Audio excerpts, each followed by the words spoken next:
Daxian Nation, Longjiang City. After the college entrance examination ended, Long Yun posed with his teachers and classmates for a graduation photo that would never again be taken with everyone present. Some classmates were preparing to travel somewhere, eager to experience life, while others planned to stay at home and play games. Long Yun's plan was far more pragmatic: to earn his living expenses for the imminent university life. He was an orphan who had grown up in a welfare institute. The end of the college entrance examination meant he was now an adult able to support himself. According to national policy, his tuition fees for the next 3 or 4 years of university would be waived. His living expenses, however, would depend mainly on his own ability to earn money. The elderly men and women at the Welfare Institute had voluntarily pooled together 1,000 yuan for Long Yun, saying it was a reward for completing the exam so that he could, like other classmates, go out and see the world a little. Initially, Long Yun was unwilling to accept the 1,000 yuan. Life was not easy for those elders either. Yet their earnest insistence left him unable to refuse, so he temporarily accepted it, intending to return the money to them when the time was right. On the second day after the exam ended, Long Yun decided to go out and look for a part-time job or odd work. Even if he could earn only 100 yuan or so per day in 2 or 3 months, it would amount to several thousand, enough to cover a year of university living expenses. The closest area to the Welfare Institute was a large second-hand car market with hundreds of big and small businesses and several thousand vehicles for sale. Car washing was second nature to Long Yun. He had secretly done that part-time job during past holidays. Deep inside the second-hand car market was an area for car refurbishment and deep cleaning. Many dealers, after acquiring vehicles, would first send them there to be thoroughly cleaned, striving for a better appearance to attract buyers. The owner of Longting's second-hand car market bore the surname Long and operated both car refurbishment and deep cleaning as well as sales. Long Yun had previously worked part-time for him. "Uncle Long, hello." From afar, Long Yun called out to the owner Long Tung of Longting's second-hand car market. Because they were from the same hometown, Long Yun affectionately addressed him as Uncle Long. As this young man worked very diligently, Long Tung still remembered him. "Long Yun, hello. How did you do on the exam?" Long Tung replied with a smile. "Uncle Long, are we still short of people here?" Long Yun asked cautiously. "We're not short of people," Uncle Long said, shaking his head. "I thought we were short-handed here. I wanted to do some part-time work," Long Yun said, scratching his head disappointed. Then Uncle Long laughed. "Haha, we're not short of people in refurbishment and deep cleaning. In sales, though, we are lacking. Would you like to give it a try?" "Sales? But I have no experience." Torn between the desire to secure the part-time job and the worry of doing poorly without experience, Long Yun hesitated. "In truth, you don't need much experience. Our senior staff can guide you. You follow behind them and learn for a few days. Just like them, when customers come to view cars, you greet them. You'll receive a 2 commission on the car's price, but there is no base salary. Meals are covered, lodging is not. Do you want to try it?" "All right. May I ask which master I should follow?" In his mind, Long Yun rapidly calculated. For a car priced at 50,000, the commission would be 1,000. For one at 100,000, the commission would be 2,000. The mere thought made him excited. "Ding, assessing host aptitude, please wait." A mechanical synthesized voice suddenly sounded by Long Yun's ear. "Ding, assessment completed, binding in progress. Progress 1, 1060. "Uncle Long, what did you say?" Long Yun thought he was hallucinating. Uncle Long replied blankly, "I didn't say anything. I'm just thinking about which master should mentor you." "Ding, binding honored host, I am the God-level data system. The main framework has been successfully bound to you. Please choose a branch you are interested in to experience the system's God-level functions. You have one free choice. Branch 1, talent recruitment system. Branch 2, financial system. Branch 3, automobile information system. Branch 4, real estate system." "Automobile information system, I choose that." Long Yun blurted out. "Ding, you have selected the automobile information system. The other systems will unlock for selection once sufficient points are accumulated. The automobile information system is now being injected into your brain. Please wait."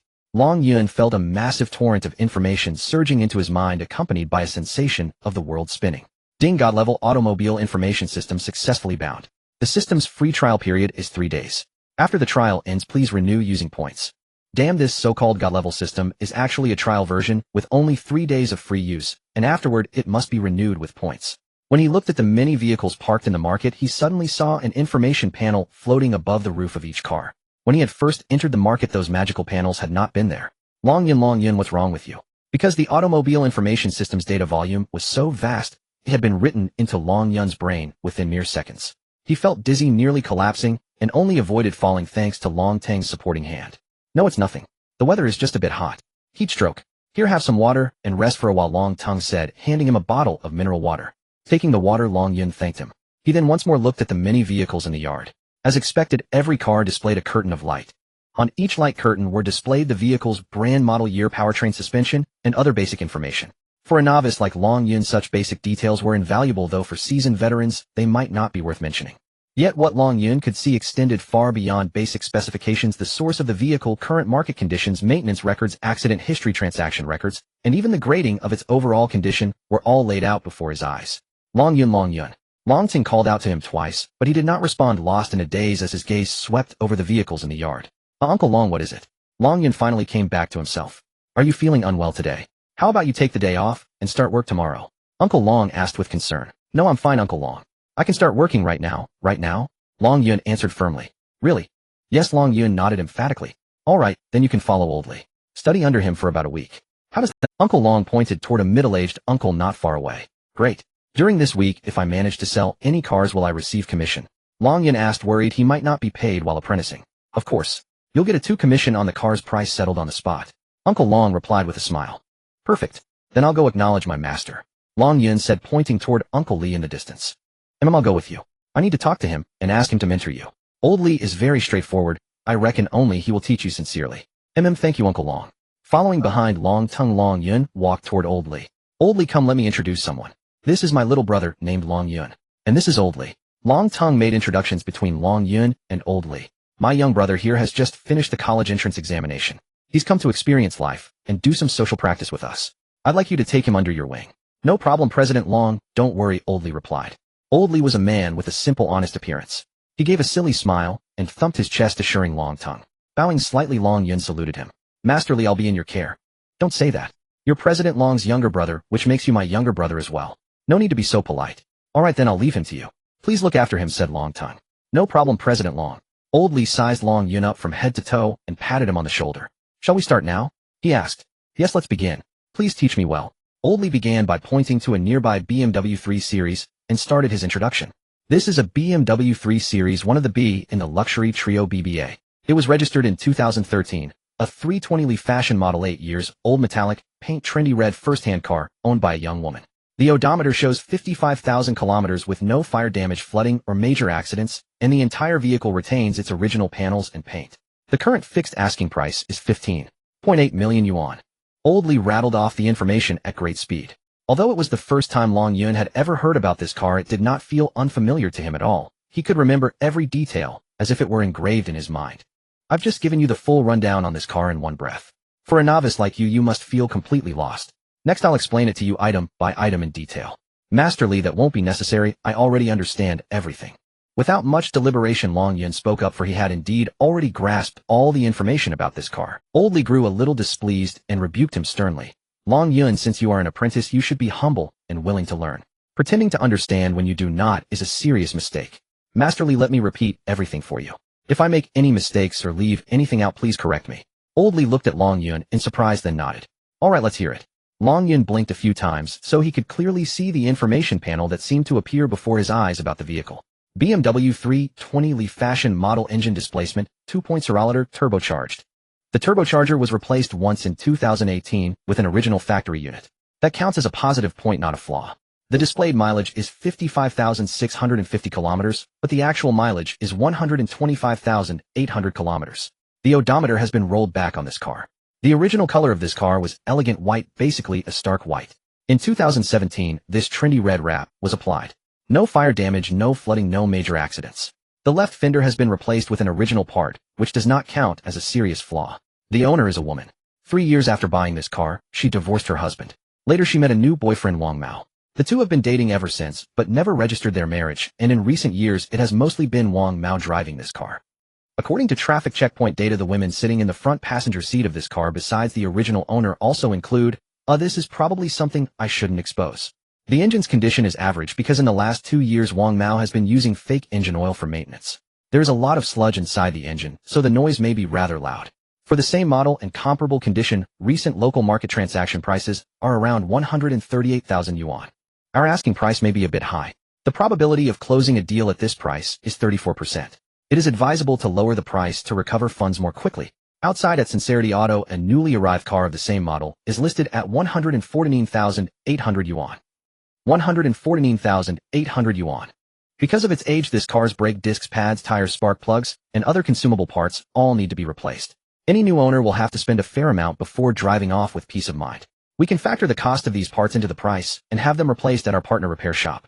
That way the deal is easier to close, and we can also earn an extra profit on the maintenance.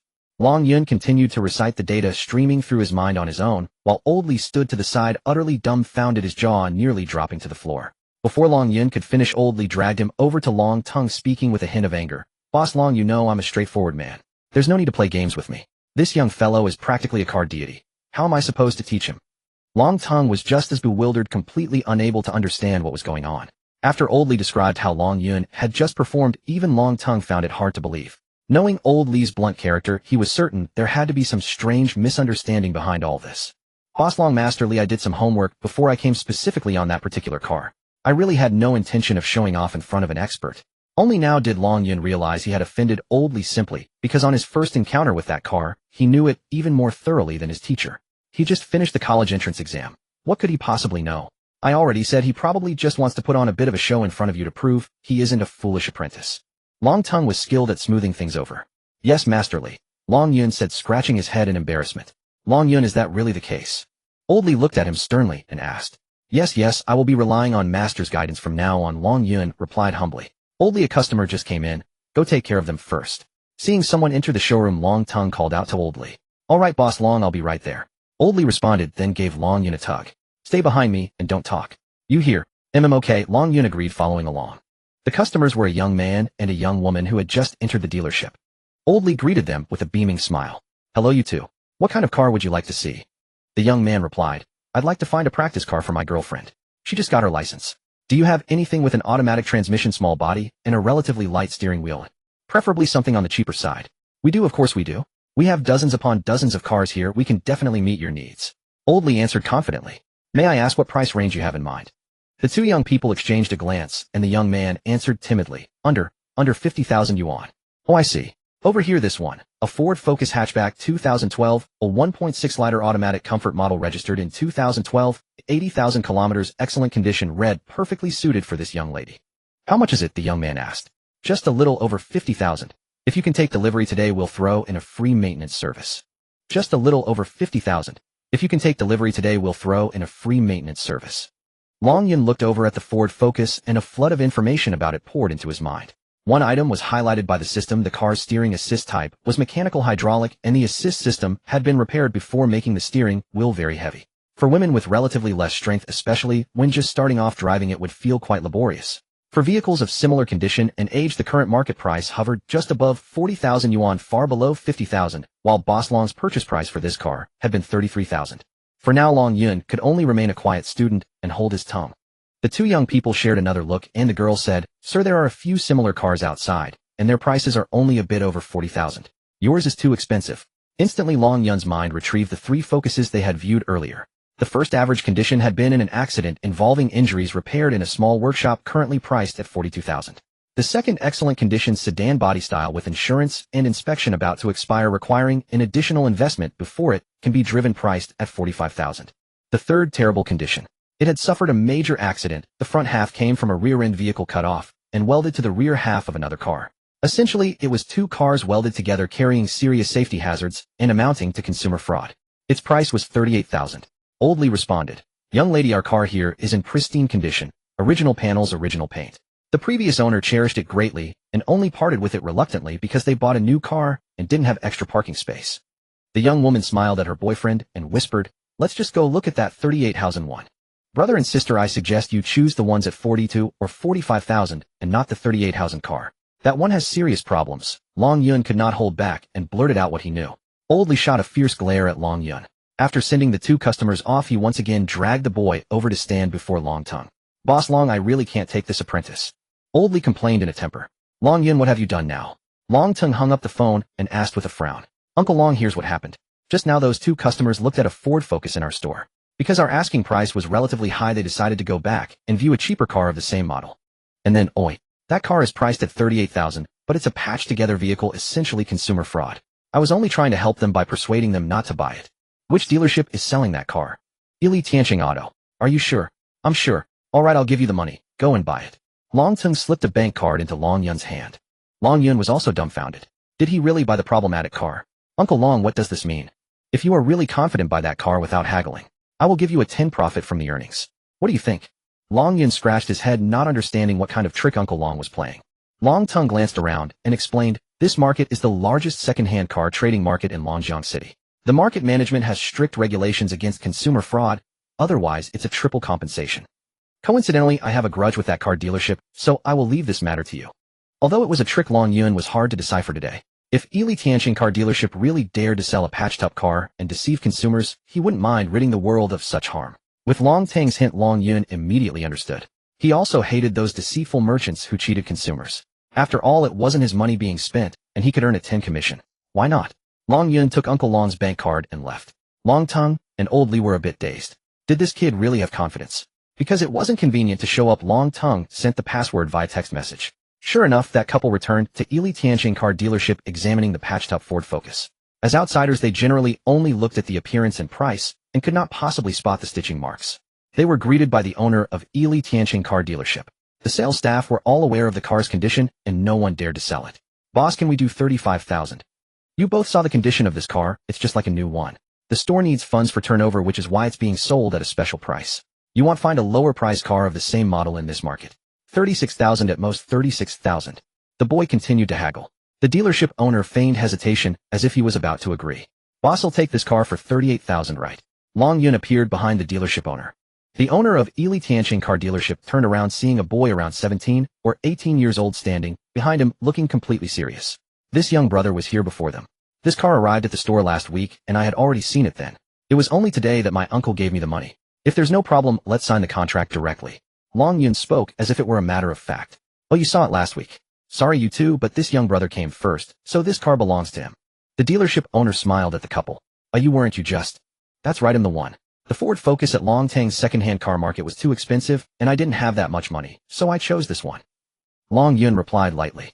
We have other models in our store, you can switch to another one, and I promise to give you the best. The dealership owner smiled and assured the couple. The couple felt somewhat annoyed as they weren't sure if Long Yun had actually seen the car first. Alright then, how much of a discount can you give on that one priced at 45,000? The boy asked. The dealership owner made a V gesture and smiled, saying, to express my apology, I'll give a discount of 2,000. 40,000 flat, let's sign the agreement now. The girl said, since it seems you two are genuinely interested to celebrate our dealership's double joy today, let's make it 41888. You won't find it cheaper than that. Long Yun's mind flashed with the image of the white Ford Focus parked on the other side. The car was in excellent condition with a purchasing price of 36,000 to 41888 wasn't too outrageous.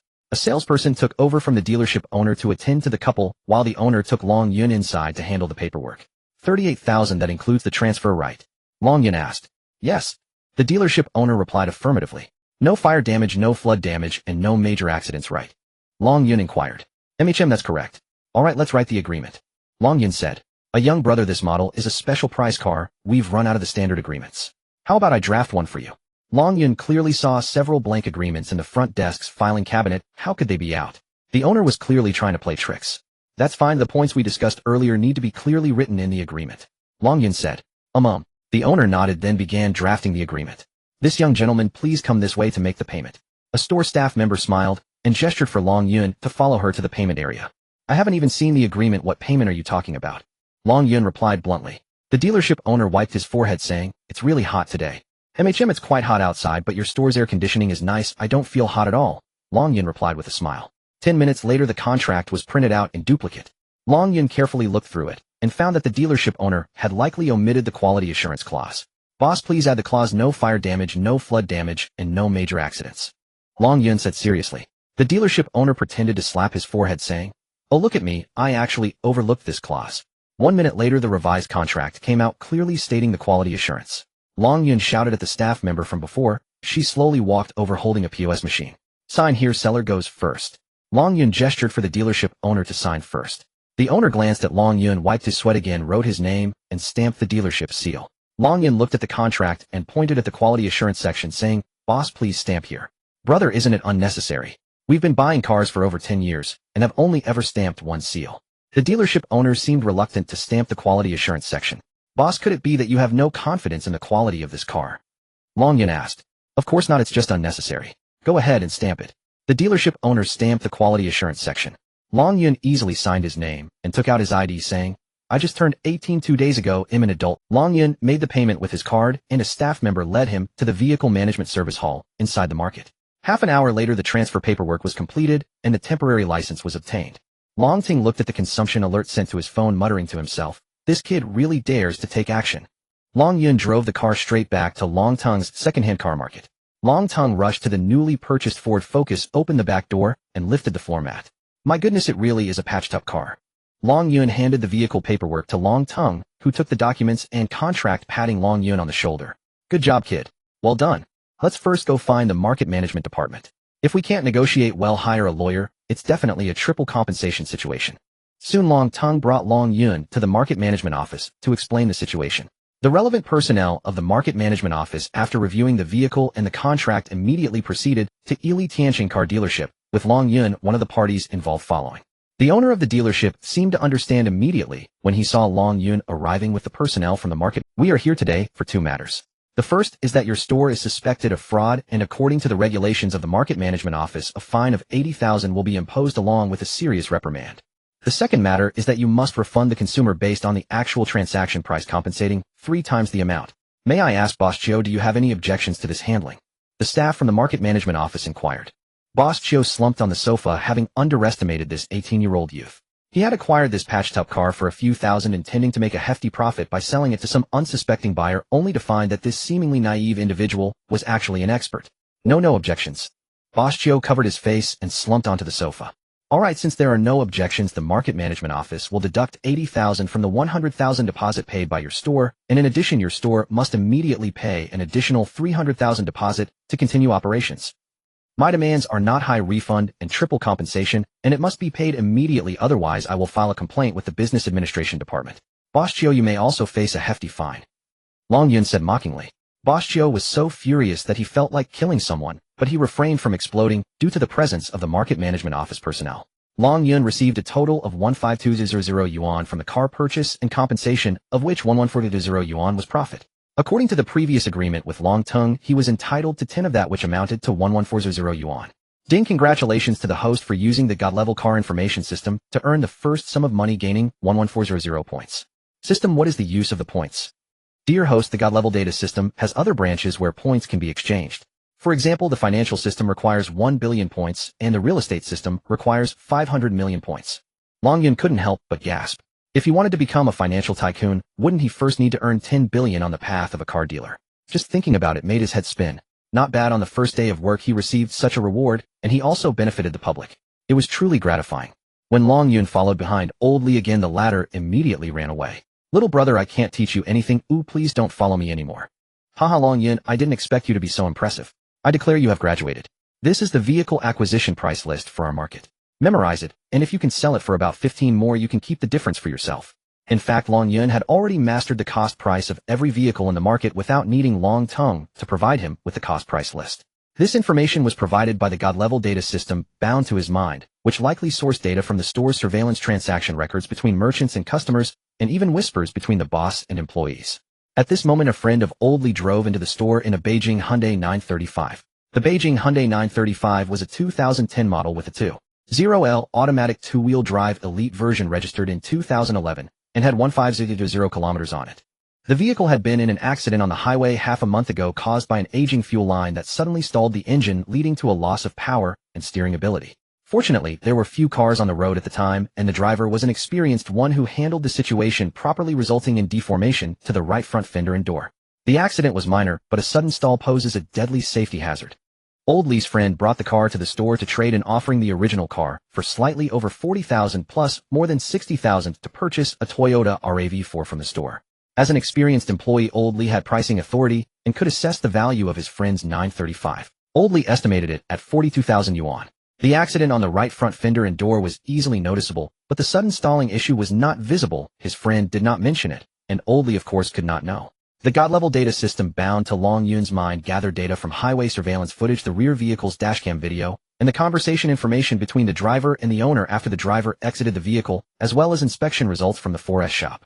After processing this data, it determined that the vehicle had fuel line issues and would occasionally stall, presenting significant safety hazards. After Old Li and his friend agreed on a price, he submitted the vehicle acquisition form to Long Tung, which could be completed with just Long Tung's signature. Long Yun, having seen everything, approached Long Tung.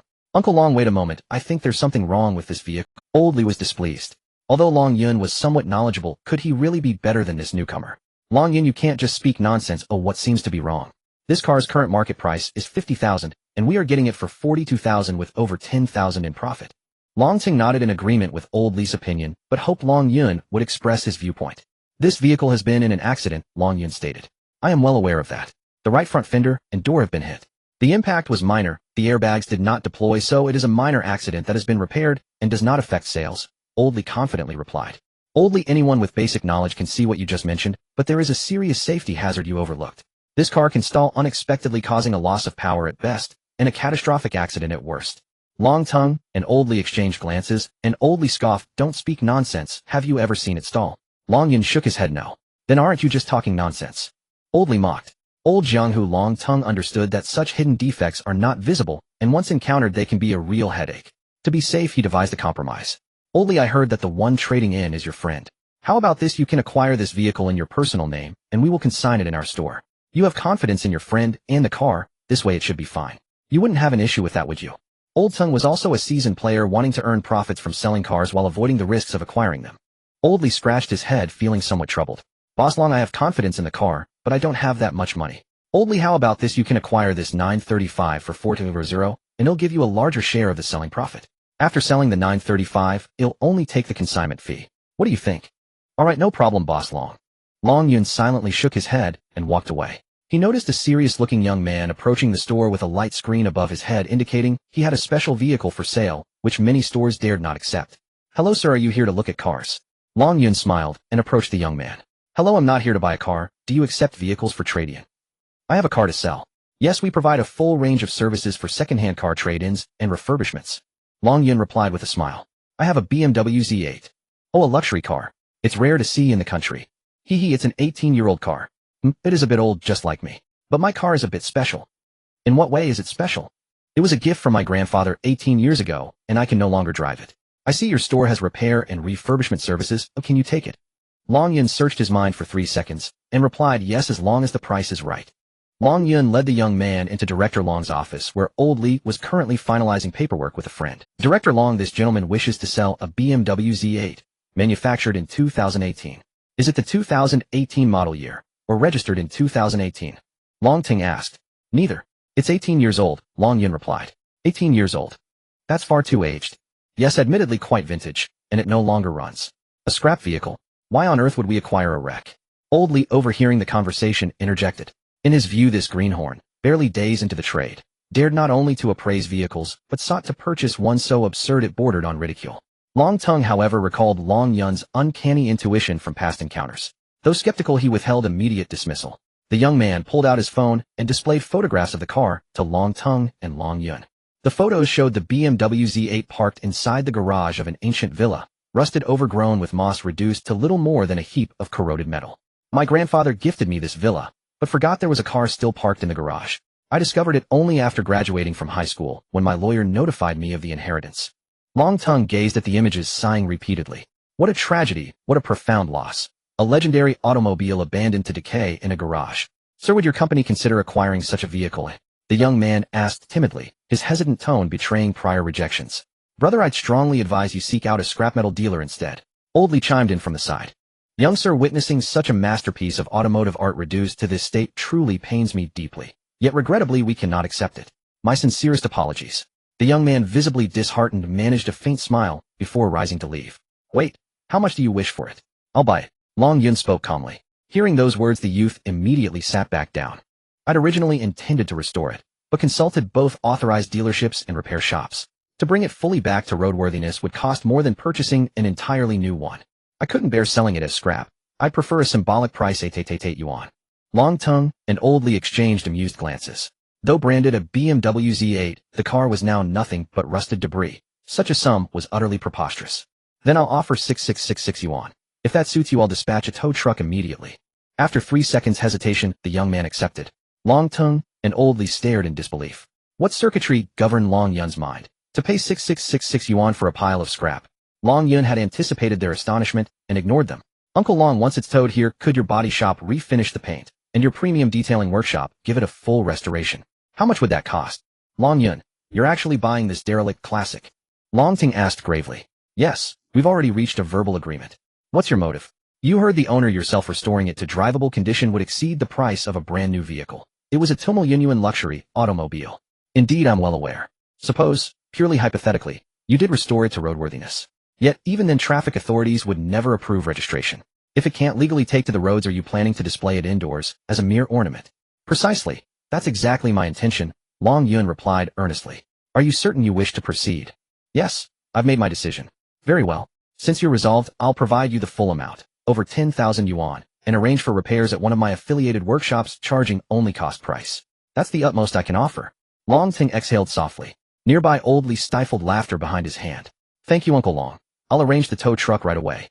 After signing the agreement and settling payment, Long Yun accompanied the tow truck, delivering the rust-encrusted BMW Z8 to Long Tung's repair facility. By the time Long Yun returned to the used car showroom, it was closing hour. Long Tung remained in his office meticulously polishing a treasured tank model. He had been waiting for Long Yun.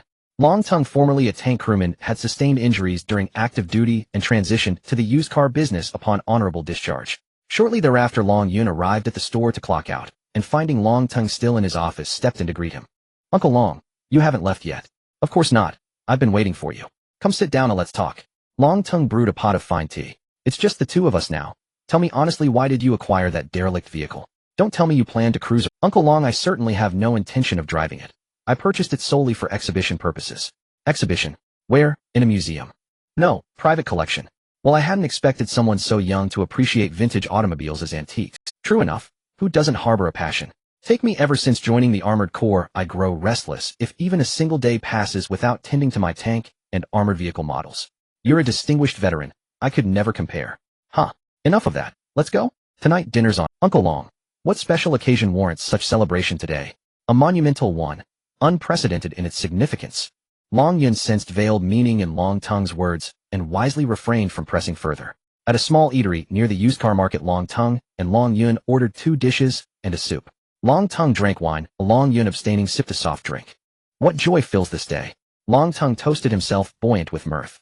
Uncle Long, you're clearly overjoyed today. Long Yun observed appropriately. Not without reason.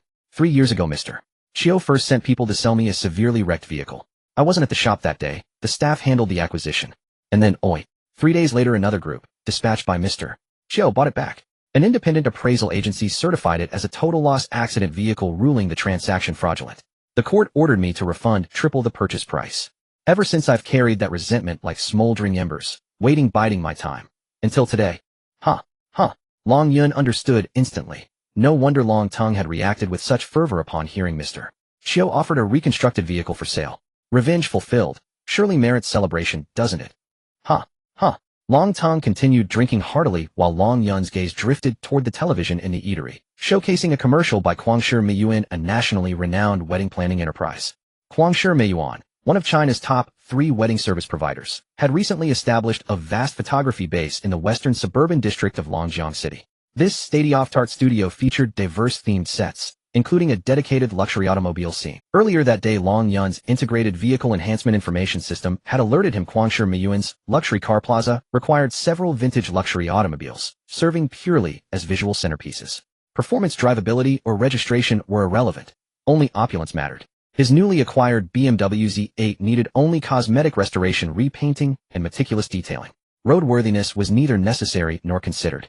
Early the next morning, Chiu, the owner of Ili Tianxing Auto Shop, who had suffered a setback the day before, had someone find a truck and drove past the entrance of the Longting secondhand car market. Coincidentally, the truck broke down right at the entrance of the Longting secondhand car market, completely blocking the entire market. The driver got out and began to check the vehicle with a semblance of seriousness.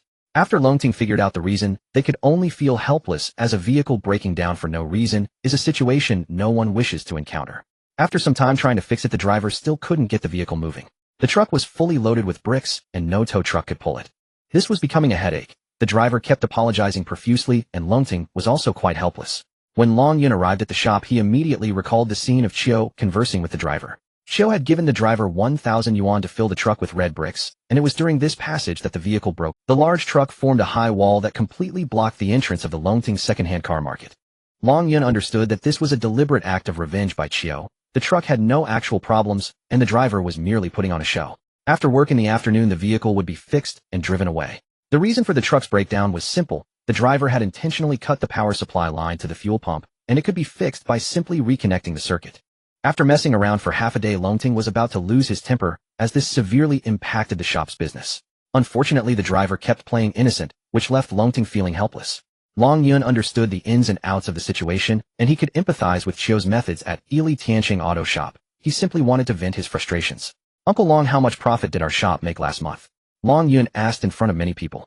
Generally, this question would be considered confidential for the owner and not appropriate to disclose. Long Yun asking it in front of so many people naturally had his reasons. Long Tong pretended to think and took out his phone to check. "Last month we sold a total of 20 vehicles, and the profit for the shop was 2,400 yuan.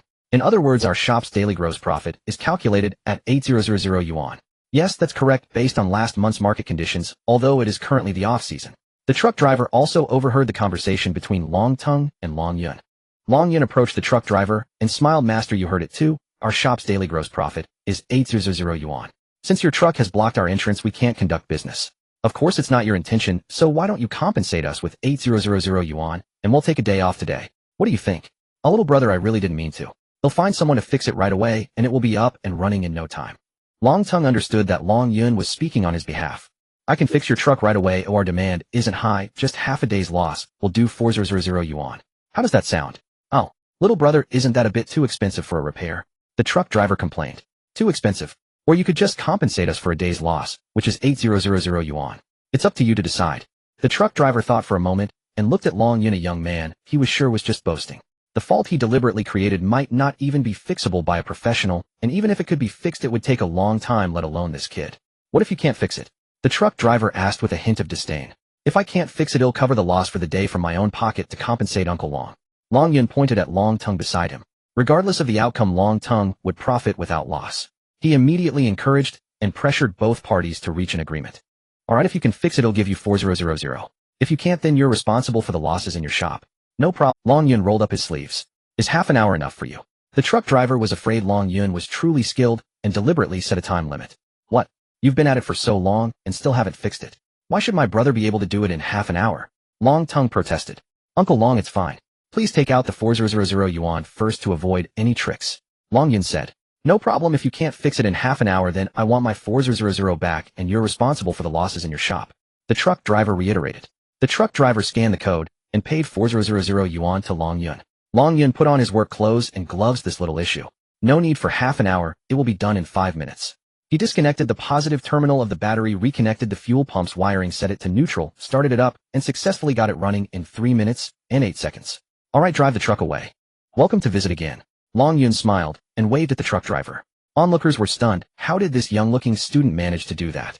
The truck driver was even more bewildered. The fault he had painstakingly created seemed as if this kid had seen right through it like Huata reincarnated, curing the ailment with a single dose. Since it was a fault he had intentionally created, the truck driver could only swallow his grievances and would have to seek compensation from Chio. Now that the vehicle was back to normal, the truck driver had no reason to stay. "Ding, congratulations to the esteemed host. You earned 4,000 yuan from the repair and gained 4,000 points." After the truck left, Long Tung gave Long Yun a thumbs up. "Brother, you're amazing. How did you find the fault?" Long Yun replied with a smile. Chio initially wanted to vent his frustrations through this, but after the truck driver drove away, he called to demand 5,000 yuan. "The repair cost 4,000 and my appearance fee is 1,000. Please transfer 5,000 to me, or I will report you to the market management office." Chio had just paid a 3,000 yuan deposit to the market management office and had just received a serious rep. If this matter were to be verified by the market management office again, it could be deemed unfair competition and maliciously attacking a competitor, with penalties no less severe than selling spliced cars. Reaping the bitter fruit of one's own actions, Chio begrudgingly transferred 5,000 yuan to the truck driver to settle the matter. The BMW Z8 refurbishment would take another 2 days. Since this season is the off-season for car sales, Long Yun wandered around the market to gather information on the vehicles for sale, hoping to increase sales during this competitive period. While wandering, he arrived at the entrance of Ili Tianqing Auto Shop. The spliced Ford Focus he had previously bought was left at the back. Upon seeing Long Yun arrive, Chio, filled with rage at the sight of his adversary, rushed out as if he wanted to devour Long Yun. "Oh Chio, I'm not new here. There's no need to be so worked up. I came to ask you if that spliced Ford Focus is still for sale." Upon mentioning the patched-up Ford Focus, Boss Chio instantly erupted in fury. "Oh Boss Chio, are you looking to throw a punch?" Long Yun remained calm, his heart steady. The market was teeming with surveillance cameras. If Boss Chio dared to hit someone, not only would the local authorities intervene, but his shop would also suffer. "Get out of here. We don't welcome you." Boss Joe shouted furiously. I'll take that Ford Focus for 3,000 yuan, clearly stating in the agreement, it's a salvage vehicle. Will you sell it? No sale. Not even for 30 million. Boss Joe retorted angrily. What a shame if you let it go for 8,000 yuan, it would just be scrap metal sitting there, what a waste. Long Yun shook his head, turning to leave. Wait, are you really willing to buy? Yes, for 3,000 yuan, or I'll take it. 5,000. 3,000, not a penny more. Boss Joe remained silent, and Long Yun shook his head and walked away. Fine, 3,000 it is, take it. For Boss Joe, the patched-up Ford Focus was a cursed item that had cost him significantly. Getting rid of it was the best. Long Yun paid the money and signed the salvage purchase agreement, driving the Ford Focus to Longting's repair shop. Boss Joe secretly sent someone to follow. Keep an eye on him. If he dares to sell it to another customer, report back to me, and I won't let him off. Boss Joe's neck bulged with anger as he gritted his teeth. After driving the Focus into Longting's repair shop, Long Yun made a phone call. Hello, I saw your buying request on a certain platform. You're looking for an engine and gearbox from a dismantled car, right? I have what you need, come take a look. Long Yun sent the location information to the other party. According to the data provided by the Advanced Automotive Information System, this potential buyer's model had issues with the engine and gearbox. A major repair would be costly, and the post-repair condition uncertain. Purchasing a new one would be prohibitively expensive. Original dismantled parts were the best choice, requiring only a record with the vehicle management department. The patched vehicle that Long Yun bought for 3,000 yuan had not been in an accident. The engine and gearbox were in perfect condition. Longting only learned that Long Yun was engaged in the sale of dismantled parts after receiving a call from the repair shop. The buyer brought a professional technician with him. After testing the vehicle, he was very satisfied with the engine and gearbox, willing to offer 8,000 yuan for both parts. Long Yun contacted a scrap metal dealer to sell the remaining car shell as scrap. Ding. Congratulations to the esteemed host, you have made a profit of 6,000 yuan and gained 6,000 points. This situation was quite favorable. Although no cars had sold in the shop, Long Yun had already made a clear profit of 10,000. Longting was left dumbfounded, although he was familiar with the tactics of selling dismantled parts, he had no grasp of supply and demand information. How had Long Yun managed this? The person sent by Boss Joe reported back, and upon learning that Long Yun had actually dismantled the patched-up vehicle to sell the parts, he was shocked. He certainly understood that the engine and gearbox of that vehicle were in excellent condition, otherwise he wouldn't have spent 8,000 yuan to buy them. After being forced by Long Yun to refund 3 times, he had considered dismantling the engine and gearbox to sell them as parts, but he had no idea who would need them. Realizing that it was Long Yun who had repaired the truck for the driver, Boss Joe gasped. Oh my, this person, he's not human, he's a god. We can't provoke him. Did you check who Long Yun is? Hey. Boss, we've already looked into it. He's an orphan who grew up in the nearby orphanage, just finished the college entrance exam, and is working part-time at Longting's used car lot. How would Longting to have such a god working part-time? What a joke. Yeah, Longting is such a loser. Boss Joe's subordinate chimed in. Go recruit that kid, whatever Longting offers will double it. Go make contact. Boss Joe realized he couldn't provoke Long Yun, and his hatred was entirely focused on Longting. He must bring Longting down at all costs. Yes, boss, I'll take care of it right away. Long Yun returned to the shop, and it was already afternoon. There were no customers. Old Li and another salesperson were dozing off, while Longting was polishing his beloved model of a battle vehicle. Noticing Long Yun's return, Longting specially called him to the office for a chat. Uncle Long Yun greeted him. Long Yun, I have a question for you. How did you repair that truck? Uncle Long, to be honest, on my way to work, I happened to see that truck driver tampering with his vehicle. Long Yun, do you know that when you lie, your gaze becomes erratic and your face flushes? Longting stared intensely into Long Yun's eyes. Long Yun felt a heated gaze upon him. All right, Uncle Long, I admit it. It was Boss Joe who arranged for the truck driver to deliberately block our store's entrance to vent his anger. Again him. Damn it, I knew it was too coincidental. Someone was indeed sabotaging us. I'm going to find him right now. Longting stood up abruptly, ready to confront Boss Joe. Uncle Long, let me advise you. That truck driver has already left. There's nothing we can do if he refuses to admit it. You have no evidence that Boss Joe instigated it. If he countersues you for malicious competition, you'll get into trouble. Longting took 2 steps out, but realized Long Yun had a point and stopped. True, damn it, let's just remember this for now and settle it later. Longting wasn't foolish. He understood that confronting Boss Joe was a futile endeavor and could lead to accusations of malicious competition. At that moment, Old Li knocked on the door from outside. Longting called him in. Long Yun glanced at Old Li and said to Longting, Uncle Long, I'll step out first. A little brother, no need, we're all friends here. It's just one car sold. The 935 you mentioned yesterday, the one that would stall randomly, I just sold it. Wow. Old Li, you sold it so quickly, how much?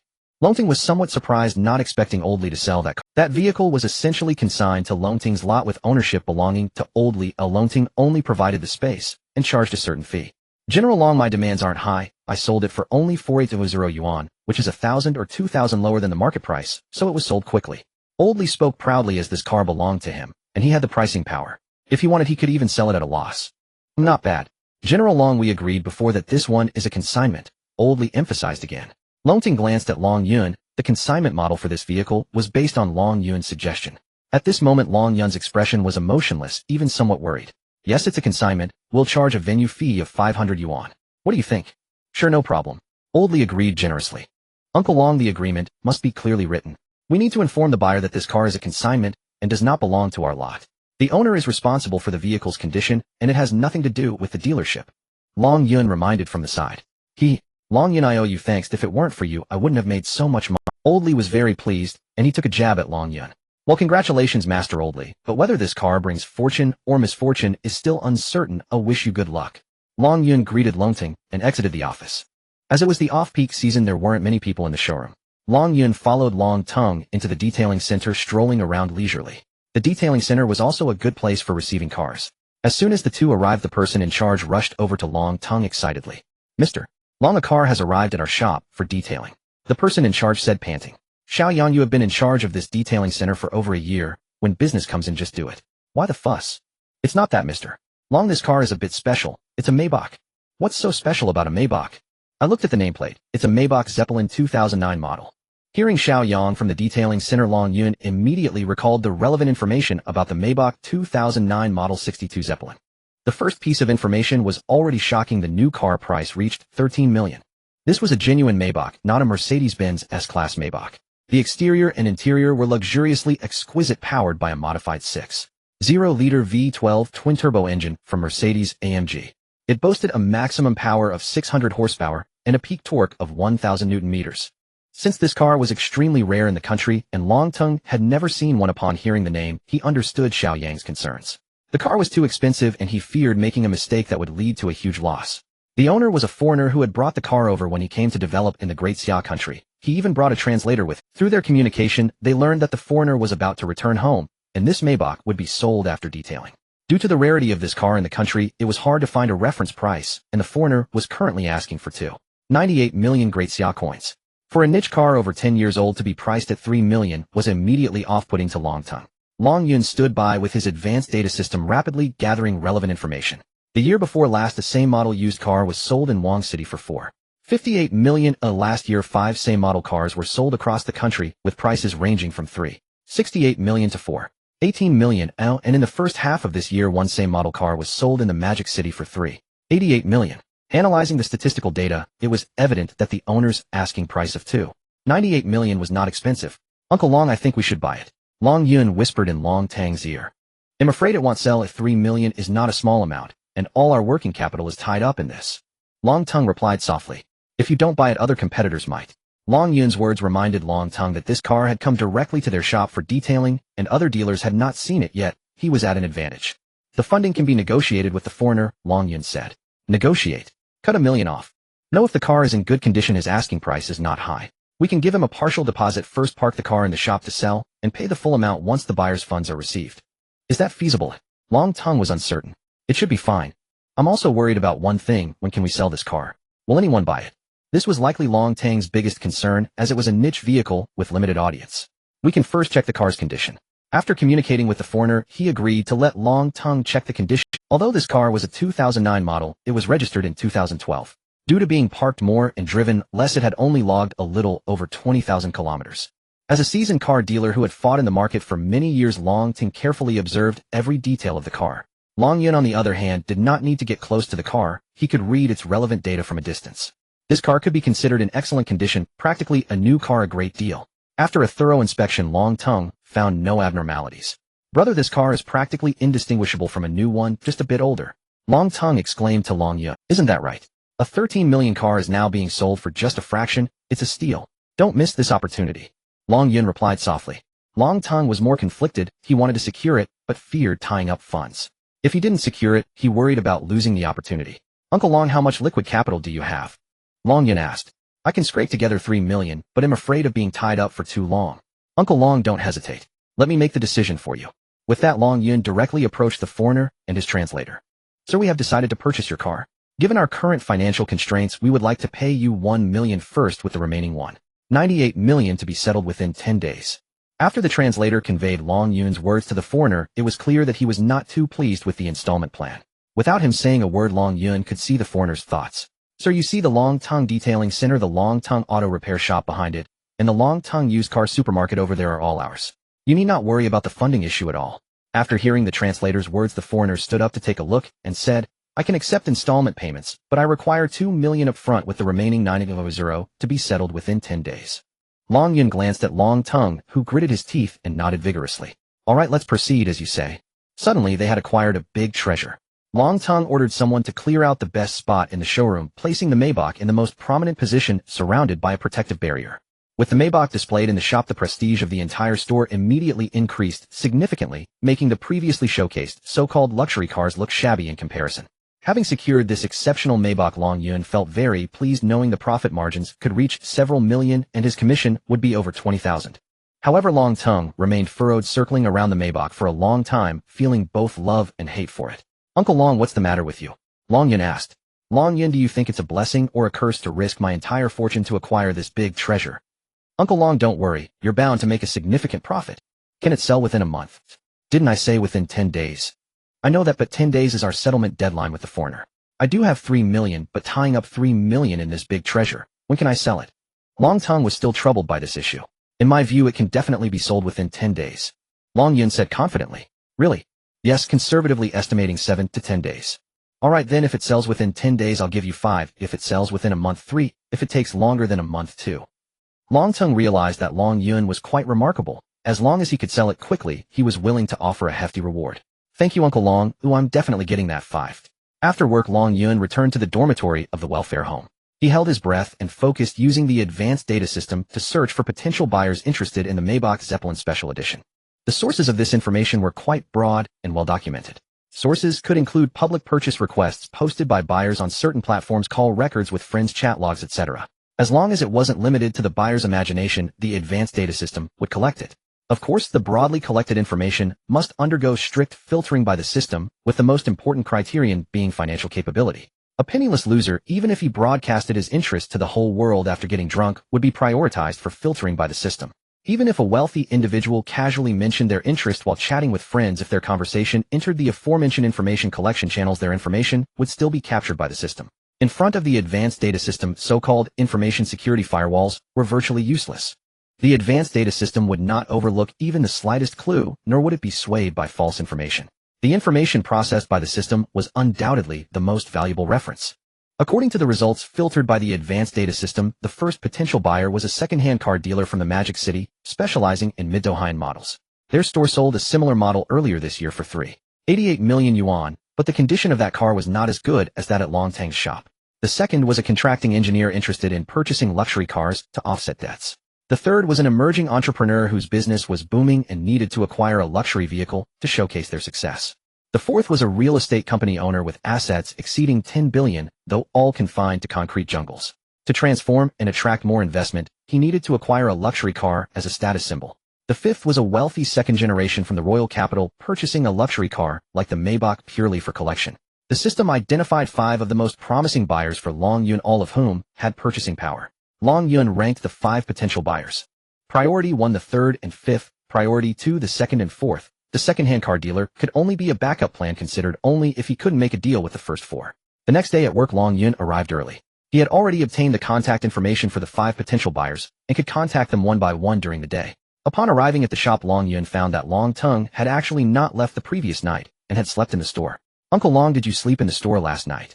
Yes, I couldn't sleep at home. I had to come back to the store to feel secure watching over this treasure. Long Tongue replied, scratching a mosquito bite on his arm. Haha, Uncle Long, you're putting too much pressure on yourself. I'll call the buyers right away and aim to sell it to you in a few days. Long Yun took out his organized notebook, preparing to contact them with his phone. Really? You found buyers? Long Tongue leaned closer to Long Yun, examining the notebook in his hand. Are you sure they are potential buyers? How did you get this information? I found it online, Long Yun replied with a smile. Long Tang's expression shifted from excitement to indifference as he languidly remarked, well, things online aren't very reliable, give it a try, I suppose. After saying that, he went to wash up in the restroom. Long Yun first dialed the wealthy second generation's number, which rang over 10 times without an answer. He then called the emerging entrepreneur, who picked up after 5 rings, though his tone was not very friendly. This is my private number. How did you get it? Let me tell you, your actions are invading my personal privacy. What did you just say? Maybach Zeppelin, a brand new car. Yes, sir, for a successful person like you, this car is simply tailor-made for you. Long Yun quickly went through the specifications of the Maybach, then introduced the information about the previous owner. Where's the car? I'll come look at it immediately. Long Yun sent the location information and took a photo of the Maybach. To ensure the authenticity of the information, he intentionally included today's newspaper in the photo. After finishing the call with the entrepreneur, the wealthy second generation called back. Who are you? Did you throw me out onto the street last night? Sorry, I got drunk. Hello, sir, we are selling second-hand cars, and we have a Maybach you might be interested in. I don't buy insurance cars or houses. You salespeople are so shameless. This is my private number. What did you just say? Maybach Zeppelin. Where's the allure of the Maybach was indeed undeniable. Both of the top priority potential buyers expressed their intent to come see the car immediately. Long Yun hung up the phone, glanced outside the shop, and went to the office to speak with Long Tongue. Uncle Long, two potential buyers said they'd come to see the car. Should we move the cars in front so that customers can see our Maybach as soon as they enter? Really? They agreed to come see the car. Who are they? Long Tongue was evidently a bit excited based on his past experience in sales. Having someone hang up directly was considered a good outcome. Typically, they would be yelled at mercilessly. Well, one is a wealthy second generation from the imperial capital, and the other is a well-known emerging entrepreneur. Long Yun replied. How many calls did you make? Just these two. I called their private numbers, and they generally pick up. Long Yun responded with a smile. Private number, how did you get it? Alright, move the cars, and take that pile of junk cars to the repair shop. Let's make our shop clean and neat, striving for a good price. All the employees began to take action, tidying up the Long Tongue second-hand car market. Long Yun found a potential buyer, and was given special permission not to work. He estimated that the paint job on his BMW Z8 was about done, so he drove to the Quan Shi Mei Yuan wedding company. A beautiful young lady welcomed Long Yun. Upon realizing he wasn't there for wedding photos, she seemed a bit disappointed. However, after he explained his purpose, she took him to the manager's office. Long Yun got straight to the point and explained his intentions. In the Advanced Automotive Information System, this company had previously held an internal meeting discussing the scenery setup for luxury cars. At that time, several vintage cars were available, but all were too expensive, exceeding their budget of 3,000 yuan for 3 vintage cars to serve as scene elements. The best targets were, of course, those scrapped vintage cars which only needed a good paint job, since they would not be driven on. Sir, we are very interested in the car you mentioned, but isn't 15000 too high? You can follow me to take a look, it's not far from here. Long Yun took the procurement manager of Quan Shi Mei Yuan to the Long Tongue repair shop, where the paint technician was currently polishing the car. Once finished, it would be sent to the cleaning center for thorough cleaning before delivery. The procurement manager from Quan Shi Mei Yuan was very satisfied with the car, but was still preoccupied with the price issue. Ding system reminder, please deeply understand the underlying reasons for the manager's persistent bargaining. After the system's reminder, Long Yun immediately understood. The agreed price was 15000 yuan, the payment amount was 15000 yuan, but Long Yun would actually receive 1000 yuan. Long Yun made a profit of 11000 yuan from this transaction. Ding, congratulations. You successfully earned a profit of 11000 yuan, gaining 11000 points. Throughout the transaction, Long Tongue was dumbfounded, unable to believe that a pile of scrap metal could sell for 15000 yuan. Moreover, the buyer was so quick to take the car away. My goodness.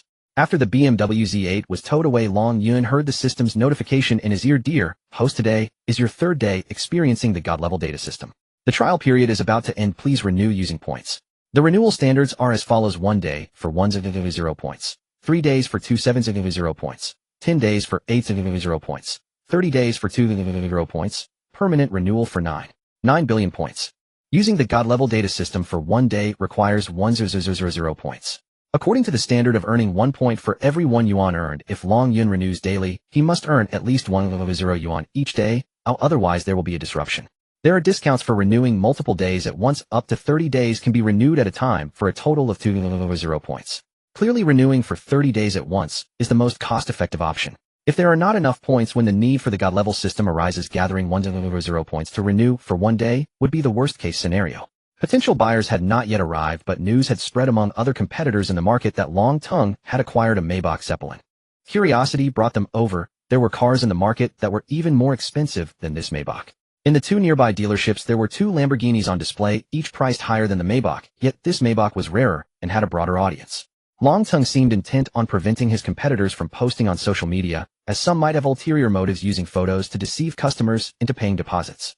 Such scams, while low-level, had occurred before.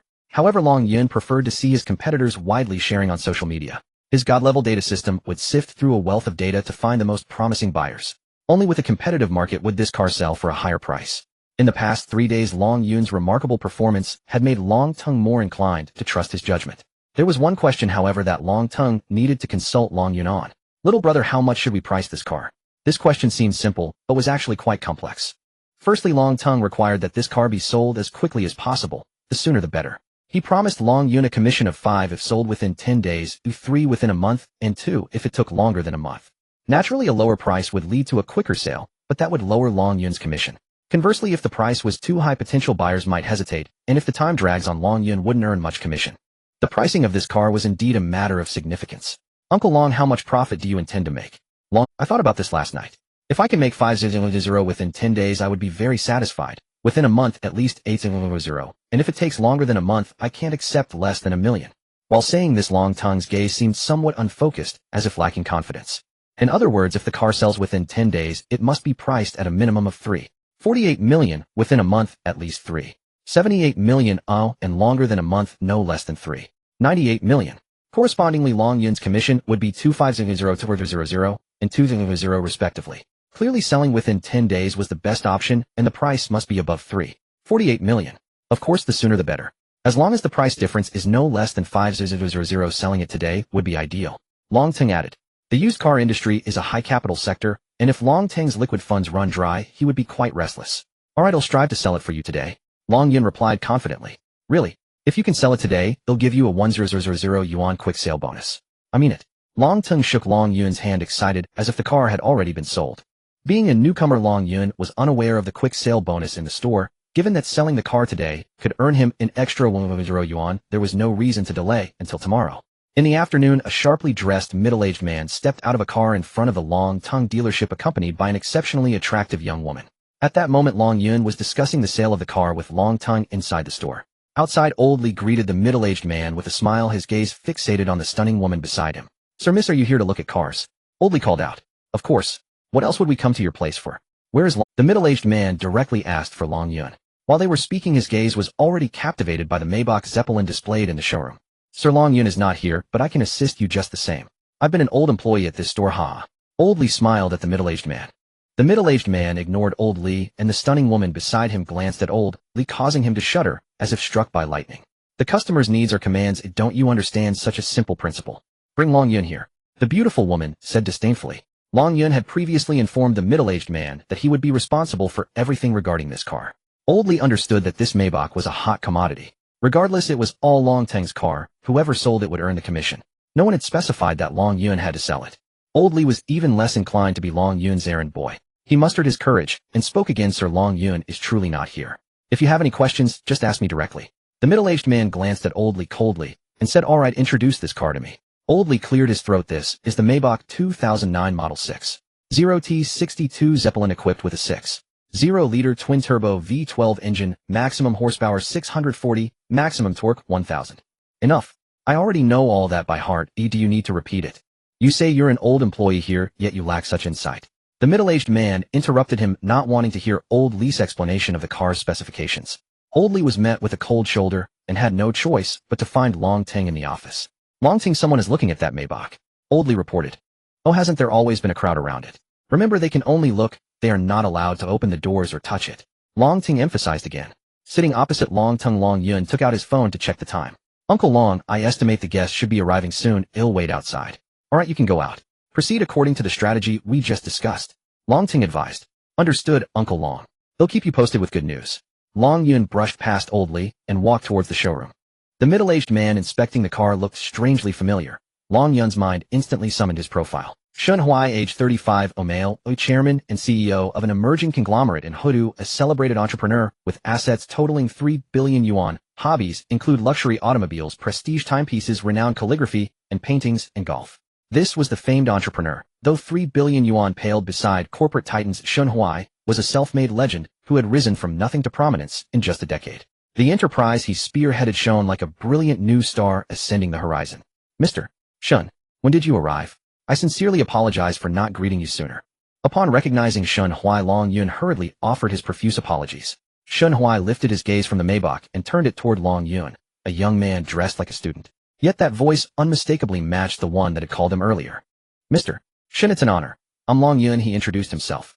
Also your manager, Long. A true pleasure to meet you. Shun Huai stepped forward and shook his hand warmly. After the handshake, Long Yun nodded politely to the woman standing beside Shen Huai.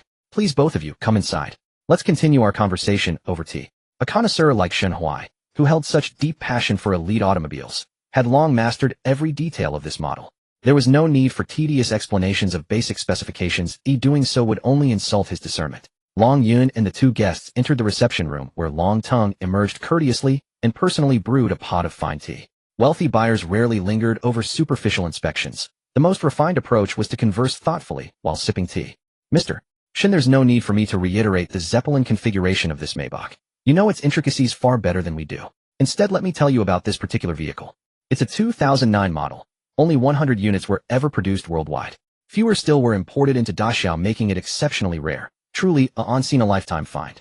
This car was brought into the country by a foreign businessman who has operated here for many years. Driven sparingly, it retains its original factory paint and pristine interior, nothing short of peerless excellence. Long Tongue promptly produced the vehicle registration and title documents. Shen Huai reviewed them carefully. Indeed, the registered owner was a foreign national, and the car was a genuine first-hand import. All maintenance had been performed exclusively at authorized Mercedes-Benz dealerships, and complete service records, verified via a dedicated application, confirmed an authentic odometer reading of 25576 kilometers. Shen Huai had already researched this model thoroughly en route and commissioned acquaintances to investigate current market valuations online. Even in modest condition, the vehicle commanded 3 to 4 million yuan. In flawless condition, like this one, it could fetch an additional 4 or 500,000, placing his acceptable ceiling around 4.5 million yuan. To Long Tongue's surprise, Long Yun and Mr. Shen discussed not the car itself, but rather social responsibility and public image without uttering the word car even once. 10 minutes later, Shen Huai glanced at his elegant wristwatch. Long Yun checked the time on his phone. Mr. Long, shall I lift the bride's veil? Long Tongue and Long Yun both understood Shen Huai wished to inspect the Maybach's interior. If its condition lived up to their description, a purchase was all but certain. At that very moment, a prominent young master from the imperial capital was likely nearing the dealership. Long Yun, does Mr. Shen intend to place an order? Long Tongue whispered discreetly into Long Yun's ear. Clearly, Long Uncle. Does anyone simply lift a bride's veil on a whim? Whoever lifts it claims her. It isn't that she refuses. It's that she belongs to the one who dares. Long Tongue blinked in bewildered silence. How cryptic and profound Long Yun's words sounded. Two sales staff removed the protective barriers. Shen Huai slowly opened the rear door and settled into the back seat, savoring the luxurious comfort before turning to the woman beside him. Xiao Rou, come sit beside me. His secretary Xiao Rou entered from the opposite side. Shen Huai immersed himself in the sensation of sitting beside his admired assistant inside this magnificent Maybach. Hey, just who is this? How dare you sit in my car? What on earth is going on? His voice boomed before he appeared, arrogant, commanding, and loud from the moment he strode through the entrance. Long Yun recognized him instantly. Gu Xia, one of the 3 most affluent scions of the imperial capital, whose family lineage was so formidable that few dared even speak its name. Long Yun's knowledge came courtesy of his divine-grade data system. Without it, how could he possibly identify such a discreet, shadowy magnate? Young Master Gu, welcome. I'm Long Yun. Long Yun stepped forward to greet him, while 2 burly bodyguards followed closely behind Gu Xia. Hello, Mr. Long. Wait, how could you allow strangers to casually inspect my car? Hearing the commotion outside, Shen Huai descended calmly from the vehicle. Oh, isn't this our illustrious celebrity, Mr. Shen? What an honor.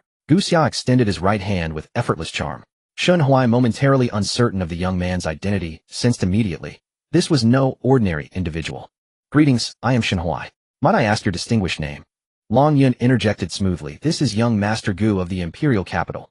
Shen Huai, a master of diplomacy who'd navigated elite circles for years, quickly deduced the implications from the capital surname, Gu, boldly styling himself young Master Gu. Could he possibly hail from that awe-inspiring imperial capital clan? He suddenly clapped his forehead as if struck by revelation. Young Master Gu, I beg your pardon for my blindness. Mr. Shen, you flatter me. What a delightful coincidence. So young Master Gu is also here for this Maybach. Indeed I am. Traffic delayed me. You arrived ahead of schedule. A pity, truly. An ordinary buyer might suspect Long Yun had orchestrated a staged bidding war, but young Master Gu, merely glimpsing him was a rare privilege. Hiring him to inflate prices was utterly inconceivable. Young Master Gu, I'll be frank, I haven't finalized the purchase yet. I only arrived moments ago. Mr. Shen, does that mean you'll yield the car to me? Gu Xia asked with a faint smile. I'm afraid not, young Master Gu. The car is irreplaceable, and I cannot relinquish. A minor disappointment. Among my extensive collection of legendary automobiles, this model remains the sole missing piece. Gu Xia sighed, lightly shaking his head with a wry smile.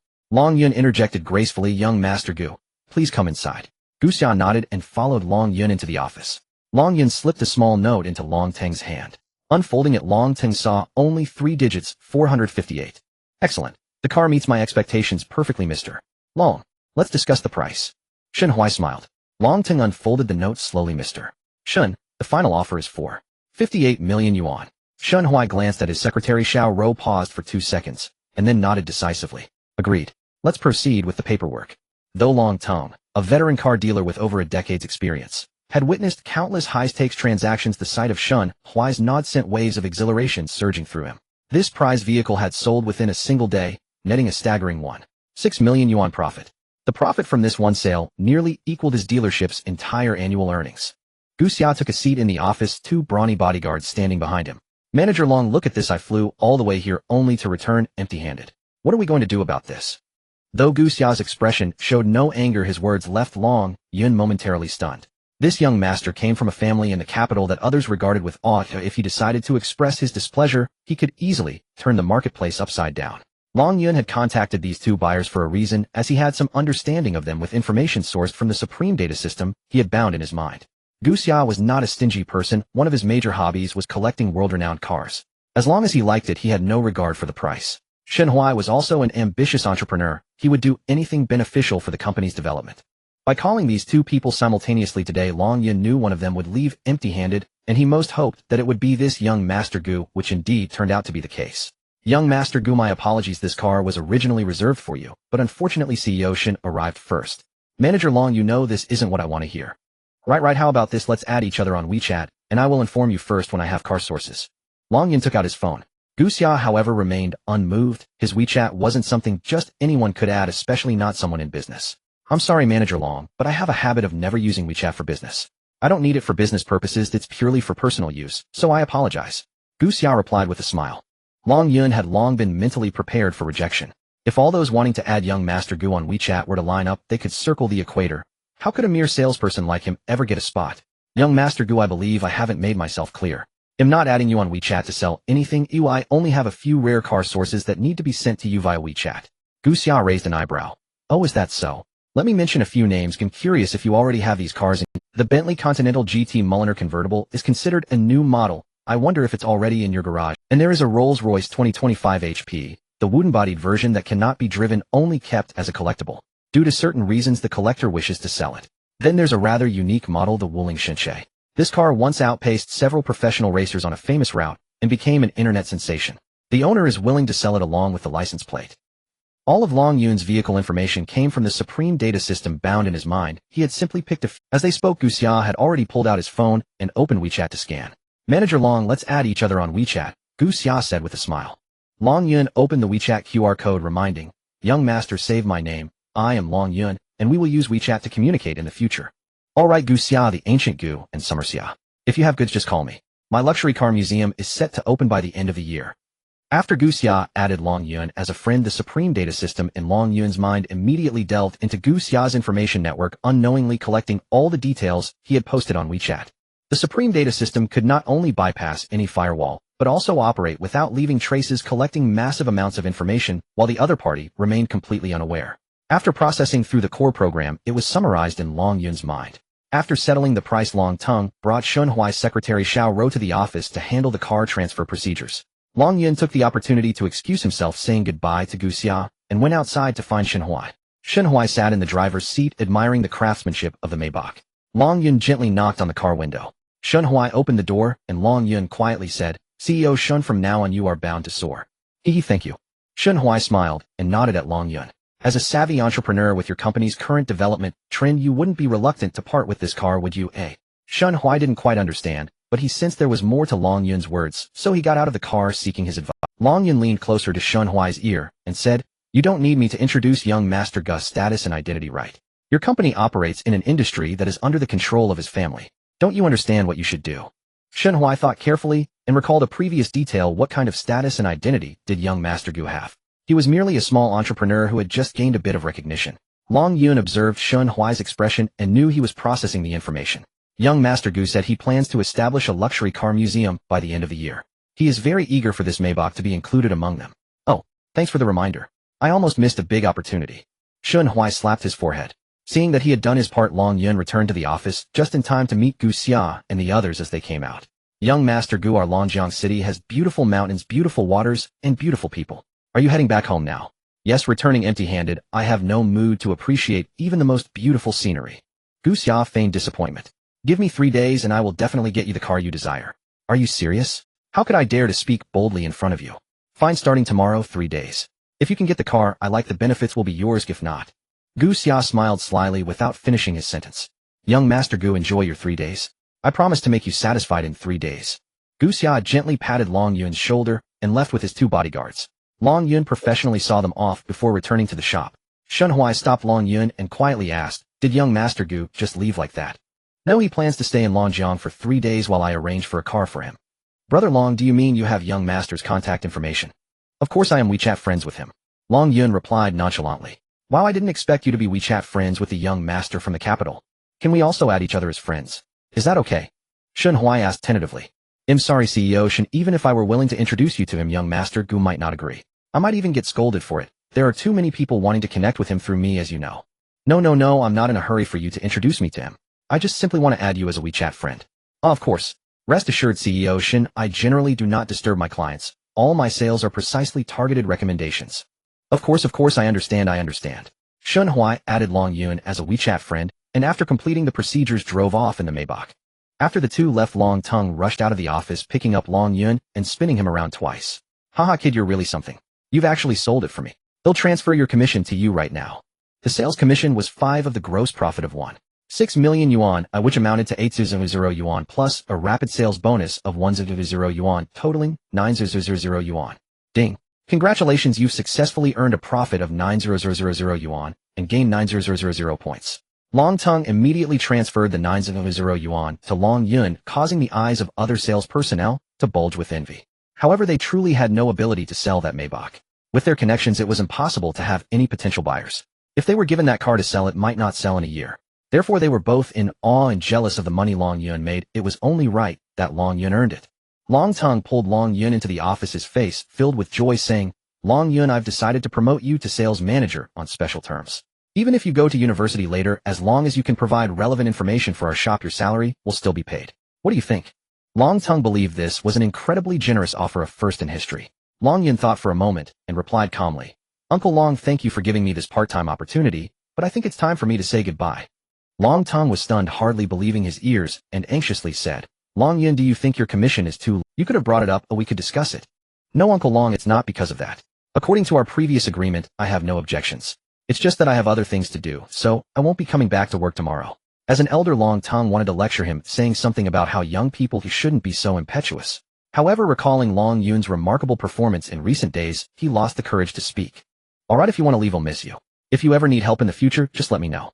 Thank you, Uncle Long, we part ways here. Long Yun walked out of the Long Tang used car market without looking back. Long Tung watched Long Yun's departing figure, as if he were a stone statue gazing at his husband leaving. Boss Long, what's up with Long Yun? Oldly approached and asked. He's leaving, he won't be coming to work here tomorrow. Sigh. Long Tung shook his head in regret. Let him go, this kid is too impetuous. Young people are like this, after making some money, they just want to have fun. TSK. Long Tung turned his head and sternly stared at Oldly. Oldly, you've been with us for quite a few years. Why don't you earn some money for me? As long as you can bring money to our shop, I can tolerate however impetuous you are. If your performance doesn't improve this month, you might as well look for another job. Oldly thought he was helping Long Tung, but ended up speechless from the reprimand. Long Yun walked out of the used car superstore, the vehicle information from the market constantly flooding into his mind, and he had mastered all the various details about the cars. When the peers saw the Maybach being driven away, they understood that the car had been sold. It had just arrived yesterday, and those who understood the situation looked at Long Yun with admiration, wishing they could have such selling ability as Long. Standing at the market entrance, Long Yun summed up the money he had earned over the past few days. Pure profit was 221,400 yuan, and he had 221,400 points. This amount of points could only renew the Supreme Information System on a daily basis. Fortunately, the Supreme Information System would not expire until midnight tonight, and there was still over an hour left before the end of work, theoretically allowing time to earn more. Outside the market, many car dealers were using the free parking spaces provided by the municipal planning to set up stalls for buying cars. They displayed a sign that read sky-high prices for buying cars, waiting for car owners to approach. Although many sellers understood that these buyers would offer considerably lower prices, they still consulted. Each car has its own condition and market situation. Used cars are inherently non-standard products, and it's impossible to have a uniform price like new cars. Due to personal usage habits, even the same model can have significant differences, so the prices naturally cannot be the same. Long Yun had figured it out. If he kept working under someone else relying on commissions, it would be impossible to achieve a daily income of 100. Without achieving that, he wouldn't be able to renew the supreme data system. Some used cars are affordable to buy, but not to drive. The reason they can't be driven isn't due to the inability to afford gas, but because they cannot bear the high maintenance costs. It's not the Mercedes or the Land Rover to be afraid of, but the Volkswagen with letters. Although Volkswagen cars are ubiquitous in Dacia country, this one with the letter Phaeton under the Volkswagen badge looks like a Passat, yet its value is several times that of a Passat. Creaking sounds of Volkswagen Phaeton slowly passed in front of Long Yun and stopped in front of the buyer. Immediately the condition of the car flashed in Long Yun's mind. Volkswagen Phaeton, 2009 Model 4. 2-liter V8 engine 5-seat extended version with a new car guide price of $1.3 million. The current market price for used cars is between $150,000 and $200,000. The noise comes from the differential. If the differential is damaged, once completely broken, this car will only be able to drive in a straight line. A group of car buyers immediately surrounded the car, and upon seeing the letter under the Volkswagen badge, many decisively walked away. Only 2 car dealers remained by the car, possibly out of curiosity.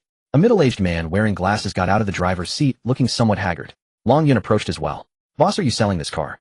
After getting out, the glasses man asked the 2 car dealers beside him, "What kind of car is this?" "It's a Volkswagen Phaeton 2009 Model 4. 2-liter V8 engine 5-seat extended version." The glasses man replied. "Luxury car, we don't buy this but won't sell." One of the car dealers shook his head and walked away. Now only 1 car dealer, and Long Yun remained by the car. "Boss, I heard this car doesn't sound quite right. It was creaking when you drove it over. Is there something wrong?" the car dealer asked. The glasses man nodded helplessly. "Yes, the 4S shop has tested it and said the differential is broken. It needs to be replaced, which requires ordering parts and takes a month, costing $25,000. "What the heck? Replacing a differential costs $25,000. We can't buy it, we can't do this." The last remaining car dealer waved his hand and walked away. The glasses man looked at Long Yun. "Brother, will you buy it? How much do you want to sell it for?" Long Yun asked. "To be honest, I bought it as a used car for $8,000, and now I want to sell it for $5,000. Selling the car for $5,000, replacing the differential for $25,000. Do you think I'm foolish?" Long Yun teased. "Brother, you're mistaken. This car should be given away, and you should pay an additional $2,000 to make it right." A car dealer joked. "Sigh." The glasses man sighed and shook his head. "I bought a problem child. How about this $1,000? I'll take it, and I'll handle the transfer myself. Can you sell it?" The glasses man was at a loss. "Brother, it's a Volkswagen Phaeton." "I know, but its parts can only be ordered from Bentley, and just one differential costs over $2,000.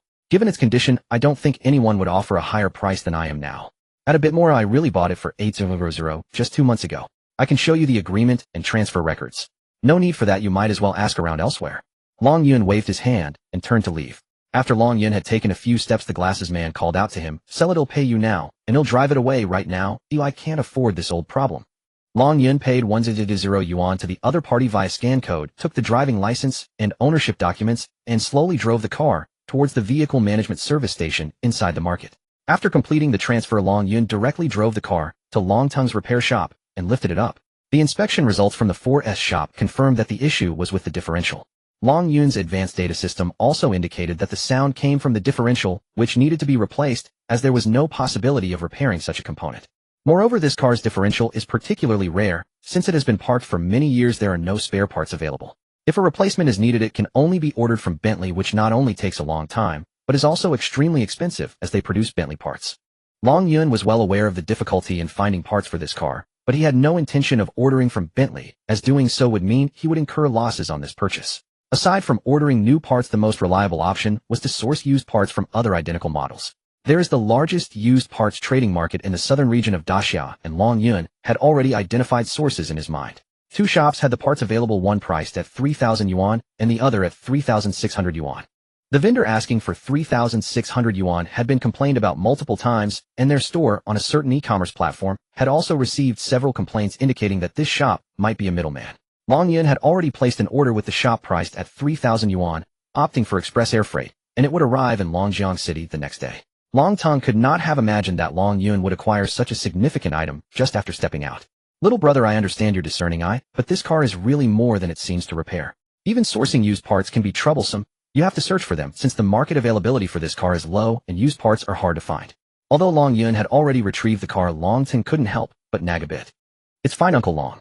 I've already ordered the parts, and they will arrive tomorrow afternoon. I will need to trouble the repair shop's master to help with the replacement, and please charge the labor fee at the normal rate. A little brother, what kind of relationship do we have? Why would I charge a labor fee for replacing a part for you? Once the parts arrive, well, just replace them. But will the part you ordered actually work? Of course it will. This differential comes from a seized car in a Southeast Asian country. Records show that a Volkswagen Phaeton was seized there for 5 years and was only processed by the government earlier this year. The owner of the used parts business bought it, and due to paperwork issues he could only sell it as parts. This means the differential I bought is practically brand new. Long Tongue was momentarily stunned. Long Yun was boasting without a script. How could a freshly graduated high school student know so much, and his story sounded so convincing? Long Yun noticed Long Tang's doubtful gaze, and smiled, saying, "What's wrong, Uncle Long? Don't you believe me?" "Of course I believe you. How could I not?" Long Tang chuckled. "Are you planning to keep this car for yourself after you fix it, or are you going to sell it?" he asked while walking. "Of course I'm selling it. How could I afford to keep such an old luxury car? If some crucial part breaks down again, I would have to risk everything." Long Yun was quite candid. That makes sense. This car is indeed hard to sell. I mean, you must have a way. If it were in our shop, it might not sell even in a year. Oh, you don't need to worry about that, Uncle Long. I'll sell it tomorrow afternoon. Oh, I've already found a buyer. Coincidentally, tomorrow is the weekend, and I'll have him come over to watch the part replacement process. What? You just got the car and already found a buyer? Long Tongue looked at Long Yun in disbelief. Yes, if I hadn't found a buyer, how could I dare to take this car? Long Tongue was increasingly perplexed by Long Yun. This young man was indeed extraordinary. He just had to see if he could sell the car the next day. After returning to the Welfare Institute, Long Yun began searching for potential buyers for the Volkswagen Phaeton in Longjiang City. He hadn't found a buyer before, but finding one wasn't hard for him. It just took some time to process the data. Potential customer 1, the retired principal of Longjiang City's third high school, is interested in purchasing a Volkswagen Phaeton, as owning one has been his lifelong dream, but he was unable to fulfill it due to various constraints at the time. Now retired, he hopes to buy a cheap second-hand Phaeton to fulfill this wish. Potential customer 2, the retired town mayor of a town in the outskirts of Longjiang City, has been infatuated with the Volkswagen Phaeton for many years. Potential customer 3, the owner of a small grocery store, was once a well-known entrepreneur years ago, but due to various reasons his business went bankrupt and he lost everything, including his beloved Volkswagen Phaeton. Repurchasing a Phaeton is his lifelong aspiration. The system listed more than 10 potential buyers in Longjiang City. The vast majority were interested in purchasing a Volkswagen Phaeton due to some emotional ties indicating that this car must be sold to someone with such sentiments. After screening, Long Yun chose the retired principal and the small shop owner, proactively contacting them to explain the car's condition and inviting them to observe the part replacement process tomorrow. The reason for inviting customers to observe the replacement process was to let them see the quality of the newly arrived parts, which were almost brand new. These parts were worth over 200,000. On the other hand, it also proved that the car had indeed been repaired, allowing buyers to purchase with confidence, as buyers of such cars would be somewhat concerned about usage costs. Just as Long Yun was about to sleep, a WeChat call came in from a new friend he had added today, Mr. Shun. Shen Huai said he had thought for a long time and decided to transfer his Maybach to Gu Xiao, hoping Long Yun could facilitate the deal. Long Yun had anticipated this during the day when he hinted to Shen Huai and immediately presented 2 options. Option 1, sell the car to Long Yun, who would then sell it to Gu Xiao with a price difference involved. Option 2, Long Yun would act as an intermediary, transferring Shen Huai's car to Gu Xiao without interest in their transaction method, charging a 30,000 yuan brokerage fee. Shen Huai intended to transfer the car to Gu Xiao not for the money but for other considerations, thus opting for option 2. Although he cursed Long Yun in his heart for being greedy, charging as much as 30,000 for being a middleman, he still dared not offend Long Yun. Although Shen Huai was willing to let go of this car, Gu Xiao might not accept it. With a prominent family behind him, he didn't need to please anyone, but was most afraid of social scrutiny, not wanting to leave anyone with a reason to gossip. Thus Long Yun's perfect solution emerged. Shen Huai would donate the Maybach Zeppelin to Gu Xiao's luxury car museum, with all proceeds from the vehicle going to charity. Gu Xia gladly accepted this form of donation. Shen Huai had also climbed up the tree of Gu Xia, and Long Yun not only did a good deed, but also earned a 30,000 yuan brokerage fee. The shop owner and the old principal hurried to the Longting auto repair shop early the next morning, which surprised Long Yun. He did not expect these two to be so eager. Last night the advanced data system expired, and when Long Yun entered the second-hand car market today, the vehicle information indeed did not display. Long Yun had some vague memories of certain special vehicles, but without the support of the advanced data system, he felt as blind as a bat. In the repair shop, the Phaeton was on the rack, and the differential had already been disassembled by the technicians last night. They were now studying it. They couldn't figure out much from it, just observing the internal structure, as this thing was already a piece of scrap metal. Upon opening it, they discovered that the damage was caused by a leak in the gear oil leading to dry grinding, and whereas several gears had even been ground flat, and there was a pile of metal shavings inside. The The cause of the differential's damage was the previous owner's negligence failing to check and maintain it regularly. The two potential buyers also observed the process of opening the differential and exchanged car maintenance tips with the technicians. After Long Tung learned that Long Yun was at the repair shop, he rushed over in a flurry, seemingly encountering some troublesome issue. Long Yun glanced at Long Tang's anxious expression and asked Uncle Long what's wrong. Oh no, you guessed it right. That Hyundai 935 had an accident, and the owner has blocked the shop's entrance with the car. Long Yun had anticipated that car was a ticking time bomb, but he did not expect it to blow up so quickly. Judging from Long Tung's expression, it seemed the accident was quite serious. It suddenly stalled during driving, lost steering control, and crashed into a wall. Long Tung said helplessly. Long Yun responded calmly, does this have anything to do with you? Wasn't that car on consignment? You are not responsible for its quality. Yes, I did specify in the sales agreement that the car was on consignment, and our shop is not responsible for the car's quality. But Old Lee has disappeared, and the new owner can't find him, leaving the car blocking our entrance. Alright, let's go take a look. Long Yun followed Long Tung to the sales area, and sure enough, the Hyundai 935 that Old Lee had sold was parked at the entrance, completely wrecked in the front with the hood raised. The new owner was even sitting on the roof cursing, claiming that Long Tang's second-hand car market sold vehicles with major accidents. Long Yun had not intended to renew the advanced data system today, as the matters he needed to arrange did not require it. In the morning, he was coordinating the handover of the Maybach between Shunhui and Guxia, taking a 30,000 commission. In the afternoon, he planned to sell the Volkswagen Phaeton from the repair shop. The buyer had already arrived early, just waiting for the parts to arrive and be installed.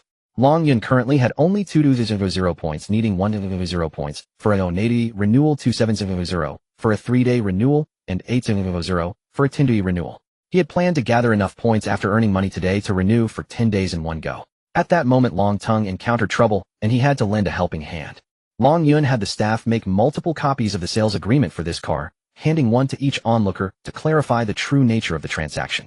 While Long Tung was dealing with the disturbance, Boss Chiu from Ili Tianqing car dealership rushed over eagerly to watch the commotion. Personnel from the market management office also arrived. After the onlookers received the copies of the agreement, many started to leave. It was clear that the car was on consignment, and Long Tung's second-hand car market was not responsible for its condition. If an accident occurred, they would not be able to find the shop. However, there was a headache. Old Lee was an employee of Long Tung's second-hand car market, and he had now disappeared. The new owner did not indicate any intention to hold the shop accountable, merely parking the car there waiting for Old Lee. Boss Chiu was further inciting the crowd, attempting to tarnish the reputation of Long Tang's second-hand car market. The buyer's demand was for a refund and triple compensation, but it seemed they had chosen the wrong target. Long Yun renewed the advanced data system for 1 day in his mind, costing him 1,000 points. He opened the door of the 935, entered the driver's seat, turned on the ignition, and the vehicle began its self-check. Normally, all the indicator lights should light up at this point, but the engine warning light did not illuminate, indicating that it had been tampered with. Using a decoder to read the fault codes, there were indeed issues with the fuel system. Now that the root of the problem had been identified, solving it would be straightforward. Long Yun announced publicly on behalf of Long Tung that all components of the fuel system would be replaced on that vehicle, including spark plugs, fuel injectors, fuel pumps, gasoline filters, and that the damaged covers from the accident would also be replaced and repaired. Long Yun particularly stated that Long Tang's second-hand car market, as an honest and trustworthy business, was merely fulfilling old lease obligations in doing these things, and all expenses would be claimed from Old Lee. After reviewing the agreement, everyone understood that the matter should be directed at Old Lee instead of Long Tang's second-hand car market, as Old Lee was the owner and had clearly stated his responsibility for the car's condition in the agreement. Although Long Tung was somewhat displeased with this solution, it was indeed the best course of action at the moment, and the new owner was willing to accept it. The car was moved to Long Tang's auto repair shop, and Long Tang's second-hand car market continued to operate normally. Uncle Long, hasn't Old Lee's salary for this month not been paid yet? Did he not also deposit a $2,000 bond? Using his money to repair the car, you could also earn a repair fee. Oh, why not take advantage of it? Long Tung was taken aback at first. Old Lee's salary plus commission for this month totaled over $8,000, and with the $2,000 bond, there was over $10,000 in total. That over $10,000 would be more than enough to replace the fuel system and repair those damaged covers. How did Long Yun? Long Tung felt a chill run down his spine. Long Yun, what will happen to the owner of the car after it is repaired? In fact, Long Tang's question could be phrased differently. After replacing the fuel system, would the car still experience? Long Yun certainly understood Long Tang's true intention. After the replacement, the probability of sudden stalling is 3-2. Long Yun stated. As for why that was the figure, Long Yun was unsure. The system prompted that, and he merely recited it. For any old vehicle, even those reputed to be indestructible, it is possible for some faults to arise. This is an unavoidable issue, as the aging of parts is irreversible and inevitable. Although the conflict between the new owner and Longtang's second-hand car market was temporarily resolved, even if the fuel system was entirely replaced, the new owner had developed a psychological barrier towards the car and wanted to sell it at the original price, offering it to Longtang's second-hand car market.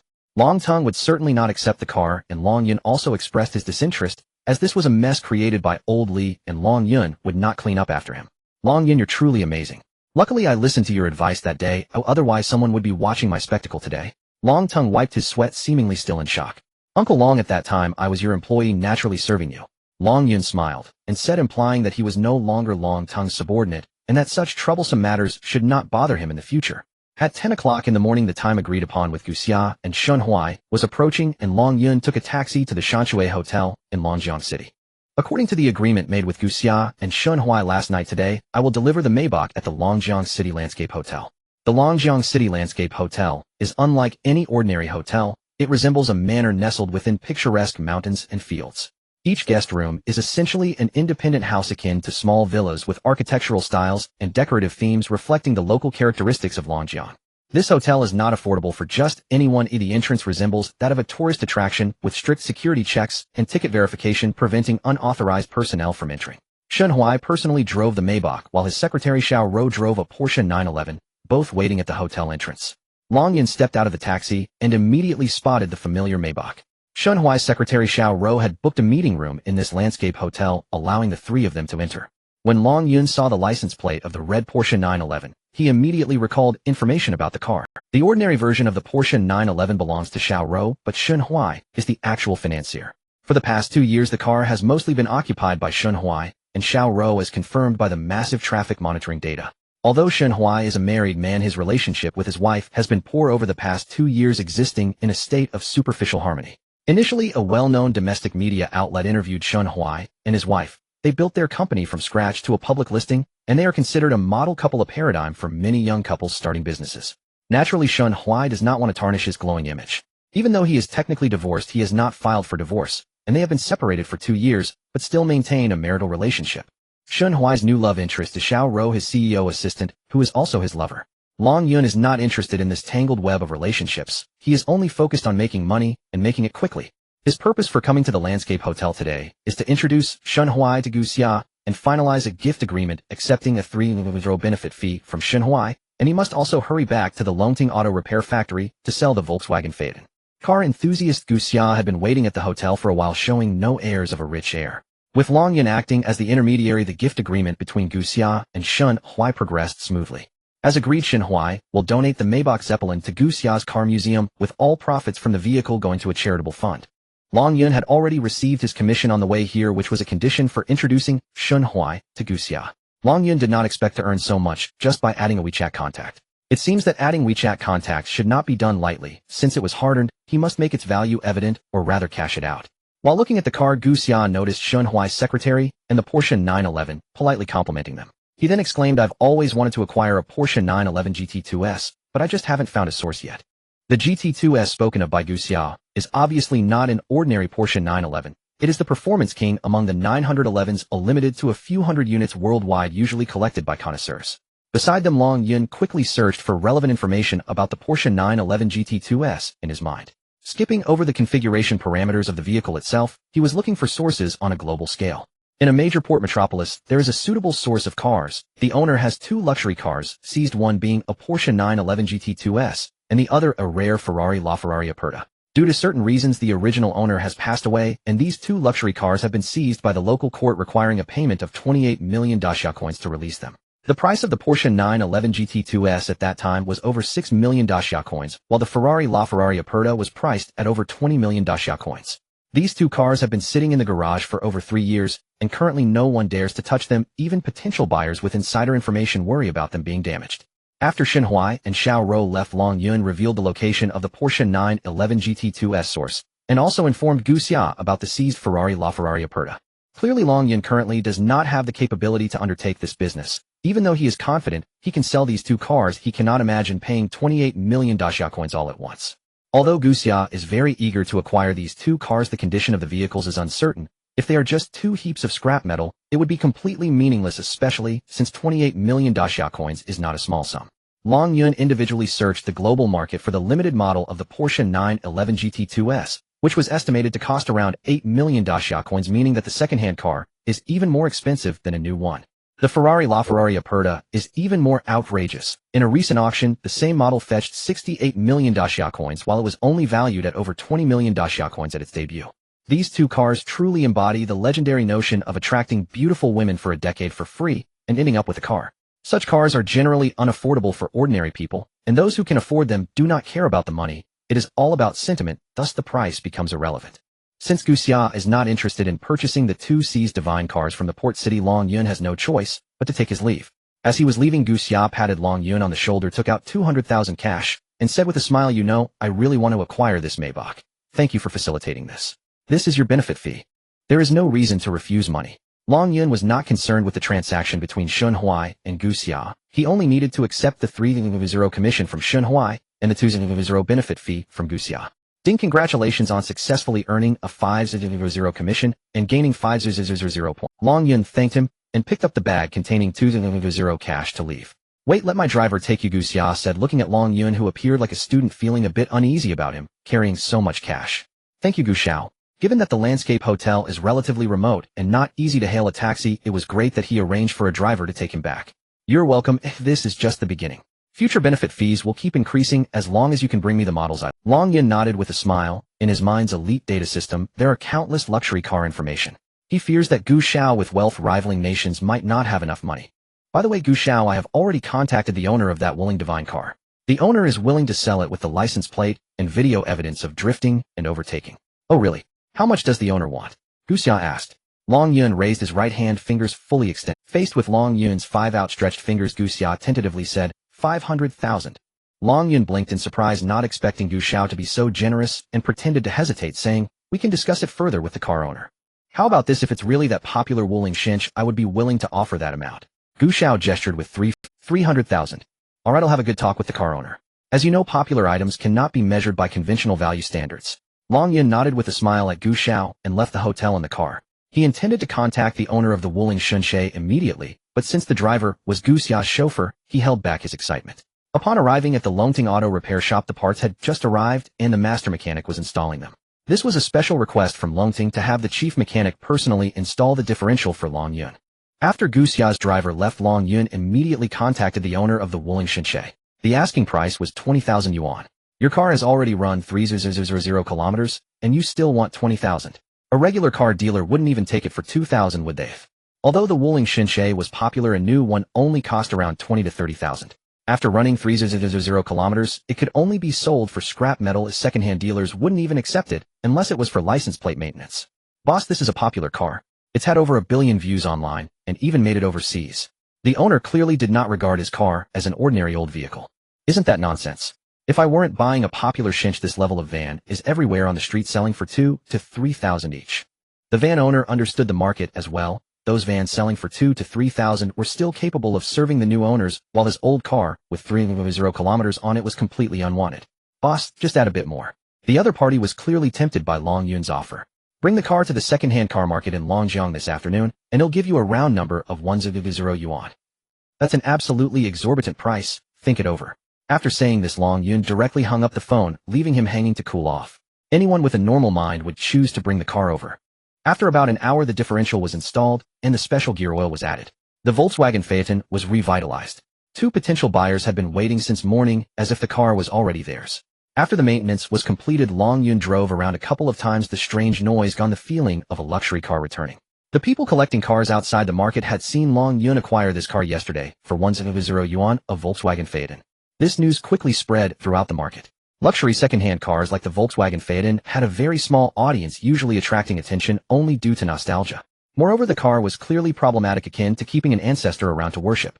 Many in a dismantling parts market in the south knew about it. The Phaeton was already rare, and finding suitable dismantling parts was not an easy task. Many people in the market mocked Long Yun, thinking he was foolish for buying a car that he could afford, but couldn't afford to repair. Even if given away for free, no one would want it. However, it seemed like today was a face-slapping moment. This kid was actually driving that Phaeton around various shops. The annoying strange noise had indeed disappeared, and it felt completely like a luxury car. Longting admired him from the bottom of his heart.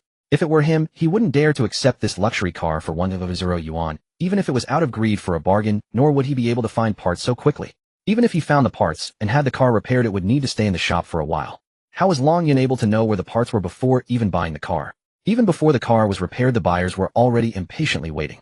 How was this accomplished? Long Yun drove that Volkswagen Phaeton around the market slowly for a few laps today, slapping the faces of those who doubted him, ensuring no one was missed. The two potential buyers sat in the car experiencing the luxury of the Phaeton firsthand. After the repairs, the car was in full revival. Once they rolled up the windows, it was astonishingly quiet. After finishing slapping faces in the market, Long Yun parked the car outside the vehicle management service hall. He opened a certain mobile app search for similar cars online and gave the two potential buyers a rough overview of the market conditions. Both potential buyers had their own price expectations. When they first laid eyes on this car, it fell within a lower price range as the vehicle had been disassembled and lacked appeal. When the parts arrived, Long Yun specifically let the two potential buyers observe and even had the chief mechanic explain to them. Once they confirmed the parts were original, their price expectations would surely rise. After the parts were replaced and they experienced the luxury of the Phaeton firsthand, their price expectations should have. The first to inquire about the price was the small shop owner. Long Yun had already set a price based on market conditions, quoting a firm 18,000 yuan. This price was neither high nor low in the market. For Long Yun, whose cost was only around 13 to 14,000, no matter how much he sold it for, it was a huge profit. He also did not want to make too much, so 18,000 was fair. Little brother, this price seems a bit high. I checked, and the same model sells for only 11,000 online. The small shop owner had come specifically to see the car and surely did his homework. What you're talking about is the lowest configuration. Our car is mid to high configuration with a different engine. There's no comparison. No one understood the market better than Long Yun. The advanced data system had already summarized this information for him. Moreover, the parts I've used are original, 99 new. Just the parts alone are worth over 200,000. Haha, little brother, you're exaggerating too much. If that's the case, aren't you selling this car at a loss? The old principle. Of course, I certainly didn't get the parts for over 200,000. Ooh, I have my own channels. Setting the car's price at 18,000 is very fair, no negotiations.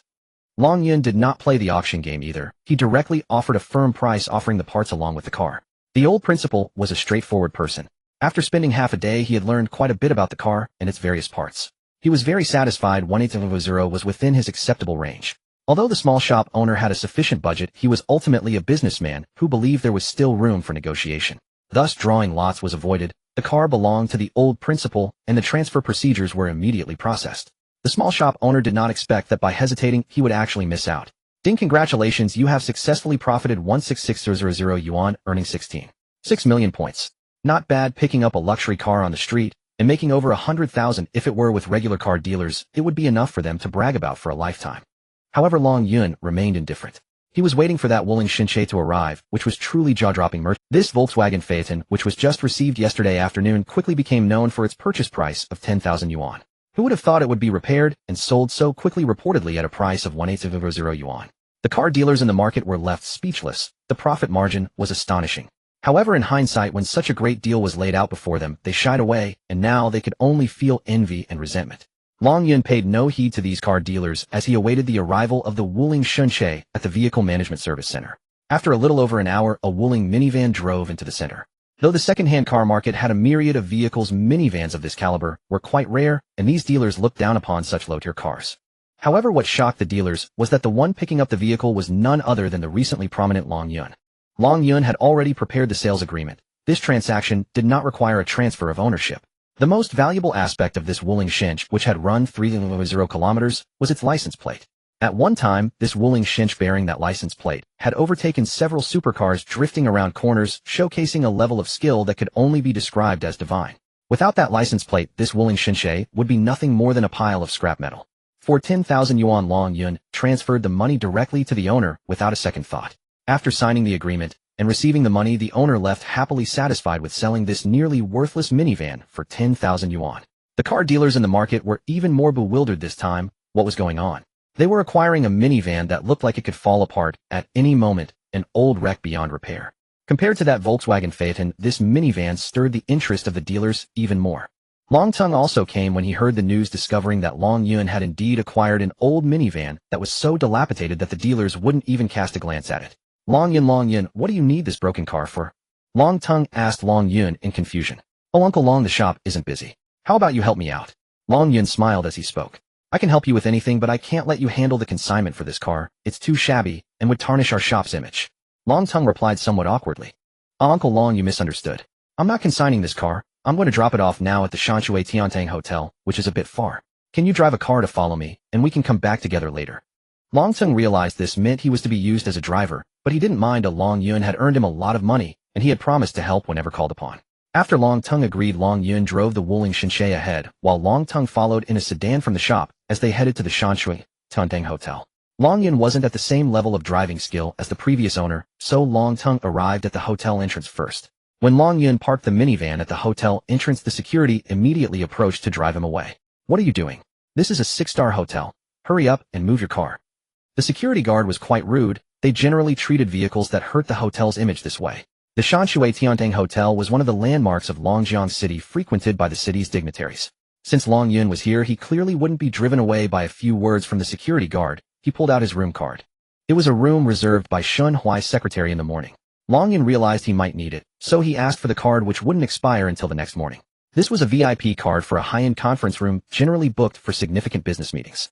Where did you get this card? The security guard asked, somewhat surprised.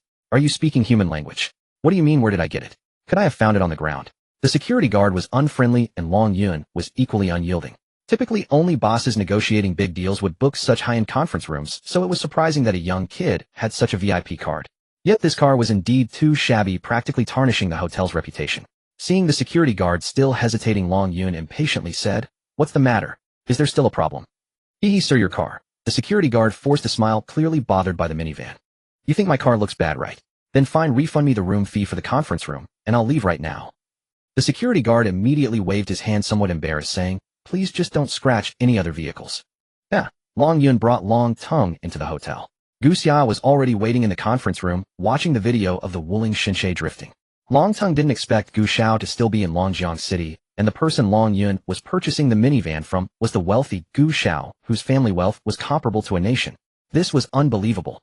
Long Tung had speculated on who would buy this dilapidated minivan on the way here, considering all possible people based on his years of experience, even thinking that perhaps the hotel owner might need such a vehicle for transporting goods. He never imagined that the buyer of the minivan would actually be Gu Xiao. How on earth did Long Yun manage to sell a broken minivan to a rich and powerful young noble? It was probably harder than borrowing $1 million from him. Long Tung had met Gu Xiao before. After greeting, Long Yun said, "We're all family here, there's no need. Here's the vehicle sales agreement, please take a look. The owner is Party A and you are Party B. Just sign here, and this internet-famous Shinshe will be yours."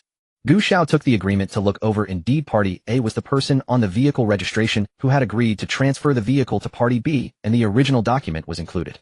Long Yun had already planned this out. The agreement did not indicate the transaction price, clearly stated that no transfer of ownership was required, and that Party B was not convenient to appear. Gu Xiao signed his name with a flourish. "Congratulations, Gu Xiao, on acquiring an internet-famous Wuling Shinshe." Long Yun smiled and shook hands with Gu Xiao. "So is the price the same as what we discussed before?" Gu Xiao inquired. "Yes, Gu Xiao, you only need to give me 300,000, and all the videos can be found online. I will provide you with an unedited version of the video at that time." Long Yun was confident he could provide Gu Xiao with the unedited video, because that footage was stored on the servers of a dashcam company. For a divine-level data system, breaching a server to extract a video file was exceedingly simple. "Alright, I didn't bring that much cash today. Here's my check for 300,000. Gu Xiao handed a check to Long Yun, who accepted it without even glancing at it, and tucked it into his pocket. Long Tung was stunned. He had hesitated several times to bring up this matter on the way back. "Uncle Long, do you seem to have some?" "Hee, Long Yun, that's your business secret." "Ew, I probably shouldn't ask." "What business secret? Weren't you there?" "It's not a secret for you. I sold that broken car for 300,000. Suddenly, the 30-year veteran driver slammed on the brakes, nearly causing a rear-end collision. 300,000. That's really 300,000. A broken minivan worth less than 3,000, and you sold it for 300,000. "Yes, Uncle Long, that's an internet-famous Wuling Shinshe. Gu Xiao will make even more from it." Long Tung could hardly believe his ears. After all his years in the industry, he had seen many things, but selling a broken minivan for 300,000 was utterly absurd. It was his first time witnessing such a thing. "Uncle Long, please stop in front of the Shenzhou Bank. I need to withdraw some money. I'm in urgent need of cash lately." After getting off the car out of concern for Long Yun, Long Tung followed him into the bank. Rather than concern, he couldn't believe that the check for 300,000 was real. How could a broken van possibly sell for 300,000? He even doubted that the check was legitimate, but since it was from Gu Xiao, how could it be a worthless check? He just felt that something was off.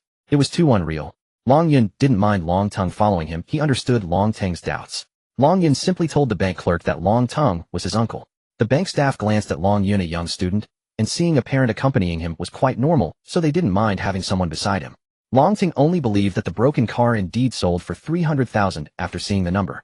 Undoubtedly Gu Xiao did not issue a worthless check. That check was indeed redeemed for 300,000. Ding.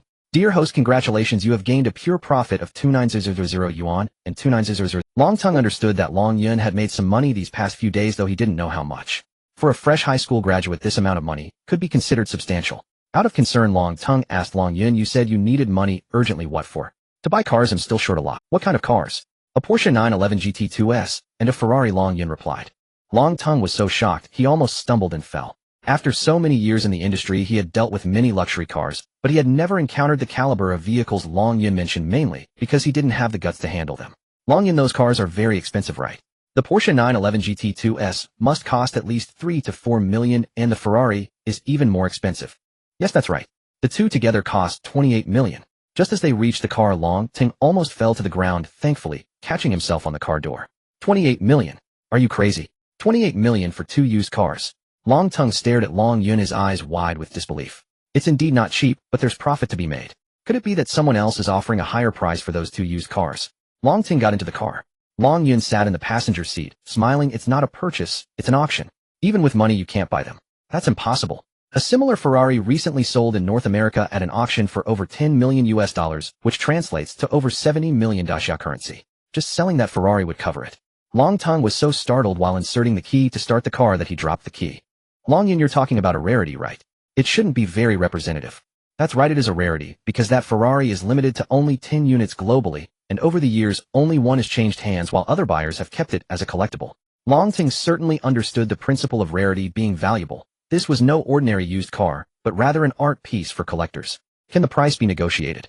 No. Long Yun shook his head helplessly. It's a car seized by a port authority, no bargaining allowed. It's too expensive, we can't afford it. However, I want to buy a car. Can you accompany me to take a look and help me assess it? Since the tasks for the day were completed, Long Yun gladly agreed. The car Long Tung wanted to see was a 2012 Mercedes-Benz S600, a vehicle used by the president of a public company, which had been driven for 130 kilometers in 12 years. The company driver who received Long Tung and Long Yun informed them that many car dealers had looked at this model with bids ranging from 3500 to 3800. Upon seeing the actual car, all the information flashed in Long Yun's mind. Brother, do you think we can secure this car? Long Ting asked. Uncle Long, how much do you plan to offer for it? Long Yun inquired. The company people said at least 3800. Many have seen it, and the highest bidder wins. Long Yun asked the company driver to start the engine, listening to the sound. For such an old luxury car, while it could be bought, it might not be easy to maintain, especially since many parts might need replacement due to its age. Yet it was still a luxury car. Since it had been driven only by the company president, it had accumulated just over 10,000 kilometers a year, and aside from the driver's seat, the other seats were in nearly new condition, with the entire car well maintained. Uncle Long, the maintenance costs for this car are too high. It might not sell well. I mean, those who understand cars may not. To be honest, I intend to keep this car for myself. I'm running a repair shop, so I'm not worried about the maintenance costs. Oh, so you see yourself as the final owner? Then it's even less suitable for you to buy it. Why? This car has a 5.5T twin-turbo V12 engine. First of all, fuel efficiency is out of the question. It practically drinks fuel. But since you're buying such an expensive car, you probably wouldn't mind that issue. Secondly, this car's ignition coils are prone to failure. The V12 engine is different from V6 and V8. Its ignition coils are integrated together, so if one fails, you have to replace a whole side, which means 6 at a time, usually 12 together, costing nearly 300 for a full set. Moreover, the suspension system of this car is quite costly. It's not air suspension, but hydraulic suspension, an early version of the Magic Carpet, which is very comfortable. However, its oil pump is prone to failure, and the repair costs are very high. U4S shops charge around 30 to 40,000 for one, and if you buy it, you would have to spend at least 20,000 or more.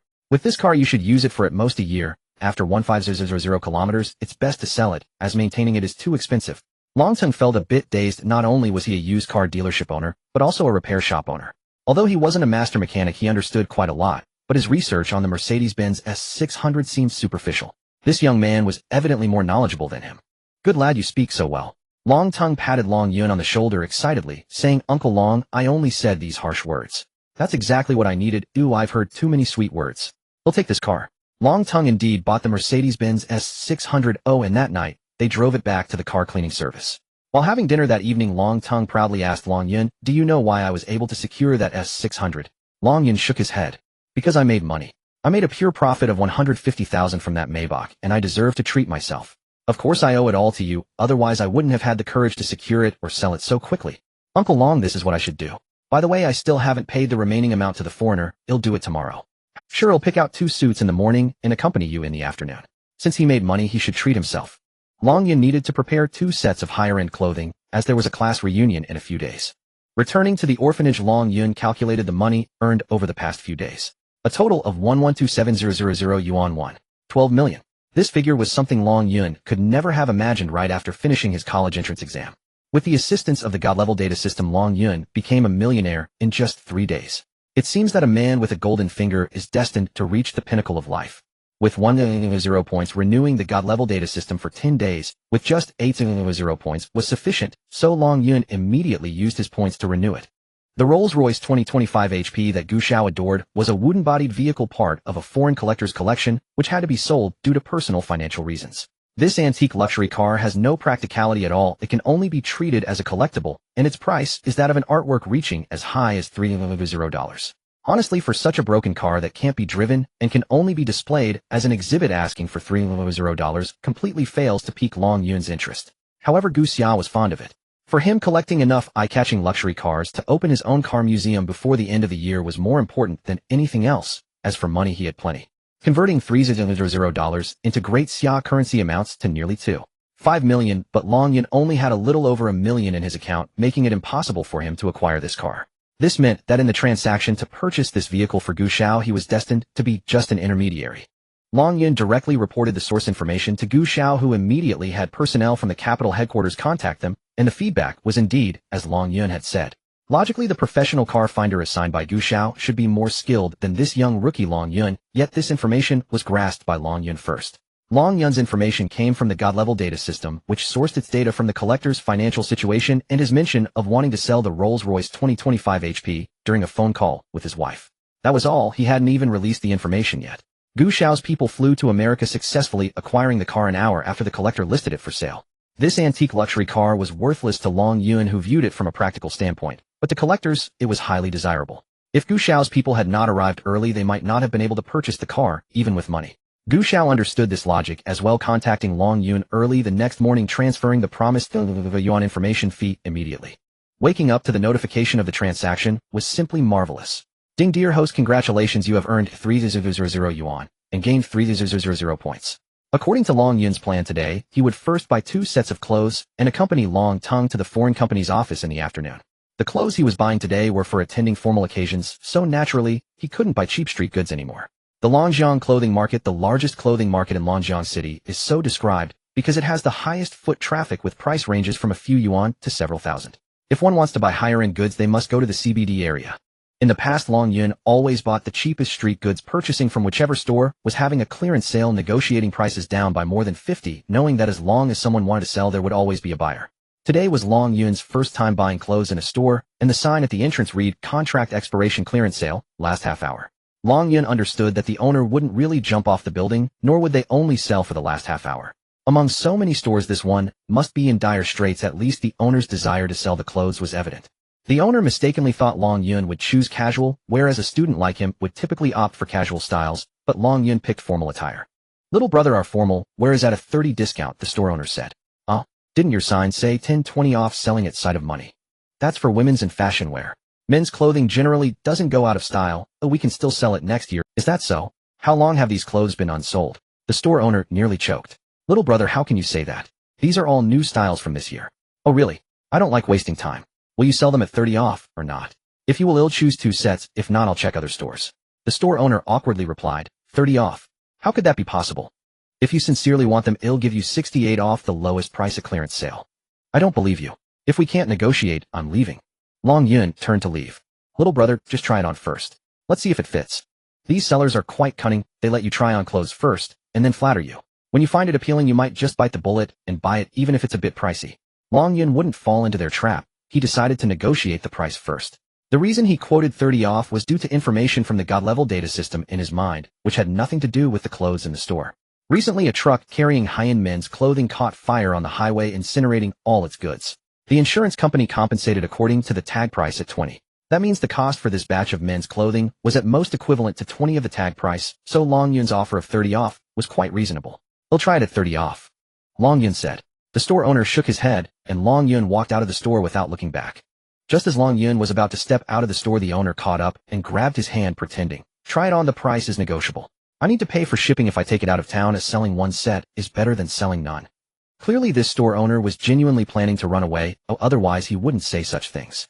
Long Yun returned to the store, picked the two most expensive sets, and tried them on. With his handsome looks and natural physique, he looked good in anything. "He'll take these two sets." Long Yun signaled the store owner to pack them up. "Oh, little brother, you truly have an eye for quality, picking the best. I can't sell these two sets to you at 30 off. You promised 30 off, why can't you sell them now?" Long Yun was somewhat displeased. The owner awkwardly replied, "These sets are too costly. If I sell them at 30 off, I'll lose too much." "Alright then, I'll check next door." Long Yun put down the clothes and walked away. This time, he truly left, directly entering the neighboring store that was also having a clearance sale. The store owner dashed into the neighboring store and pulled Long Yun back. The neighboring store's owner came out scolding, "You bastard, you brought customers to my store." The store owner had a bewildered expression, saying, "Brother, just a little more, we're really losing money here. We agreed on 30 off, I won't pay a penny more." Fine, take it away, a lost sale." Long Yun couldn't fathom how thick-skinned these shady merchants were. They said it was the last half hour, but clung on for days with those hastily made posters already fading. Long Ting never expected that in order to accompany him to meet foreigners, Long Yun specifically changed into a formal suit. "We cannot let the country lose face." This is Long Yun's explanation. Upon arriving at the foreigner's company, they were greeted by a translator. The foreigner appeared very agitated, scolding someone on the phone while in the office. "What's wrong with the foreigner? Why is he so angry?" Long Yun casually asked the translator. The translator quietly replied, "There's been some trouble in Africa, and the headquarters sent him to coordinate, but he doesn't want to go." "Oh, is it really necessary to be that angry?" Long Yun casually remarked. "You don't know the company sent him to Somalia, and he could have gone home for vacation." Mentioning Somalia, both Long Yun and Long Tung understood what that place meant: war and pirates. "There has been a rebellion in the eastern region of Somalia, and two of our company's cargo ships have been taken hostage by pirates," the translator explained. Long Tung then realized that this foreigner was from a shipping company, the full representative of a large American shipping firm in Longjiang City, Great Xia. When the rebellion in Somalia was mentioned, Long Yun's bound superior data system immediately searched for related information. A ship was carrying 50 Bentley Continental GT Mulliner convertibles, which had already been seized by pirates along with the cargo ship. Even if the pirates eventually released them, the delivery of these cars would be delayed by at least 3 months. There is an 85% probability that these cars will be swallowed by the pirates, who also like these luxury vehicles, and the shipping company currently has no intention of compromising with the pirates, as a certain country's military is preparing to wipe out this group of pirates. This means that the Bentley Continental GT Mulliner convertible on display in Great Xia is likely to become a limited edition, and there won't be any new models arriving in Great Xia for at least 6 months. Unfortunately, the Bentley Continental GT Mulliner convertible ordered by Guxia is also on that ship. At present, the sample car has not been sold, as it still needs to be exhibited at the venue. Our car show is being held in a southern city these days. This means that securing that Bentley Continental GT Mulliner convertible after the car show is crucial, as it will definitely not be absent from Guxia's luxury car museum opening at the end of the year. In a southern city, the exhibited sample car is the top configuration. It is equipped with a Bentley 6.0-liter twin-turbo W12 engine with a maximum power of 635 horsepower, peak torque of 900 Nm, and a 0-100 km/h acceleration time of 3.8 seconds, reaching a top speed of 333 km/h, paired with an 8-speed dual-clutch transmission. The official guide price for this car is over 3 million yuan. Long Yun made an excuse to step away for a moment and called Guxia. At this time, Guxia was preparing to leave Longjiang. "Guxiao, did you order a Bentley Continental GT Mulliner convertible?" Long Yun asked over the phone. "Yes, how did you know?" Guxia hesitated for 2 seconds before responding. "I guessed it. Sorry, Long Yun, I had already ordered this Bentley Continental GT Mulliner convertible, so I won't be paying you any information fee," Guxiao said proudly on the other end of the line. "I understand, but in my opinion you may still have to pay me the information fee. According to our previous agreement, 400 should not be less." "Oh really? Give me a reason." "My reason is simple: hurry and secure the display car in the south, otherwise when your luxury car museum opens you might not be able to get the Bentley Continental GT Mulliner convertible." "Why wouldn't I be able to get it? What do I need a display car for?" "Guxiao, let me put it this way, if I had enough money, I would immediately secure that display car, without hesitation. I'm not in a hurry. After all, my luxury car museum won't open until the end of the year. If you don't secure it now, when your luxury car museum opens at the end of the year, you will have no cars to exhibit. Just say it plainly. If your reason is persuasive enough, I will immediately transfer you the 400 information." Guxiao is indeed a straightforward person. The car you ordered has been hijacked by Somali pirates, and from the current situation, the probability of the pirates releasing the cargo ship is almost zero. "When did this happen? How come I didn't know?" I mean, it hasn't been reported on the news. Gu Xiao was a bit surprised. It just happened this morning. How do you know? I mean, are you sure? Gu Xiao was somewhat incredulous. Of course this information is worth 4,000,000. Alright, I'll have someone secure that display car. After all, I don't mind having one more of the same model. I'll pay you the information fee after it's reported in the news, is that okay? Of course, no problem. You can wait until the Bentley 4S store clearly tells you that they cannot deliver on time before paying me the information fee. Good. After the call ended, Gu Xiao immediately called someone to secure that display car. As for whether it was really as Long Yun said, he also wasn't sure, but he felt this kid was quite amazing. After leaving the foreigner's company, Long Tung eagerly shared good news with Long Yun. The Fast Horse New Energy Automobile Company is processing the first batch of models Fast Horse now. All brand new cars originally priced at 19800 yuan, now at a wholesale price of half. In fact, Long Yun's superior data system had received this news the night before. Last night the Fast Horse Automobile Company held a meeting and decided to clear out the Fast Horse No. 1 from their warehouse to recoup funds for the production of the newly launched model Fast Horse No. 8. Fast Horse No. 8 not only has upgraded configurations, but its appearance is vastly different from Fast Horse No. 1. Of the only thing these two cars have in common is the logo. Furthermore, a major announcement was made that Fast Horse No. 8 will hire the renowned domestic artist Chao Xingqi as its spokesperson. Clearly, with a spokesperson and a 50 wholesale discount, many car dealers couldn't sit still. This was a great opportunity for wealth. However, Long Yun's reaction was very calm. Uncle Long, why are you getting that junk car? Long Yun coldly countered. Long Tung's fiery enthusiasm was doused by Long Yun's cold water. Over the past few days, Long Tung understood that Long Yun was quite extraordinary, but what he said was usually correct. A clear endorsement nationwide, 100 meet and greet events, and there will be one in Longjiang City as well. Plus new cars at a 50 wholesale price. Such a great opportunity must not be missed. Many business owners in the market have already ordered. Let them scramble for it, it's junk that won't sell. What do we need it for? Long Yun said disdainfully. Little brother, why do you say that? Fast Horse No. 1 has major battery issues. First, the battery life is severely inadequate. Second, this car sold 100 units last year, and 153 of them spontaneously ignited. With such a self-ignition rate, if it were you, would you dare to buy it? Third, there are safety hazards in the braking system. You can check the automotive complaint list to see how many traffic accidents have been caused by brake failures in this car. Regardless of which point, Long Tung broke out in a cold sweat after hearing this. But they hired the big star Chao Xingqi as a spokesperson. The recognition should be able to rise. Chao Xingqi is endorsing Fast Horse No. 8, not Fast Horse No. 1. The appearance of the two models is vastly different, and their configurations are miles apart. Chao's fans will only buy Fast Horse No. 8. Fast Horse No. 1 will be completely ignored. Long Tung felt a chill down his spine from Long Yun's words, unconsciously covering his bank card in his pocket. Fortunately, he hadn't made a move yet, otherwise he would regret it too late. As expected, early the next morning, several transport vehicles stopped outside the Longjiang second-hand car market on the Almost every seller in the second-hand car market had ordered the Kuiman No. 1 electric vehicle except for the Longting second-hand car dealership. Longting trusted Long Yun's judgment. When others asked him why he hadn't placed an order, he merely smiled and said it was a financial issue. The next morning, news broke about Somali pirates hijacking a cargo ship, leaving the ancient summer in awe. He didn't wait for the 4S store to explicitly tell him that the new car couldn't be delivered. He understood that it would take a long time. Even if the car was confirmed to be undeliverable, the 4S store would generally try to delay the process, as the deposits from customers were a significant amount of money that could be used for liquidity. Long Yun got up and washed up just as he was planning to consult the immigration bureau about going abroad. A transfer from Gu Xiao arrived. 400 yuan. Long Yun simply replied with 2 words, thank you. Then Gu Xiao's call came in.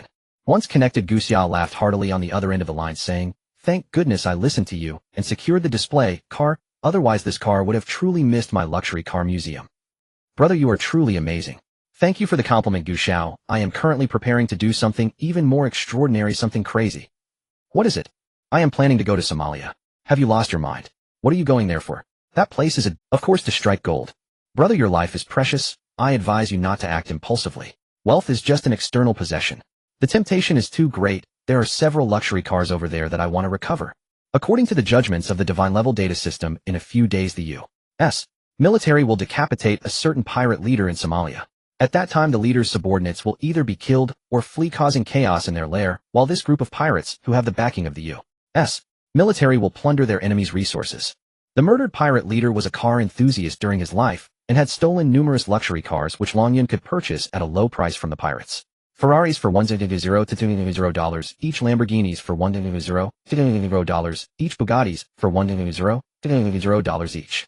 How could one miss such an opportunity to grab cars?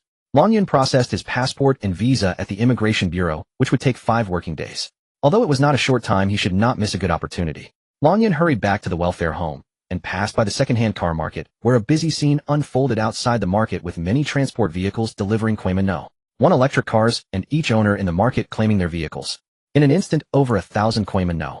One cars flooded the entire market.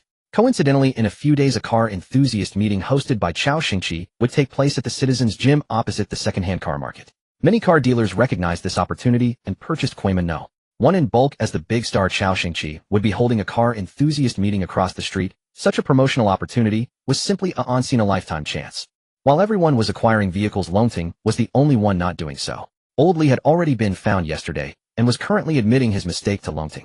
Old Li had reached an agreement with the buyer to settle the matter with a compensation of 800 yuan and was responsible for fixing the car for the buyer. The car was repaired at Longting's auto repair shop. Although he gave Old Li an internal price, Longting still made a small profit and resolved the awkward situation of the customer blocking the door. In this regard, Long Yun's solution was indeed the best. Old Li held a grudge against Long Yun. When he saw that all the merchants in the market had acquired Quaimano, one while Longting had taken no action, he casually asked, "General Long, didn't we purchase Quaimano?" One. Longting nodded and replied softly, "Yes, Quaimano. One isn't suitable for us. But General Long, this batch of Quaimano, one is brand new. They're under 6 months old and available for 50 off wholesale. How can we miss such a great opportunity to make money?"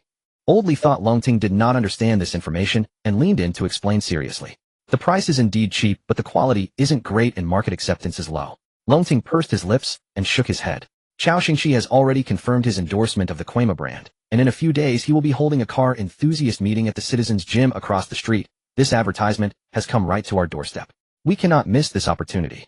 I checked the car complaint list, and Quaimano one indeed has many issues, including serious hazards and critical components like brakes. I've seen that too, but isn't the manufacturer still around? If problems arise, it's the manufacturer's responsibility, but why does it concern us dealers? Wrong. You know one side, but not the other. The sales contract for this batch of Quaimano one clearly states that the warranty for these cars is not the manufacturer's responsibility, but falls on the dealer, who is obligated to inform consumers of this. At that moment, Long Yun arrived at the store and happened to encounter Old Li persuading Longting. "Long Yun, you're here, come sit." Longting invited Long Yun to sit down. Old Li, seeing Long Yun arrive, stood aside with a sour expression, remaining silent. After Long Yun sat down, he glanced at Old Li and chuckled, saying, "Old Li, we thought you had gone missing. What's changed your mind?" Old Li shot Long Yun a glare, but swallowed his words. "Long Yun, why don't you come back to work? I can increase your tips." Longting smiled and said, "Thank you, Uncle Long, but I won't be coming back. Today as I passed by here, I saw everyone acquiring Quaimano one, and I was worried about our store, so I came to check. Since you haven't purchased Quaimano one, I am reassured." "Haha, so it was your bad idea, huh? General Long might miss a great opportunity because of you." Old Li muttered sarcastically to himself. "Haha, Old Li, it's normal for you to think that. It proves you haven't sunk to the point of no return. However, whether they will ultimately profit from this batch of Quaimano one remains to be seen. Let's wait and see what happens. Let's wait and see then." Humph. Old Li stormed out in a huff. After he left, Long Yun said to Longting, "Uncle Long, I know you are quite conflicted, but luckily you did not order this batch of Quaimano one. In fact, the opportunity to make money was right in front of him. Why not seize it?" Longting was puzzled. He had not acted due to his trust in this miraculous young man, and now he was being persuaded to act. "No, didn't you say this batch of cars has issues?" "Yes, there are indeed issues with this batch of cars, but I meant for you to represent Quaimano 8. Quaimano 8. The profit margin is too low. Selling one car only earns a few thousand yuan. No, Uncle Long, this is precisely your opportunity for takeoff. Right now, Quaima's manufacturer lacks funds and has low requirements for agents. As long as you can pay cash for the goods, they will provide them. In a few days, Chao Xingqi will come to promote this car right at our doorstep, and it is bound to become a bestseller." "Is that so? What about the quality of Quaimano 8? Quaimano 8 is produced on an entirely new platform with all new material suppliers. Even the battery manufacturer is one of the top battery suppliers in the country, so Quaimano 8 is worth investing in." "Are you suggesting I turn the tables?" "Exactly, that's right." Longting knew that Long Yun was quite extraordinary, but he really wasn't confident about proceeding this way. The Quaima 8 is an upgraded version of the Quaima 1, and the two models are worlds apart. However, the profit margin on the Quaima 8 is very low. Selling one car yields only a few million. The profit rate is too low. Seeing that Longtung was still hesitating, Long Yun explained, "Uncle Long, there must be hundreds of businesses in our second-hand car market, right? There are a total of 108 businesses, and of those 100 are solely engaged in the second-hand car trade." Longtung believed he knew this market better than Long Yun. However, Long Yun's understanding went far beyond that. Out of the 100 businesses, 99 had ordered the Quaima 1. The entire second-hand car market had purchased 3109 units of the Quamo 1, all of which were new cars bought at half price with quality assurance and after-sales service fully handled by the dealers. The key point is the quality assurance and after-sales service are all the responsibility of the dealers. The reason Quamo New Energy Company decided to sell off this batch of Quamo 1s was to recover capital and to set up for the next strategic move. This trick had long been deciphered by Long Yun's advanced data system. Although the Quamo 1 was indeed sold at a loss, the parts of the Quamo 8 are fully compatible with the Quamo 1. When these discounted Quamo 1s need parts, they will have no choice but to purchase the Quamo 8 parts at a high price. The manufacturer will recover the losses from the parts. This is also why Long Yun suggested that Long Tung become an agent for the Quamo 8. Once he becomes an agent, he will gain the distribution rights for Quamo 8 parts, and eventually, the over 3,000 Quamo 1s in the market will have to come to Long Tung for parts. Just in this market you have hundreds of customers. Are you still worried about not making a profit? Long Yun replied with a smile. Long Tung blinked, trying hard to understand Long Yun's words, but he still seemed unable to grasp the full picture. Let me put it this way, Uncle Long, all the parts of the Quamo 8 can be used on the Quamo 1. Long Tang's mind was suddenly enlightened, and he immediately understood Long Yun's point, excitedly shaking Long Yun's hand. Little brother, listening to you has truly opened my eyes. Let's do it. Immediately become the agent for the Quamo 8. Long Yun understood that if Long Tung managed the Quamo 8, well, he would surpass many businesses in this market and become a nationwide chain electric vehicle dealer with a 67% likelihood of such a scenario occurring. Plans are made by man, but success is in the hands of heaven. Long Yun could only do so much. He took his leave from Long Tung and clearly told him that he would be very busy in the future, implying that he shouldn't come looking for him again. As he walked out of Longjiang City's largest second-hand car market, many dealers were happily purchasing Quamo 1s. Sadly, no matter how excited these people are now, they will soon feel equally devastated. This batch of Quamo 1s has issues with the battery, motor, and braking system. The nightmare for the dealers has just begun. This afternoon, Long Yun had to head to the capital city, invited by Gu Xia for an auction that was to be held there. Gu Xia had already transferred the money for the first-class ticket, but Long Yun still chose to fly economy class. Coming from an orphan background, he was accustomed to being frugal, and flying economy saved him 3/4 of the cost. At the international airport in the capital, Gu Xia personally drove a Porsche 918 Spider to greet Long Yun. The car was indeed highly recognizable, and its price of 15 million Daxia coins was jaw-dropping. Aren't you going to ask me why I called you here? Gu Xia asked with a smile. Since Gu Xiao called me, it must be for something important. There is no need for me to ask, you will tell me yourself. I just worry that you might impulsively run off to Somalia. I called you to the capital to have some fun for a few days, and to keep you safe. Gu Xia said half-jokingly. Thank you for your concern, Gu Xiao. I will set off for Somalia immediately after getting my passport and visa in 5 days. Hey, why are you so stubborn? The pirates over there are rampant. Going there could cost you your life. Gu Xia said seriously. That's right, if it weren't for the fighting over there I wouldn't have the chance to pick up a car, so I have to go. Now tell me, why did you call me here? Come with me to a place, there's an auction, and I need you to help me keep an eye on things. Upon mentioning the auction, Long Yun's advanced data system found 2 results. One auction is located in the eastern district of the capital, featuring a Lamborghini Veneno convertible, also known as Lamborghini Poison, which is limited to 9 units worldwide, with only 2 in Daxia and a factory price of 20 to 30 million Daxia coins. The other auction is located in the western district of the capital, featuring a 2002 Ferrari F2002 racing car, which was driven by racing king Michael Schumacher to win his 5th world championship in 2002, making it a vehicle endowed with the aura of a celebrity. May I ask, Gu Xiao, are you going to the east or the west? Long Yun inquired. Gu Xia was even surprised. Such high-level auctions are generally held internally and do not require advertising. After all, only a select few people can afford and are willing to buy. How did this kid find out? To be honest, there are only 2 Lamborghinis in Daxia, and aside from the one being auctioned today, the other one is with me. Oh, it seems Gu Xiao is preparing to acquire the racing car of the Racing King today. Gu Xia was once again surprised. How did this kid know everything? My garage is missing a racing car from the Racing King. Since this car is being auctioned in Daxia today, I must acquire it. Since Gu Xiao is determined to win today, why did you call me? Don't worry, I will compensate you for your effort. Is 2,000 a day enough? Although Long Yun wasn't there for the money, since it would be given, he had no reason to refuse. After arriving at the auction venue, Long Yun took a short nap. When he woke up, it seemed the auction had already ended. I'm sorry, Gu Xiao, Long Yun said apologetically. Gu Xia smiled and replied, it's fine, there was a break in the auction. Sorry, I meant that I felt a bit guilty about earning this 2,000 from you so easily. Gu Xia was at a loss for words. This auction was indeed much more intense than he had imagined. He had kept raising the bid, but buyer number 3 kept pushing back, while buyer number 5 also caused trouble. To feel justified in accepting this 2,000 from you, let me tell you 2 things. Long Yun leaned closer to Gu Xia's ear and said, buyer number 5 genuinely wants to acquire this car, but their budget is nearly maxed out. Buyer number 3, the one competing with you, is a shill who just raised the price to 34 million and let him have the car. But I must acquire that car. Gu Xia whispered back. That guy is a shill, or what does he want with that car? After he wins the bid, won't he just sell it to you? As for buyer number 5, they can only offer 20 million at most. In the end, you could just spend a little over 20 million to buy it from buyer number 3. What if he doesn't sell? In the whole country, only you and buyer number 5 are interested in that car. If he doesn't sell to you, he will sell to buyer number 5. Buyer number 5's budget is limited, so the car will ultimately still be yours. Gu Xia was skeptical, but the current price was indeed too high, and he sensed that buyer number 3 was acting unusual. Gu Xia's man raised the bid to 34 million, and after hesitating for a moment, buyer number 3 added 1 million, prompting Gu Xia to immediately announce his withdrawal. At the moment the hammer fell, buyer no. 3 was left dumbfounded. Could it be that this wealthy young master, whose riches rival nations, has stopped bidding? Congratulations. You've successfully won the bidding for the Car King's racing car. We'll take our leave now. After being prompted by Long Yun, Gu Xia understood the intentions of buyer no. 3 and approached to congratulate him with an air of schadenfreude. This was also a reminder from Long Yun to encourage buyer no. 3 to sell the car to Gu Xia. Hello Gu Xia. As fellow car enthusiasts, why not study it together? Buyer no. 3 indeed feeling guilty hastily invited Gu Xia to view the racing car. In this world there are many wealthy individuals, but few possess wealth like Gu Xia. Even though it was his own money, transferring over 30 million from his left pocket to his right was not an easy task.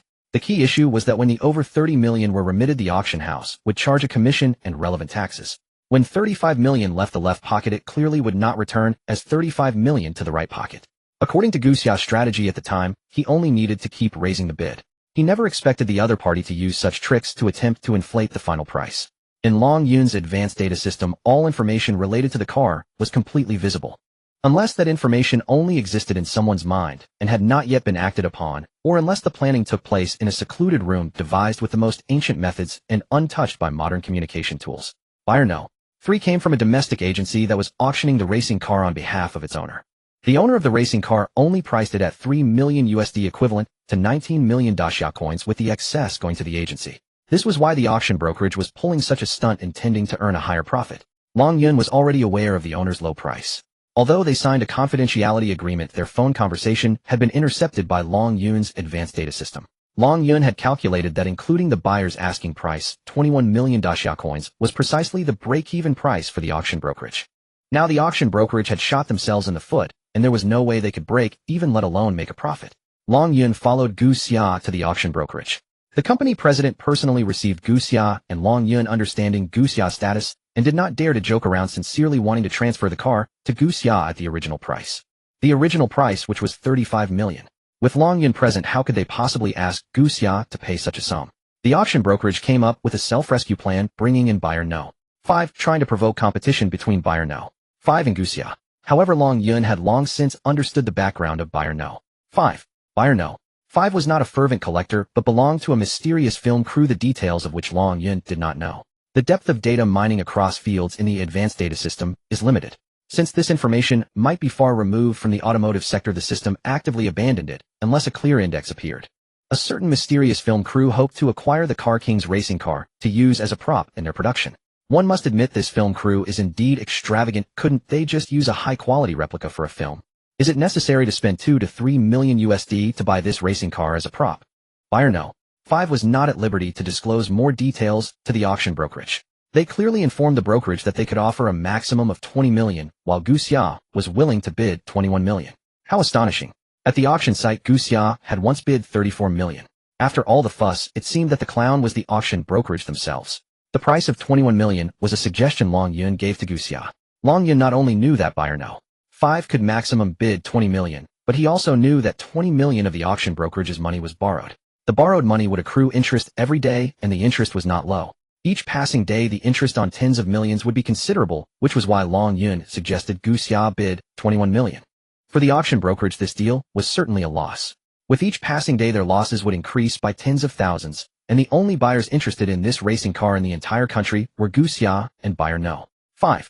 How could they wait for a third potential buyer to show up?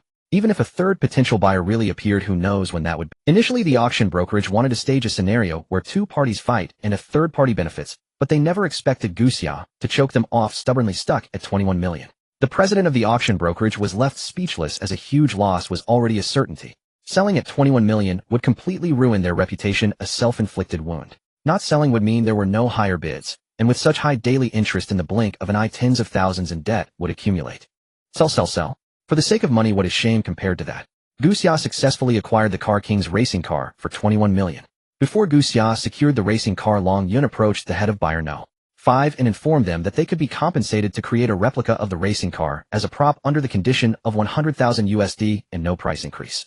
Billionaire 5 naturally agreed, and with this approach their original budget of 20 million could be reduced to under 300,000. Guxia initially thought Billionaire 5 would raise their bid. Although their budget was only 20 million, exceeding it by several hundred thousand was considered normal. Many productions overshoot their budgets. Unexpectedly, Billionaire 5 did not raise their bid at all. At 21 million, Guxia successfully acquired the Car King's racing car. When Long Yun brought Billionaire 5 to Guxia and explained everything, Guxia finally understood what was happening.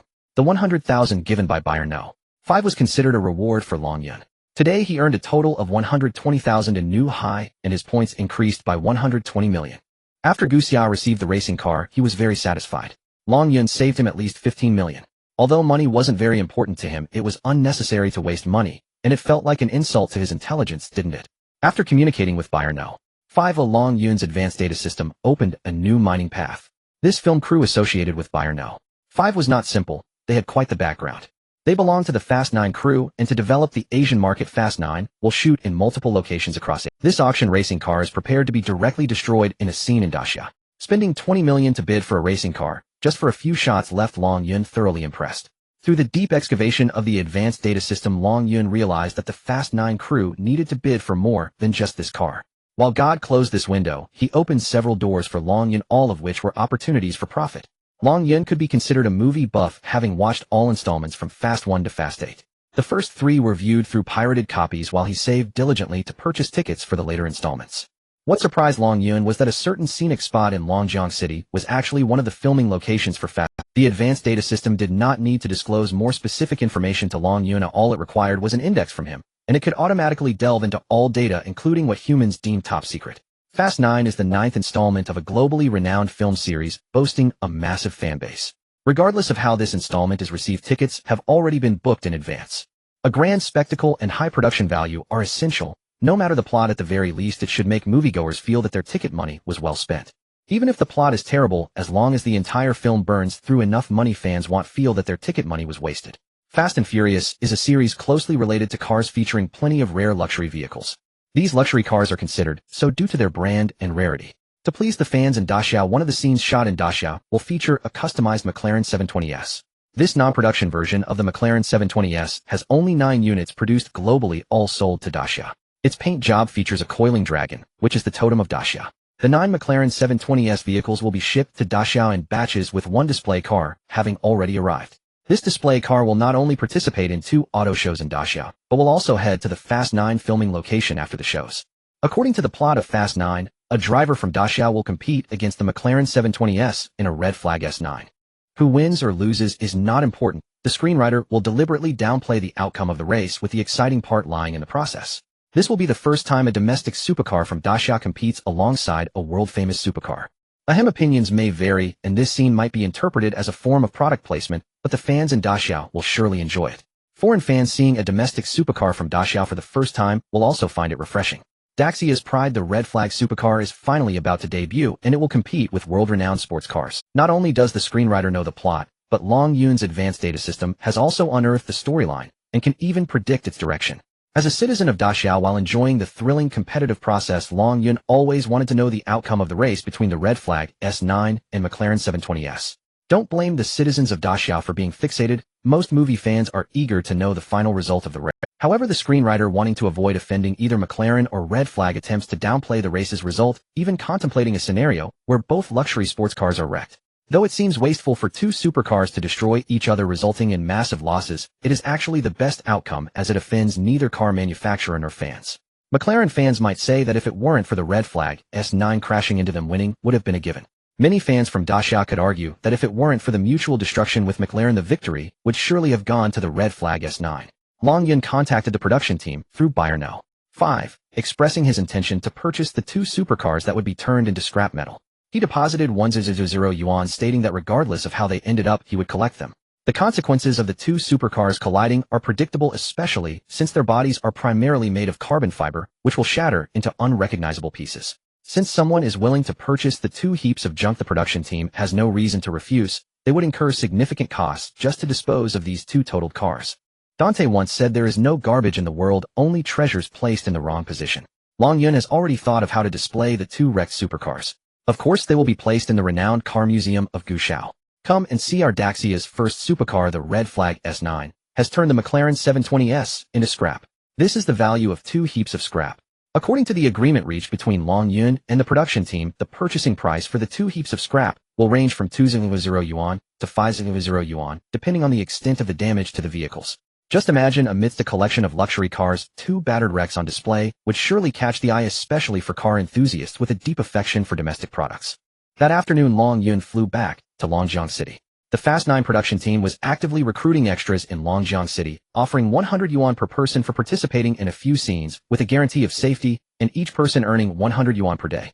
Guxia originally wanted Long Yun to stay a few more days as it was Long Yun's first time in the capital, and there were many fun places he hadn't visited yet. Guxiao wished to extend his hospitality. Unexpectedly, Long Yun was heading straight for the daily 100 yuan as an extra. It's truly hard to predict this guy. Guxia personally drove his Porsche 918 to take Long Yun to the capital international airport. Upon returning to Longjiang City, it was already evening. The next morning, Long Yun arrived at the registration site for extras for the Fast 9 production crew to line up. The Fast 9 production crew has low requirements for extras of anyone aged between 18 and 60, male or female, and in good health is welcome. The limit is set at 200 people, first come first served. The recruitment announcement was released at 8 a.m. today, officially starting at 9 a.m.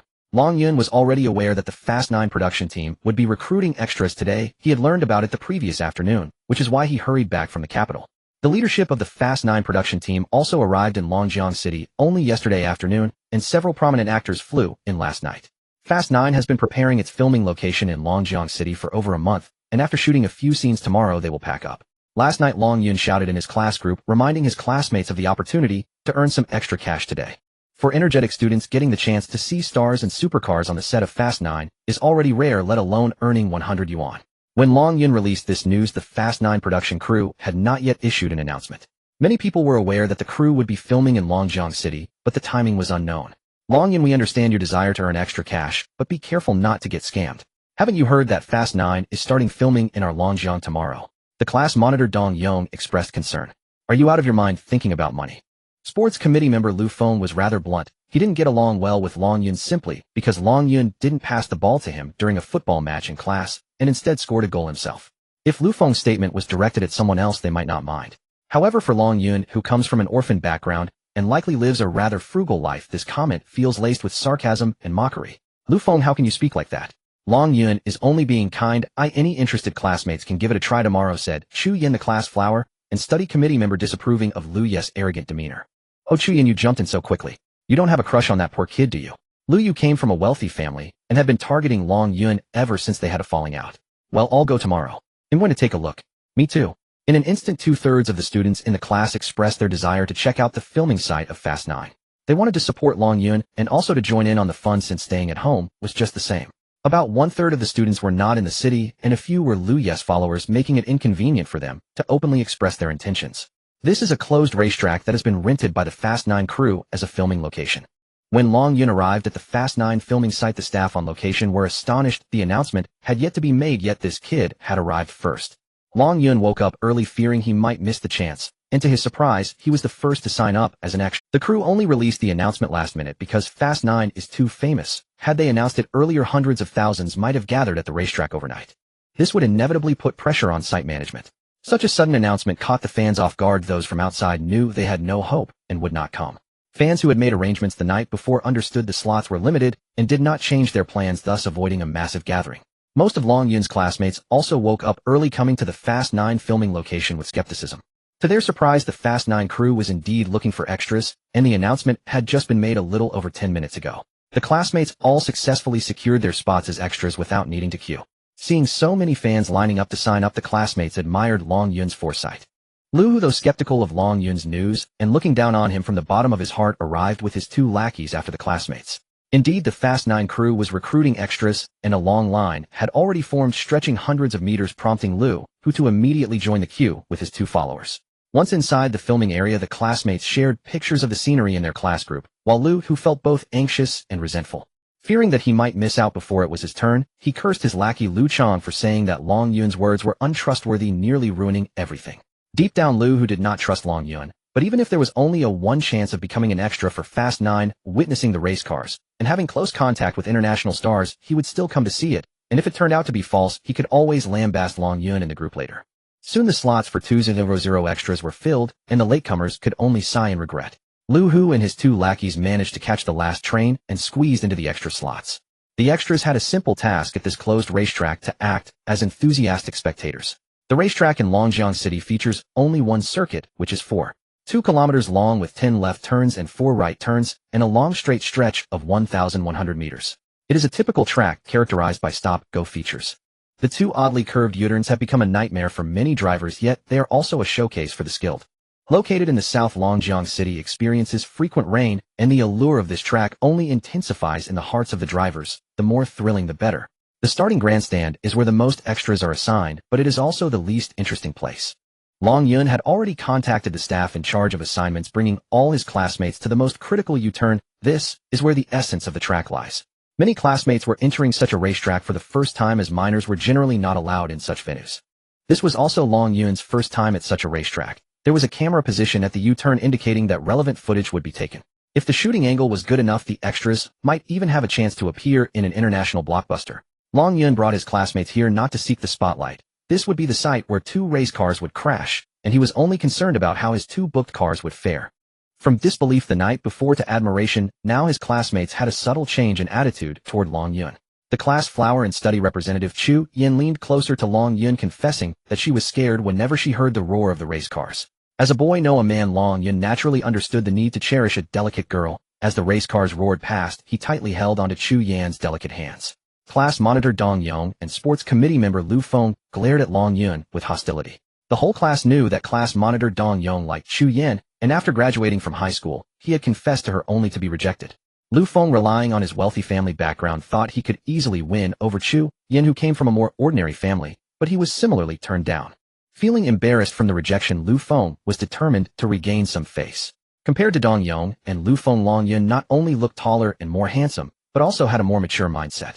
Coming from an orphan background, Long Yun took on part-time jobs every weekend and holiday. He wasn't pursuing a lavish lifestyle. Long Yun's living expenses were supported by a welfare agency. Though not much, it was entirely sufficient for his needs at school. The money he earned from part-time jobs was not kept for himself, but anonymously donated to the welfare institution he belonged to. Of course, only Long Yun was aware of these matters. Chu Yan also happened to see him working part-time, becoming increasingly fond of his self-sufficiency. According to Long Yun, after professional race car drivers drove dozens of laps, 2 cars would crash at their location, and 2 major stars from Fast 9 would also be present. Sure enough, after filming the circling scenes, a customized McLaren 720S and a Hongqi S9 were brought. Seeing the 2 race cars up close, the classmates were dumbfounded. They truly were multi-million-dollar supercars. Even just getting a close look was worth a 100 yuan ticket. Moreover, today the crew was giving out 100 yuan.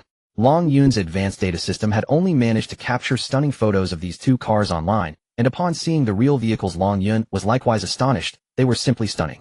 Although these 2 cars had passed them multiple times earlier, their speed was so fast that they couldn't see clearly. Such an opportunity for static appreciation was rare. According to Long Yun, such beautiful supercars were going to be wrecked. It was simply a waste of resources. The crew wanted a shocking effect, aiming for box office returns that far exceeded the value of these 2 cars. Long Yun, will those 2 cars really crash into each other? Chu Yan asked beside Long Yun. Yes, they will crash shortly, and it will be catastrophic. Long Yun replied.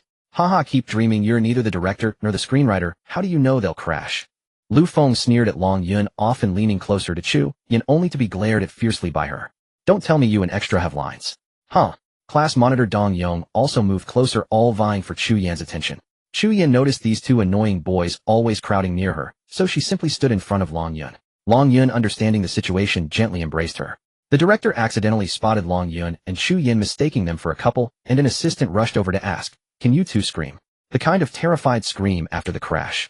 Long Yun and Chu Yan both nodded. The assistant led them into the venue, allowing them to try it out. Chu Yan curled up in Long Yun's embrace in fright, while Long Yun tightly held her, and they both screamed in sheer terror. Very good. The American director gave Long Yun and Chu Yan a thumbs up. The director had Long Yun and Chu Yan try several times, filming multiple takes. As everyone admired the luxury cars, they repeatedly enjoyed the affectionate screams of Long Yun and Chu Yan's performance.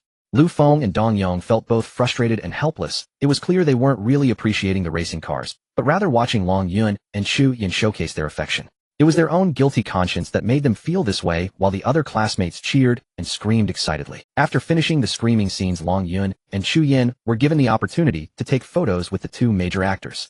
Such an opportunity was something others wouldn't even dare to dream of, and not only could Long Yun and Chu Yin take photos with the big stars, but they were also using the official photographer of the Fast 9 crew. When Long Yun and Chu Yin returned to their classmates, everyone cast envious glances at them. Those looks were simply astonishing. Lu Feng and Dong Yong stood like two dogs doused with cold water, staring enviously at Long Yun and Chu Yin full of jealousy.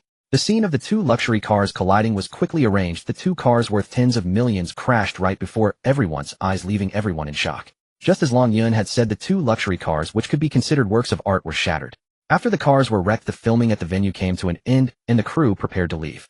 Before the crew departed, the extras were orderly arranged to leave the racetrack, while Long Yun was granted permission to stay behind. Long Yun, everyone has discussed it. We're gathering for a barbecue at Moon Bay next to the racetrack. You must come. It's on a split-cost basis, Chu Yin said to Long Yun. Long Yun nodded in agreement, saying, okay, I know that place. I'll handle something first and find you later. After the classmates were asked to leave by the personnel maintaining order, Long Yun found the crew leader and purchased the two cars, which had been wrecked, into scrap metal for 30,000 yuan. Long Yun had already called for two forklifts and a tow truck to wait outside the racetrack. Once the extras had dispersed, the work of transporting the heaps of scrap metal officially began. Next, of course, was to find a buyer for the heaps of scrap. Long Yun didn't think that Gu Xiao was foolish and rich. Gu Xiao had a high standard, but Long Yun's silver tongue was no joke. Once the call connected, Long Yun briefly explained the filming situation of Fast 9 in Longjiang City. Long Yun, thank you for telling me so much, but I'm not really interested in behind-the-scenes footage. I will definitely go to see this blockbuster when it's released. Gu Xiao, I didn't call you today, just to introduce the filming behind-the-scenes. I think you might be interested in what I have in hand. Oh, what are you trying to sell me this time? Come on, my standards are quite high. Two luxury cars, one Hongqi S9 and one McLaren 720S Special Edition from our great Xia country. Oh, I thought it would be some luxury car. I already have both of these in my garage, so you've made a miscalculation this time. I'm selling them to you at a bargain, just 1 million yuan each. 1 million each.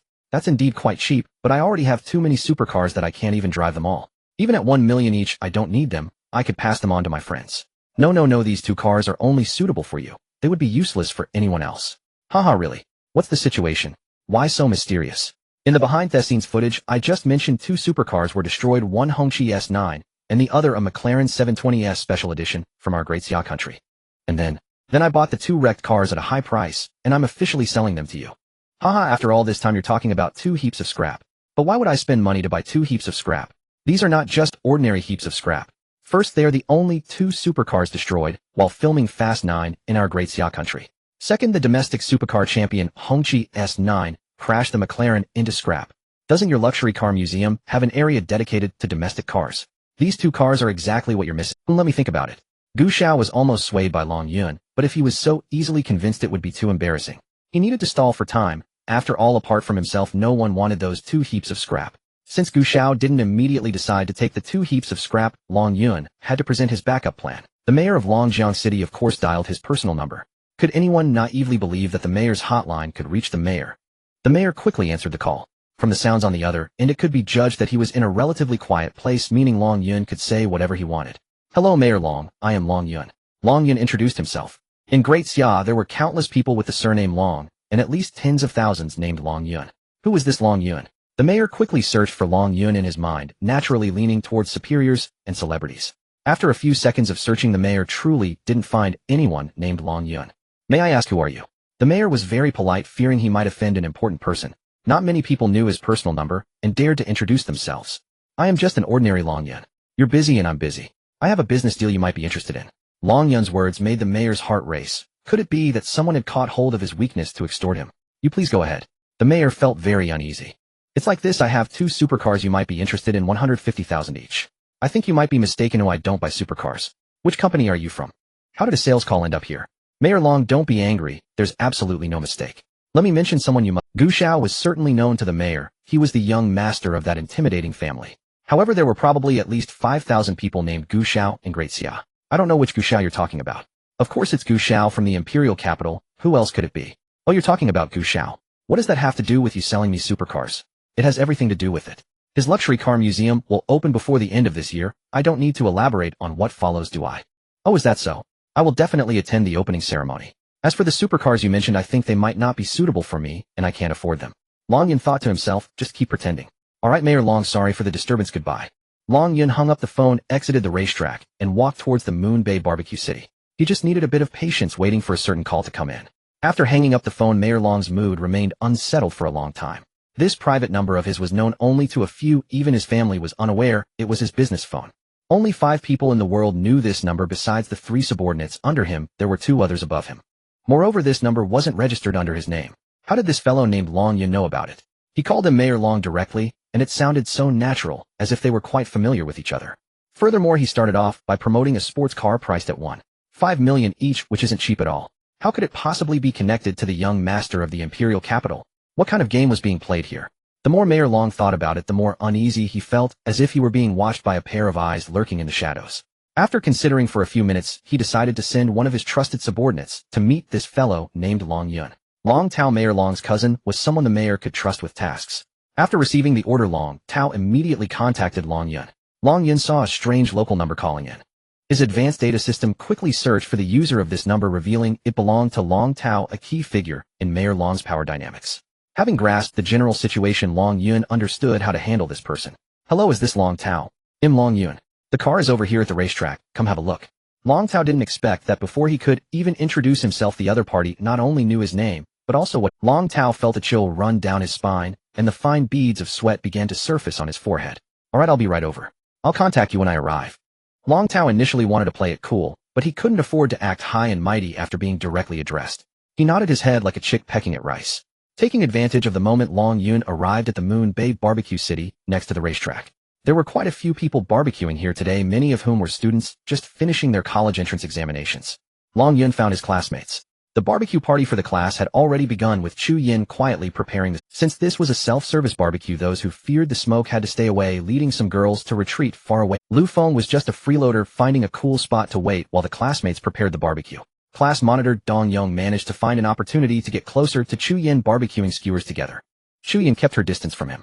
The wind direction here was peculiar. Wherever Dong Yong sat, the smoke from the barbecue. Seeing Long Yun arrive, Chu Yin set down a stool beside her. Long Yun, come join us for the barbecue. Sure, I've practiced barbecuing before. Long Yun replied as he sat down next to. Oh really? When did you? Dong Yong snickered dismissively, saying, keep bragging, you can do everything. I'm sorry, but I'm not bragging. During the last winter break, I worked part-time at Li Lao's barbecue shop and learned a few things from the barbecue master.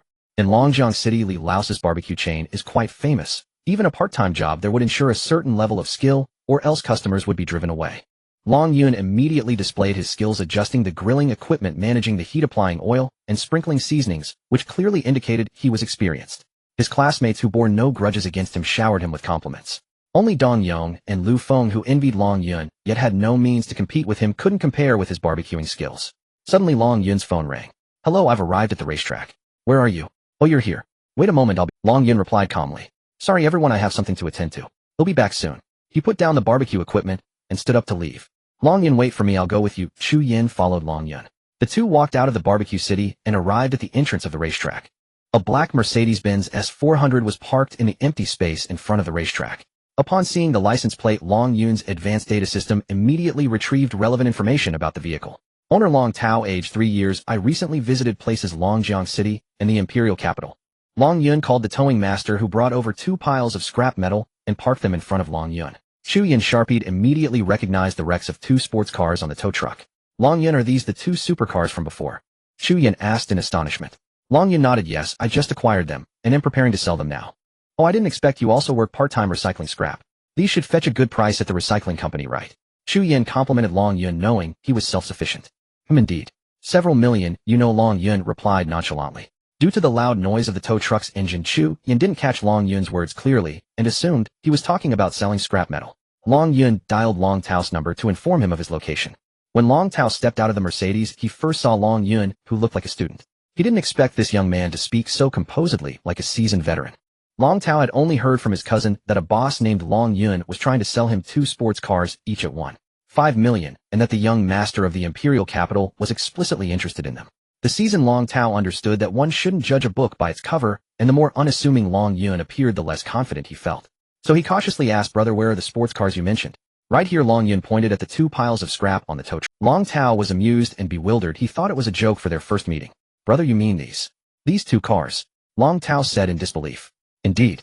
One is a McLaren 720S customized for Dacia Limited to just 9 units globally. The other is the domestically produced new top-tier supercar, Hongqi S9. Long Tao closely inspected the 2 piles of scrap and could indeed find the McLaren and Hongqi logos. No, brother, are you really trying to sell us these 2? At least they once were sports cars. What's the meaning of this? Long Tao was completely puzzled. These are multi-million level supercars. If they hadn't been wrecked like this, could we possibly buy them for 1.5 million each? Well, that does make some sense. The combined value of the 2 supercars is nearly 30 million. Now that they are wrecked, asking for 3 million doesn't seem unreasonable. No, brother, I didn't make myself clear. What I mean is, what use does young Master Gu have for these 2 cars? Long Tao asked politely, as in Longjiang City, no one ever dared to extort him. He had always been the one doing the extorting. This young man boldly trying to extort 3 million from him for 2 piles of scrap could be someone significant. Long Yun shook his head, expressing impatience as he said, "Why send someone like you to talk to me?" This remark made Long Tao break out in a cold sweat. Long Yun must have a significant background. He was bewildered, but in order to handle this matter for his cousin, he had to force a smile and ask, "Please, brother, could you enlighten me a little?" Alright, it's fine to be direct. The luxury car museum of Gushao will open in the second half of this year, and those 2 piles of scrap metal will be needed as exhibits. Long Tao did not expect Long Yun to be so frank, directly calling those 2 piles of scrap metal scrap, while he had been careful to refer to them as cars. With Long Yun speaking so plainly, Long Tao was certainly not foolish. He immediately understood the purpose of these 2 piles of scrap metal. His cousin had long wanted to climb the social ladder by befriending Gushao. "Oh, I am quite dull. Thank you for your guidance, brother. Let's go with the price you mentioned. How should I make the payment?" "They'll send an account to your phone shortly. You can take the cars first, and the towing fee will be deducted from the payment. My classmates are waiting. Goodbye." Long Yun did not exchange further pleasantries with Long Tao and turned to leave, sending his account details to the latter. Long Tao was unclear about what Gushao needed those 2 piles of scrap metal for, but since it could help his cousin connect with Gushao, it would undoubtedly benefit his cousin's career. The value of the scrap metal was not important. Chu Yin followed Long Yun back to the barbecue city. She had overheard parts of the conversation between Long Yun and the successful individual, but due to the distance and the loud sound of the towing vehicle's engine, she missed some details. "Long Yun, I didn't expect that collecting scrap could be so profitable. Driving a Mercedes." Chu Yin exclaimed, looking at Long Tao's Mercedes. "Isn't it? Over 2 million. Chu Yin recognized the Mercedes logo and knew it was a luxury car, surprised that it was worth over 2 million. "Long Yun, can I ask you a question?" Chu Yin asked tentatively. "Feel free to ask anything I will answer without holding back." Long Yun replied cheerfully. "How much did you earn from selling those 2 piles of scrap metal? Was it 1,000? Chu Yin asked again tentatively. For a recent high school graduate, earning 1,000 would be considered a fortune. "Of course, 3 million. Long Yun replied. Just as he was about to say the word 1,000, his phone rang, signaling a text message.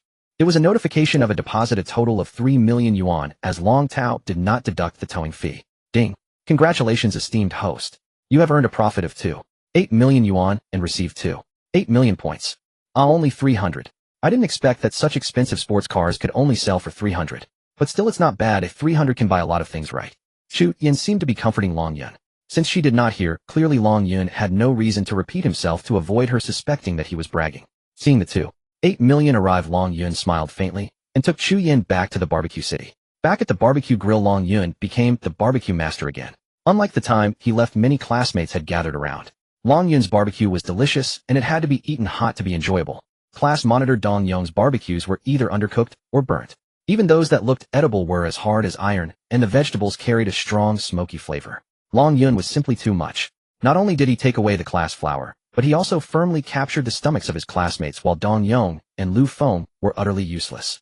During the time Long Yun was selling scrap metal and grilling barbecues, Gu Shao's people were also busy. They first contacted the Hongqi manufacturer. They learned that the price for the Hongqi S9 obtained by the Fast Furious 9 crew was 10 million yuan, while the MSRP was 19.99 million. The reason for the 50 discount to the Fast Furious 9 crew was that the Hongqi S9 had over a minute of screen time in the film, which was undoubtedly a promotional opportunity for Hongqi to reach the world. The Fast Furious 9 crew only paid 5 million, with the remaining 5 million to be paid after the film's release. This was originally an agreement between Hongqi and Fast Furious 9, but those gathering intelligence were Gu Xiao's people, and they dared not hide anything and revealed everything. Gu Xia understood the Fast Furious 9 crew's little scheme. They were waiting to see the box office performance of the film. If it became a global hit, the remaining 5 million might not be paid. If the box office was average, they would still have to pay the 5 million. Hongqi Company used the Fast Furious 9 to promote their first supercar, while the Fast Furious 9 crew utilized the patriotic sentiments of the citizens of Daxia to make the S9 shine and reap a wave of box office revenue. This was indeed a win-win situation. Gu Xiao understood the significance of the Hongqi S9 to car enthusiasts in Daxia, so he dialed Long Yun's phone. When the call connected, Long Yun was still busy as the barbecue master with many classmates waiting to eat. With his hands covered in oil, Long Yun asked Chu Yin to answer the call for him and set it to speaker mode. Hello, Gu Xiao. Long Yun, you're not much of a salesman. Did you give up after one setback? What about your profession? Gu Xiao, you're such a busy person. How could I dare to bother you repeatedly? If you blacklist me, I would suffer a great loss. I still have many cars to sell to you. Alright then, I'll take those 2 piles of scrap metal. Arrange for a tow truck to bring them to me. They must be sealed during transport, and I will bear the cost myself.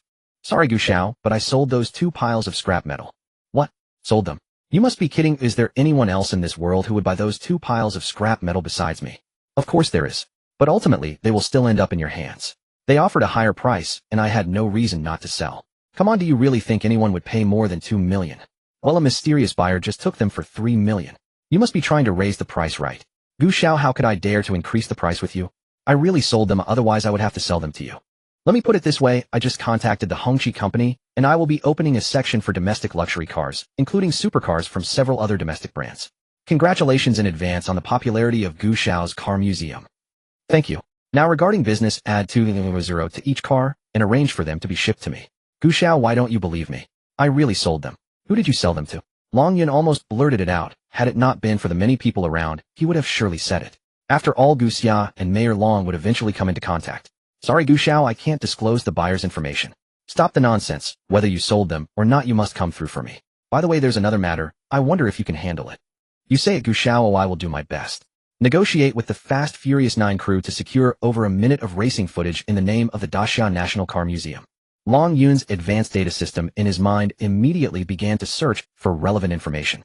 According to the findings of the divine-level data system in Long Yun's mind, the Speed 9 production team acquired the crashed Hongqi S9 for 10 million yuan, which is significantly below its market price. The production team initially paid 5 million yuan, with another 5 million yuan pending.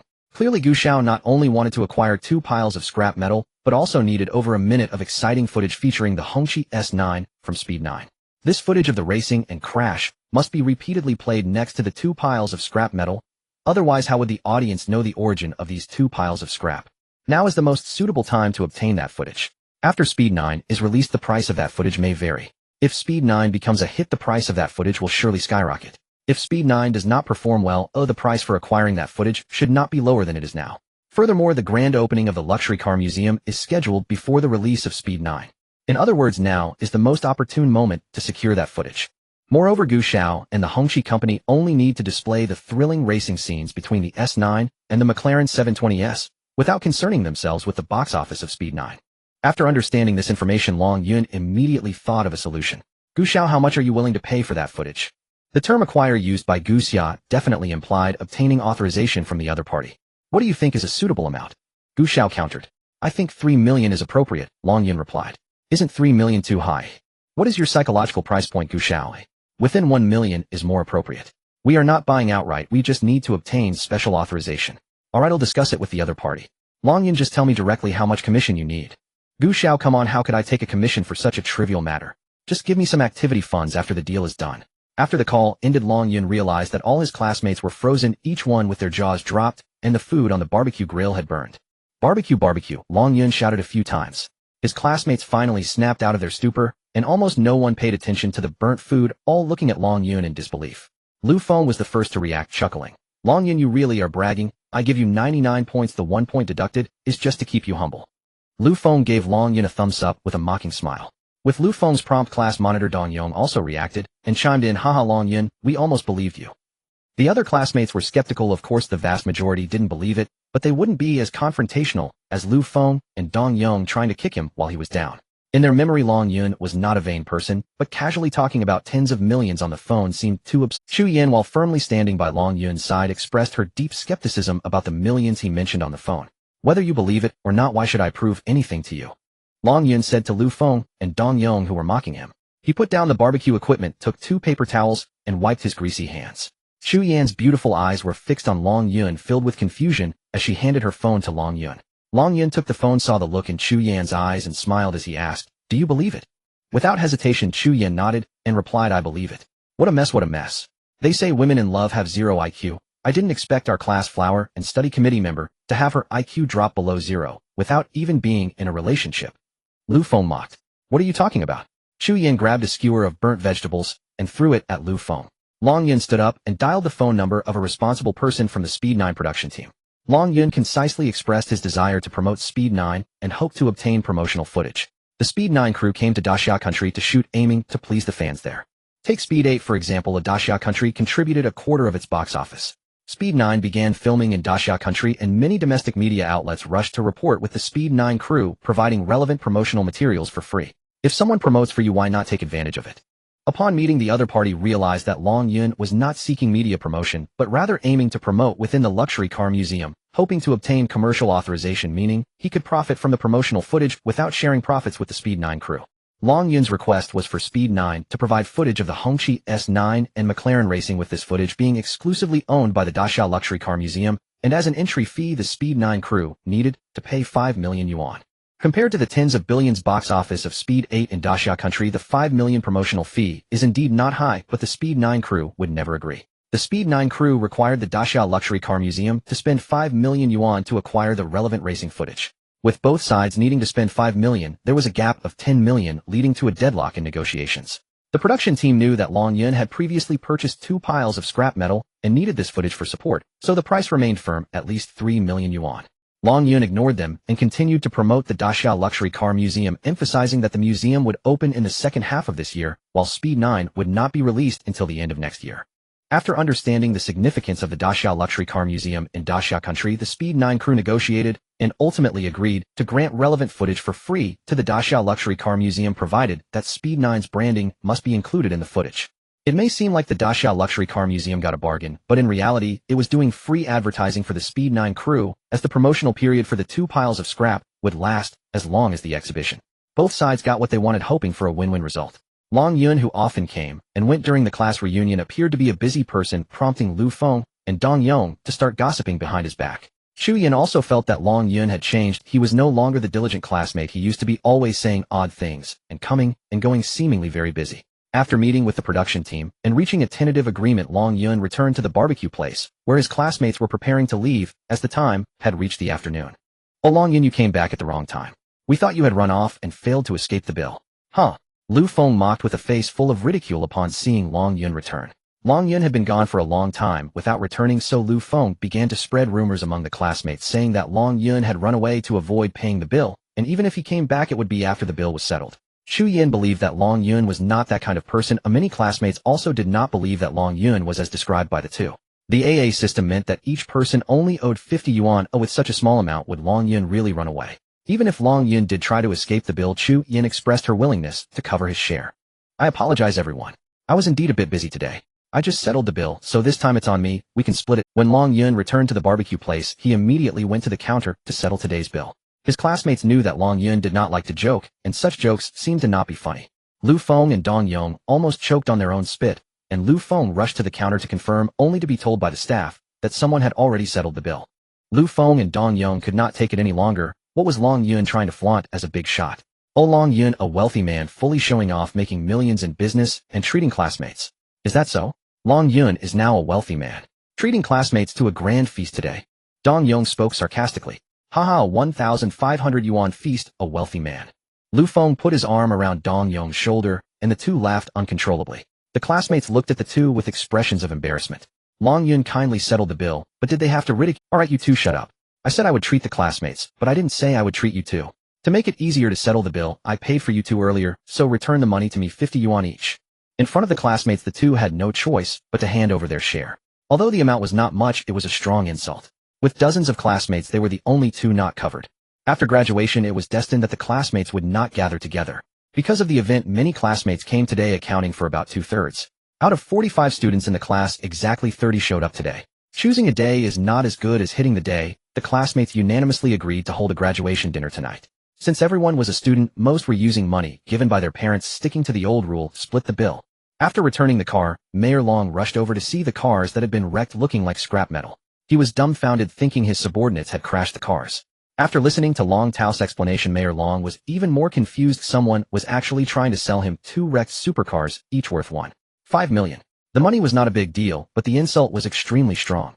Was he being laughed at for being foolish and rich? After figuring out the background of these 2 scrapped supercars, Mayor Long was shocked. They were actually the supercars wrecked on the set of the event, and the young master from the capital had intentions to buy these 2 heaps of scrap. In the capital, there were few people who didn't know the young master. Mayor Long knew the young master, but the young master did not know him. This was awkward, spending a large sum to buy 2 heaps of scrap metal, wanting to present them as tribute to the Buddha, but not even knowing where the Buddha's temple was. Long Tao thought his cousin had contact with the young master. "Where is the person who sold us the cars?" Mayor Long angrily questioned. "He left. We only met briefly at the racetrack," Long Tao replied nervously. "Hurry, call him, contact him quickly," Mayor Long urged. If they really couldn't get in touch with the seller of these heaps of scrap, they would truly become scrap metal. "Okay, I'll call right now.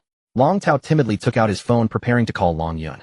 "Wait, your attitude is very important. Pay attention to your attitude," Mayor Long specifically reminded Long Tao. Mayor Long was increasingly puzzled by Long Yun, always cautious, as if walking on thin ice. Although they suspected Long Yun might be a fraud, they still had to be respectful to avoid offending him and creating an irreparable situation. When the call connected, it was quite noisy on Long Yun's end. Long Yun was also helpless. If he kept going out to answer calls, his classmates would say he was showing off, so he had to take the call in a private room. Long Tao opened by saying he wanted to meet Long Yun to discuss matters regarding the supercars. Long Yun also wanted to contact them, having just resolved an issue with video editing. How could the heaps of scrap be left out? He sent over the restaurant's location. After receiving the address, Mayor Long and Long Tao immediately drove over. At the frequently visited hot pot restaurant with a moderate consumer level, Long Yun and the others booked a large private room on the second floor, setting up 4 round tables inside. Long Yun first found a seat by the window, which was relatively quiet. The window directly faced the entrance of the restaurant, allowing him to see when Long Tao and the others arrived. Just as Long Yun sat down, Chu Yin leaned over, bringing along a female classmate. Lu Feng and Dong Yong also squeezed onto this table, forcing 2 classmates who originally sat there to leave. Chu Yin sat next to Long Yun, while on the other side was a female classmate. No matter how Lu Feng tried to persuade her, the female classmate refused to leave. Long Yun promptly contacted Gu Xia, asking him to send the delivery address, planning to have the 2 supercars transported tomorrow. Gu Xia first obtained the authorization for the event from Long Yun for free. Now, with the 2 supercars about to be in his possession, he was very happy. "Long Yun, tell me, how much do you intend to sell the 2 supercars to me?" "Gu Xiao, I really sold them. Why don't you believe me?" Long Yun was speechless. "Okay, let's put it another way. How much are the activity funds?" "Gu Xiao, I really didn't do much, just said a few words. It would just give me what we agreed on before." 50,000. That's already a lot, thank you, Gu Xiao." Long Yun was on another call. The other party was again Gu Xiao, and all the classmates simultaneously quieted down. "The activity funds are 50,000. The 2 supercars are 240,000. That makes a total of 290,000. "No, Gu Xiao, don't count the latter part. Just count the first part." "What do you mean by first part and latter part?" Long Yun was also quite helpless, not wanting to mention money to avoid being accused of showing off by his classmates. "Just 50 is fine. You don't need to worry about the 240. Oh, I've already sold the goods to someone else." Long Yun intentionally omitted the units from the numbers. "Wow, after listening for so long, I thought it was a big deal. Turns out it was just a few dozen or 100. The classmates who were chatting continued chatting, and those who were looking at their phones continued looking. Lu Feng and Dong Yong couldn't help but chuckle. Long Yun had been showing off for so long, but finally revealed his true self. After Long Yun hung up, he received a notification about a deposit of 50,000 yuan. "Ding, dear host, congratulations, you have made a profit of 5,000 yuan, earning 5,000 points." Seeing Long Yun hang up, Lu Feng understood the moment had come. "Long Yun, a busy man, what big business are you negotiating? Can you share a bit with us?" Lu Feng asked with a forced smile. All the classmates at the table focused their attention on Long Yun. For the freshly graduated high school students, it was impressive that Long Yun had actually started a business. "Commercial secret, I can't disclose it, sorry." Long Yun replied blandly. "Cut it out, just keep showing off. What a big business, only a few dozen yuan." "Huh?" Lu Feng and Dong Yong both burst into laughter, while the other classmates were not swayed by them. For students like them, even earning a few dozen yuan was a great achievement. "What mentality do you 2 have? Long Yun is now in the business of recycling waste materials. Even if he only earns a few dozen yuan per order, what about you? You guys only know how to stretch your hands to your families to ask for money. How much have you earned?" Chu Yan could no longer hold back, standing up against Lu Feng and Dong Yong. Chu Yan's words left the 2 speechless. In this regard, none of the classmates present could compare to Long Yun, as their money was all obtained by asking their families, while Long Yun earned his own. The scene immediately fell silent. Although Chu Yan seemed to be defending Long Yun, she ended up hurting herself. "Classmates, it's all my fault. I won't make any more calls. Let's not discuss business today, just talk about our feelings as classmates." Long Yun immediately stood up to mediate. As soon as he finished speaking, Long Tao's call came in again. Looking around, he saw the room filled with eager eyes directed at Long Yun. Long Yun was at a loss for words. Long Tao really knew how to pick his moment. Just as he finished speaking, the phone rang. Was this a deliberate slap in the face? He rejected the call. Long Yun turned down Long Tao's phone in front of his classmates. Long Tao was bewildered. Could it be that he was truly a fraud, not even picking up the phone? However, the location information indicated it was indeed this hot pot restaurant. Long Tao drove his Mercedes into the small courtyard in front of the restaurant. Long Yun recognized that car at a glance. Oh, Chu Yin had seen it this morning as well. Long Tao got out of the car, looked around, and pulled out his phone to call Long Yun again. Long Yun did not answer, but shouted out the window, "Boss Long, over here." Long Tao turned, and upon seeing Long Yun immediately broke into a smile. Mayor Long also got out of the car, and the two made their way to the private room on the second floor. Long Tao thought Long Yun had intentionally chosen a secluded little restaurant for their discussion, but was surprised to find it full of people. All of them looked like students. The classmates did not recognize Long Tao, but they all knew Mayor Long, who was a local official, a public figure. The sudden arrival of Mayor Long shocked the students. They never expected to encounter him here. "Hello, Mayor Long." "Good afternoon, Mayor." "Mayor." The classmates all stood up to greet Mayor Long. Mayor Long smiled and returned the greeting. "Uncle Long." Only Lu Feng called Mayor Long Uncle Long. Mayor Long noticed Lu Feng and smiled. "Lu Feng, what a coincidence you're here too." "Mayor Long." Long Tao and Mayor Long approached Long Yun, and the classmates instinctively stepped aside. When Mayor Long saw the student looking Long Yun, he felt a chill in his heart, and a wave of unnameable anger surged within him, but he held it back in front of so many people. One cannot judge a person by their appearance. Mayor Long still sat beside Long Yun and whispered, "I am the mayor of Longjiang City." "Hello, Mayor Long, I am Long Yun. Gu Xiao has already sent the delivery address. Should I forward it to you, or to—" Mayor Long's gaze was fixated on the delivery address on Long Yun's phone. That delivery address was in the capital, a place where ordinary cars could not get in, and the recipient was indeed the preparatory office of the Great Xiaokar Museum. A fine sheen of sweat broke out on Mayor Long's forehead. Thankfully, he had not looked down on anyone, or he might have offended someone important, and his career could have reached a dead end. After receiving the delivery address, Mayor Long leaned closer to Long Yun's ear and asked, "Brother Long, how should the invitation be written? Please guide me." Long Yun did not want to get involved in the details of their transaction. He just wanted to be a shrewd businessman and earn what he could without delving into risky matters. "Mayor Long, I really can't help with that, but I can suggest one thing: the light of domestic products." Mayor Long's eyes darted around as he immediately understood, muttering, "The light of domestic products, the light of domestic products." After discussing the matters at hand, Long Yun did not linger. As Mayor Long and Long Tao were about to get in the car, Mayor Long said, "Go settle the bill." Long Tao followed his cousin's wishes and settled the bill for Long Yun and the others. Long Yun received a message from Long Tao on his phone. "The bill has been settled. Thank you for your future support." Long Yun smiled, faintly thinking, it seems that today our group of classmates is destined to have a free meal. Just as Mayor Long left, Lu Feng started bragging. He claimed that his family had a great relationship with Mayor Long, who was a major supporter of their family. Long Yun scoffed at such a blowhard. Even if Mayor Long was truly a supporter of their family, such statements should not be made publicly. A few people gathered around Lu Feng listening to his boasts, but anyone with a bit of sense understood that the person Mayor Long had come here to see was Long Yun. Throughout it all, Long Yun hadn't even shifted in his seat, as if it was Mayor Long who was the one asking him for a favor. The astute Chu Yin could naturally see all of this. She leaned closer to Long Yun's ear and said, "Long Yun, who exactly are you? After 3 years of school together, don't you know who I am? I think you must be someone extraordinary. I am always just the simple and diligent Long Yun. You think too much." At that moment, the restaurant owner and waitstaff came in with the dishes. It was time to serve food. According to the agreement with the owner, the total cost was to be controlled around 1,500 yuan, which meant about 50 yuan per person. However, the dishes sent by the restaurant owner were clearly not right. Seafood delicacies, lobster, and abalone, were these supposed to be available at such a small restaurant? "Boss, excuse me, did you make a mistake? We had agreed on a total of about 1,500 yuan. If it's more, we can't afford it." Seeing that the dishes were a bit off, Long Yun sought confirmation from the owner.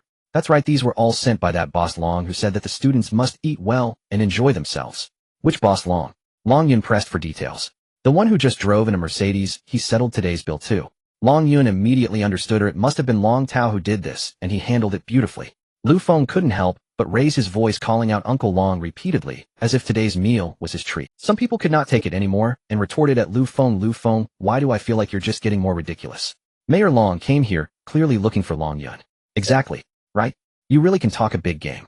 Lu Feng, you keep saying your family has a connection with Mayor Long, but it seems he didn't greet you when he left. It looked like he was shaking hands and saying goodbye to Long Yun." "Yeah, Long Yun hasn't moved from his seat. Mayor Long came and left on his own. I don't know what you're bragging about." After this classmate spoke, it seemed everyone finally woke up. Long Yun hadn't moved from his spot by the window since he sat down. Mayor Long and his driver found him, exchanged a few words with Lu Feng, and then left without Long Yun even seeing them off. As Mayor Long was about to leave, Lu Feng shouted goodbye Uncle Long. But sadly Mayor Long never looked at him. Everyone had seen through it. There was no hiding it. During the meal no one paid attention to Lu Feng. All raised their glasses to drink with Long Yun. Even the class leader Dong Yong, who had always sided with Lu Feng, defected.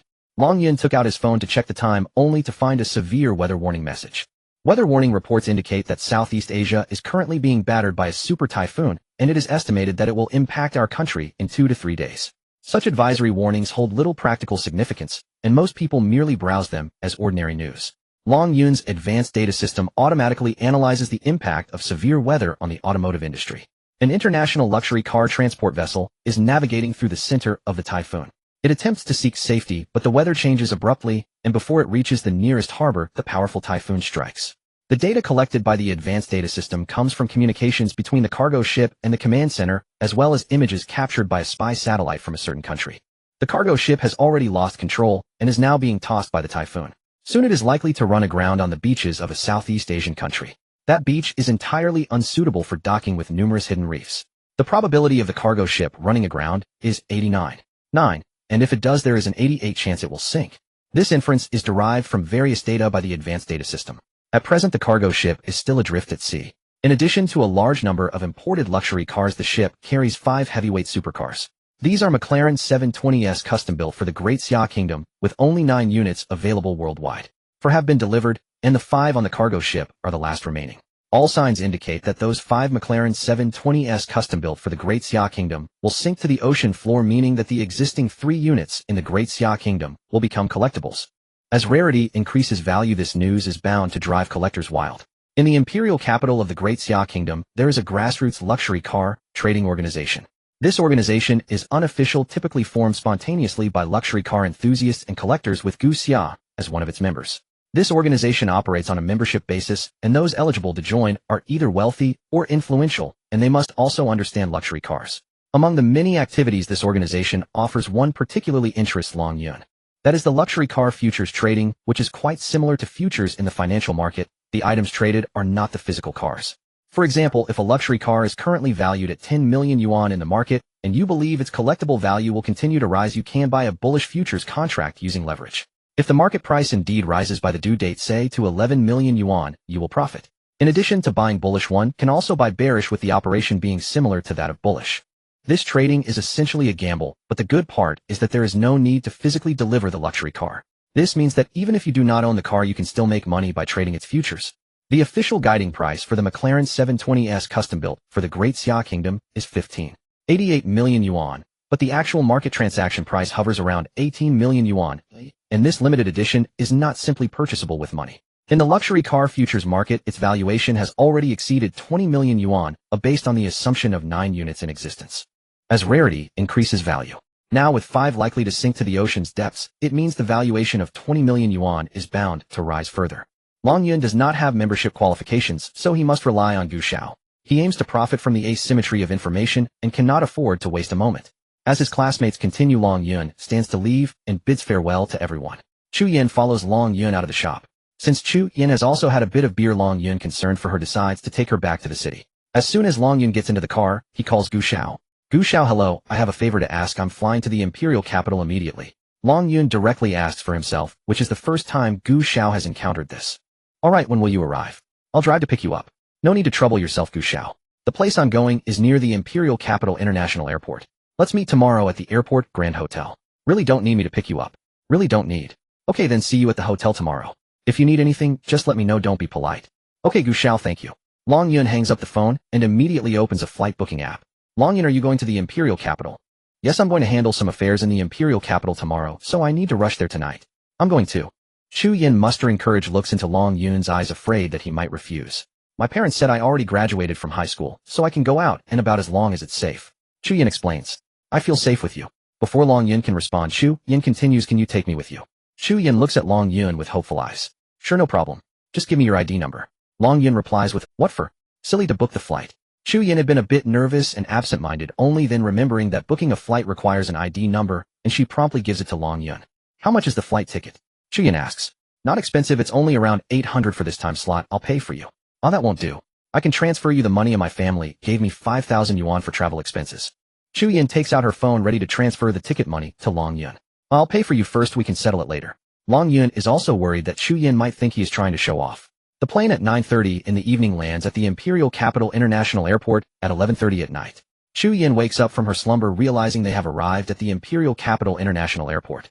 Experiencing her first long-distance trip, Chu Yin feels a bit scared seeing the completely unfamiliar environment and clings tightly to Long Yun. Long Yun had anticipated that they would arrive late and had already booked 2 rooms online. The International Grand Hotel at the Imperial Capital Airport is not far from the airport, and it is grand and luxurious. Chu Yin is surprised that Long Yun had already booked the rooms, 2 standard rooms. The next day, Long Yun knocks on Chu Yan's door. Gu Xiao's car is already waiting downstairs. Due to the larger crowd today, Long Yun specifically advised Gu Xiao not to come in the Porsche 918, as that car only seats 2. Gu Xiao has driven a Bentley Continental GT today, and in the passenger seat is his girlfriend, the internationally renowned model Ko Shui. After Chu Yin tidies herself up and exits the hotel, she is surprised to find that they are greeted by a young man and woman who both look like models. What does model level mean? Ko Shui is already an internationally famous model. She is also Chu Yan's idol.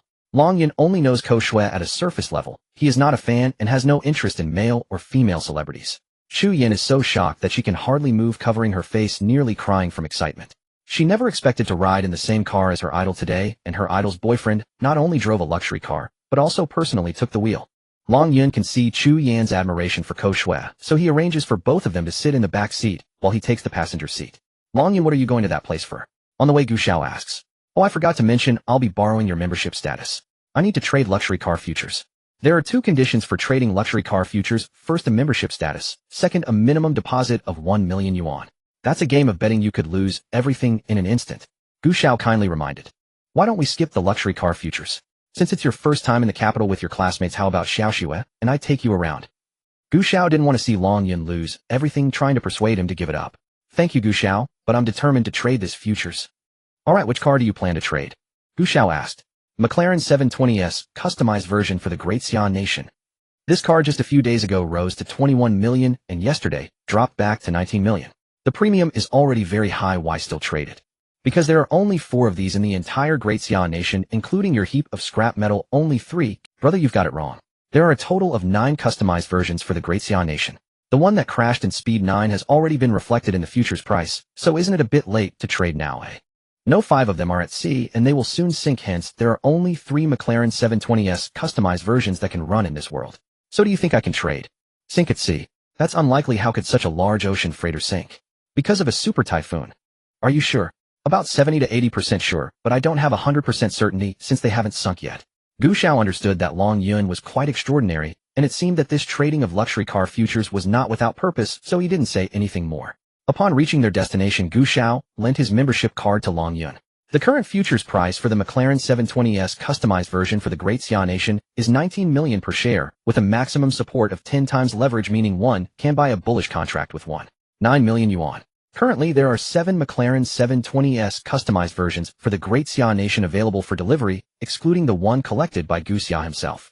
Long Yun currently has deposits of over 5 million, and can buy at most 2 shares. With 10 times leverage, it will cost 8 million. If someone buys the contract at a higher price later, say for 20 million per share, Long Yun's gross profit would be 1 million per share. If the price drops, the loss will be deducted from his 8 million deposit. Using 10 times leverage, if the price drops by 10 at settlement, Long Yun will be left with nothing, losing his entire investment, commonly referred to as being liquidated, with a liquidation line of 1 million. Luxury car futures settle once a week, and starting from tomorrow, it will settle on the 6th day. Long Yun did not hesitate and decisively spent 8 million to purchase 2 futures contracts for the McLaren 720S customized version for the Great Xi'an Nation, and specified 2 contracts available for immediate delivery.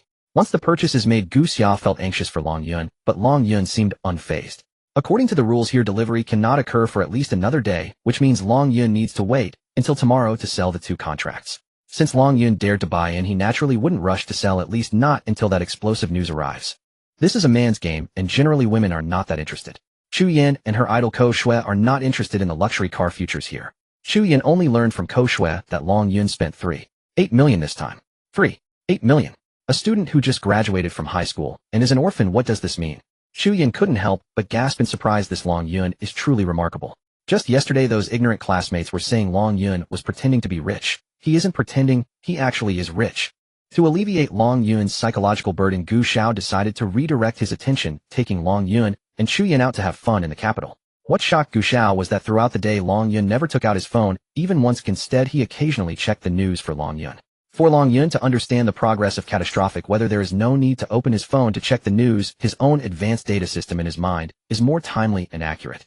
However, the news that could truly drive up the price of McLaren futures still comes from major platforms, as that is the channel through which ordinary people receive information. To extend his hospitality, Gu Xiao took Long Yun and Chu Yan to the Gu family mansion. Indeed, it was a place not everyone could enter, a family that inspires awe. Long Yun and Chu Yan walked nervously on the way. Inside the deep courtyard, Gu Xiao and Chu Yan were each assigned to luxurious rooms. That night, news about the super typhoon in Southeast Asia officially topped major news outlets. Various online media began to list the damages caused by the super typhoon, including a report about a missing ocean freighter. Early the next morning, Long Yun was still fast asleep when Gu Xiao rushed to knock on the door. Long Yun, there's news. That freighter really is missing. Oh, is that so? Has the news spread so? Long Yun replied calmly, as if everything were under control. You're truly amazing. How did you predict this in advance? Just to guess such a large ship, such a strong typhoon, it would be a miracle if it didn't go missing. Gu Xiao paused. It seemed Long Yun had worded it incorrectly. A modern freighter of that size would definitely be equipped with a satellite positioning system. How could it just go missing? In journalism, the wording is interesting. Missing implies there is still hope to find it, meaning it may not have sunk yet. The news Long Yun is waiting for, of course, is that the freighter has sunk. To Gu Xiao's surprise, Long Yun did not seem as excited as he had imagined. Instead, he appeared very calm. Gu Xiao, this place is quite comfortable. Do you mind if I stay a few more nights? What are you saying? Stay as long as you like. Being able to stay in such a deep mansion for a night is something that countless high-ranking officials in the Great Xia nation could boast about for a lifetime. Staying in a 10-star hotel for a year wouldn't be as worth bragging about as staying here for just one night. Long Yun also felt that this place was a treasure land, very comfortable to stay in, so he simply decided to stay longer. But I can't stay for long. I still need to go to Somalia once the futures news comes in.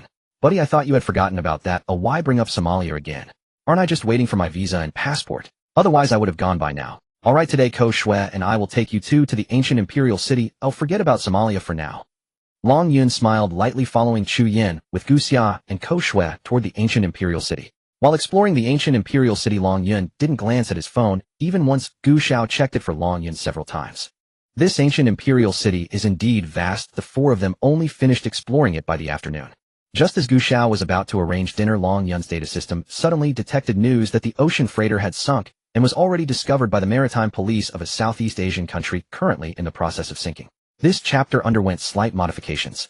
With winds exceeding level 10, the rescue was extraordinarily difficult, and the local Coast Guard managed to save only a handful of crew members. Abandoning the ship to save lives, the massive cargo ship, filled with luxury cars, could only be watched as it sank beneath the waves. Local news media in a Southeast Asian country were the first to report on the rescue of the crew members.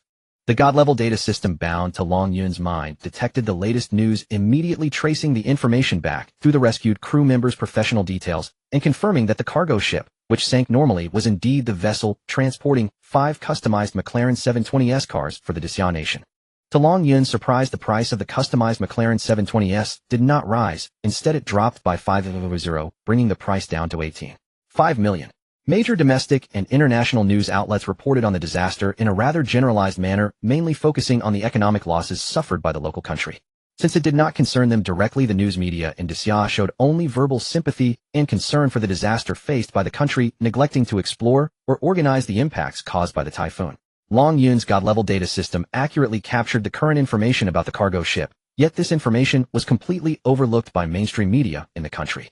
This was quite awkward, as the entire automotive industry domestically showed no interest in the situation regarding affiliated trading companies. Did receive some news, but the information they obtained was limited to possible delays in delivery, with no mention of the ship's sinking. Typically, trading companies and 4S dealerships do not inform customers explicitly until they receive accurate news. Even if they have definite news, they tend to delay acknowledgement until absolutely necessary. On the third day, the domestic situation remained calm. According to Gu Xiao, no one in their circle mentioned the typhoon or the cargo ship. The price of the customized McLaren 720S dropped again by 500, reaching 18 million, which was nearly equivalent to its on-road price. With a tenfold leverage, the amount of loss would need to be deducted from his 3.8 million margin. Theoretically, by the settlement date, if he incurred a 10 losses, margin would be completely wiped out. Long Yun did not panic. He was just a bit puzzled, confident that the god-level data system would not be wrong. Gu Xiao felt a bit restless. Although it wasn't his money, Long Yun was clearly trading futures for the first time. He suggested that Long Yun cut his losses in time to avoid a blow to his confidence. That afternoon the price remained at 18 million, while the hype around the super typhoon in the country sharply declined, with news headlines being dominated by the sensational stories of two celebrities. By the fourth day the price had dipped to 17 million, but then rose back to 17.5 million in the afternoon. At this moment Long Yun finally understood that although his information was more up-to-date than others, which was indeed an advantage, converting this advantage into profit required certain conditions. Today the personnel from the Immigration Bureau called, informing him that his visa and passport had been processed. According to Long Yun's previous plan, he should have been heading to Somalia now to acquire several luxury cars from a pirate leader at a low price. However, plans could not keep up with changes. His funds were all tied up in luxury car futures, making it impossible for him to extricate himself. After staying at Gu Xiao's house for 4 or 5 days, Chu Yan felt embarrassed to stay any longer. Long Yun also did not expect this matter to drag on for so long. Gu Xiao, however, was quite pleased because the futures had held Long Yun back, preventing him from impulsively heading to Somalia. Chu Yan learned from Ko Shui that Long Yun's funds were locked in luxury car futures. On the 5th day at noon, Long Yun was pretending to nap alone in Gu Xiao's yard, when Chu Yan approached him with a bowl of herbal tea. Long Yun's sister Shui asked me to bring you this herbal tea to cool you down. Chu Yan whispered, knowing that Long Yun was not asleep. I'm not overheated. Oh, why would I drink herbal tea? Long Yun replied flatly, still putting on an act. I see someone is stubbornly refusing to admit it. Gu Xiao told us that your luxury car futures are stuck. It's just normal fluctuations that will definitely rise again. Long Yun said confidently. I believe in your judgment. Oh, we've pretty much played around in the capital city. Shouldn't we head back? After Chu Yan's reminder, Long Yun suddenly realized that he had already been staying at Gu Xiao's for 4 nights. It seemed that the luxury car futures would not rise anytime soon. Long Yun did not expect that in this information-rich era the updates among car enthusiasts would be so lagging. That afternoon Long Yun and Chu Yan bid farewell to Gu Xiao and Ko Shui and returned to Longjiang City. No amount of persuasion from Gu Xiao could keep them. Given that Long Yun only had a little over $1 million in funds, now going to Somalia was definitely out of the question, so he could only stay settled in Longjiang. On the plane, Chu Yan had a question she wanted to ask, but hesitated to voice it. Long Yun noticed her unease. Are you wondering how I made so much money? Chu Yan nodded in surprise, feeling as if Long Yun had seen through her. I earned it through part-time work. Long Yun, stop joking. I believe you have been doing part-time jobs, but earning millions. You think I believe that? Long Yun added, to be precise, it's from the days after the college entrance exam that I earned it through part-time work. That's even more outrageous. It has only been just over 10 days since the exam ended, and you made millions in that time. Are you trying to fool me? Don't believe it. I absolutely do not believe it. Chu Yan pouted, looking somewhat annoyed. If you don't believe it, that's fine. Chu Yan turned her head to look out of the window where a full moon hung in the sky. Long Yun glanced out the window and sighed lightly. I was going to share my heart with the bright moon, but alas, the moon only shines on the ditch. What do you mean? Chu Yan glared at Long Yun. The literal meaning, he replied. Then fine, I believe you. Can you tell me how you earned that money? Murder, arson, robbery, extortion, none of these things I would do. I can only engage in businesses related to cars, and they can all be profitable. Chu Yan's mouth formed an exaggerated O shape, which gradually shrank as she chuckled. Do you know a lot about cars? She asked. I wouldn't say I know a lot. I just know everything. That's a more accurate description, Long Yun replied. I'm not humble at all. My abilities are evident. I can't afford to be too humble. Our family is planning to buy a car. Can you give us some advice? Are you looking to buy a new or used car? Long Yun asked. I heard from my dad's friend that it's a... What kind of car? Oh yes, it's one that gets damaged during transport, and is then sold cheaply by the 4S dealership. So you're talking about a damaged transport vehicle? Yes, a damaged transport vehicle. According to my dad's friend, it's just like a new car, and the price can be more than 500 cheaper. You speak so awkwardly. Why not just call him uncle? Chu Yan blushed a bit, and fell silent. What's wrong? That friend of my dad's, neither my mom nor I like him. He tricked my dad once before. A con artist. Why does your dad still trust him? They were college classmates and had a bond, and my dad forgave him after he acknowledged his mistake out of necessity. Upon hearing this, Long Yun understood the situation. It seemed inevitable that they would be deceived again. One cannot change their nature, and being merciful to enemies is cruel to oneself. Long Yun never expected that Chu Yan would return from her trip to the capital, leaving her mother in a state of anxiety. Chu Yan's mother was tall and fair-skinned with delicate features, suggesting she must have been a class beauty in her youth, and Chu Yan resembled her. Having both parents is truly a blessing. Chu Yan returned to Longjiang City, seemingly triumphant, though Long Yun did not understand what was worth celebrating. Hello, uncle. Hello, aunt. Long Yun greeted Chu Yan's parents. Chu Yan's parents had heard about Long Yun from their daughter, and liked him upon seeing him in person. He was handsome and polite. As they parted, Chu Yan's father reminded Long Yun to make time to go car shopping with him the next day. Long Yun understood he could not refuse having boasted about it in front of Chu Yan. Early the next day, Long Yun arrived punctually outside a comprehensive automotive store. After a while, Chu Yan's family finally arrived by taxi. It seemed that buying a car was indeed a major event for Chu Yan's family, as they had all come out save for Chu Yan's grandparents who were not invited. A sharply dressed middle-aged man greeted them sporting an American crew cut a scruffy beard and an eagle-like nose. His deep piercing eyes suggested he was quite shrewd. Chu Yan referred to this man as Uncle Gu, while Long Yun politely addressed him as Manager Gu. Long Yun's advanced data system immediately retrieved information about this man. He was the sales manager of the comprehensive automotive store, and there were 3 managers like him at this location, known for being shrewd and ruthless, motivated solely by profit. This store was located in the newly developed automotive city of Longjiang, and it was considered a relatively large comprehensive store. Newcomers often could not distinguish between a comprehensive store and a 4S store. Some even believed that comprehensive stores were superior to 4S stores as they offered all kinds of car brands, often at lower prices than those found at 4S stores. In reality, the inventory of comprehensive stores came from 4S stores which sold cars to them at a discount. Due to lower operational costs, comprehensive stores could sell cars at thin profit margins. This particular comprehensive store was positioned as a mid to high-end luxury car dealer with prices starting from over 3,000 yuan. According to Chu Yan, her family belonged to the working class. Her father was a middle school teacher and her mother was a nurse, resulting in a modest family income. Today, Manager Gu was introducing them to an imported Mercedes-Benz C200 with a guide price of 3,500 yuan. Manager Gu explained that the car had been damaged during transport with several exterior parts deformed and had undergone metalwork repairs at a 4S store, now being offered at a discounted price of 2,000 yuan. A new car with a discount of 5,000 yuan. It certainly sounded appealing. What excited Chu Dad the most was that among the damaged cars, this one had the largest discount, while others only had discounts of 1,000 to 2,000 yuan.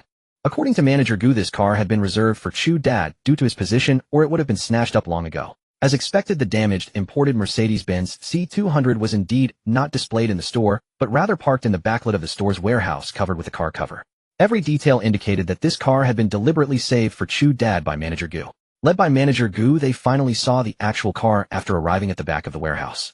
Since the car had not yet been registered, Long Yun's advanced data system could only detect the configuration parameters of the car, which could be found online. Chu Dad must have done a lot of homework and was already well versed in the configuration parameters of this model, so Long Yun naturally did not need to elaborate further. What Long Yun wanted was the unique identity of this car, the chassis number. In front of the windshield, he spotted the chassis number, and his advanced data system immediately searched for the car's condition. A month ago, this car was involved in a major traffic accident while being transported from a coastal city to a Mercedes-Benz 4S store in Longjiang.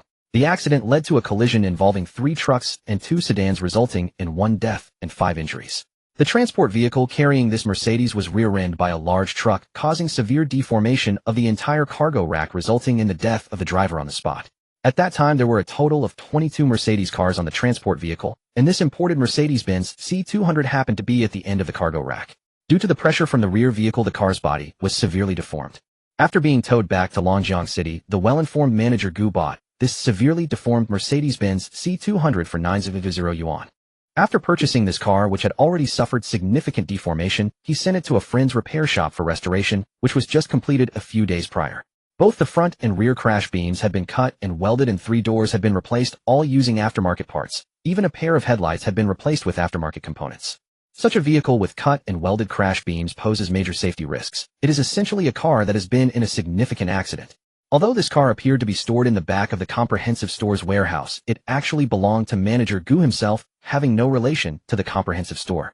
This meant that any after-sales service could only be sought from Manager Gu, not the comprehensive store, and certainly not the Mercedes-Benz 4S store. While Long Yun absorbed this information, Manager Gu had already arranged for Chu Yan's family to get in the car for a test drive. What could the inexperienced Chu family discern from the spectacle? Manager Gu deliberately placed this car here to prevent them from making comparisons. The comprehensive store had several other imported Mercedes-Benz C200 models, and if the Chu family were to compare them with those brand new C200s, this car would likely be exposed. Dad, why is there such a strong smell of paint in this car? Chu Yan's nose was quite sensitive. Yes, I also feel that the smell in the car is quite strong, Chu Yan's mother added. International luxury brand Mercedes, I can't believe the craftsmanship is so rough. The car has such a strong smell of paint. Long Yun jested as he walked to the front of the car. Manager Gu had long noticed Long Yun. This kid's expression was always blank, contrasting sharply with the infatuated family of 3. Young man, this is a damaged vehicle that has undergone metalwork and repairs at a 4S store. It is normal for there to be some residual paint smell after repainting the metalwork, Manager Gu explained. Chu dad could sense the underlying implications in Long Yun's words. Since they had specially invited Long Yun to help evaluate the car today, he wanted to show him some respect. He pulled Long Yun aside and quietly asked, "Long Yun, what do you think of this car?" "It's good, not bad.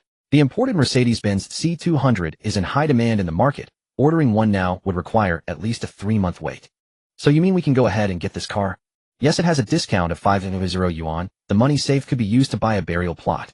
Note the chapter and subsequent chapters may involve certain social phenomena related to used car transactions. These are purely fictional and do not reflect reality. Please do not take it personally or relate it too much to real life, as this book is not aimed at any individual. Long Yun's words were astonishing, and Teacher Chu seemed somewhat displeased, saying, "Long Yun, are you implying that this car is not worth buying?" "This is far from an ordinary damaged vehicle. It is classified as a major accident car. It was rear-ended on the highway, and this car was crushed by a large truck from behind, resulting in severe deformation. At that time, rescuers had to cut off the rear half of this car to extricate the driver of the rear vehicle." Long Yun described it as if he had witnessed the accident scene himself. Although Long Yun had not seen the accident site, the accident photos captured by the advanced data system were vividly imprinted in his mind, and the scene was shocking. He refrained from mentioning any uncomfortable details. "Is it really that serious?" Teacher Chu asked in surprise, hardly believing it. "Uncle Chu, let me put it this way, for imported Mercedes, every part has a label. For instance, the tailgate, hood, and doors all have their chassis numbers. You can check for yourself." Long Yun, looking like a student, spoke steadily without pausing. Teacher Chu had to take him seriously. He opened the tailgate and indeed found no chassis number or even a label. "Gu Feng, has this tailgate been replaced?" Teacher Chu asked. "Old Chu, the tailgate was deformed at the time, so I spent a lot of money to replace it with a new one. A new one is definitely better than a repaired one." Manager Gu explained, sounding as if he himself had suffered a loss. "Manager Gu, didn't you say it was just a minor—" "The door was slightly deformed and just had some bodywork done," Long Yun interjected. Yes, it was just to ensure that old Chu would have peace of mind while using it. So I just replaced it with a new one. The new one is better." Manager Gu looked aggrieved, as if he had suffered a major loss. "Is that so? As far as I know, genuine parts from Mercedes come with labels and production dates. But why does this tailgate have no label at all?" Long Yun pressed on. "It must have been accidentally removed by the mechanic," Manager Gu chuckled evasively. "As far as I know, those labels are fragile stickers. Even if they are damaged, they shouldn't come off. I wonder how that mechanic managed to remove the labels so deliberately. The fragile labels are not easy to peel off, even if broken or damaged." At this moment, Manager Gu realized that Long Yun was not a novice, and that he couldn't mislead him anymore. The more he spoke, the more mistakes he made. Old Chu, a new one is definitely better than a repaired one. How could I fool you, old classmate? Is that so? New aftermarket parts cost thousands, while genuine parts from Mercedes cost tens of thousands. Who's better depends on your perspective." Long Yun glanced at Teacher Chu. "Uncle Chu, weren't the 2 doors on the right also repaired?" His implication was for Teacher Chu to check those 2 doors. Teacher Chu opened both doors separately, but as an outsider he could not discern any differences. "The 2 doors are the same, they are both aftermarket parts. The door shells don't even have reinforcements, posing serious safety hazards. The glass is not original either, and the ceiling is poor. As soon as the speed exceeds 80 the wind noise is deafening." "Hey young man, don't talk nonsense. These 2 doors are new and are original parts from Mercedes. You know better than we do whether they are original parts. Since we've opened the topic, let me point out the most critical flaw in this car." Manager Gu leaned over to Long Yun, patted his shoulder, gave a knowing look, and whispered, "Brother, show some mercy." He then secretly made a gesture suggesting a bribe. Long Yun scoffed and shook his head, thinking it was ridiculous that Teacher Chu still regarded this guy as a friend. "Manager Gu, who do you think you're looking down on?" Long Yun impatiently shrugged off Manager Gu. "This car has had both front and rear collision beams replaced, and they were cut and replaced. The rear collision beam was substituted with a sheet of iron. Can such a car still be bought? Shouldn't you prepare a grave beforehand if you buy such a car?" Long Yun's words shocked the Chu family. Although they didn't know what a rear collision beam was, or its purpose, the implication of preparing a grave was clear. "Kid, what nonsense are you spouting? You know you have to be responsible for what you say, right?" Manager Gu was enraged and pointed his finger at Long Yun. "Manager Gu, why are you getting so agitated? If what I'm saying isn't true, why are you so nervous? Please show us the rear collision beam." Long Yun said calmly. Manager Gu patted Teacher Chu's shoulder, and the 2 of them bent down to inspect the rear of the car. "Uncle Chu, take a look at whether the joints on both sides are welded, and whether the workmanship is rough. Check the thickness of that steel plate. Later, let's go to the Mercedes 4S store across the street to look at the display car for comparison." Long Yun didn't move at all, though everything was under control. Hearing Long Yun's words, Manager Gu felt uneasy. Even if old Chu didn't understand, he could still make a simple comparison. After inspecting, Teacher Chu's expression turned grim, and the mother and daughter also got out of the car. "Gu Feng, be honest, are you planning to scam me?" "No, of course not. This car can still be cheaper. I'll apply to the boss, and maybe I can get it down by 10,000 or so." Manager Gu, are you suggesting that an old classmate should spend an extra 10,000 to buy a slightly more luxurious grave? Long Yun teased. At first teacher Chu was nearly deceived by manager Gu. A discount of 10,000 was indeed quite tempting. However, when Long Yun mentioned the gray for the third time, the entire Chu family became alert. Although the Chu family were outsiders after Long Yun's reminder, they understood what was going on. Manager Gu was also in despair. Long Yun had hardly approached the car at all. It was as if Long Yun had witnessed everything this car had experienced, knowing it inside and out. Gu Feng was taken aback, thinking, what is this person's background? Indeed, one should not judge by appearances. Gu Feng, how could you go too far? My husband trusted you so much, yet you keep deceiving our family. What does that mean? Yes, what if something happens to my dad while driving this car? What will our family do? Gu Feng, you've gone too far. Given our history as classmates, I chose to trust you once more, but I never expected you would do such a thing. Let's go, this person is hopeless. Teacher Chu signaled everyone to leave. Wait a minute, Manager Gu, as a professional in the automotive industry, you should adhere to relevant laws and regulations and uphold professional ethics. Your actions should warrant a fine of 100,000 from the relevant authorities and a lifetime ban from the industry. If serious consequences occur, you will face criminal liability. The Chu family was greatly disappointed in Gu Feng. They initially planned to leave, but it seemed Long Yun had no intention of letting Gu Feng off the hook. Don't go too far. Did you buy this car? Did I harm your interests? Stop pretending to be smart. Do you believe I will beat you up? Enraged, Gu Feng jumped up as if wanting to fight, but the tall teacher, Chu, quickly stepped in front of Gu Feng. Manager Gu, I'm sorry, but I have already recorded everything. I will submit it to the relevant authorities. A scoundrel like you should be permanently expelled from this industry. Manager Gu was also dumbfounded. He had no previous grudges with this kid and didn't think it necessary to go this far. Kid, don't go too far. If you push me too hard, do you believe I will kill you? Gu Feng roared. You're really foolish. I just told you I'm recording, and you dare to threaten me. Long Yun said with an indifferent expression. Gu Feng was confused with rage, but quickly came to his senses. With a thud, he knelt before Long Yun, saying, Little brother, please spare me. I have an 80-year-old mother above me, and a 3-year-old wife and child below me. Come on, your mother passed away 2 years ago at the age of 65. You divorced your wife last year, and your daughter's custody belongs to your ex-wife. You haven't even registered with your current girlfriend, right? Gu Feng was dumbfounded. What is this person's background? How does he know everything? This is too incredible. From the initial anger to fear, and then from fear to terror. Gu Feng was on the verge of collapse. How could this kid know his secrets so well? Gu Feng completely surrendered, slumping by the car. Long Yun, unwavering, called the relevant authorities, and Gu Feng was about to face a serious investigation. The Chu family never expected things to develop this way. They didn't buy the car, but ended up sending Gu Feng in. Fortunately, Long Yun had reminded them, otherwise they would have ended up buying that coffin car. Not only was the Chu family shocked, but Long Yun was also surprised. The God-level data system in his mind issued an unexpected reward. Ding. Dear host, because you used this system to help others, you have received 10 evolution points as a reward. Ding. Dear host, because you used this system to punish bad people, you have received 10 evolution points as a reward. Long Yun asked with his thoughts, what are these evolution points for? Dear host, evolution points can enhance your strength or intelligence. Your current strength is 30 points, which means you can lift 30 kilograms with one hand. Frankly, this strength value isn't impressive. Your intelligence is 125, which is considered high for a human.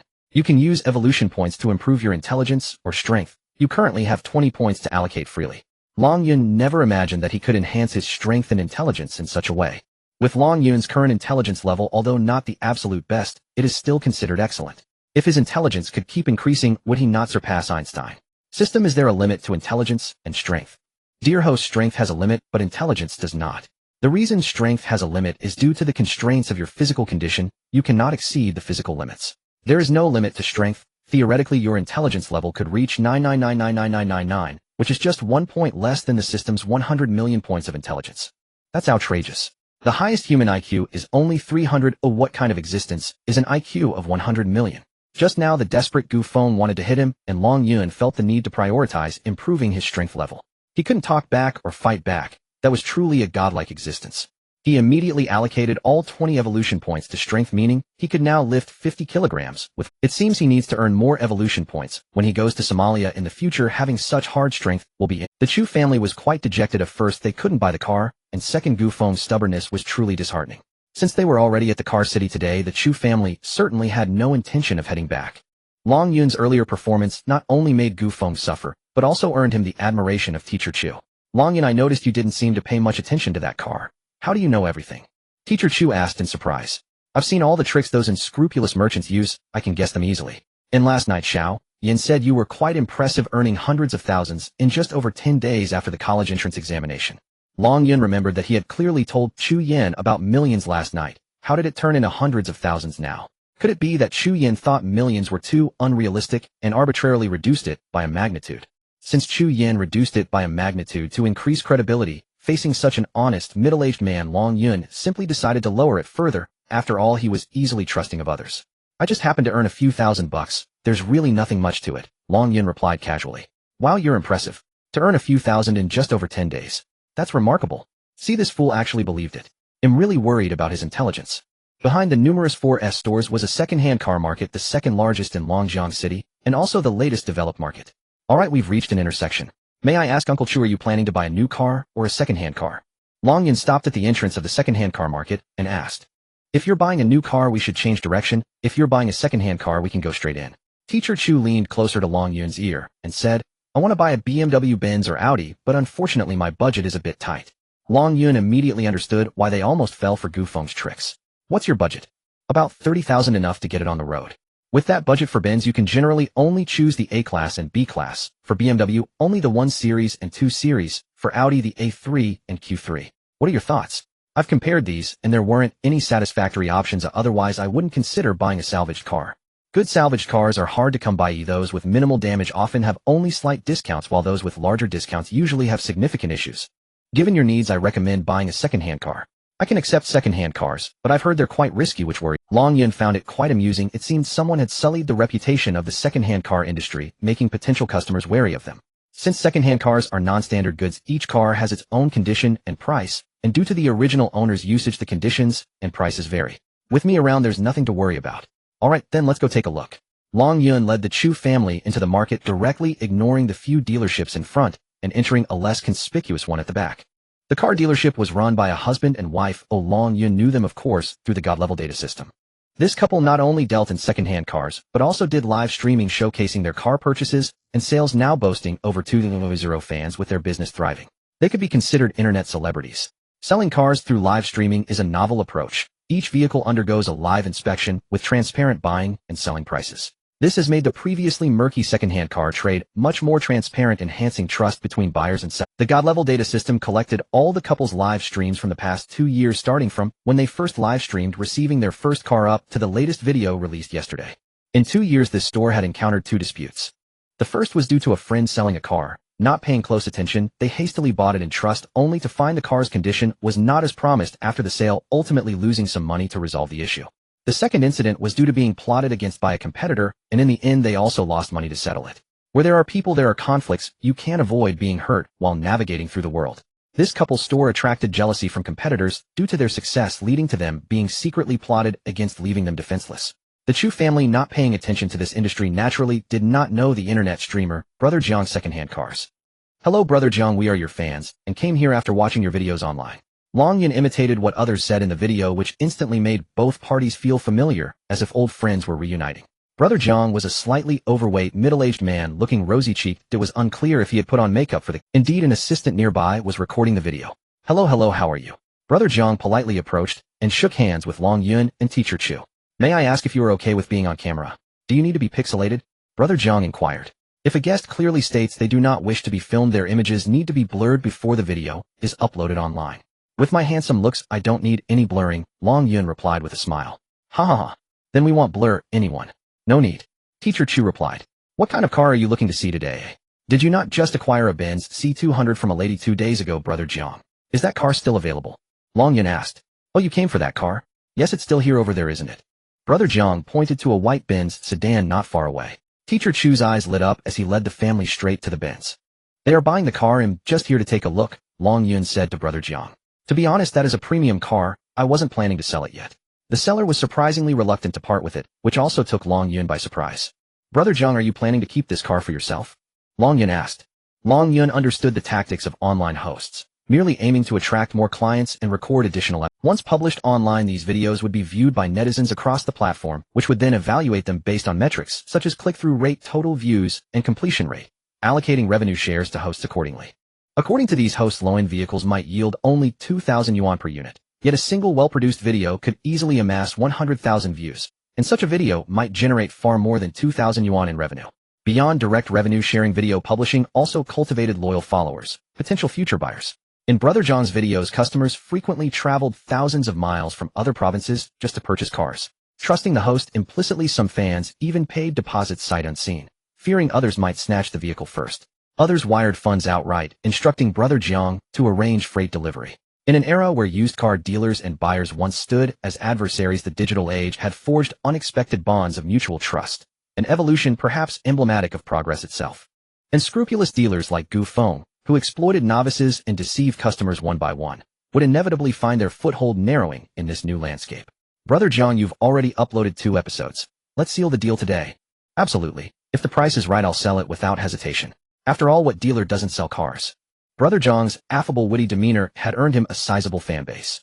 Have you watched my car acquisition video? Long Yun hadn't, but his divine-level data system had already scanned them at lightning speed, distilling key information directly into his mind. Yes, I recall a young woman in Shanghai who runs a fashion business sold it to you. She visited 3 times before finally parting with the car. A true diehard fan. Haha. Brother Jiang gently patted Long Yun's shoulder. This is an imported Mercedes-Benz C200 estate. The official MSRP was 36,000 yuan. With aftermarket upgrades, its final landed cost exceeded 42,000 yuan. It has barely over 10,000 kilometers on the odometer. A near-new 1-year-old vehicle whose protective film hasn't even been peeled off yet. Long Yun already knew every detail. No explanation was needed. Brother Jiang, what's your asking price? Firm offer 34,880 yuan. He replied, raising an eyebrow. 34,880 yuan. That's nearly the price of a brand new car. As you've seen in my videos, I bought it for 32,880 yuan. I need to earn 20,000.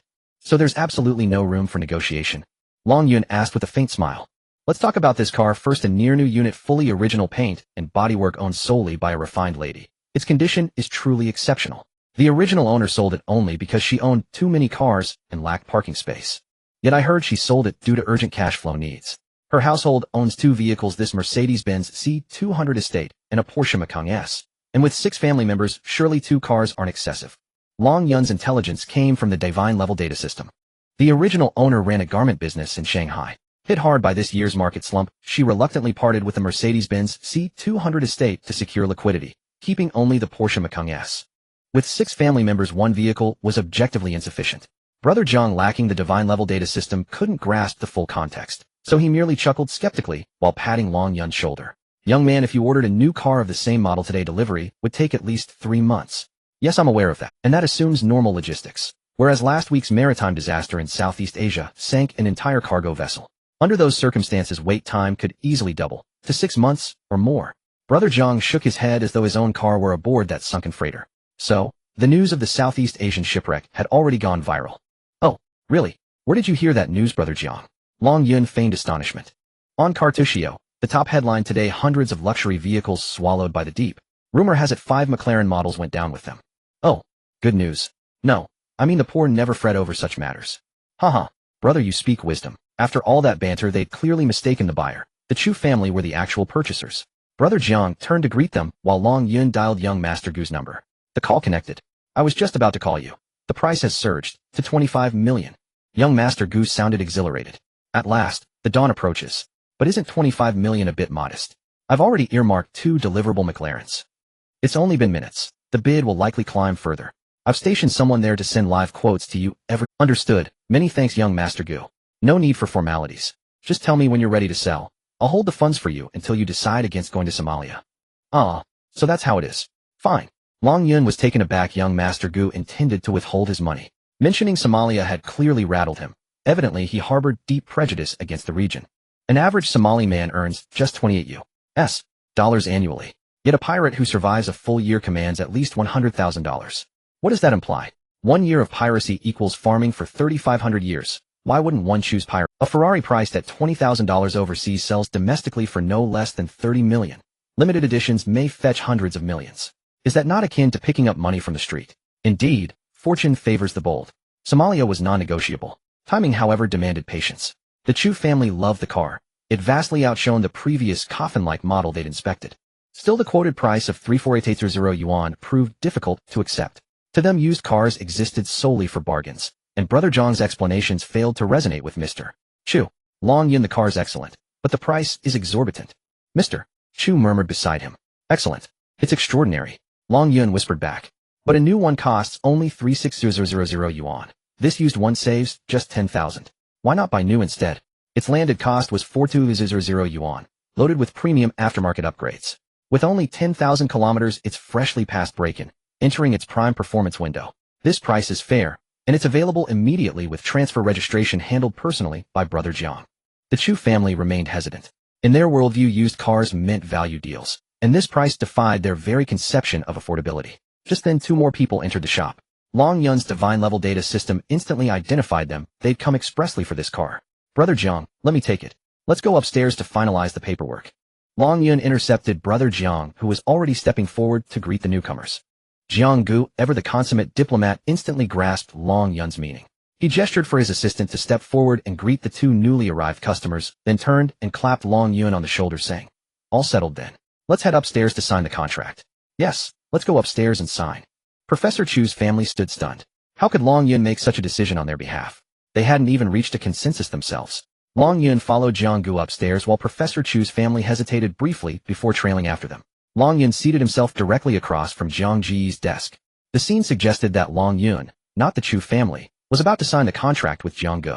Jiang Gu tore off a standard contract form, glanced at both Long Yun and Professor Chu, then paused, hand suspended midair, uncertain to whom he should hand it. Long Yun reached out and took the contract without hesitation. "Oh, so it's you buying?" Jiang Gu exclaimed, suddenly enlightened and slightly taken aback. "Yes. I happen to need a car for daily commuting." Long Yun replied coolly. "I won't offer you a price discount, but I'll include 2 complimentary maintenance services at an authorized Mercedes-Benz dealership." "Make it 5, Long Yun countered. "You're a major entrepreneur. Surely such minor maintenance isn't worth much to you." Jiang Gu laughed heartily and nodded in agreement. All right, 5 it is. I'll add that clause to the contract now. You can simply drive the vehicle to any authorized Mercedes-Benz dealership for service." Could this young man, still student-aged, really spend over 300,000 yuan in one go on a car? Jiang Gu found it hard to believe. Or rather, if he were purchasing, wouldn't parental accompaniment be expected? He cast a glance toward Professor Chu's family, standing nearby. Sensing Jiang Ji's unease, Long Yun clarified his relationship with the trio. "Xiao Xiannu is my classmate, uncle, and aunt are her parents. I'm here today merely accompanying them to view cars." "Ah, I see. I'm an orphan, just turned 18. Here's my ID card and my bank card. Please proceed with the—" Long Yun placed both documents squarely before Jiang Gu. Jiang Gu recoiled slightly, astonished to learn the young man was an orphan. Instinctively, he examined the ID. Yes. The birth date confirmed Long Yun had indeed reached the age of 18, granting him full civil capacity. Yet Jiang Gu remained uneasy, or rather profoundly skeptical. Could this possibly be a prank? An orphan, just 18, swiping over 300,000 yuan for a Mercedes-Benz. It sounded like pure fantasy. "Brother Jiang, please process the card." Long Yun glanced at Jiang Gu, still frozen in disbelief, and gently prompted him. Only then did Jiang Gu snap back to reality, swiftly swiping the card. Long Yun entered his PIN and the transaction receipt printed flawlessly, without error. It was a debit card, not a credit card. Professor Chu's family watched spellbound as Long Yun purchased a car worth over 300,000 yuan with the same nonchalance one might use to buy a toy, his expression utterly unruffled. Chu Yin stood dumbfounded. Had Long Yun's boast about earning several million actually been true? Though she'd seen him purchase futures contracts for luxury vehicles valued in the millions, funds possibly borrowed from Gu Shao, she'd assumed Long Yun had exaggerated wildly, so she'd scaled his claim down by an order of magnitude when telling her parents he'd earned tens of thousands, not millions. Earlier, Professor Chu had heard Long Yun mention earning several 10,000 yuan, and dismissed it as bravado. Out of compassion, for Long Yun was an orphan, he'd refrained from puncturing the illusion, offering only polite praise. Yet now, could it truly be tens of thousands? Mrs. Chu exchanged a look with her husband, both mirroring identical shock. They planned to support Long Yun financially once he entered university, only to realize abruptly that they were the ones in need. The Vehicle Administration Service Center was located within the same market compound, and Jiang Ji's staff would handle the registration transfer on Long Yun's behalf. By lunchtime, Jiang Ji's assistant delivered 4 boxed meals. Such hospitality was routine at this showroom, and Long Yun's divine-level data system had encountered similar practices in prior video records. Professor Chu's family felt slightly awkward, but Long Yun showed no restraint, inviting all 3 to join him. "Long Yun, we invited you today to help us choose a car, yet you ended up buying one yourself," Professor Chu remarked, somewhat embarrassed. "No trouble at all, Professor Chu. I genuinely believed that vehicle warranted its price, so I secured it. Had I hesitated, those 2 newcomers who just walked in would certainly have claimed it." "What? Even second-hand cars are bought on a first-come, first-served basis?" Professor Chu asked, astonished. "Not quite. It depends on whether you perceive the vehicle's intrinsic value, and whether you're willing to let the dealer earn his 20% yuan margin." "Ha. I just calculated if bought new, that model would cost nearly 400,000 yuan to register. Given its excellent condition, that price doesn't seem unreasonable." "No, Professor Chu. A brand new unit won't be available for 400,000 yuan. What you've seen are theoretical figures. Without optional extras, dealerships simply won't sell it, and practices vary across regions. That's precisely why the original owner opted for upgrades costing 20 or 30,000 yuan. So that's how it works. Professor Chu fell silent, crestfallen. He believed his research would impress Long Yun, only to be swiftly disabused. Indeed, the crows are black the world over. These are unwritten rules, not universal mandates. Hearing Long Yun speak, thus the vehicle, priced at 348,800 yuan, suddenly seemed eminently fair, especially with 5 complimentary maintenance services included. As Long Yun ate, he reviewed Gu Xiao's latest quotation, now surging to 35 million yuan. This limited edition supercar wasn't merely a collector's item. It functioned in essence as a financial instrument. Paradoxically, lower prices deterred interest while escalating valuations attracted frenzied demand. Luxury car futures behaved much like conventional commodities. Explosive news inevitably impacted pricing, but both the magnitude and duration of such influence were strictly bounded. Timing was critical. The asset had to be sold before the peak. The sinking of 5 McLaren 720S units, custom-built for Dacia, had dramatically inflated the valuation of the only 3 surviving examples. Since Gu Xiao's unit would never enter the market, only 2 vehicles remained truly tradable. En route home, Long Yun entrusted the wheel of his newly acquired Mercedes to Professor Chu, so he could monitor the live market. Professor Chu regretted his decision bitterly. Why wasn't this car mine? It was exactly the Mercedes he'd always dreamed of. Long Yun kept his eyes fixed on Gu Xiao's incoming quotations, now at 55 million yuan. With both deliverable units firmly under Long Yun's control, and the other 5 irretrievably lost, no third party possessed the means to arbitrage. Speculators therefore had no choice but to escalate their bids, relentlessly desperate to wrest the contract from Long Yun's hands. After dropping off the Chu family, Long Yun drove alone back toward the orphanage. Though his divine-level data system could instantly retrieve current McLaren valuations, executing trades required manual smartphone commands. One day, perhaps the divine-level financial data system would unlock automated trading, but first he'd need to amass 10 billion yuan. Long Yun couldn't possibly drive this car back to the orphanage. Gossip would inevitably follow. Having observed Jiang Ji's pre-owned car business model, Long Yun now envisioned his own path, leveraging his divine-level data system's unparalleled ability to analyze supply and demand dynamics. He was uniquely suited to launch a Levestrium-based automotive marketplace. To walk another's road and leave them stranded at its end. What else could one expect when blessed with a divine-level data system? Unknowingly, Long Yun found himself at the heart of Longjiang City. The CBD sprawled to his left, the municipal government building rose to his right. Through focused intent, Long Yun instructed his divine-level data system to locate nearby commercial spaces available for sale. Directly opposite the municipal government, a 300-square-meter storefront was urgently listed. Ceiling height 5.8 meters, priced at 3,300 yuan per square meter. That meant acquiring the space would cost nearly 10 million yuan. To establish a premier celebrity vehicle exhibition hall, this location was non-negotiable. Without hesitation, Long Yun drove into the underground parking lot and contacted the shop owner by phone. Once the call connected, Long Yun expressed his interest in viewing the shop, but the other party parroted back, "All documents are complete, clear property rights, urgent need for cash, selling at a bargain, no negotiation, serious inquiries only." It seemed that the merchant was overwhelmed by inquiry calls, clearly distressed and somewhat neurotic. Long Yun activated the advanced data system to search for nearby shops to understand the market situation. He discovered that the advanced data system had become quite lazy. It only initiated searches when commanded, and the search scope was very limited, displaying a lack of initiative, possibly due to the content exceeding the automotive information category. Within the realm of automotive information, the advanced data system would automatically dig for information without needing commands from Long Yun, and not only was it fast, but its reports were also timely, in-depth, accurate, and efficient. According to the report from the advanced data system, the prices of similar shops in the vicinity were generally around 350 per square meter, which confirmed the shop owner's claims of being eager to sell and lowering the price. Today was the settlement day for luxury car futures. Long Yun checked the prices again, which had reached 68 million per vehicle. It was time to cash out and secure his gains. Long Yun called Gu Xiao and immediately sold the 2 contracts. Each contract had a gross profit of 49 million, totaling 98 million. Long Yun informed Gu Xiao of his intention to buy the shop and his temporary decision not to go to Somalia. Only then did Gu Xiao transfer the funds. With Gu Xiao's recommendation and guarantee, Long Yun officially became a member of the luxury car club. Ding! Congratulations, esteemed host. This transaction has earned you 98 million with a reward of 98 million points. Ding! You have achieved cross-domain profit for the first time, earning 100 evolution points. Long Yun understood the function of evolution points. They could enhance his strength or intelligence on a one-time basis. 1 evolution point could increase intelligence by 1 point or strength by 1 kilogram. Previously, he had invested all 20 evolution points he had acquired into strength, and now he had 100 points to allocate. What if he invested them all in intelligence? Generally, an IQ above 100 is considered excellent. Einstein had an IQ of 165, classifying him as a genius among geniuses. Most people's IQs are concentrated between 80 and 100.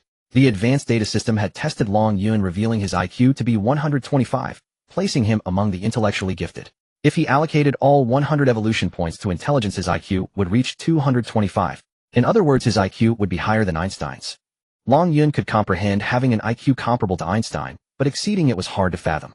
As for the system's claim of intelligence soaring to over 100 million, what kind of existence could that possibly be? One had to admit that sometimes muscle was more useful than intellect. At present, Long Yun did not need to delve into any scientific quandaries. After all, his IQ had already entered the ranks of the gifted, and any brain-teasing problems could be left to the advanced data system to handle. It would be better to enhance his strength. He certainly needed to bolster his physical power to provide a sense of security for girls and to lay the foundation for his trip to Somalia. Long Yun allocated all his evolution points to strength, raising it to 150 points. He could now lift 150 kilograms with one hand and 300 kilograms with both hands, comparable to an ordinary strongman. This deal was indeed robust. Earning 98 million in one shot meant he would definitely trade luxury car futures again when the opportunity arose. Speculation required not only courage but also a good grasp of timing. New opportunities did not present themselves all the time. After receiving the money, Long Yun dialed the shop owner's number again. The same robotic script greeted him on the other end. "All right, bring your documents over and pay on the spot." Long Yun did not wish to waste breath with him. This person had no professionalism whatsoever, yet he feared being harassed while attempting to sell his shop. Upon hearing pay on the spot, the other party hung up and rushed over, revealing a middle-aged man with glasses, thin and tall, who appeared quite shrewd. Since this was the city center, there were many people coming and going. Long Yun did not know the shop owner, nor did the shop owner recognize Long Yun. The middle-aged man with glasses circled around Long Yun a few times, holding a file folder under his arm. Long Yun tentatively asked, "Are you the owner of this shop?" "Yes, who are you?" The middle-aged man looked at Long Yun, somewhat taken aback by the question. "Let me see the property certificate. It's 300 square meters, right? If it's too small, I don't want it." Long Yun reached out. Although the other party was somewhat doubtful that this student-looking young man could buy a shop, his voice indeed matched that from the phone. The middle-aged man handed over the property certificate with some hesitation, but held onto it tightly. Long Yun snatched it away, glanced through it, and then returned it to the shop owner. "All right, let's go to the municipal hall across the street to transfer the ownership." Saying this, Long Yun walked towards the opposite side. The middle-aged man stood there stunned for over 10 seconds, unable to believe that this student-like youth would buy his shop. Could it be that one of his friends had sent this kid to prank him? Everyone knew he urgently needed money, and that group of unscrupulous friends could do anything. Long Yun turned his head and noticed the shop owner still dazed in place, angrily shouting, "What's the matter? Don't you plan to sell it?" "Sell. Sell, sell, sell." The middle-aged man, startled back to reality, grabbed the documents and hurried after Long Yun. Along the way, Long Yun did not say a word to the shop owner, who was anxious and could hardly believe that this young man would actually buy a shop, a transaction worth millions. Moreover, looking at Long Yun's appearance, he did not seem like the son of a wealthy family. The total cost of his clothing did not exceed 500 yuan. The two remained silent until they reached the municipal property registration center. "Sorry, the amount is quite large, so I can't pay via QR code. Please give me your account," Long Yun said calmly. This kid really dared to ask for his account. The middle-aged man rummaged through his pocket and pulled out a bank card, handing it to Long Yun with a suspicious look. "How much is it?" Long Yun asked as he stepped towards the transfer machine. 330 per square meter for a total of 300 square meters. 9 million. If paid in one lump sum, the discounted price is 9.88 million. The middle-aged man forced a smile as he replied, "Oh, just a moment." Long Yun entered the transfer machine. For large transfers, fingerprint verification and pupil scanning were required. A few seconds later, the middle-aged man's phone received a notification of the deposit, 98800. The middle-aged man counted the string of numbers and decimal points 5 times, pinched his arm to confirm everything was real. His account had indeed received 9.88 million. Long Yun, unfazed, calmly returned the bank card to the middle-aged man. "Here, the card is back to you. The transfer is complete. Hey, check it out," Long Yun said with a tranquil expression. The middle-aged man's eyes widened and his jaw nearly dropped to the ground. The young man before him, dressed like a student, was someone he underestimated. Who was this extremely low-profile young tycoon? The middle-aged man wanted to probe into Long Yun's identity, but after receiving the shop information, Long Yun had no intention of acknowledging him, so he had to give up. Signing the agreement and transferring ownership were completed within half an hour.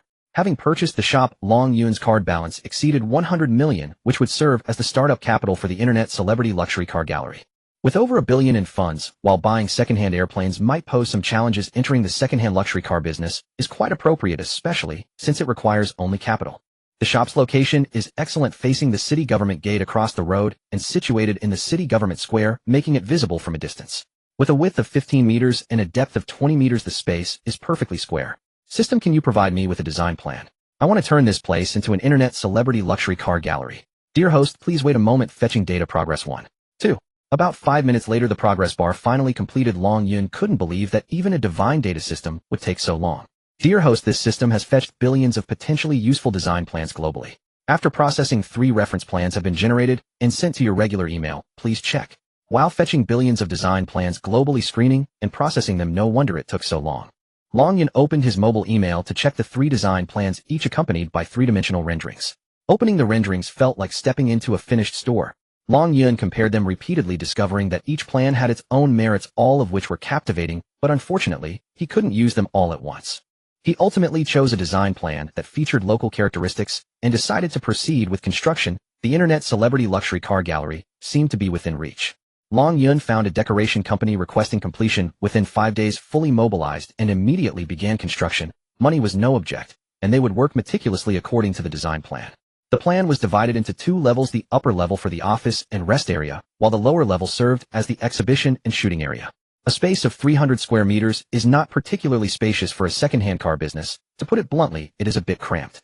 However, Long Yun's business model is quite different from traditional secondhand car dealerships.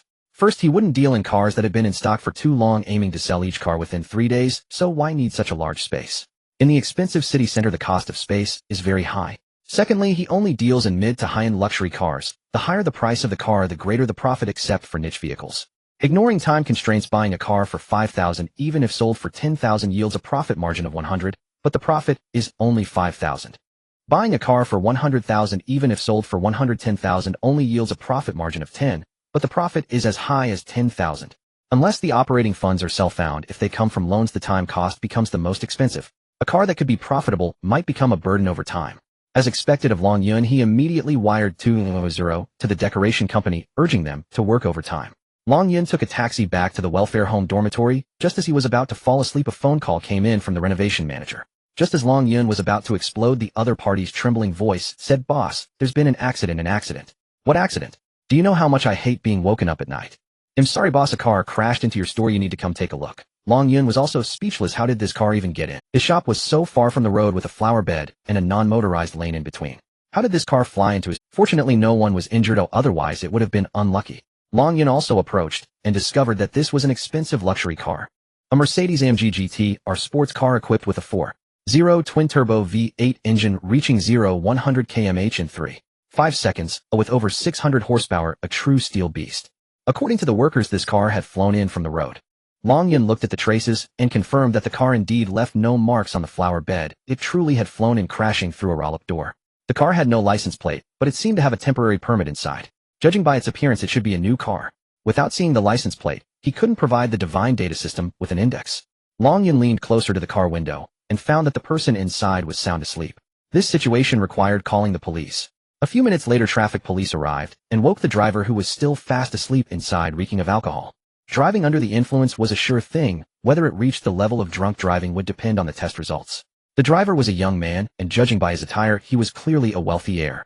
A notification sound from the divine data system rang in Long Yun's ears. Ding! Detected information about the perpetrator, Long Yuan, age 21, the only son of Long Hongyi, the richest man in Longjiang City. Long Hongyi had 5 daughters and 1 son. He doted on Long Yuan, his only son, born in old age, treating him as a treasured child. Long Yuan, relying on his family's wealth and influence, disregarded the law in Longjiang City, doing as he pleased. After being woken, Long Yuan began to punch and kick the traffic police, repeatedly shouting, "Do you know who I am? Do you know who my father is?" He refused to cooperate with the police. Upon clarifying the other party's identity, Long Yun stepped aside and called the local news media's tip hotline. Just as Long Yuan was throwing a tantrum with the police, reporters from 3 local news outlets arrived. Seeing the reporters taking photos and recording videos, Long Yun felt secretly pleased. Fortunately, he had the foresight to have the decoration company set up a large banner at the store entrance before construction began, showcasing the renovation renderings with big letters stating Long Yun's Internet Celebrity Luxury Car Gallery. Longjiang City is neither too big nor too small. Tomorrow, news about the richest man's son being caught driving drunk and crashing will be released. At that time, his yet-to-open internet celebrity luxury car gallery would appear in the media as a victim. Such free advertising was truly a stroke of luck. In the Great Xia Kingdom, the penalties for drunk driving and driving under the influence are very severe, with drunk driving being a criminal offense. Once public figures are caught for drunk driving, their reputations will be ruined. Not long ago, a popular star was caught for drunk driving. His agency immediately terminated the contract, and all his film and television works were taken down or edited. His stardom was effectively over. For the only son of a wealthy family, although not considered a public figure, the existing resentment against the rich in society makes his drunk driving scandal bound to incite public outrage. At that time, the photos from the accident scene, essentially advertisements for Long Yun's new store, would spread across the internet. After Long Yuan was taken away, a tow truck removed the wrecked Mercedes-AMG GT. Long Yun was in a great mood, treating the workers to a late-night snack as a reward for their overtime work. Early the next morning, Long Yun was the first to arrive at the municipal hall to queue for a number, as he intended to register the Long Yun Internet Celebrity Luxury Car Museum. According to intelligence provided by a divine data system, this name had not been registered yet, and he had to secure it immediately today, lest it be claimed by someone else. The application and name verification went smoothly, as there were no other businesses with the same name in the industrial and commercial system. Long Yun successfully acquired the Long Yun Internet Celebrity Luxury Car Museum and applied for it as a trademark. After completing these tasks, Long Yun returned to his shop across from the municipal hall. The shop was undergoing renovations, and the roll-up door damaged by a Mercedes the previous night had yet to be repaired. Long Yun specifically instructed the workers to delay the repairs, allowing passers-by to share the news on social media. Indeed, the news of Long Yuan, the son of the richest man in Longjiang City, being caught driving under the influence and crashing a luxury car into the store was published the next morning. Local newspapers and online media promptly released and reprinted the story. Reports indicated that the blood test results showed Long Yuan had a blood alcohol content of 78 milligrams per 100 milliliters, just 2 milligrams shy of being considered intoxicated. In the Great Xia Kingdom, driving under the influence is a criminal offense, as it is deemed a severe threat to public safety. Even if no serious consequences arise, it is met with strong public condemnation. Long Yuan ignoring the law and brazenly driving under the influence immediately provoked public outrage. Various forums erupted with condemnations demanding that the wealthy man publicly apologize. According to the laws and regulations of the Great Xia Kingdom, Long Yuan, suspected of drunk driving, could only be restrained until sober, as no serious consequences occurred, preventing the police from taking further action. Photos from the accident scene spread across the internet, with a large photograph on the front page of the local newspaper prominently featuring the words, Long Yun Internet Celebrity Luxury Car Museum. Passers-by unconsciously stopped in front of the store, comparing the photo with the storefront, and began taking pictures to share on social media. This would again serve as a wave of free publicity. As the renovation workers were about to change shifts, a Mercedes van parked in front of Long Yun's store. 5 sharply dressed young men stepped out of the vehicle, clearly competent thugs and bodyguards. 4 of the young men drove away the onlookers, taking pictures in front of Long Yun's store, while a wealthy young man emerged from the vehicle accompanied by a scar-faced thug in a suit. Long Yun recognized this wealthy young man. He was Long Yuan, who crashed into his store last night. Many pedestrians also recognized this wealthy young man as the son of Longjiang City's richest man. He was known for his flamboyant behavior in the city, and his youthful yet arrogant face was familiar to many. At Long Yuan's behest, the 2 suited thugs knocked on the door of Long Yun's store. After a moment, the supervising renovation manager finally reacted and came out. As the renovation manager poked his head out, the 2 suited thugs immediately seized him and pulled him out. The renovation manager was shoved in front of Long Yuan. Long Yun realized that this wealthy young man Long Yuan was here to cause trouble. With 5 ruthless individuals backing him and the scar-faced thug appearing to be a desperate criminal, it was wise to observe the situation first. Many onlookers gathered to watch. Long Yuan disdainfully glanced at the crowd, sneering, "Make sure you all see this. This is the fate of those who oppose me." Unbothered by the gazes of the crowd, Long Yuan slowly walked up to the renovation manager while the 5 suited thugs surrounded him.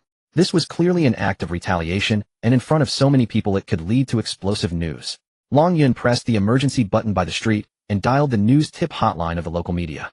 Long Yuan glanced at the renovation manager covered in dust and coldly smiled. "How dare you report me?" Upon receiving the command, the thugs slapped the renovation manager twice. He stumbled and fell to the ground, losing a tooth and bleeding profusely. They were beating someone.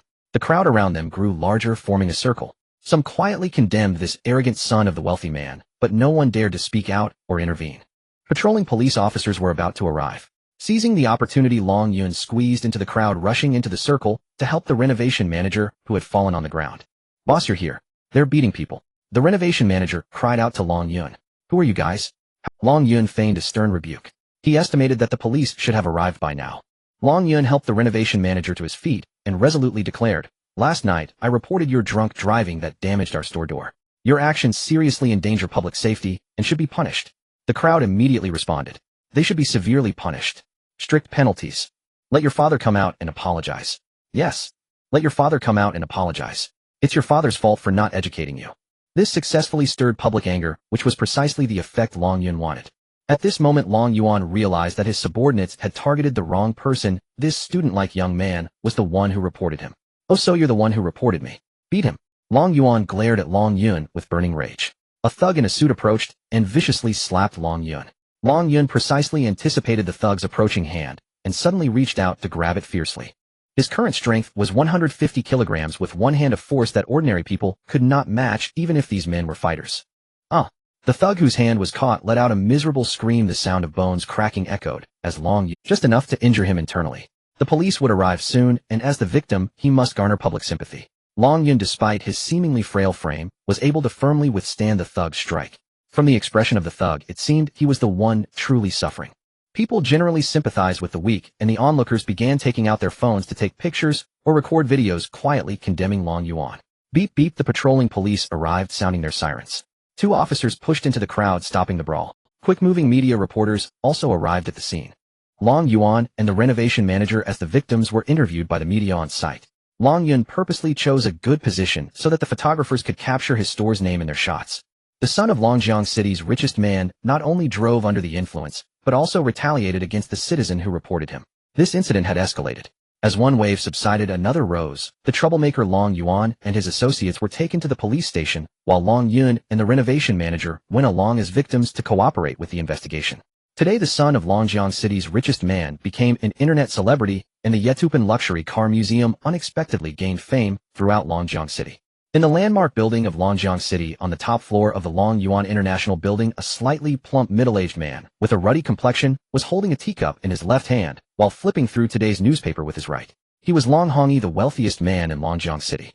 5 meters away from Long Hongyi's desk, at a small desk, sat a beautiful woman, Qian, who was Long Hongyi. Qian wore a professional outfit. Her slim waist contrasted with her ample bosom that seemed ready to burst from her. As soon as Long Hongyi opened the newspaper, he saw the news about Long Yuan. Instantly infuriated, and slammed the newspaper to the ground, startling his voluptuous secretary Qian. "Mr. Long, what's wrong? This brat keeps causing trouble for me. Just look at this." Qian picked up the fallen newspaper, pretending to read it quickly, though she had already seen the news beforehand. "Tell all the media to retract their follow-up reports. Money is not an issue." "Understood, Mr. Long, I'll take care of it right away." Qian stood up, swaying her slim waist as she left the president's office. Long Yun initially thought that the news hype around Long Yuan, the son of the richest man, would last for 2 days, but unexpectedly, all news related to Long Yuan vanished the next day. Searching through various local print media, he couldn't find any news related to Long Yuan. Where was the promised follow-up report on the son of the richest man entering the palace again? On the internet, all news about Long Yuan had been deleted, including the article that had once topped the headlines yesterday. In various forums in Longjiang City, posts related to Long Yuan were also deleted. Some even had their accounts banned for questioning on the forums. Long Hongyi's public relations team was indeed formidable, launching a cleanup operation. Even those who questioned on social media were coerced into deleting their posts by strangers.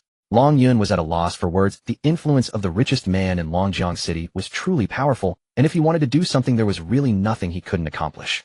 The person responsible for compensation soon found Long Yun and the renovation manager offering compensation 3 times the usual standard. Long Yun understood that someone controlled the larger environment. As a small fish, he couldn't create much of a wave, so he accepted the compensation gladly. Why not earn money? After all, it wasn't him who was getting beaten up. Today just happened to be the day for renewing the subscription for the Supreme Data System, so Long Yun set it to auto-renew monthly, since he had plenty of points. It was only today that Long Yun discovered that the Supreme Data System actually had a shop function. The items in the shop were not many. Mainly there were Supreme data across various fields which could be purchased as needed for a price of 300,000 points each time. For instance, if Long Yun wanted to acquire Supreme financial data today, he could spend 300,000 points to purchase it for 24 hours, during which he could obtain the corresponding Supreme data for that industry, after which the service would cease. Such items are generally purchased as needed. For example, when Long Yun wanted to buy a shop after purchasing the Supreme Real Estate Data System, he could receive Supreme data about properties within 24 hours. This shop was quite good. To activate the Supreme financial system within the framework of the system required 1 billion points, meaning he had to accumulate 10 billion. Given the difficulty of this, it was clear to Long Yun having this shop spending 300,000 points to experience it for a day when needed was also a good choice. The renovation company worked day and night without interruption, and the shop would be completed in 2 days, ready to open soon. Long Yun now needed to procure a prized asset for the store.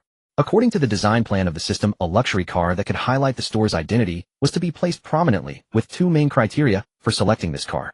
The first criterion was that it should be expensive and new, such as a certain model of Lamborghini's upcoming electric supercar. That would cost over 20 million, far exceeding Long Yun's funds. Moreover, the positioning of his internet celebrity luxury car store was for mid to high-end second-hand luxury cars. Why would he place a new car in the store? The second criterion was a vintage car, a classic model. He wouldn't consider its economic value, but purely for show. There were indeed many vintage cars suitable for display in Long Yun's supreme data system, but either there were none available locally, or the prices were exorbitant. Long Yun's 5 million was meant for circulation. If he put it all into a vintage luxury car, and it didn't sell in half a year, would he still open his internet celebrity luxury car store? Well, the best solution would naturally be to obtain a showy luxury car without spending money. Borrowing it. Didn't Gu Xiao have plenty of luxury cars? He could borrow one from him and return it when his luxury car museum opened. Long Yun dialed Gu Xiao's number, getting straight to the point and directly asking to borrow a car, specifically the 1970 Chevrolet Chevelle SS. There was no need for Gu Xiao to tell him what cars he had in his garage. Long Yun's supreme data system had already mastered the relevant, accurate data.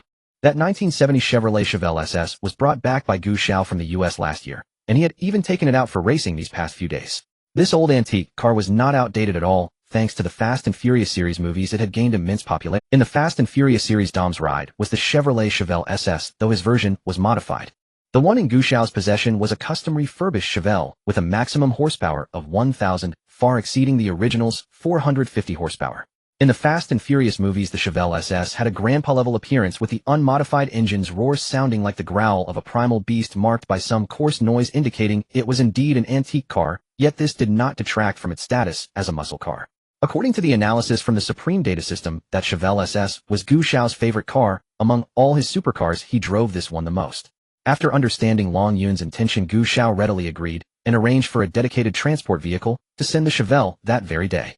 2 days later, Long Yun's internet celebrity luxury car store was completed, matching the design mock-up by 99. According to the system's evaluation, Long Yun believed it perfectly replicated the design. A specialized vehicle for transporting luxury cars stopped at the entrance of Long Yun's new store, and he was surprised by the timely arrival, which was just right for his needs. The 2 professionals responsible for transportation moved the Chevelle SS to the designated display area in the store, handed the keys to Long Yun, and left directly. Gu Xiao didn't even require Long Yun to pay for the shipping. Gu Xiao was truly impressive. The 1970 Chevrolet Chevelle SS had a shiny finish as good as new, and after being custom refurbished, it was not the classic red body, but a deep gray body with black rims, understated and reserved. This car was different from the flashy Bugattis, Lamborghinis, and McLarens, resembling a hidden master. Once this car was displayed in the store, the entire store's prestige elevated. The muscular lines of the car exuded an imposing aura. Of course, this car was not for sale, only for display. Long Yun also had a glass barrier custom made to surround it, allowing for admiration from afar, but forbidding any disrespectful interaction. He had found a prized asset for the store, but he still had no cars to sell. The grand opening ceremony could not be held for now.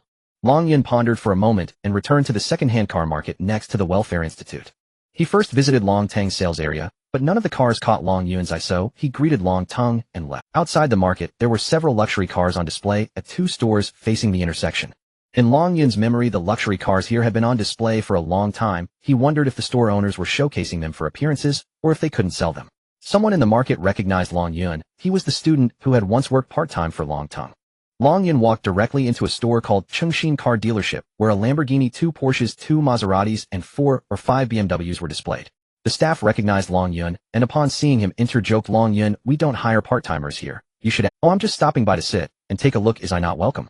Are you asking me to leave?" Long Yun smiled mischievously. "No problem, we have surveillance here." The staff pointed to the camera above the store. "TCH, no vision." Long Yun chuckled, awkwardly poured himself a glass of water, and lounged on the sofa, as if he were at home, completely at ease.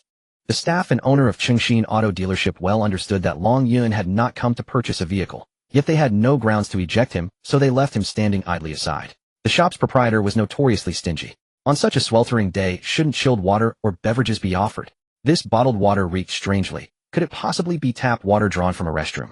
The dealership specialized in mid to high-end vehicles. Not a single car priced below 3 million yuan was in sight. The sales staff's professionalism was severely wanting. Each wore formal suits and ties paired with gleaming heart-shaped bald heads resembling men freshly released from incarceration. Long Yun paid them no mind whatsoever, waiting in silent stillness for a particular phone call to ring through. Owing to its prime location, on the outermost edge of the entire auto market, the shop occasionally welcomed curious passersby.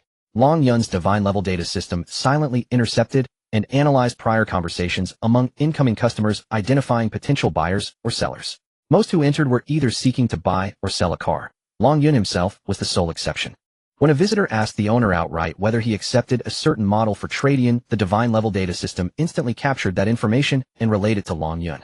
If the inquiry met predefined criteria, Long Yun would log the prospective seller's details.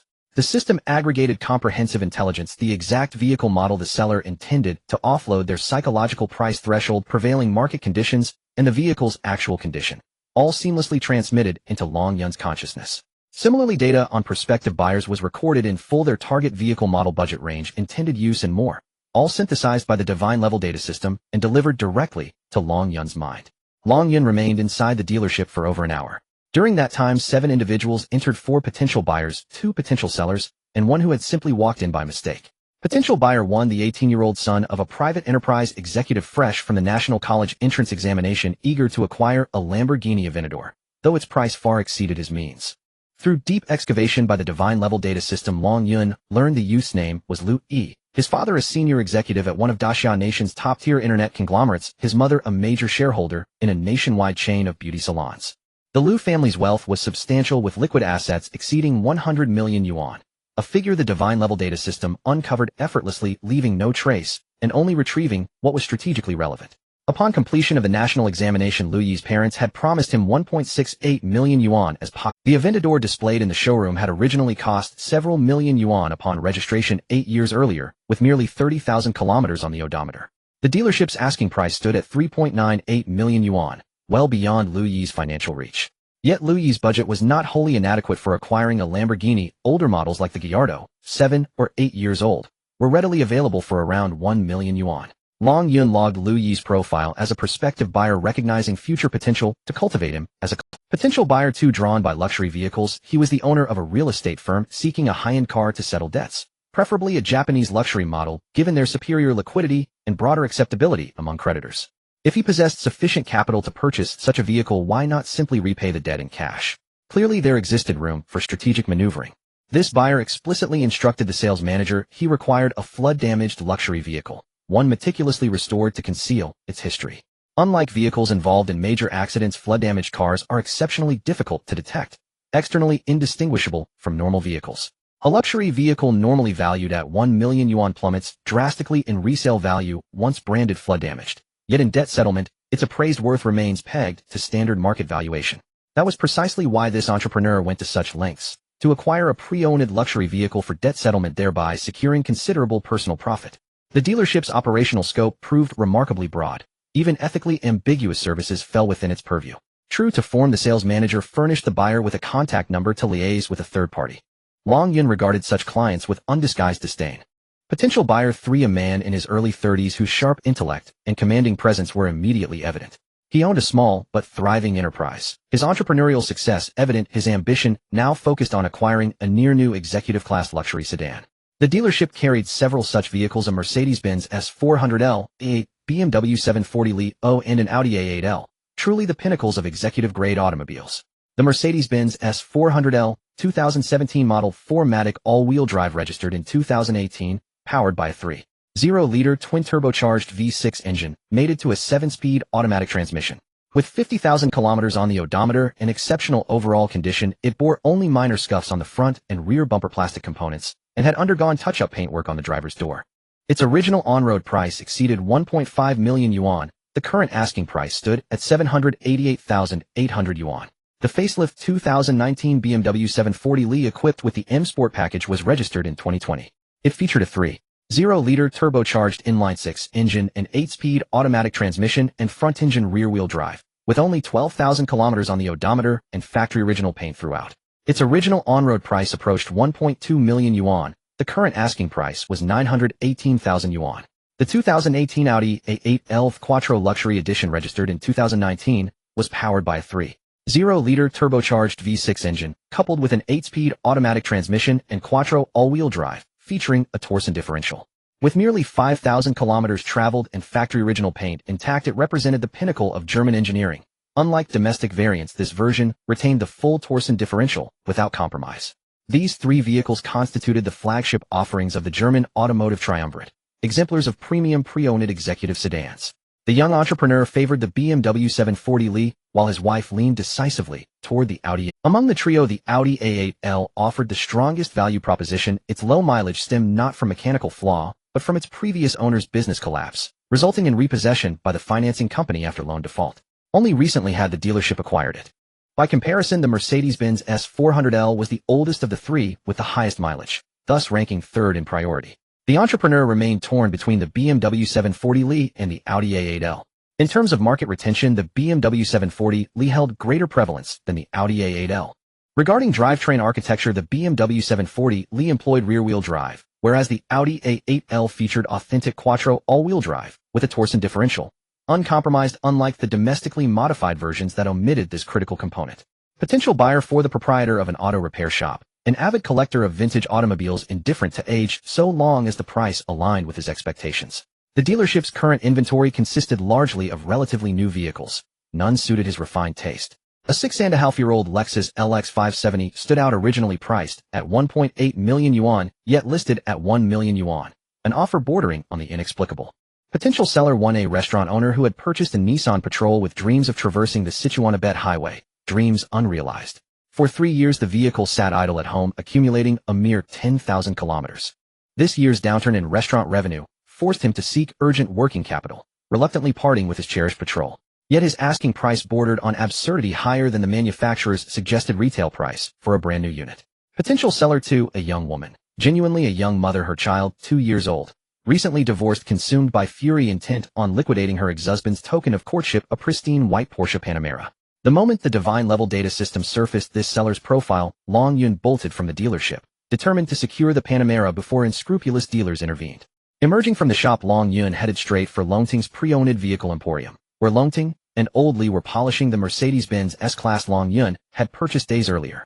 "Uncle Long busy?" Long Yun called out from afar. Longting was clearly at leisure. Otherwise he'd hardly possess the patience to polish a car so meticulously. "Oh, Long Yun, what brings you here? Do I look busy?" Longting straightened up with a warm smile.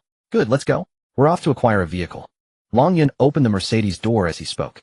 "Ah, acquiring a vehicle. In my car?" Longting replied, visibly startled. "Yes, hurry up. Time is of the essence."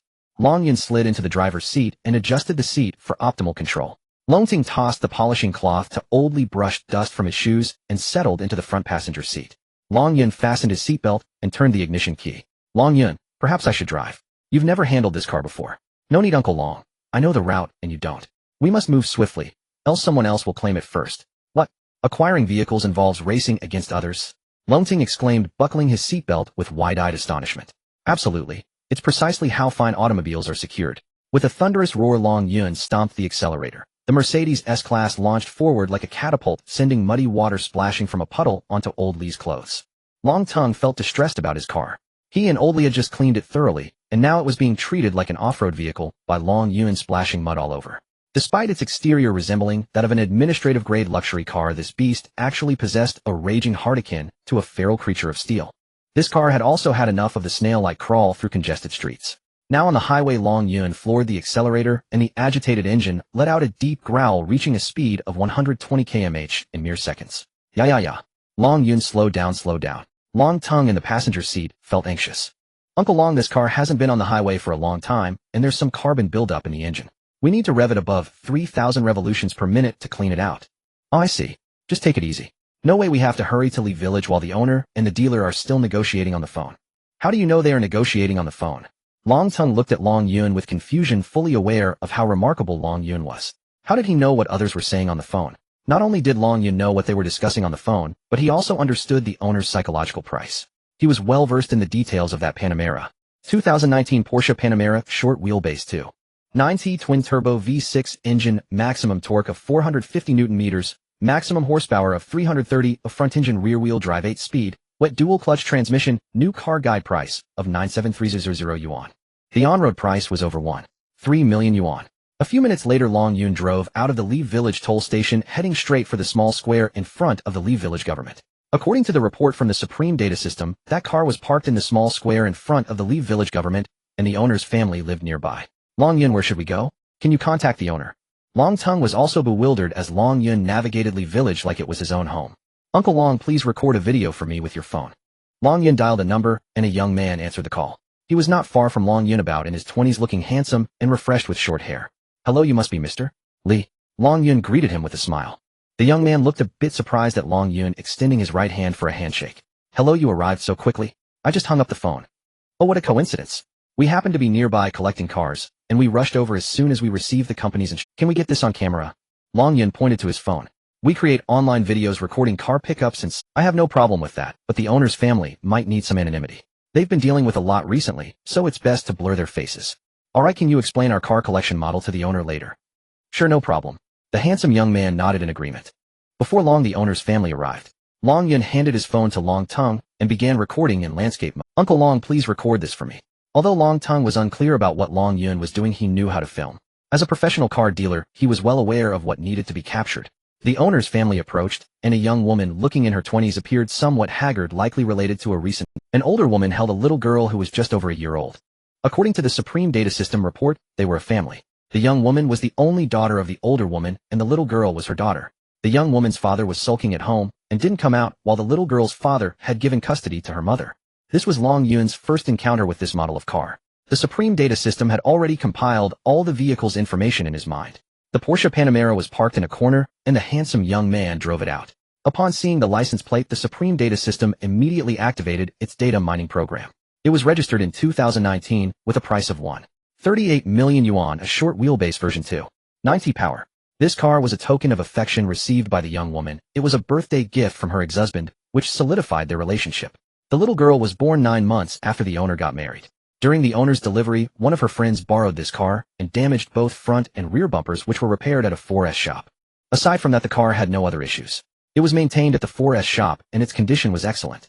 The owner initially asked for 1.08 million yuan, while the honest car dealership only offered 1.02 million.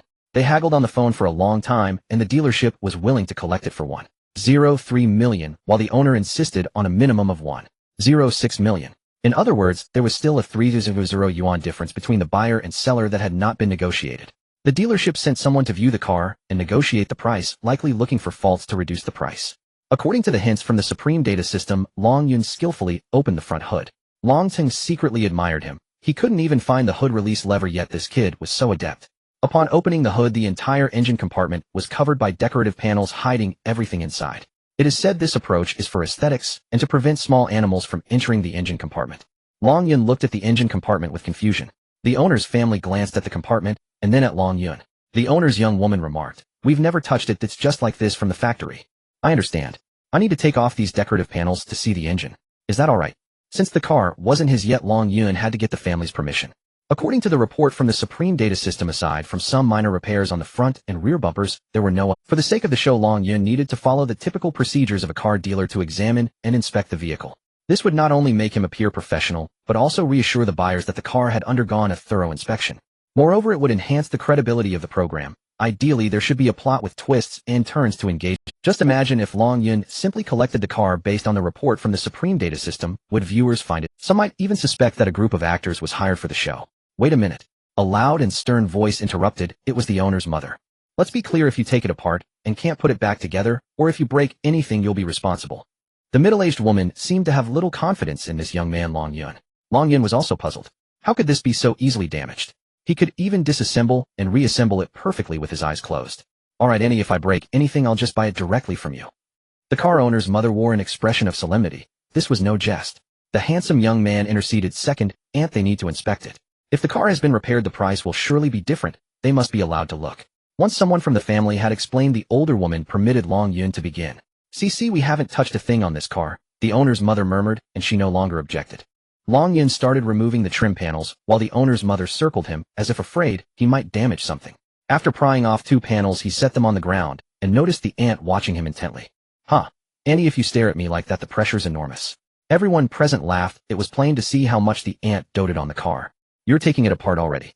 Came a deep, resonant voice from behind the crowd. a middle-aged man. Father, you made it. The young owner exclaimed with surprise. A glimmer of delight crossed the young woman's face. Uncle. The handsome young man greeted the visitor. The newcomer was the owner's father, evidently worried and having hurried over. Before there had been only the aunt's scrutiny, now another stern pair of eyes watched him, and Long Yun felt the tension mounting. Sir, these trim pieces must come off. Only then can we see what's inside, he explained. Long Yun offered his explanation to the middle-aged man. Oh, that's fine, have a look. I haven't seen this car's engine myself, but it's a good chance to take a peek. Long Yun smiled and shook his head, then resumed disassembling the panels. The God-level data system streamed all disassembly points and details into Long Yun's mind. At present he remained at the level of pure cognition, his practical experience was almost non-existent. His muscle memory was a blank slate. With the aunt and uncle watching him, Long Yun felt a little nervous. System, he asked mentally, besides repeated practice, is there any way to acquire muscle memory? Long Yun asked with intent. The system replied, honored host, you may purchase muscle memory. However, it is exceedingly expensive. Please consult the system store for details. Alright, I'll consider it when I'm free. Long Yun knew he could not split his attention now. If he truly broke some small part, the aunt and uncle beside him would never let him off.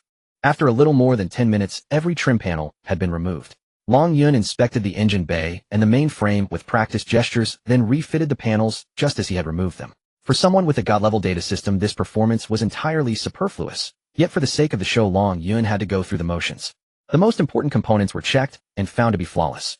Long Yun already knew the engine bay was sound. He simply had to convince the viewers watching the video. He opened the cabin door to reveal a white exterior with a red interior. This color combination enjoyed the greatest market recognition, and in the eyes of used car dealers, was the easiest to sell. It had been optioned with a panoramic sunroof and the Lattice Essential 360 surround view camera. With those options, the price far exceeded 9,730 yuan, climbing into the million-plus range.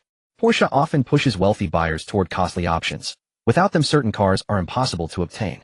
The full-width taillight at the rear indicated this was a newer model. Older iterations had separated taillights. The emphasis on the taillights was deliberate. The Porsche Panameras lights were split before the 2019 model year, and from 2019 onward, they became a continuous through-type design.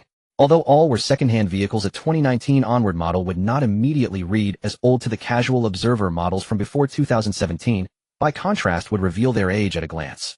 People's perceptions are like that. Dealers would never forego any reason to haggle. No opportunity to push the price down would be willingly surrendered. A competent car dealer buys low and sells high. To negotiate, one must find flaws. Now that I have a God-level data system, finding faults is child's play. The repair records for the front and rear bumpers had already been pulled up by an app. The owner made no denial. It had been replaced with original parts, which alone was not a bargaining chip. Now the fault-finding and haggling began. Last month, the front bumper had grazed a concrete bollard and lost a sliver of paint. To save money, the owner had it fixed at a small shop. The repair shop's conditions were worrisome, overflowing with dust, and after the job, the paint blistered the surface, showing an unpleasant granular texture. Such workmanship on a car of this caliber was astonishingly poor. Long Yun reconstructed the accident and the repair process for the owner, who nodded in silence, offering no rebuttal. The front passenger interior trim bore a scratch made by a child's key. Subtle unless closely inspected, yet Long Yun had found it. The Qingxin dealership had earlier offered 1,050. The owner insisted on at least 1,0600. Because the gap was not huge, they had agreed to meet here for an appraisal. The dealer's people were already on their way. Sir, ma'am, miss, let's go with the previously discussed price of 1,030,000, and I'll transfer the funds immediately. What do you think? 1,030,000. Weren't we agreed on 1,060,000? The uncle countered. Xiaomei, you told your mother you sold it for 1,080,000. How did it become 1,060,000? The aunt asked in surprise. The young owner shook her head. I already spoke with their colleague on the phone. 1,060,000 is the bottom line. Sell it. I don't want to see this car again. Long Yun had not expected such disunity among them. Boss, 1,060,000 is the lowest. He really won't accept 1,030,000. Another dealer said they'd pay 1,070,000. The young owner ventured. Miss, that other party promised 1,070,000, but hasn't paid a single cent. That's just talk. I'm offering 1,030,000 and can transfer immediately. That's a very different matter, Long Yun replied.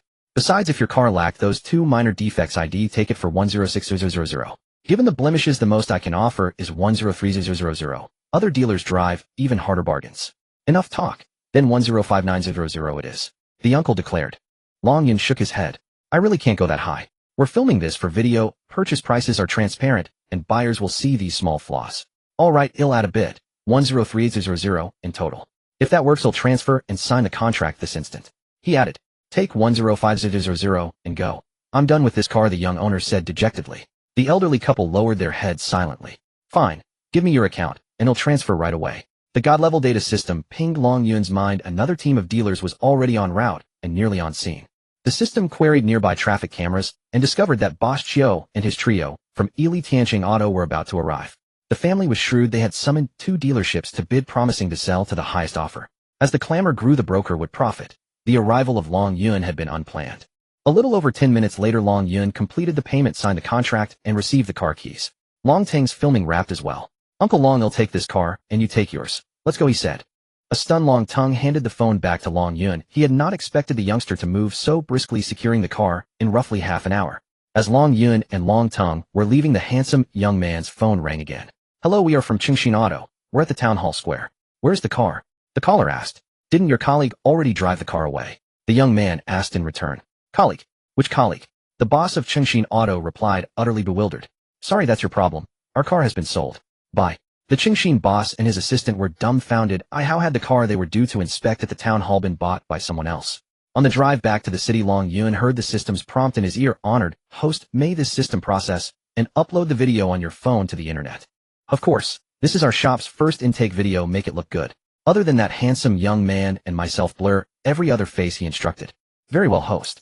With the god-level data system handling editing and uploading, Long Yun could spare himself a great deal of hassle. Speaking of which, today Uncle Long was drafted to stand in as cameraman. They'll need to hire a professional cinematographer. The divine data system, after uploading the video, manipulated Long Yun's video account to greet many potential buyers, fully utilizing the platform's rules for free advertising. Long Yun's registered ID is Long Yun Internet Celebrity Luxury Car Pavilion. Previously, the news about Long Yuan, the richest man in Longjiang City, created quite a stir for 2 days. Even though it has lost its heat now, most people still remember the name of this store, which inadvertently increased the affinity of the ID Long Yun. The system also titled the first video of Long Yun's Internet Celebrity Luxury Car Pavilion angrily dumping a scumbag young lady, selling her token of love, the Panamera, at a low price. 1 hour after the video was uploaded, the platform provided a display count of 5000 with a staggering playback volume of 4588. The click-through rate was extraordinarily high. Although the process of collecting the car had few twists and turns, the video cover edited by the divine data system gave the impression of a domineering father-in-law confronting an unfilial son-in-law. A heartless man abandoning his wife and child is about to face justice, bringing great satisfaction to the public. The divine data system is also a clickbait master. The cover image has nothing to do with the content. Ding. Dear host, the video has been uploaded for 1 hour with a click-through rate of 91, and the number of fans has increased by over 3,000. Would you like to spend some money? What? Long Yun was unclear about what spending money meant. According to this system's judgment, it is currently possible to test the waters by spending 10,000 yuan to purchase 1 million display counts, which will surely bring considerable playback volume and fan numbers. Okay, bye, let's give it a try. Only with an increase in fans will our internet celebrity luxury car pavilion become popular. The system has obtained your authorization and will withdraw 10,000 yuan from your bank account to purchase traffic. Long Yun's phone indeed received a notification text about spending 10,000 yuan. Long Yun couldn't help but secretly marvel at how powerful this divine data system was. He hadn't told it his withdrawal password, yet it was able to withdraw money, which was terrifying upon further reflection. Dear host, your luxury car pavilion currently has no employees. Would you like to post a recruitment message? This system is indeed considerate. Please post for me. You should understand what kind of talent is needed. I'll leave this matter to you. Long Yun replied while okay, dear host, I guarantee you won't be disappointed. Long Yun and Long Tang drove to the entrance of the Internet Celebrity Luxury Car Pavilion, but the store was closed as there were no employees. Long Tang confirmed it was Long Yun's store only after seeing the store's name. Opening a second-hand car store in such a location. Long Yun really is something special. As they entered the store, Long Tang immediately spotted the Chevrolet Chevelle SS. As a veteran car dealer for decades, although Long Tang had never dealt with this model, he had heard of its great reputation, especially in the past few years when the Fast and Furious series became popular. Wow, is this your store? Where did you get this divine car? Long uncle, you think too highly of me. Even if I had the money, I wouldn't be able to get it. This car is a customized modified version with 1000 horsepower. If this guy had a pair of wings, he could take a isn't that so? This is the car of young Master Gu borrowed to show off. How could I afford to buy it? Which, you think there's another young Master Gu? Long Tang smacked his forehead, suddenly realizing that a few days ago Gu Xia had visited his store while Long Yun was working part-time. I didn't expect you to be so close with young Master Gu. Long Tang gave Long Yun a thumbs up. With Gu Xia's family background, there are probably few nationwide who don't have at least 9900 if they want to get familiar with him. If someone wants to honor him to build connections, there's no one without at least 9000. Long Yun is likely considered a close buddy of young Master Gu for being able to borrow luxury cars from him. I can't afford to buy it, so I can only borrow it for use. This guy only allows looking, but not touching. Long Yun said casually, as if borrowing a luxury car from young Master Gu were a simple matter. No wonder you want to display it so high. Long Tongue circled the Chevrolet Chevelle SS, marveling. This Chevrolet Chevelle SS is placed on a transparent lift with a platform height of about 1.5 meters, making it look more eye-catching than other cars, instantly drawing customers' attention upon entering the store. In fact, this vintage car could even be seen through the store's glass windows, even from the city square across the street. Currently, there are only 2 cars in Long Yun's store aside from this non-sale item Chevelle SS. There is also Long Yun's own vehicle, a Mercedes-Benz C200. After moving the Porsche Panamera into the store, the entire space still felt empty. There were too few cars. Long Tongue, after appreciating the store's decor, casually remarked, Long Yun, you have too few cars in this store. You need to get more. Yeah, that's true. I'm currently looking for channels to acquire more cars. Unfortunately, the cars in my store are not of high enough caliber, otherwise I would transfer a few over to help boost the appearance. Thank you, Long Uncle, you are thoughtful. It's always difficult to start. This afternoon I'll hire a few people and focus on acquiring more cars. Alright, then I'll head back. There are still matters to attend to at the store this afternoon. After sending Long Tongue off, Long Yun tidied up the store to welcome the new employees who would be coming for interviews. After getting in the car, Long Tongue shook his head and muttered to himself, young people are too impetuous. Do they think selling second-hand cars is like being an internet celebrity? What do you think you can earn selling second-hand cars in this location? You're still too green. Sigh. Learn from experience. You'll need to come begging me in the future. Long Tongue grumbled as he drove away. After a busy period, Long Yun went to a nearby fast food restaurant to grab a meal.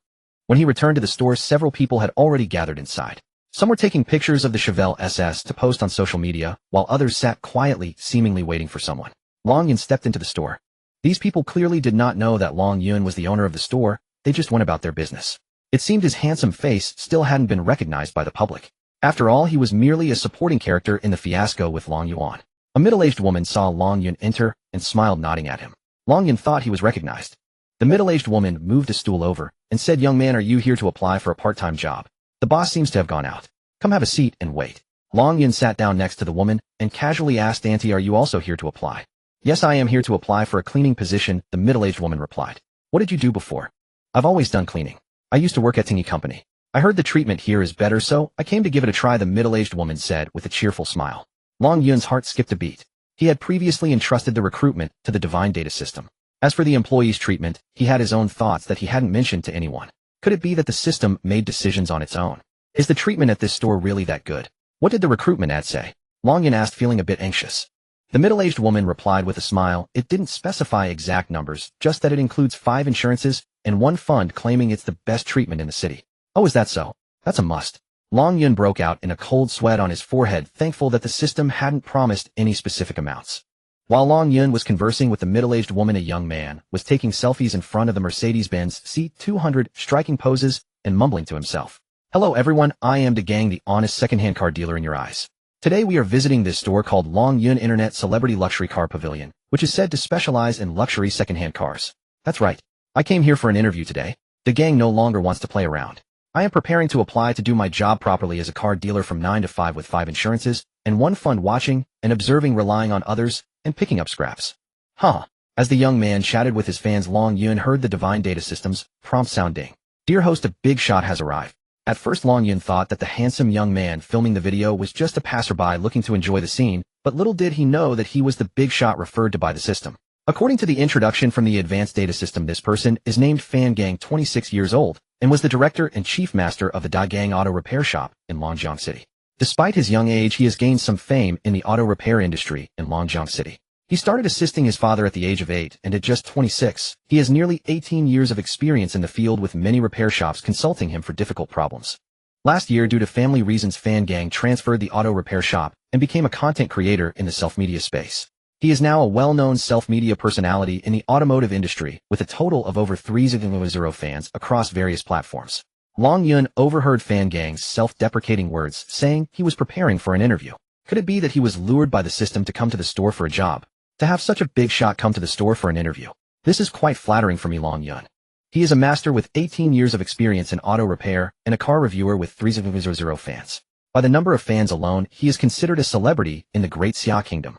With such a revered figure, Long Yun truly lacks the confidence to impress him. He fears that as soon as he speaks, others will see through his status as a novice and an outsider. System, is this big shot the one you lured to our store for an interview?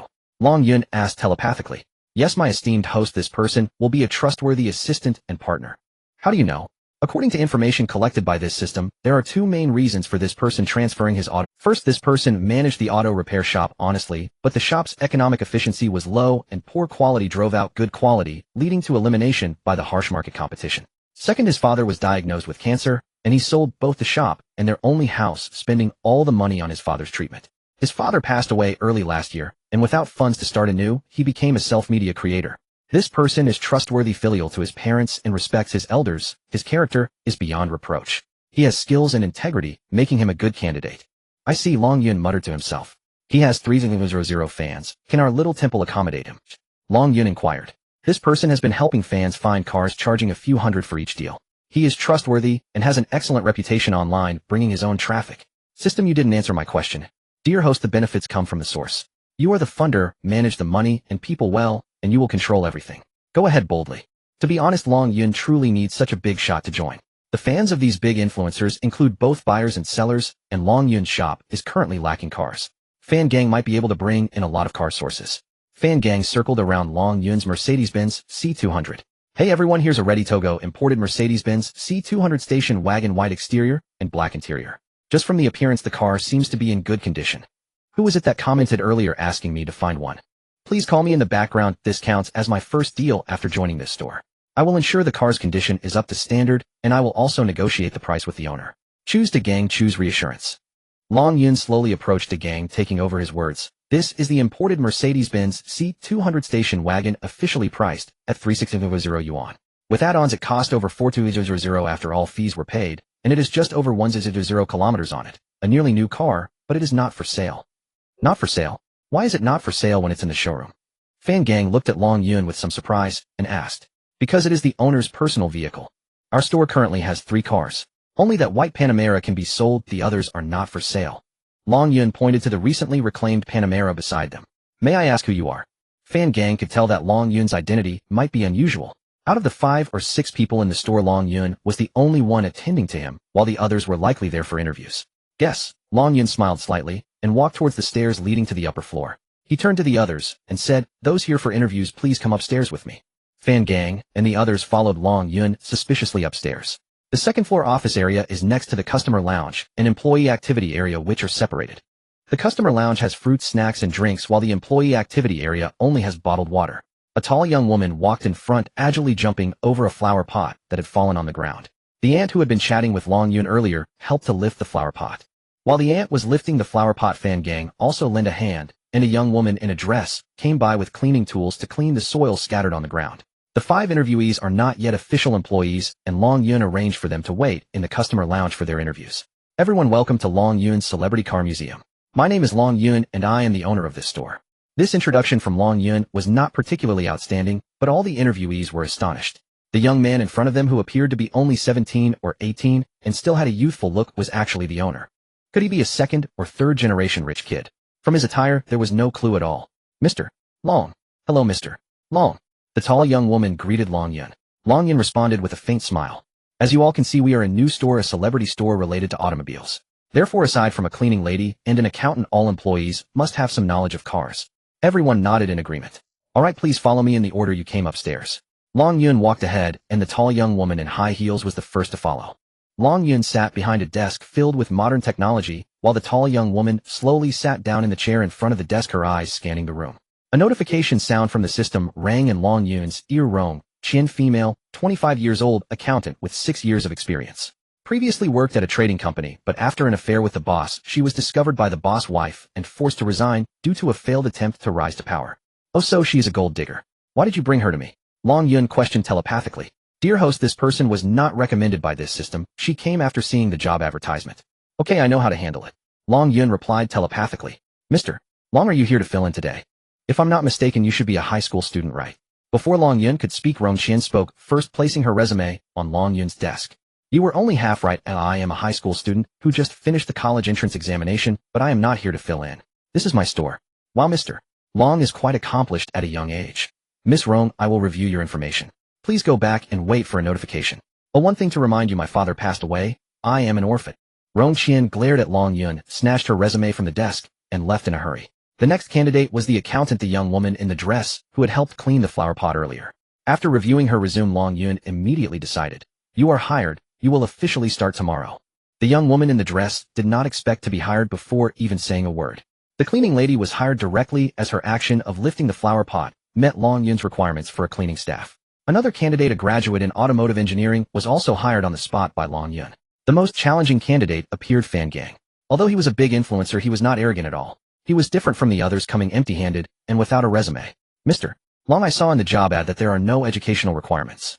I haven't attended college. I have been running an auto repair shop since finishing high school, and now I am a self-media creator in the automotive industry with a good understanding of the field." His self-introduction was concise and straightforward, neither servile nor arrogant. "Just tell me your requirements, and let's see if our little temple can accommodate you." Long Yun understood that the unnecessary formalities could be completely eliminated. If he could meet the psychological expectations of this influencer, it would be worthwhile to continue the conversation. Fan Gang also did not expect that this younger-looking brother would speak so directly, hitting the key points. "Mr. Long, does that mean you know who I am?" Fan Gang asked in surprise. Long Yun nodded. "De Gang, a famous car reviewer, a creator in the quality automotive field, with over 300,000 fans." "Oh, I didn't expect Mr. Long to have watched my videos. I'm truly honored. The world is indeed small, so let's keep our conversation practical. What are your demands?" "I don't have any specific demands. I saw your store's recruitment advertisement while scrolling through videos, thought it looked good, so I came here. You know I do live streaming online, and I have done some research on selling cars online with over a year of practical experience. From what I know, you must have made quite a bit over the past year, right?" In the game of deception, Long Yun cautiously tested him. "While helping fans find and verify cars, I earn a few hundred yuan in service fees per car. It's all hard-earned money, and sometimes I offend people. The dealers avoid me like the plague. My job may seem glamorous, but it appears to have no cost, and I earn pure profit." "Isn't that the case?" Long Yun countered. "In reality, it's like being a rat in a bellows, suffering from both ends. Either I face the ire of the fans or the dealers. I have found a narrow gap to survive in, but it's exhausting. So what is your way to break this deadlock?" Long Yun asked. "I need my own source of cars and my own platform to build a bridge of trust between buyers and sellers. Used cars are a unique commodity. They should not be synonymous with deception, and consumers shouldn't fear used cars." "You are an idealistic person." "Haha, ideals are the reason I had to shut down my auto repair shop. Why don't you play tricks like other repair shops?" "I just can't bring myself to do it." Fan Gang smiled and shook his. "So you believe our store aligns with your ideals, do you? Perhaps it is just an ideal, as this is my first encounter with your store. If you were the owner of this store, what would you do?" "Be transparent in buying cars and transparent in selling cars. The money that should be earned must be earned, and the responsibilities that must be shouldered must be shouldered. Which is more important, money or responsibility? Without accountability, trust cannot be gained. Earning money and responsibility are merely two sides of the same coin." "When can you start working?" "Now, anytime." "Do you think you have answered my questions?" Long Yun repeated. "I have answered, and my demand is my dream. A dream can be fat or thin, but it cannot. Let dreams shine into reality. Welcome to join Long Yun's influencer luxury car store." Long Yun stood up and extended his right hand. Fan Gang also stood up, excitedly shaking hands with Long Yun. The first batch of employees for Long Yun's influencer luxury car store has been recruited: one accountant, one cleaner, one photographer, one chef, and of course one boss. Fan Gang was appointed as the store manager, while Long Yun only wanted to be that behind-the-scenes big shot. After the recruitment ended, Long Yun opened his video account, and the video about the Panamera was played over 200 times, with over 500 new fans added, bringing the total to 800. Spending money indeed had some effect, though not as good as expected. Long Yun also discovered messages in the back end of his video account. Aside from the various chaotic marketing ads, there were a few messages from those genuinely interested in purchasing the Panamera. Since opening a store means having the appearance of a store, Long Yun responded to each of the users who left messages. There were local users from Longjiang City and users from other places. A user from Longjiang City scheduled to view the car that evening. Long Yun was somewhat surprised, not expecting the customer to arrive so quickly and to view the car at night. To welcome the first customer to the store, Long Yun kept Fan Gang back as well. Before leaving, the cleaner brought a bucket of water and wiped down the Panamera, which Long Yun had driven back from Lishuang, but hadn't had time to clean. Long Yun believed his judgment was correct. This kind of responsible employee was exactly what he wanted.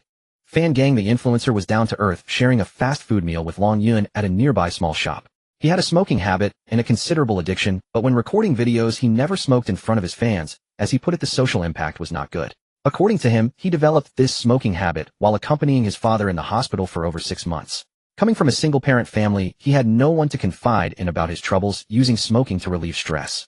While waiting for the customers, Fan Gang chatted a lot with Long Yun about the auto repair shop and the amusing stories of collecting cars for fans. This 26-year-old young man exhibited a maturity and sophistication beyond his age, yet still retained the dreams that should have faded at his age. Long Yun had never mentioned to Fan Gang the process of acquiring the Panamera. Fan Gang had already searched for Long Yun's video account before entering the store and was well aware of the car acquisition process. As an influencer luxury car store, not only is the car acquisition process required to be recorded live, but the car selling process also needs to be recorded live. Many users would treat the videos as web novels. There should be a beginning and an end. The minimum requirement is one update daily, and more updates are welcomed. Who would mind that little traffic money? Although Long Yun had not been a car dealer for long, he understood the troubles of car dealers. Having a car sitting unsold is the most painful experience. For a car that the dealer does not find promising, they naturally won't buy it. A car that the dealer does find promising only represents their personal opinion. The market may not agree. The fear is that the cars brought back won't sell and can't even be offloaded at a low price. The scheduled customers arrived at the store at 8 p.m., a young man and woman. The outline made himself the photographer, while Long Yun took the lead. "Good evening, is it convenient for you to be on camera?" This was a necessary question for Long Yun. Both indicated that they needed to have their faces blurred. "You two came after watching our car acquisition video, right?" This might be a redundant question, as if the customers had seen his video, the way the car was introduced would be different. "Yes, my wife saw the video first and shared it with me. We are preparing to buy a Porsche, so we came to take a look." The young man replied. "I just got my driver's license and my husband said to get a used car to practice with." The young woman added. "Buying a Porsche Panamera to practice? Are you serious?" Huh. Long Yun understood that recording videos required showmanship, and he took the opportunity to play along. "Actually, it's not that. The wait time for new car orders is too long. She just got her license and is eager to drive. She doesn't want to wait that long. The other cars at home aren't suitable for her to drive." "Alright, that limits my imagination." Huh. Next, Long Yun began to seriously introduce the car and clearly informed the customers of its issues. It was clear that the young woman was quite fond of the car and acknowledged its minor flaws, not minding them. "So shall we discuss the price now? Although this isn't my first time buying and selling used cars, I still feel a bit nervous in front of the camera." The couple nodded simultaneously. "You know my acquisition price, $1.05 million. My gross profit is $1,000, which means this car needs to be sold to you for $1.15 million. Without profit, there's no service. I hope you can understand." Long Yun was straightforward. He needed to earn at least 1,000 yuan from this car. The couple exchanged glances, and the young man extended his right hand to shake Long Yun's hand. The first deal at Long Yun's influencer luxury car store was completed. After completing the paperwork and sending off the couple, Long Yun was indeed a bit excited. Although he had earned more from reselling used cars before, the sense of accomplishment this time was much higher. "Mr. Long, if I'm not mistaken, your store has no cars left to sell," Fan Gang reminded. "Isn't that so? I need to go to the Integrity Car dealership tomorrow." He entrusted the shop to Fan Gang, as Long Yun could not be bothered with trivial matters. What he needed to do was go to the Chengxin car dealership to eavesdrop on some news. They are all car dealers that can't be considered eavesdropping, but rather resource sharing. "If you can't act faster than me," the staff at Chengxin car dealership were also speechless. To maintain the dignified image of themselves in suits, they couldn't just force Long Yun out. Long Yun prepared a bottle of mineral water today. He wouldn't even drink the shop's water. After selling the Porsche Panamera last night, he received 1,000 points from the system and was browsing the system store. To the staff at the Chengxin car dealership, Long Yun seemed dazed. The special products in the system store, besides the god-level data from various industries, also included muscle memory and genetic modifications. Since Long Yun chose the automotive information category, the muscle memory available in the store only unlocked related products in that category. Products like Universal Combat Techniques, Shaolin Iron Sand Palm, and the Sunflower Scripture were not yet available for sale. Muscle memory has many subcategories. In the automotive industry, there are auto repair techniques and driving skills. God-level data requires 3,000 points every 24 hours. Long Yun earns 1 point for every 1 yuan he makes, meaning if he can't earn 3,000 points through purchasing god-level data, it would be a losing business. In the system store, points are the only recognized currency. In the real world, to obtain a class racing license, not only do you need a lower-level license as a prerequisite, but you also need corresponding driving experience.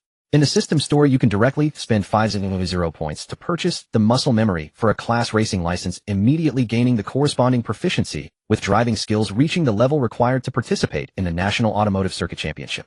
Basic auto repair skills are sold as a package in the system store, including skills for wielding a hammer, using a screwdriver, using pliers, using a wrench, etc., with a package price of 2,000 points.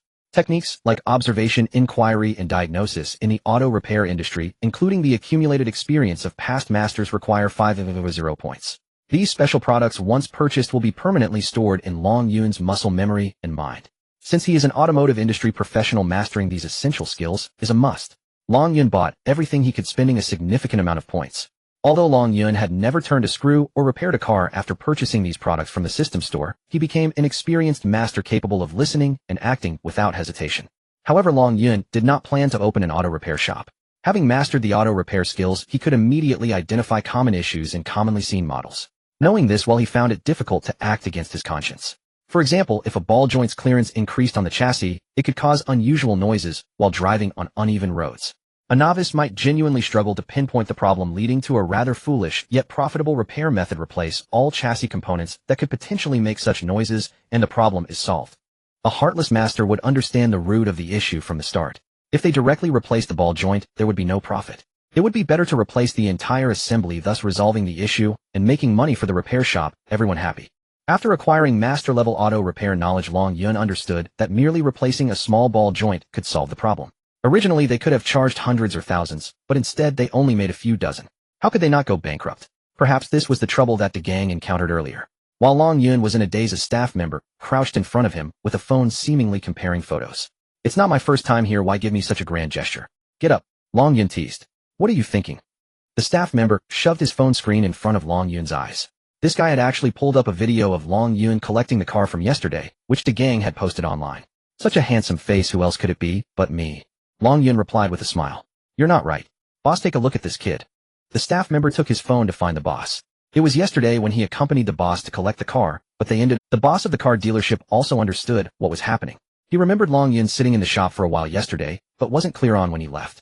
He and the staff member rushed over to collect the car and ended up with nothing. After carefully watching the video of Long Yun collecting the car, the boss realized that it was this kid who had snatched the Porsche right in front of him. The boss immediately became agitated and angrily approached Long Yun. Long Yun stretched lazily, spread his arms, and reclined on the sofa. "How long has this sofa not been cleaned? It has a terrible odor." "Long Yun, did you steal our car?" the boss of the dealership asked sternly. Long Yun looked confused and said, "Steal your car? When did that happen? Don't play dumb. The Porsche Panamera from Lizhuang Town was collected by you before us, wasn't it?" "Yes, that's right. What law says I can't collect that car?" The boss was at a loss for words after being countered by this state. "First, you didn't give the car owner a deposit. I arrived first, so the car is obviously mine. Second, I offered a higher price than you. The owner is not foolish. Why not sell for an extra 1000 yuan? How do you know our quote?" "I guessed. If I hadn't offered a higher price than you, would the owner sell it to me?" It sounded so reasonable that the boss and the staff exchanged glances, left speechless. At that moment, someone entered the store and went straight to the boss. This person wanted to sell a car, a Lexus LX 570 Pinnacle Edition. The boss seemed to recognize him and left Long Yun to greet the person. "Boss Xiao, good morning. You're back again, what's going on?" The person hurriedly entered, but was led away by the boss to a place far from Long Yun. You think I can't hear this?" Long Yun sneered coldly. The God-level data system compiled their conversation in Long Yun's mind based on the store's surveillance cameras. The person selling the car, Boss Xiao, was a construction contractor. A project he undertook last year had just been The project's owner's payment had not yet arrived, while the workers under him had been causing a ruckus for half a month, demanding their wages.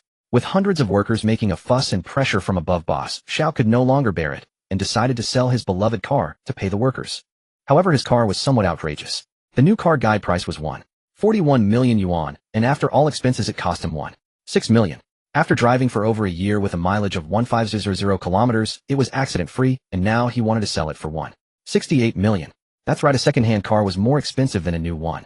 Long Yun was seeing this for the first time, so he commanded the God-level data system to initiate a data mining program. According to the report from the Supreme Data System, the market for this car is indeed remarkable. A top-condition second-hand car is priced higher than a new one. At that time, this car was not something that could be bought with money alone. There was a queue and additional fees, and it remains the same now. It is a toy for the wealthy, and Long Yun is puzzled as to why this car is so sought after. The stingy car dealer is only willing to offer 158 million, while Boss Xiao demands at least 166 million. Still, they couldn't reach an agreement. The car dealer watched Boss Xiao leave with a sigh, reluctant to part with him, like a statue longing for a husband.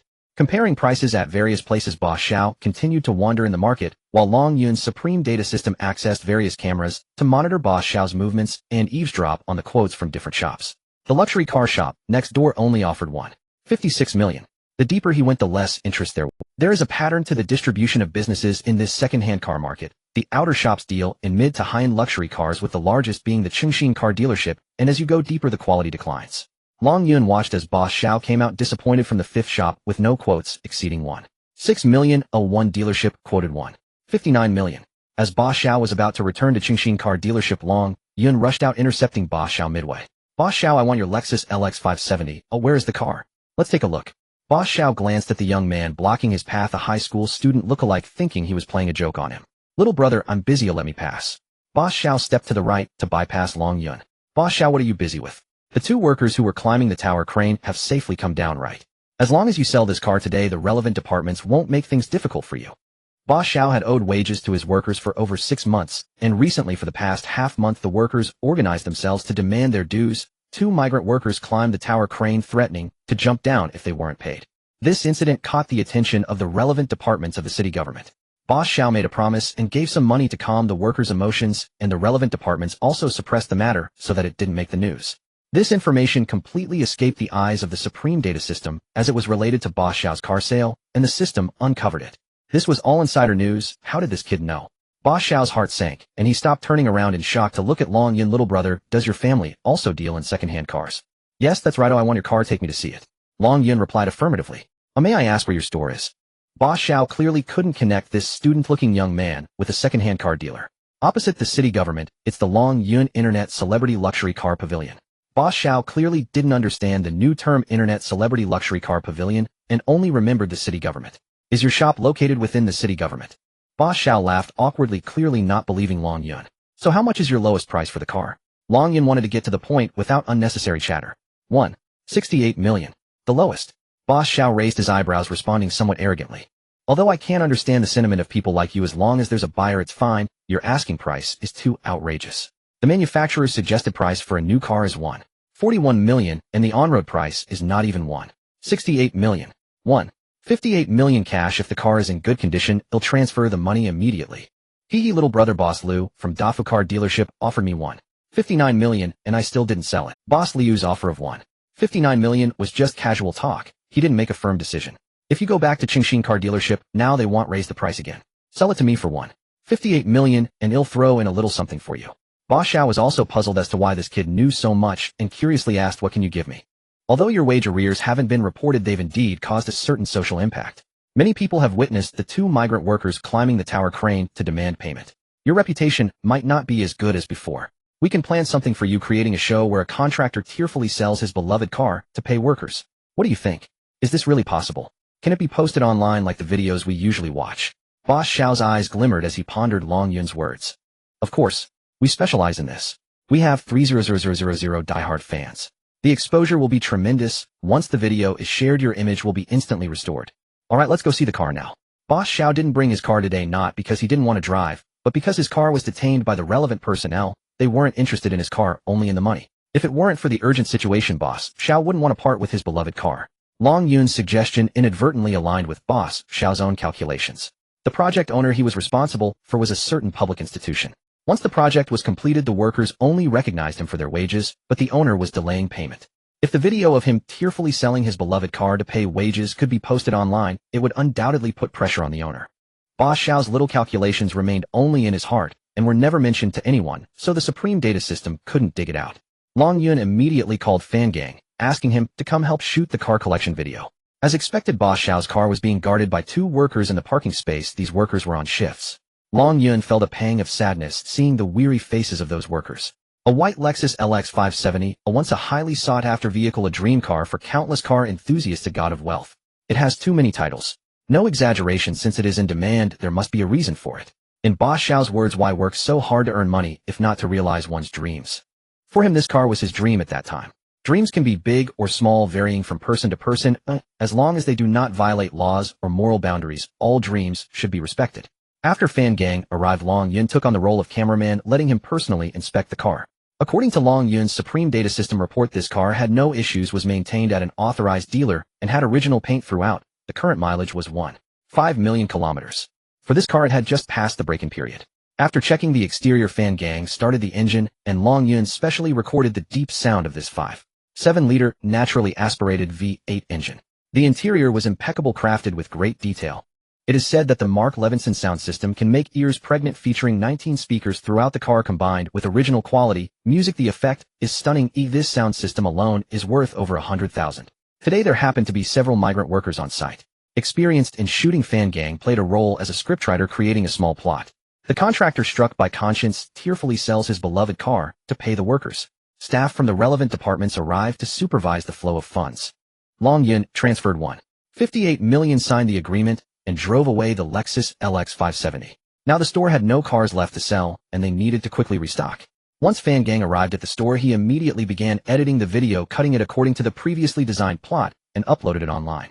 Half an hour after the video was published, the click rate exceeded 10,000. Not everyone can afford a Lexus LX 570, but this did not affect the enthusiasm of netizens watching the drama. An hour later, the click rate surpassed 100,000.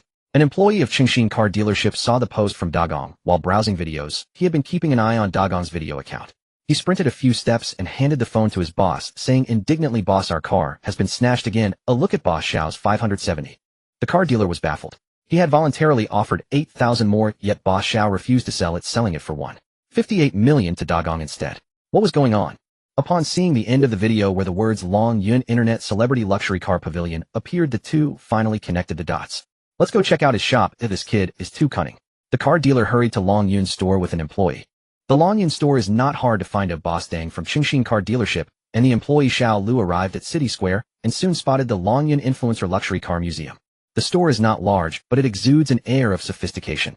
The decor style is clearly crafted by a master's hand, unlike the typical tacky car dealerships, radiating a local luxurious charm unique to Longjiang City. Who designed it? How could it look so good?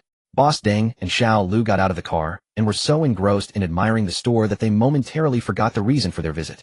It was the employee Xiao Li from Longyun Influencer Luxury Car Museum who greeted them, bringing them back to reality. As soon as they entered the store, they saw the white Lexus LX 570. It was just a whisker away from being theirs, causing Boss Deng to clench his teeth in frustration. Longyun was not in the showroom, so the clueless Xiao Li attended to the two. Hearing that someone had come to look at cars, Fan Gang came downstairs with his filming equipment. Fan Gang did not recognize the two, but they recognized him as his fans. Upon seeing the real Fan Gang, Boss Deng and Xiao Lu were very excited, shaking hands and taking photos, almost forgetting that they had come specifically to stir trouble. In the showroom, the most eye-catching feature was the vintage Chevy Chevelle SS displayed on a 1.5-meter high platform. The presence of this classic car instantly elevated the entire store's prestige. Its powerful aura indicated that this place was not merely a luxury car dealership, but also an art exhibition. The store's astonishing decor, minimalist, yet luxurious, humble, yet extravagant, made Boss Deng's earlier disruptive thoughts evaporate. Why was Boss Deng's store designed by him so tacky? Compared to this store, his was like a junkyard.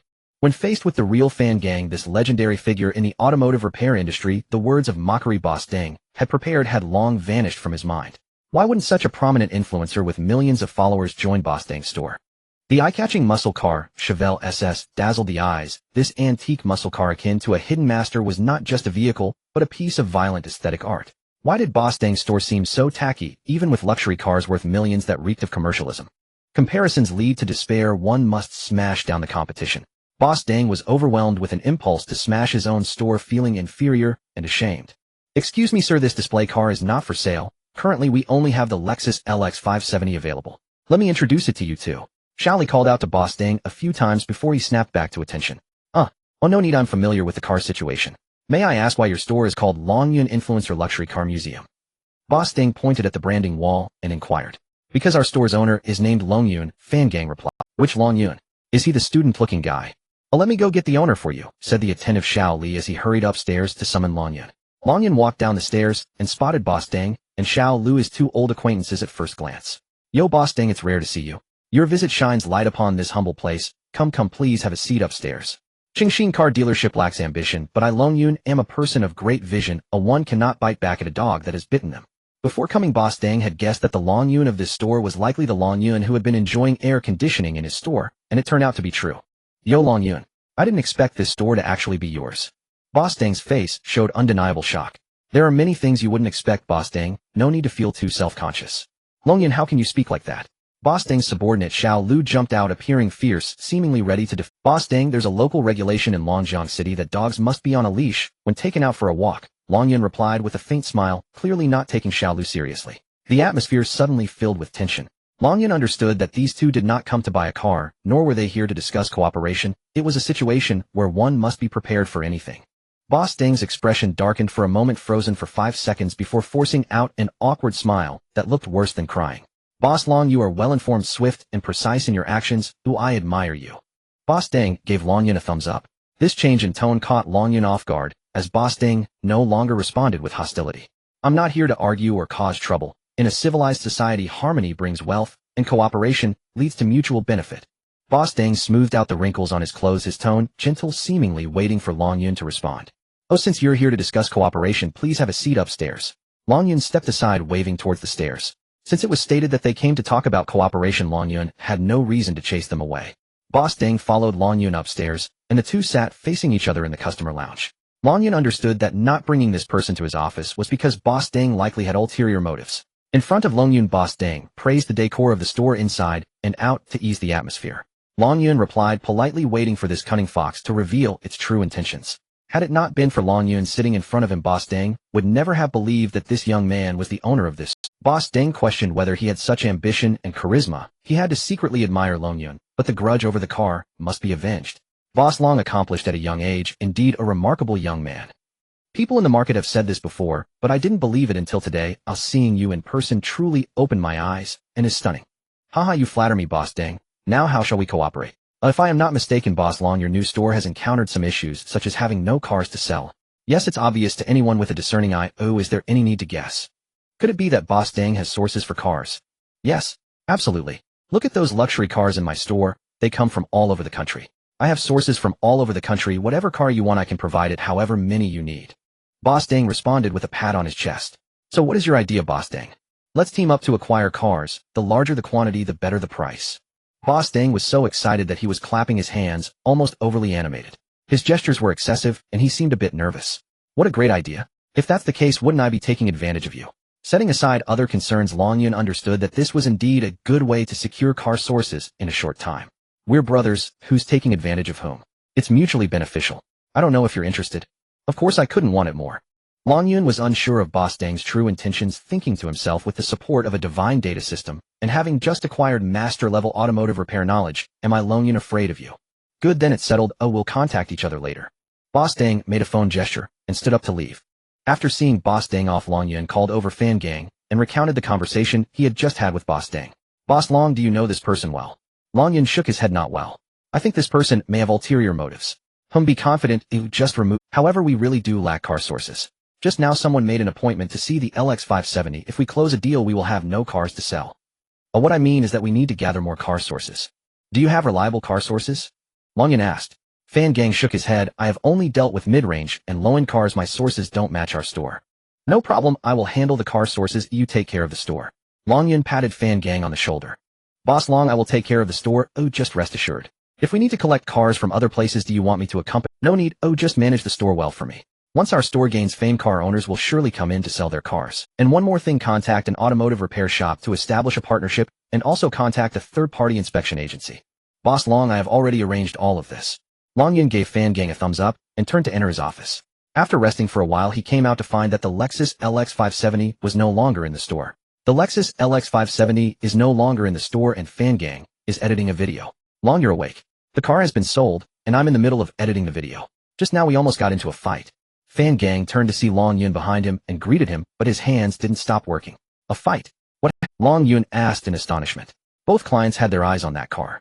One arrived 5 minutes early and bought it for $1.75 million from the first customer. The later one insisted on adding $300 to buy it from him, a good deal of making $300 in profit.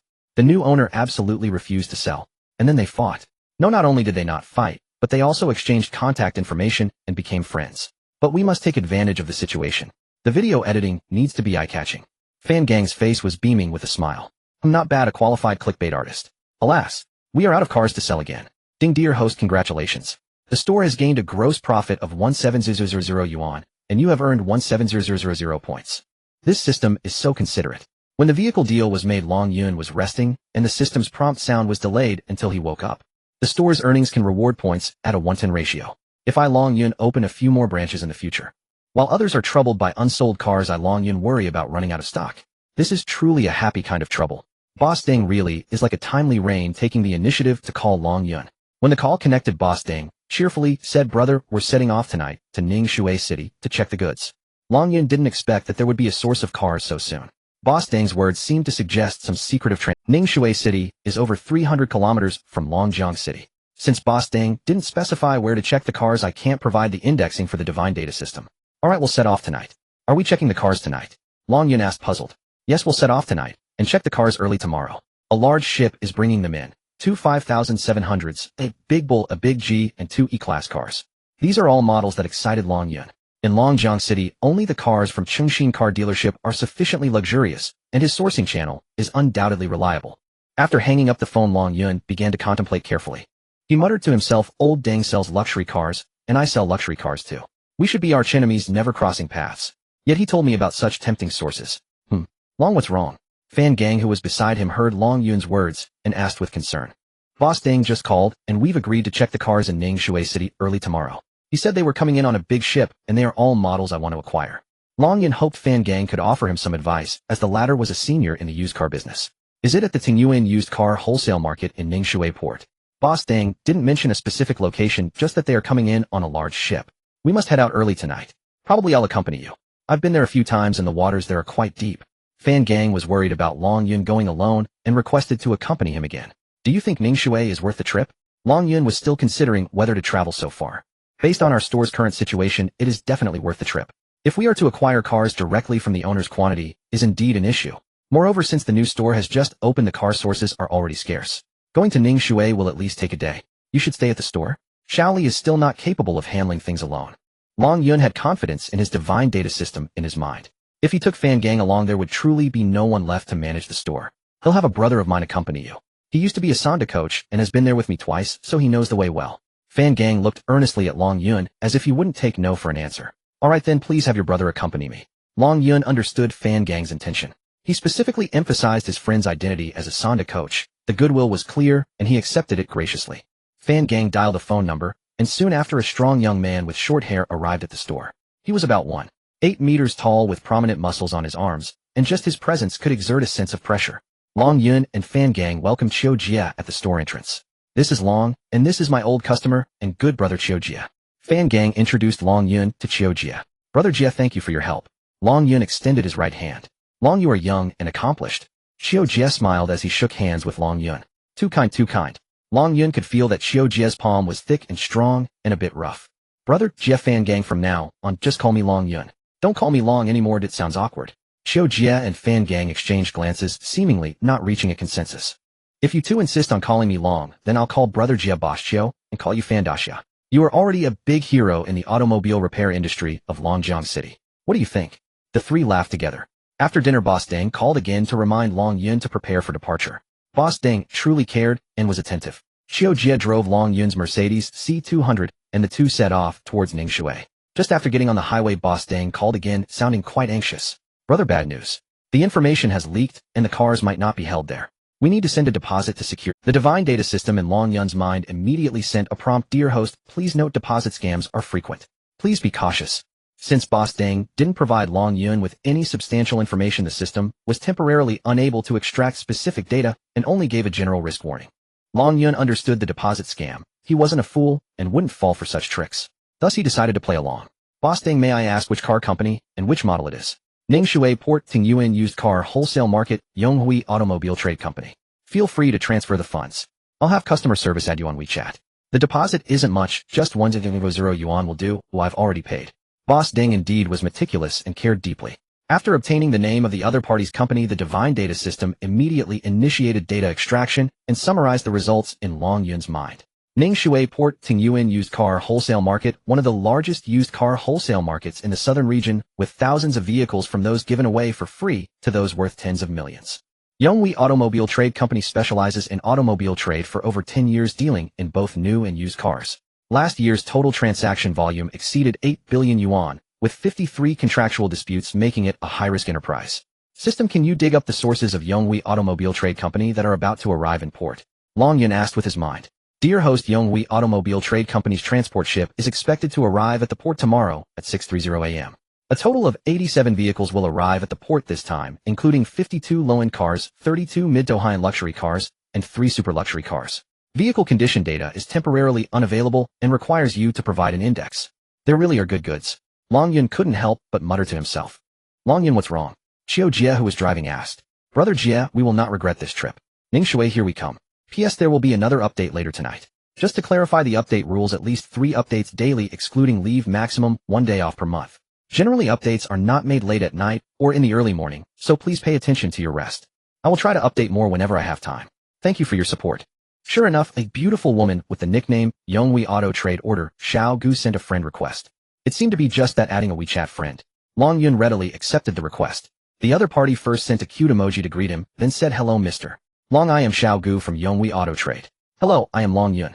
Greetings, I will send you the top quality car sources arriving at the port tomorrow morning to take a look." "Great, thank you." Shortly after, Long Yun received a series of images on WeChat, all showcasing mid to high-end luxury cars. Long Yun thought Boss Deng is quite diligent, he even knows what kind of cars I want. There was a 2020 Toyota Land Cruiser 5700 Middle Eastern version and a US version Land Cruiser 5700, a model that car dealers both loved and hated. A Mercedes G-Class G63, in white, a car favored by scumbags. This model might even be more expensive than a new one. 2 black Audi A6 LS, all labeled as nearly new in the pictures. A black Buick GL8, marked as nearly new in the pictures. A black Mercedes E300L, also labeled as nearly new. In total, there were 12 cars to choose from, all referred to as top quality by this young lady. Long Yun roughly browsed through the note about nearly new cars caught his attention. "Mr. Long, hey, race the thing, these top quality car sources are rare. Since you are Boss Deng's friend, we usually do it this way: pay a deposit of 100, and the deposit will hold the car. Indeed, no good deed goes unpunished. All this fuss was just to get the so-called deposit. You think you can collect 100 just by sending a few pictures? You must be dreaming." Long Yun scoffed. "Long Yun, is the other party asking for a deposit?" asked Qiu Jia, who was driving. "Isn't that obvious? Such a tired tactic. How much must this person look down on me to resort to such lowly schemes? Haha, who told you to be so young and promising? Many are quick to judge by appearance." Qiu Jia initially wanted to say, "Who told you to look like a high school student?" but changed his words. "I've been there with the gang twice. There are plenty of cars. If you have money, why would you worry about getting goods? Don't listen to their nonsense. Once you pay the deposit, you'll be at their mercy," Qiu Jia kindly reminded. "I want to see where the other party comes from," Long Yun said as he activated the system to start the data mining program to gather information on the other party. "Dear host, your request exceeds the automotive information scope. Please visit the store to purchase the population information query package." What the hell, this system is also a scam. Checking information actually requires a fee. "Fortunately, I have enough points." Long Yun spent 300 points to purchase the population information query package. The system immediately began to mine data on Yonghui Auto Trade Order Xiao Gu. Real name Gu Chunyan, age 25, unmarried, employee of Yonghui Auto Trade's marketing department, has a colorful romantic history involved with the married Boss Deng, a gambler with debts over 503 civil disputes. System, can you provide more details about the 3 civil disputes? Long Yun asked with his mind. Civil Dispute 1, owing a loan of 2300 to a financial company already filed, currently under review. Civil Dispute 2, contract dispute with Ning Shui City Chidong car dealership, already filed, currently under review. Civil Dispute 3, suspected of defrauding car dealer Wang of 800. This case may turn into a criminal case. Looks like she's not the cleanest person, Long Yun thought. Xiao Gu was waiting for Long Yun's reply, and after thinking for a moment, he replied, "We are already on our way to Ning Shui, will arrive later. Sorry, there's a limit today. I see these top quality car sources were obtained through connections. It would be a shame to miss out." Xiao Gu replied, "In that case, just hold it for me. Didn't Boss Deng already pay a deposit? Use his deposit to guarantee mine. You all know what kind of relationship I have with him." Long Yun finished with a mischievous smile. "Mr. Long, I know you have a close relationship with Boss Deng, but our company has rules. You need to pay your own deposit. I understand your rules, but I'm really limited today. I only have 250 yuan available. Can I secure it, Mr. Long? If that's the case, we can't hold the car for you. You'll have to compete with other car dealers tomorrow." Xiao Gu seemed unwilling to give up. "That's fine, I can choose after they finish. Can I ask you something?" "Please go ahead, Mr. Long. What's special about the cars labeled as nearly new in the pictures?" "Those are cars from Perfect Journey Company, fully entrusted to our company for sale." "Okay, thank you," Long Yun casually replied with a few words. He commanded the system to dig up news related to Perfect Journey. Since the company was not in the automotive industry, Long Yun had the system check from their senior management one by one. There's always a workaround. The newly purchased population information query package shouldn't go to waste. Since Long Yun's order was to check household information, the system had no reason to refuse. According to the system's inquiry, the largest shareholder, chairman and CEO, Chen Bing of Perfect Journey Company, was gambling at a famous casino in the world, losing almost all the company's cash. The company fell into bankruptcy overnight, and to pay off debts, it liquidated all sellable assets, including 15 Buick GL8 business vehicles, 2 Mercedes E300 LS, 2 Audi A6 LS, 1 Mercedes S400L, and 5 mid-sized buses. Currently, there are still 6 Buick GL8 business vehicles in the company's headquarters warehouse, and the headquarters of Perfect Journey Company is located in Ningxue City, which means those labeled as nearly new were not shipped in large containers. Through the advanced data systems mining, Long Yun obtained the contact information of the person responsible for disposing of assets at Perfect Journey Company. Gu Chunyin sent a screenshot of Long Yun's reply to Boss Deng, who on his way to Ningxue saw that Long Yun was not falling into the trap, and cursed angrily, "I don't believe I can't get you. You just wait."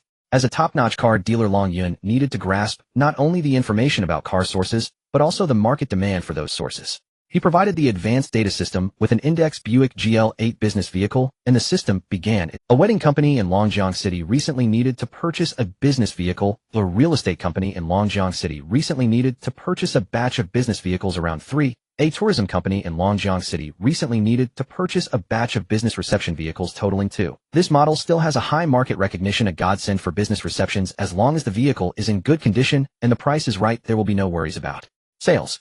Perfect Journey Company will be hosting a batch of car dealers tomorrow morning. Coincidentally, both sides' viewing times are in the morning. Long Yun activated the navigation system in the car to navigate to the vicinity of Perfect Journey Company headquarters. The two arrived at the destination at 1 a.m. and casually found a hotel to stay in. Long Yun set the alarm for 5:30 a.m. as there was a bit of a drive to Ningxue Port. "Brother Jie, you'll be responsible for keeping an eye on things here while I head to Ningxue Port at 5:30 a.m. You can sleep until 8:30 a.m. Upon hearing that Long Yun would go alone to the second-hand car market at Ningxue Port, Xiao Jie objected, as he was tasked by Fan Gang to watch over Long Yun, and now they were going to separate. What was that about? Prioritize securing the 6 GL8s here. Then send me the chassis or license plate numbers of those 6 cars, and he'll tell you what to do. Since there's a time conflict, I'll handle the port side alone. It's fine, don't worry." Xiao Jie clearly felt uneasy, but indeed had no way to divide himself. "But the gang asked me to accompany you to Ningxue Port to see the cars," Xiao Jie said somewhat helplessly. Long Yun understood their concerns, sitting on the chair, placing his right hand on the coffee table, and smiling. "Brother Jie, come on, let's compare our arm strength. P.S. This is the 3rd update today. I've changed the update rule from the previous chapter to a minimum of 3 updates daily. Thank you all for your support." Long Yun proposed to have an arm wrestling match, and Xiao Jie thought he must have misheard, looking at Long Yun in confusion. Long Yun's lips curled slightly as he smiled gently. "Come on, do you think I'm not qualified?" Xiao Jie confirmed he had not misheard, and sat down opposite Long Yun, grinning. "You want to arm wrestle with me? You little brat, you're too full of yourself. Today, I'll show you what true strength is." They exchanged glances, and Long Yun smiled slightly, adjusting the position of his elbow, appearing serious. You really came for it, huh?" Xiao Jie remained seated, not placing his arm on the table. "Give me a chance to challenge you as your junior." "All right." Xiao Jie rolled up his sleeves, revealing muscular arms. Imitating him, Long Yun also rolled up his sleeves, showing slightly less developed arms, resembling a mantis trying to stop a car. The difference was obvious. Did they really need to compete? Just looking at the bulging muscles on Xiao Jie's arms, he could easily outmatch Long Yun by a mile. "No laughing, don't blame me if you lose," Long Yun reminded Xiao Jie, who was struggling to hold back laughter. Xiao Jie barely held back his laughter, his expression comically exaggerated. The two clasped hands and began to exert force simultaneously. Time passed second by second, and the smirk on Xiao Jie's face slowly faded. His arm muscles bulged and twitched, his facial muscles also twitching, and the veins on his forehead began to stand out. Unlike Xiao Jie, Long Yun immediately unleashed his full strength, exerting a force of 150 kg. At first Xiao Jie was distracted, but upon feeling the unbelievable strength from Long Yun, he had to muster all his strength to counter it, which led to his muscles gradually tensing up. Fortunately, Xiao Jie was a true muscle man, capable of adapting and coping with such tremendous force, otherwise he would have been effortlessly defeated by Long Yun. The two seemed evenly matched, but Xiao Jie's muscles were already trembling, beads of sweat forming on his forehead, while Long Yun maintained a calm demeanor.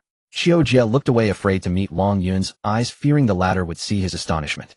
Long Yun, on the other hand, was just waiting for Xiao Jie to overturn him. This stalemate lasted more than a minute, and Long Yun faintly sensed Xiao Jie's arm trembling. Realizing he should stop to save face for his senior brother, who was a legitimate fitness trainer, Long Yun gradually eased his strength, allowing the highly tensed Xiao Jie to push his arm down. I lost. You're amazing, senior brother." Long Yun conceded verbally as well. "Haha, you've got some strength, but your endurance needs work." Xiao Jie sighed in relief, feeling like he had escaped a disaster, almost getting crushed by the brat. "Best of 3. Are you kidding me?" Xiao Jie wasn't foolish. He understood Long Yun's intention in challenging him, and was aware of his true strength. It was wise to call it a day. After Long Yun left, Xiao Jie frantically rubbed his elbow, which was red and swollen, nearly crushed by that. What a kid, his little arms have such astounding strength. Xiao Jie lifted the curtain, watching Long Yun exit the hotel, who was now starting up the Benz parked downstairs. In the early morning of Ningxue City, the streets were deserted and Long Yun drove his Benz C200 at high speed on the elevated road.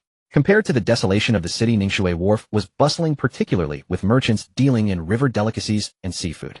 Following the navigation prompts, Long Yun parked his car in the Tingyuan second-hand car market. The time was now 6:15 a.m. The large transport ship had already docked and was currently initiating the vehicle transfer procedure. The system indicated that the arrival time of 6:30 should be based on the vehicle transfer. Since Boss Deng was so enthusiastic yesterday, Long Yun felt he should reciprocate and dialed his number. After ringing for more than 10 times, Boss Deng's drowsy voice finally came through. Boss Deng, time to wake up and check the cars. Oh, Long Yun, you didn't pay the deposit, so what's the point of waking up this early? The market opens at 7, it's too early. It's only half an hour left, Boss Deng, let's get to the point, every moment counts. Long Yun hung up the phone. Looking around, the entire market was filled with cars. The advanced data system had already activated data mining. As Long Yun entered the market, all vehicle information within sight was already captured by the system. System, I'm here for luxury cars, so don't bother reminding me about the ordinary ones. Dear host, initiating the filtering program to exclude vehicles valued under 3000. Should we filter out vehicles with significant accident history? No need, didn't you say the waters here are deep? I want to see the despicable acts of some clowns. Should we filter out flood-damaged or waterlogged vehicles? No need, models with high repair costs aren't necessarily less profitable than complete vehicles. Should we filter out vehicles with unknown origins? Or are there really vehicles that even your advanced data system can't identify? Of course, this place is filled with a mix of people and cars, and there are plenty of unscrupulous dealers. Well, you handle it as you see fit. After all, looking doesn't cost money. As more and more people waited for goods in the market, it seemed quite a number of people were aware of the news. It wasn't as mysterious as Boss Deng had made it out to be. At 7 a.m. in Ningjiang City, the sky was already bright, and the entire market was filled with cars. Ding, dear host, we have detected the presence of a special individual. Should we track immediately? What special individual? That would be Gu Chuanyin, the individual you instructed the system to monitor last night. Oh, her, what's the fuss? What's she up to? She has now exited the hotel with Boss Deng and has gotten into a BMW. Alright, forget these trivial matters. Long Yun genuinely worried that if he didn't stop it, the system might reveal certain embarrassing incidents from last night. This population information query package was worth the money, allowing for tracking related individuals. By the way, how is the former chairman of Perfect Journey, Chen Bing, doing now? Long Yun asked curiously as the system had checked this person's records yesterday. Dear host, Chen Bing is currently having dinner with his family. Having dinner? Yes, Chen Bing is dining with his family in a private villa in the United States. Oh, so this guy plays it like that. The crowd at the parking lot entrance was growing, and 2 security guards began to let cars pass, allowing the dealers to enter a designated parking area in an orderly manner. Long Yun followed the line, and when it was his turn, a chubby security guard glanced at him looking displeased and said, "Student, what are you doing here? Part-time job, is that okay? This is a second-hand car market, not a restaurant. What job can you do here? Is collecting cars part-time not allowed?" The security guard was left speechless as the people behind urged him on. He shook his head and let Long Yun in. The wide parking lot seemed endless, filled with cars, and this area was empty. After entering, the dealers all rushed towards the vacant space. The cars that had just arrived were being moved to the vacant area one by one, and as each car was parked, many dealers rushed to inspect it. According to the advanced data system report, the first cars to be moved were low-end vehicles, while high-end cars would come out last. Since it wasn't his type, Long Yun wandered around the empty space looking here and there. In a corner, he spotted a Benz that was quite similar to his own. This was a domestically assembled Mercedes-Benz C200L unregistered with one tire completely defaced. A neat ring of black mud encircled the vehicle, like a custom-drawn parking line, formed by rainwater washing dust from its body, indicating it had remained stationary for an extended period. Without indexing data provided to the divine-level data system, no vehicle information could be retrieved. Long Yun approached the front end and leaned close to the windshield to read the chassis number. "Hey young man, what are you doing?" A deep, gravelly voice sounded behind him, laced with irritation. Long Yun turned and saw a middle-aged man with a bowl-cut hairstyle staring intently at him, wearing a suit and slacks, no tie, and a large gold earring in his left ear, exuding an air of streetwise nonchalance. "What else could I be doing?" "Just looking at the car," Long Yun replied calmly. "Do you even know what this car is? Which school do you go to, and why are you here?" "Mercedes-Benz C200L Fashion Sport Edition. Tisk TSK. What a pity." Long Yun clicked his tongue thoughtfully. "What's so pitiful? Can you actually tell anything just by looking?" The bowl-cut man scoffed dismissively. "May I ask, who are you?" Long Yun countered. "This is my car," the man snapped, visibly impatient. "Oh, yours is it? What a shame. It was submerged right after delivery, drowned in water for a full day and night." The man's expression instantly shifted from disdainful impatience to stunned disbelief. His narrow eyes widened slightly. "You recognize this car?" the bowl-cut man asked offhand. "No. I apologize for the intrusion," Long Yun replied, turning to leave. How did you know it had been submerged for 24 hours? The man pressed curiously. Long Yun ignored the question and instead asked, how much are you asking for it? Whatever price suits. Fair deal, fair sale, came the terse reply.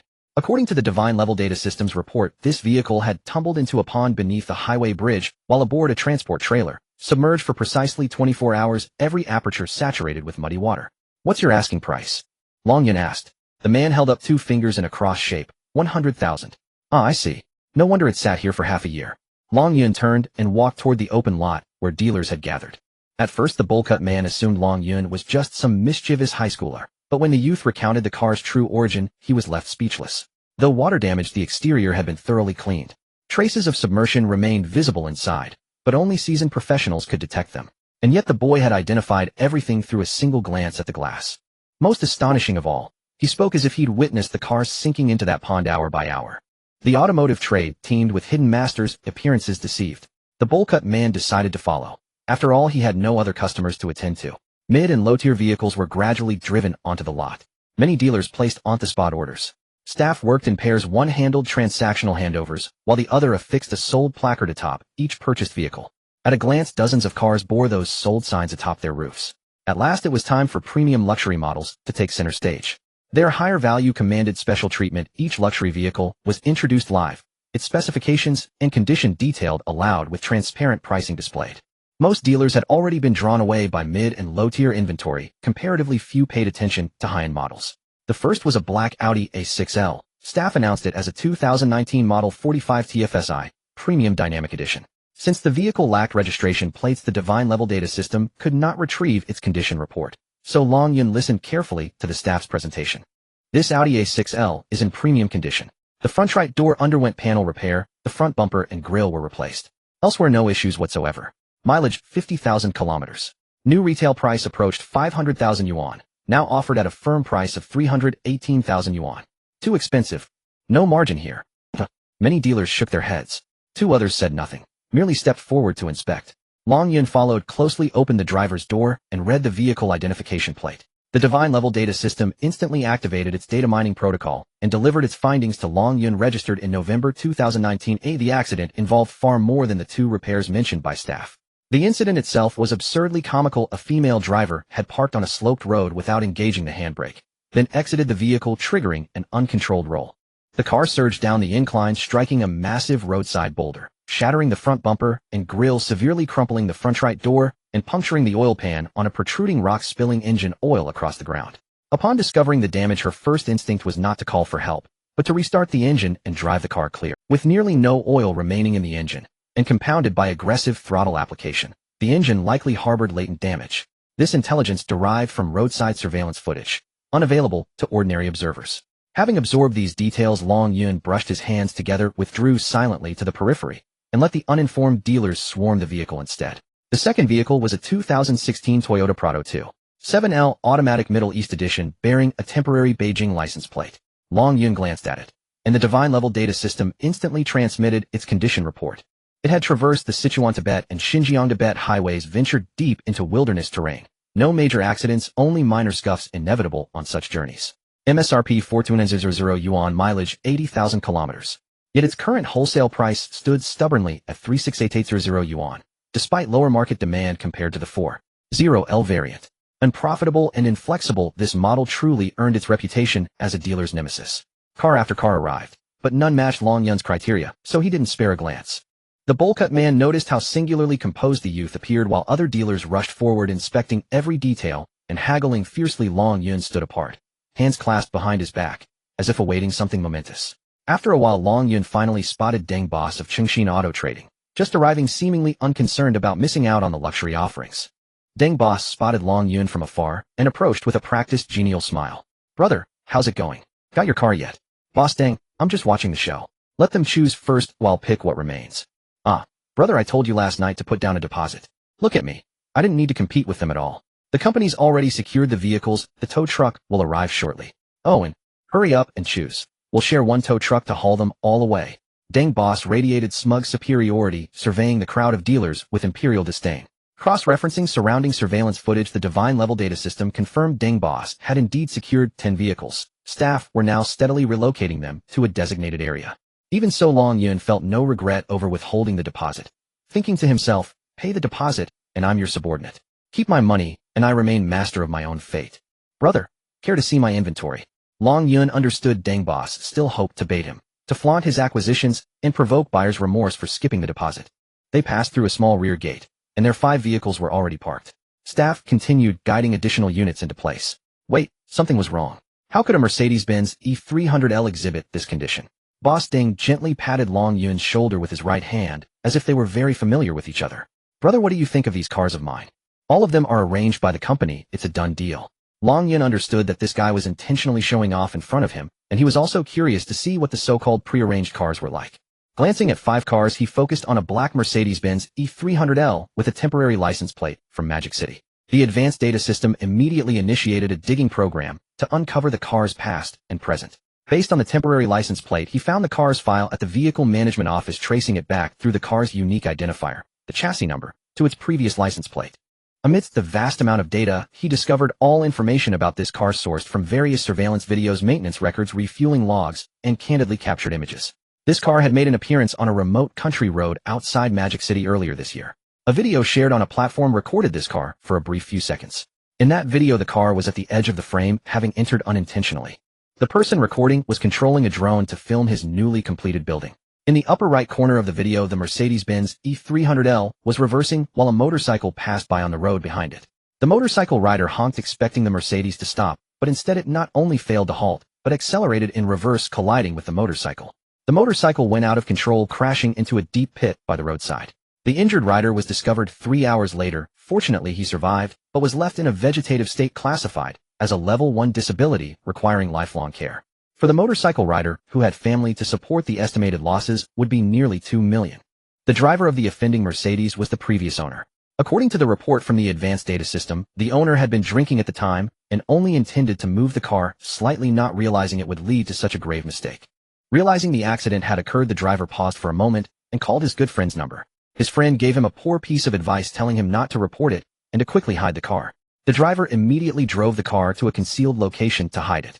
Because the Mercedes owner was suspected of drunk driving, the insurance company would generally deny compensation. If the police were notified, the penalties would be severe. Following his friend's advice, the Mercedes owner purchased a rear bumper from a southern dismantling parts market and replaced it himself. The dismantled part happened to be black, matching the original paint of the offending car. The car repair was flawlessly executed, leaving no trace or evidence. The police investigated the area for over a month, since the motorcycle rider had lost consciousness and could not describe the incident, and the vicinity was desolate with no surveillance or passing vehicles and pedestrians. The case remained unresolved.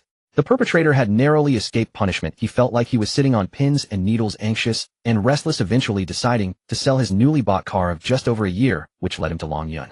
The injured man's life was hanging by a thread, his family shattered, while the perpetrator roamed free, even thinking of evading responsibility. It was utterly outrageous. Long Yun immediately ordered the system to record that video and anonymously forwarded it to the public security organs, meanwhile extracting the call records between the perpetrator and his friend to send along as well.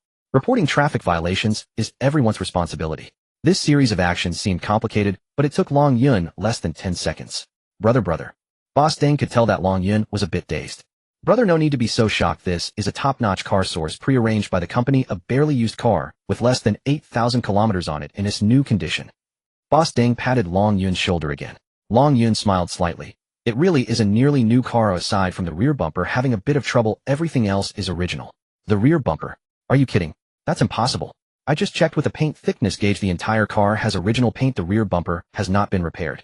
No, it has not been painted. Boss Deng looked at Long Yun with confusion, walked to the back of the car, opened the trunk, and peered under the rear bumper. Boss Deng noted the chassis number stickered on the rear bumper, then walked to the front of the car to compare it with the chassis number under the windshield. My goodness, they are indeed different. The rear bumper was indeed replaced. Boss Deng quickly took out the paint thickness gauge. He needed to confirm whether the rear bumper had indeed been painted. Mr. Deng, that's a dismantled part. The original owner bought it and replaced it directly. Aren't you embarrassed to check everywhere with that paint thickness gauge? Right, I was confused. This paint surface is just like new, it doesn't affect it. Only then did Boss Deng put away the paint thickness gauge. This car does look beautiful. I wonder how much profit Mr. Deng plans to make. Long Yun asked with a smile. Boss Deng's eyes twinkled as he thought to exaggerate the number a bit, hoping to get this kid to pay a deposit next time. At least this much. Long Yun glanced at Boss Deng's hand signals and feigned surprise. 80,000. Boss Ding's lips curled into a smile as he proudly said, 8 is the base, 10 is possible. Mr. Ding, that profit margin is incredible. I wish you good luck. Long Yun glanced at the Mercedes and shook his head ready to return to the parking lot as several luxury cars were about to make their appearance. Brother, are you leaving already? Yes, I need to go pick up that big bull. Long Yun replied without turning back. Boss Ding scoffed at Long Yun's retreating figure. This kid doesn't know anything. I haven't sold my big bull in half a year, and he should just wait to cry. Long Yun thought to himself, not a big deal, whether it's fortune or misfortune remains to be seen, at least your car payment will be held. Boss Ding's gaze returned to the Mercedes, feeling a chill. How did that kid know the rear bumper had been replaced? It couldn't be that he had a sharp eye and could see everything. The two of them had clearly been standing at the front of the car and couldn't see the rear. This car had been sourced from a dealer in Magic City. Could it be that the dealer had some connection with Long Yun? Boss Ding immediately dismissed his suspicion. That dealer was a good buddy of his, having collaborated for over 3 years, while Long Yun's luxury car shop had only opened a few days ago. He just felt that Long Yun was a bit off, but he couldn't pinpoint what was wrong. Long Yun returned to the parking lot, where a U.S. spec Toyota Land Cruiser 5700 was present. It's a good car, very popular, but the profit was shockingly low, so he decisively gave up. Finally, 2 Lamborghini Gallardos made their appearance, both 2012 models, with a suggested retail price of 3.98 million yuan, one orange and one green. The orange one was priced at 8,700, while the green one was priced at 7,500. The car conditions were quite similar. Very few dealers were interested in such cars. Aside from Long Yun, there was only a bald man left. The bald man was looking at the orange one, while Long Yun bargained down 1,000 and directly acquired the green one. After seeing Long Yun take the green bull, shook his head. I thought he was a genius. Turns out he's just an amateur. Hey, is that C200 Mercedes-Benz for 30,000 available? If so, arrange for it to be loaded immediately. Long Yun called out to Afu, who was not far away. Afu had finally waited for someone to show interest in his ancestral car, thinking that this silly kid should be ripe. Little brother, 95,000, that's my actual price. I don't want a single cent more. Long Yun replied. At this moment his phone received 6 license plate numbers sent by Chiu Jia, which belonged to the 6 Buick GL8S from Perfect Journey Company. The advanced data system immediately checked the past of these 6 cars. Aside from minor paint repairs, there were no issues. Long Yun instructed Chiu Jia to acquire all 6, leaving other dealers without a chance to even view the cars. After handling everything, Long Yun was about to drive away when Afu caught up. Brother, give me a real price for that car. I've lost so much already. Anything I can get back would be appreciated. This big, burly man exuded a rogue aura, and his pitiful expression was simply hilarious. 30,000. Long Yun replied with just 2 words. Could you add a bit more?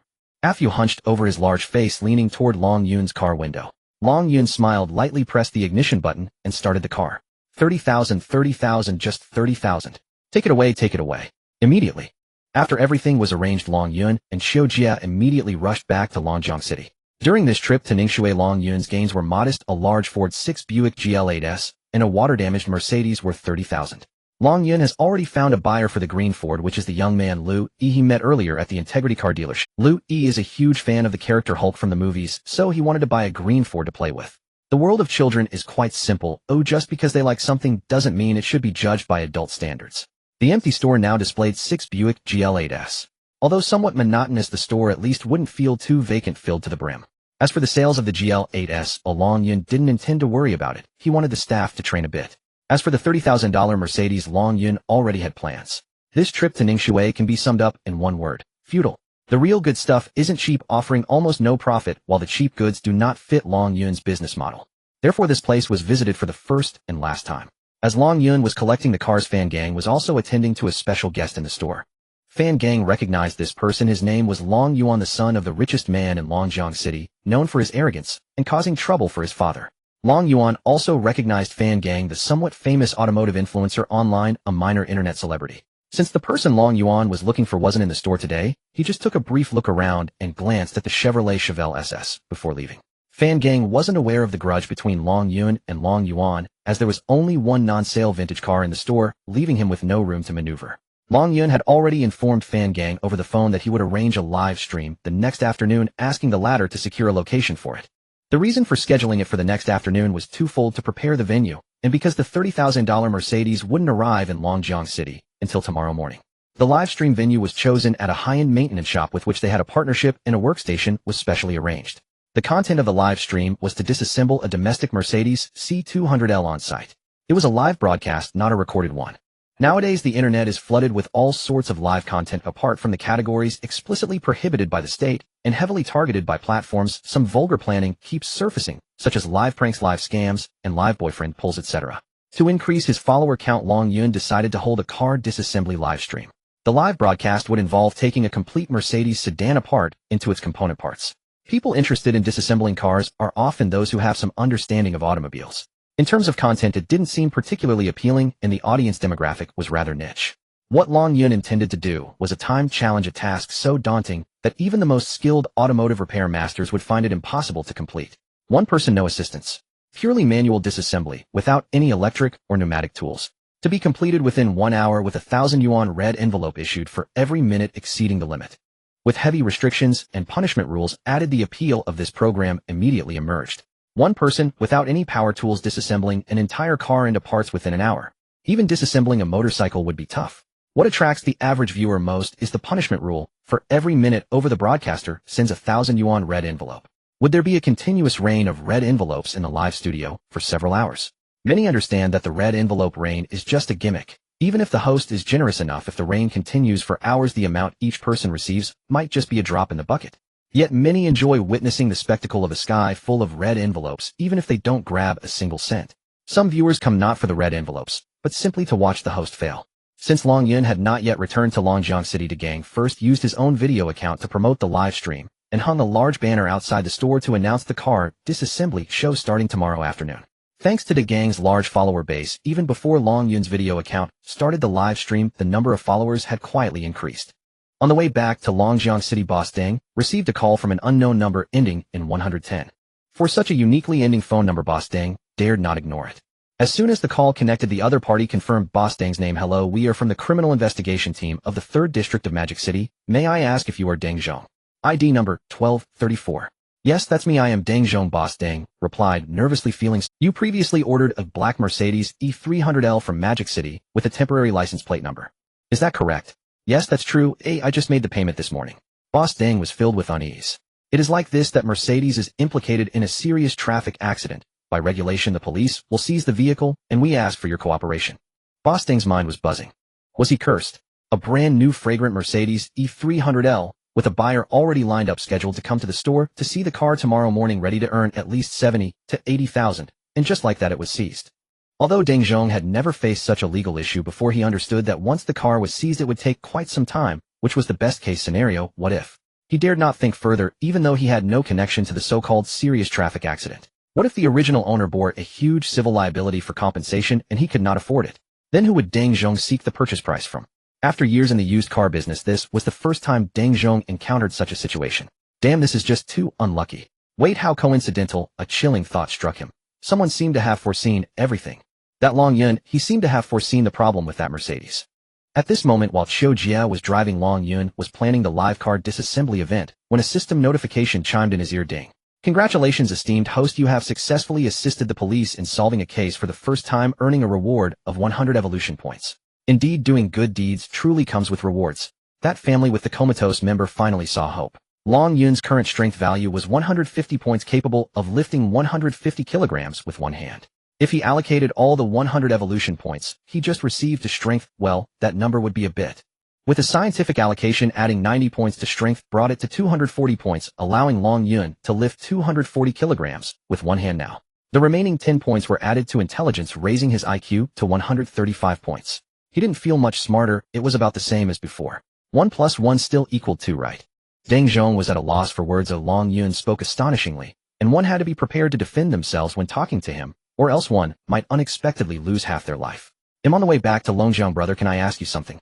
"Hey brother, hey, have you entered the tunnel?" "No signal." Boss Deng couldn't hear any sound from Long Yun's side. "Deng Zhong, weren't you going to ask me something?"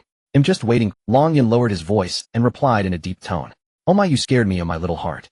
Hearing Long Yun's tone unexpectedly startled Boss Deng, making his hair stand on end. "The quality of the Mercedes-Benz is top-notch and the sound insulation is excellent. Please go ahead, Deng Zhong. I want to ask you, how did you realize that my black Mercedes-Benz E300L was abnormal?" After receiving the reward from the system, Long Yun already understood the fate of Boss Deng's Mercedes-Benz E300L. "I guessed it," Long Yun replied. "Guessing? Brother, can you teach me how to tell that the car was abnormal? I'm asking for guidance. Not abnormal. What's not normal?" Deng Zong, perhaps you've already found a buyer making 7 or 8 is no problem, and you can see the car tomorrow afternoon, right? Deng Zhong's forehead was sweating. It seemed like Long Yun could see all these yet-to-happen events. He indeed had an appointment to see the car tomorrow afternoon, and he absolutely wouldn't sell it without making 7 or 8. But now, alright Deng Zong, I also have a Mercedes to sell tomorrow afternoon. I wonder if you're interested in watching. You're selling a Mercedes? Why would I want to watch? I mean, we are in the same industry, our market positioning overlaps heavily, there's no space. Do you understand that we are in the same industry and our market positioning overlaps significantly? Why are you still talking to me? Long Yun directly hung up the phone. Deng Zhong was left dumbfounded. Long Yun turned his back, without leaving any face. Long Yun, what's wrong? Who were you arguing with? Asked Chiu Jia, who was driving. Nothing, just a clown who brought it upon. I'm curious, how did you decide to take all 6 Buick GL8s, without even seeing the cars? For viewing cars, Chiu Jia was an outsider. He had sent the 6 license plate numbers as per Long Yun's previous instructions, and within seconds Long Yun had decided to take all of them. Diego, I did my homework and understood the condition of the cars for sale at Perfect Journey Company. I just wasn't clear on which cars were currently for sale. Those 6 cars had no major issues, so I acted decisively to avoid being snatched by other dealers. Chiu Jia understood this explanation well. He knew Long Yun had skills to run such a large store at a young age, so he no longer asked further. Upon returning to Longjiang City, Long Yun immediately rushed to the live broadcast site to guide the setup. The logo of Long Yun Internet Celebrity Luxury Car Museum had to be prominent, as this car dismantling show was meant to promote the new store. All necessary tools were prepared. One must sharpen their tools before engaging in work. At least one backup of every tool must be ready. With Long Yun's current strength, it wasn't impossible to break a wrench. In the evening, Long Yun heard the system's prompting. Esteemed host, the person you are tracking has new developments. Would you like to report? Only then did Long Yun remember that the household query package he bought from the system store yesterday had not expired. The system was still monitoring the target. Which one? Male or female? Long Yun inquired. Gu Chuanyin, she is plotting a scam with her boyfriend. Scam? Tell me about it. Long Yun had no good impression of this woman, but upon hearing the word scam, he became interested. The system immediately sent over the call records between Gu Chuanyin and her boyfriend Yin Tao. After listening to the edited call recording, Long Yun gleaned a lot of information. 3 months ago, Yin Tao bought a second-hand BMW X5 from his girlfriend Gu Chuanyin, a 2014 model, at a price of 39,000 yuan. The vehicle was fully insured with the vehicle damage insurance amounting to 89,000 yuan. Theoretically, if the vehicle sustained damage, the insurance company could compensate a maximum of 89,000 yuan. The insurance fraud scheme isn't novel, but these two really dared to go through with it. Typically, this matter isn't under Long Yun's jurisdiction. He only needs to submit evidence clues to the relevant departments, which can be entirely handled by the system. According to the system's report, this matter is very serious. The seriousness mentioned by the system is due to the monitored target facing an unforeseen event. Gu Chuanyin and her boyfriend planned to stage an accident on an uphill stretch. The accident's plan was not complicated at all. They would park the car by the roadside while Yin Tao contacted another truck driver to drive a fully insured truck past the BMW X5. The truck would scrape against the BMW, causing it to be pushed off the cliff, utterly destroyed. Desperate for money, Gu Chuanyin only thought about getting the cash and followed her boyfriend up the mountain. However, the system speculated that this could very likely be a murder. The system was confident in its high IQ of the reasoning behind the system's speculation is as follows. After Yin Tao knew he had been cheated on multiple times, he could no longer tolerate it, and decided to create an accident to take this woman away to relieve his inner resentment. The two had gone up the mountain early and had some fun there, leaving Gu Chuanyin exhausted. After being tormented by Boss Deng all night, she hadn't slept well and was now fast asleep. Yin Tao did not contact the so-called truck driver at all. He parked the car on a steep slope intentionally, did not press the handbrake, and then got out to find a hidden place to relieve himself. There were several wind turbines at the mountaintop, and the surveillance cameras on the turbines could see where the two parked. According to the Divine Data Systems investigation, Yin Tao had been here multiple times, seemingly scouting the location. Because Yin Tao had never shared his thoughts with anyone, the system couldn't dig deeper. Gu Chuanyin, who was asleep in the car, was unaware of Yin Tao's intentions. When she felt the vehicle shaking violently, the speed was already quite fast, like a wild horse galloping down the mountain. Gu Chuanyin, awakened from her sleep, had no time to escape. Seeing the runaway car, Yin Tao didn't even pull up his pants, running behind the car, while shouting he truly was a good actor. Once the car picked up speed, no human strength could stop it. Boom! Just as Yin Tao wished, the BMW X5 broke through the guardrail and flew out. The position where Yin Tao parked had no guardrail. He had planned for the car to plunge directly off the cliff. However, due to the uneven ground, the vehicle's direction changed, first hitting the guardrail, which significantly reduced the impact. Long Yun saw everything from the surveillance at the wind power station. After the BMW car broke through the road base, it did not fall off the cliff, but was stopped by the trees. The vehicle was overturned, a gruesome sight. Long Yun submitted the surveillance video call recordings and other materials to the relevant departments. It's not that Long Yun loved to meddle. He simply couldn't tolerate any wrongdoing. Ding, esteemed host, congratulations, you have successfully reported an attempted insurance fraud and received a reward of 40 evolution points. System, are you kidding me? I reported attempted murder, yet only got 40 evolution points. Isn't that a bit too little? Esteemed host, the current evidence only supports the illegal act of insurance fraud. This system distributes rewards based on the social harm of the illegal acts where usurpation receives the highest reward. Last night's 3 loser 0 points were not wasted. At least I got 40 evolution points as a reward. Long Yun allocated all 40 evolution points to his strength, bringing his strength value to 280 points with a single hand strength of 280 kilograms. Early the next morning, the truck delivered the 8 vehicles that Long Yun had purchased yesterday to a large parking lot in Longjiang City. Fan Gang found a tow truck to bring the 30,000 yuan Mercedes-Benz 200L to the disassembly live broadcast site. Before the disassembly began, Long Yun looked at his video account, which had quietly grown to over 20,000 followers. Many people learned about the car disassembly show happening in the afternoon through the preview of the outline.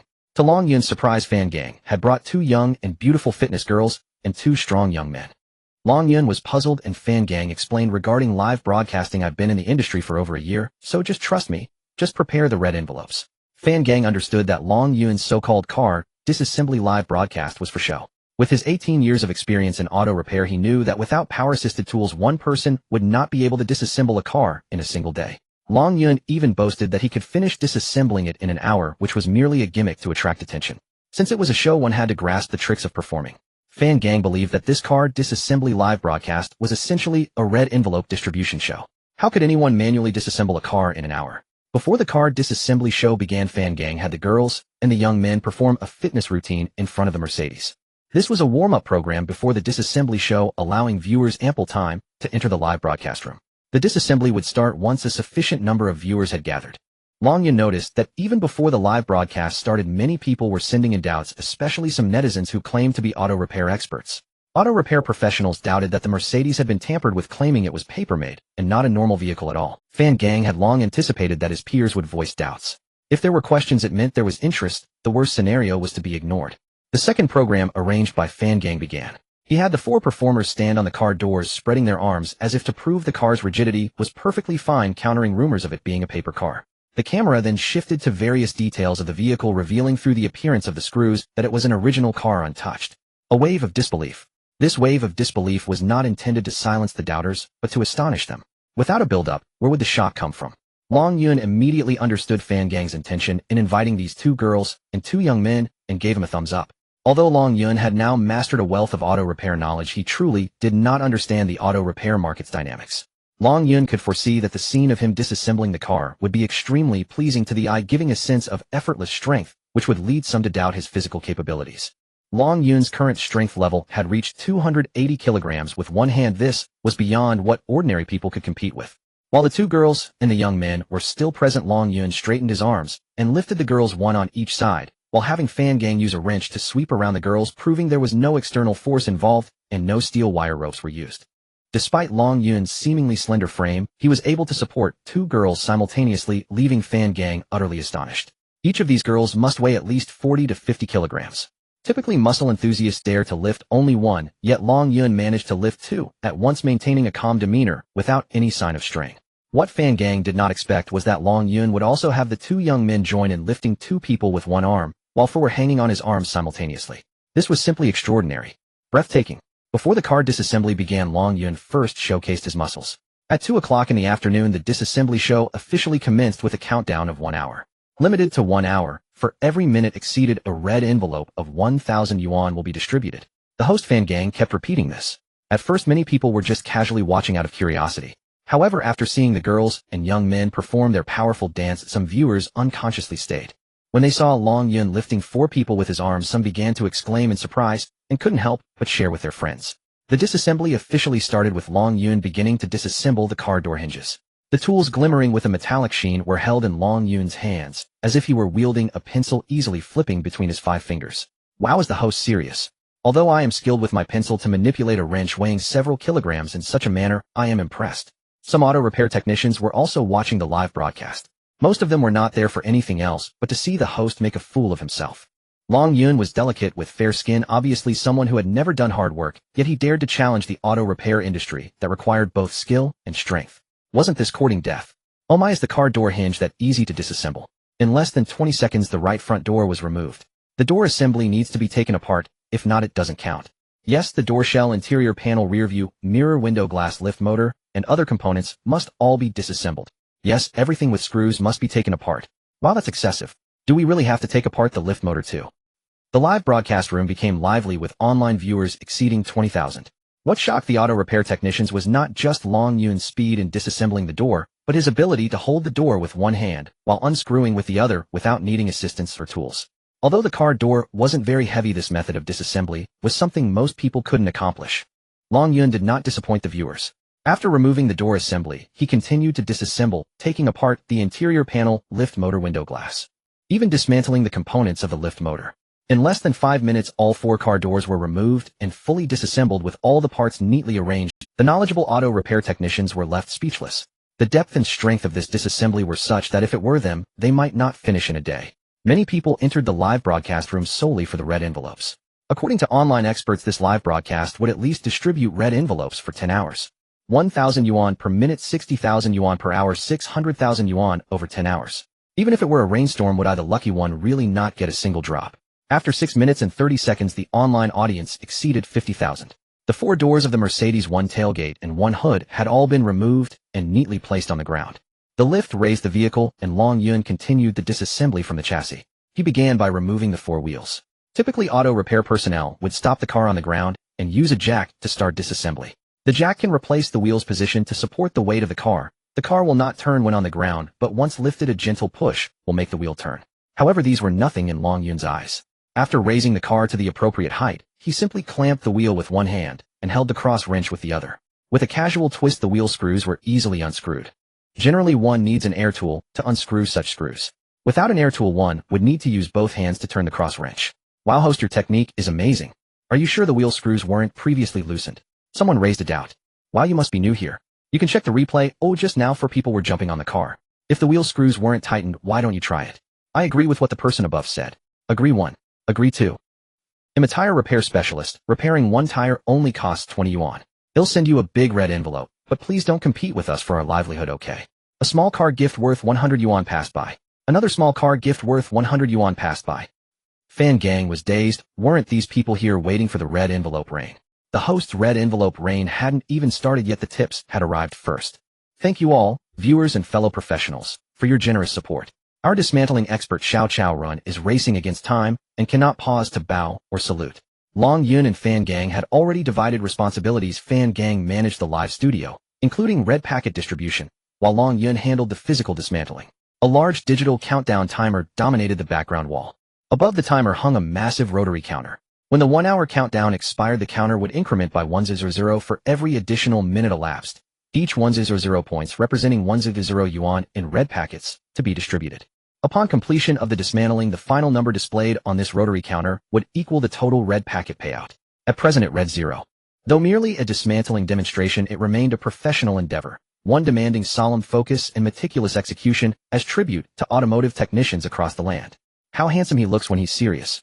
I'm smitten, completely smitten, and good heavens, I date a mechanic too, yet he's always covered in grease and grime, filthy from head to toe.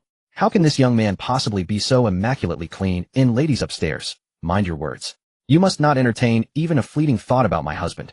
Absolutely not. And he's mine. No one else dares claim him in. Obsessive fans and self-proclaimed feminists descended en masse, leaving no trace of restraint. Male viewers and fellow mechanics fell silent for the moment. If the host dismantles the entire car within 5 hours, I'll livestream eating 1 jean and 6 liang of feces. In amidst a cascade of comments, this highlighted message appeared, a privilege reserved exclusively for premium tier members. The sender was a legendary fan, a shadowy patron whose identity remained veiled. He never revealed his face or personal details, serving instead as a silent benefactor and behind-the-scenes patriarch to countless female streamers. Reveal your identity and stand by your word. N, 1 for identity disclosure. N, 2 for identity disclosure. Though few believed Long Yun could finish within 5 hours, spectators relished chaos, and watching dismantling followed by feces eating promised an unforgettable spectacle. Life indeed overflowed with vibrant entertainment. Long Yun's dismantling livestream surged unexpectedly in popularity, and Long Yuan, stumbling upon it by accident, recognized his longtime rival as the host. He promptly issued his defiant declaration.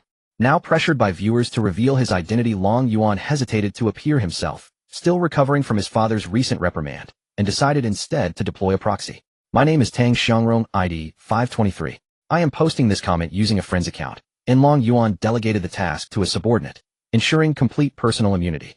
Long Yuan, absorbed entirely in his work, paid no attention to the studio chatter, methodically removing each wheel with unwavering precision. After extracting all 4 wheels, he removed the brake calipers, rotors, control arms, and then, like tracing a vine to its root, proceeded to dismantle shock absorbers, drivetrain components, and other undercarriage parts, arranging them neatly on the floor. Following Long Yuan's prior instructions, host Fan Gang began announcing the market value of each part. This was a flood-damaged vehicle. The undercarriage and body panels remained fully reusable. The Mercedes-Benz C200L had long ranked among the top 3 vehicles in terms of parts-to-whole ratio, reaching as high as 10-fold at its peak. Theoretically, dismantling a brand new Mercedes-Benz C200L and selling its components individually could yield 10 times the original purchase price. Of course, this remained purely theoretical. Even if one truly dismantled a new C200L, finding buyers for all those individual parts would pose a formidable challenge. Viewers, this is a brand new domestically distributed Mercedes-Benz C200L, damaged during transit when it accidentally plunged into a pond, rendering it a flood-damaged vehicle. Fan Gang commenced his overview of the vehicle's condition and component specifications. Though flood-damaged, many of its components remain fully functional, indistinguishable from new ones. I will now announce the price of each part. Interested viewers may place orders via our integrated online store. Original 18-inch alloy wheels, quoted at over 800 yuan at authorized dealerships, now offered at 680 yuan each, including 1 brand new OEM tire. 4 door shells, quoted at 700 yuan each at authorized dealerships, now offered at 500 yuan each with full door assemblies included. Drawing upon years of industry experience and deep familiarity with parts pricing, Fan Gang set valuations autonomously. Genuine OEM parts, priced far below dealership rates, prompted immediate purchases from knowledgeable professionals. Within 30 minutes, Long Yuan completed dismantling the undercarriage and arranged every piece with military order. As Long Yuan dismantled, Fan Gang simultaneously listed each component in the online store. With nearly 100,000 concurrent viewers, newly disassembled parts sold out almost instantly. The most challenging section, inevitably, was the front end. Once all front body panels were removed, the Mercedes facade lost its luster, revealing nothing more than a mechanical assembly distant from any notion of luxury. Long Yuan brought in an engine hoist to bear the engine's weight, enabling effortless removal of surrounding ancillary. Though occupying minimal space within the vehicle, the engine bay housed an overwhelming profusion of interlocking parts, complex beyond measure. To extract component A1 often needed first to remove component B, which itself might be constrained by components C and D. Sequencing the disassembly correctly was paramount, and Long Yuan had mastered this sequence long ago. On livestream, even amid the labyrinthine tangle of the engine bay, viewers never saw Long Yuan hesitate, not for a single second. No pause for contemplation, only decisive action as components large and small came free one after another. Such mastery could only come from hundreds or thousands of repetitions.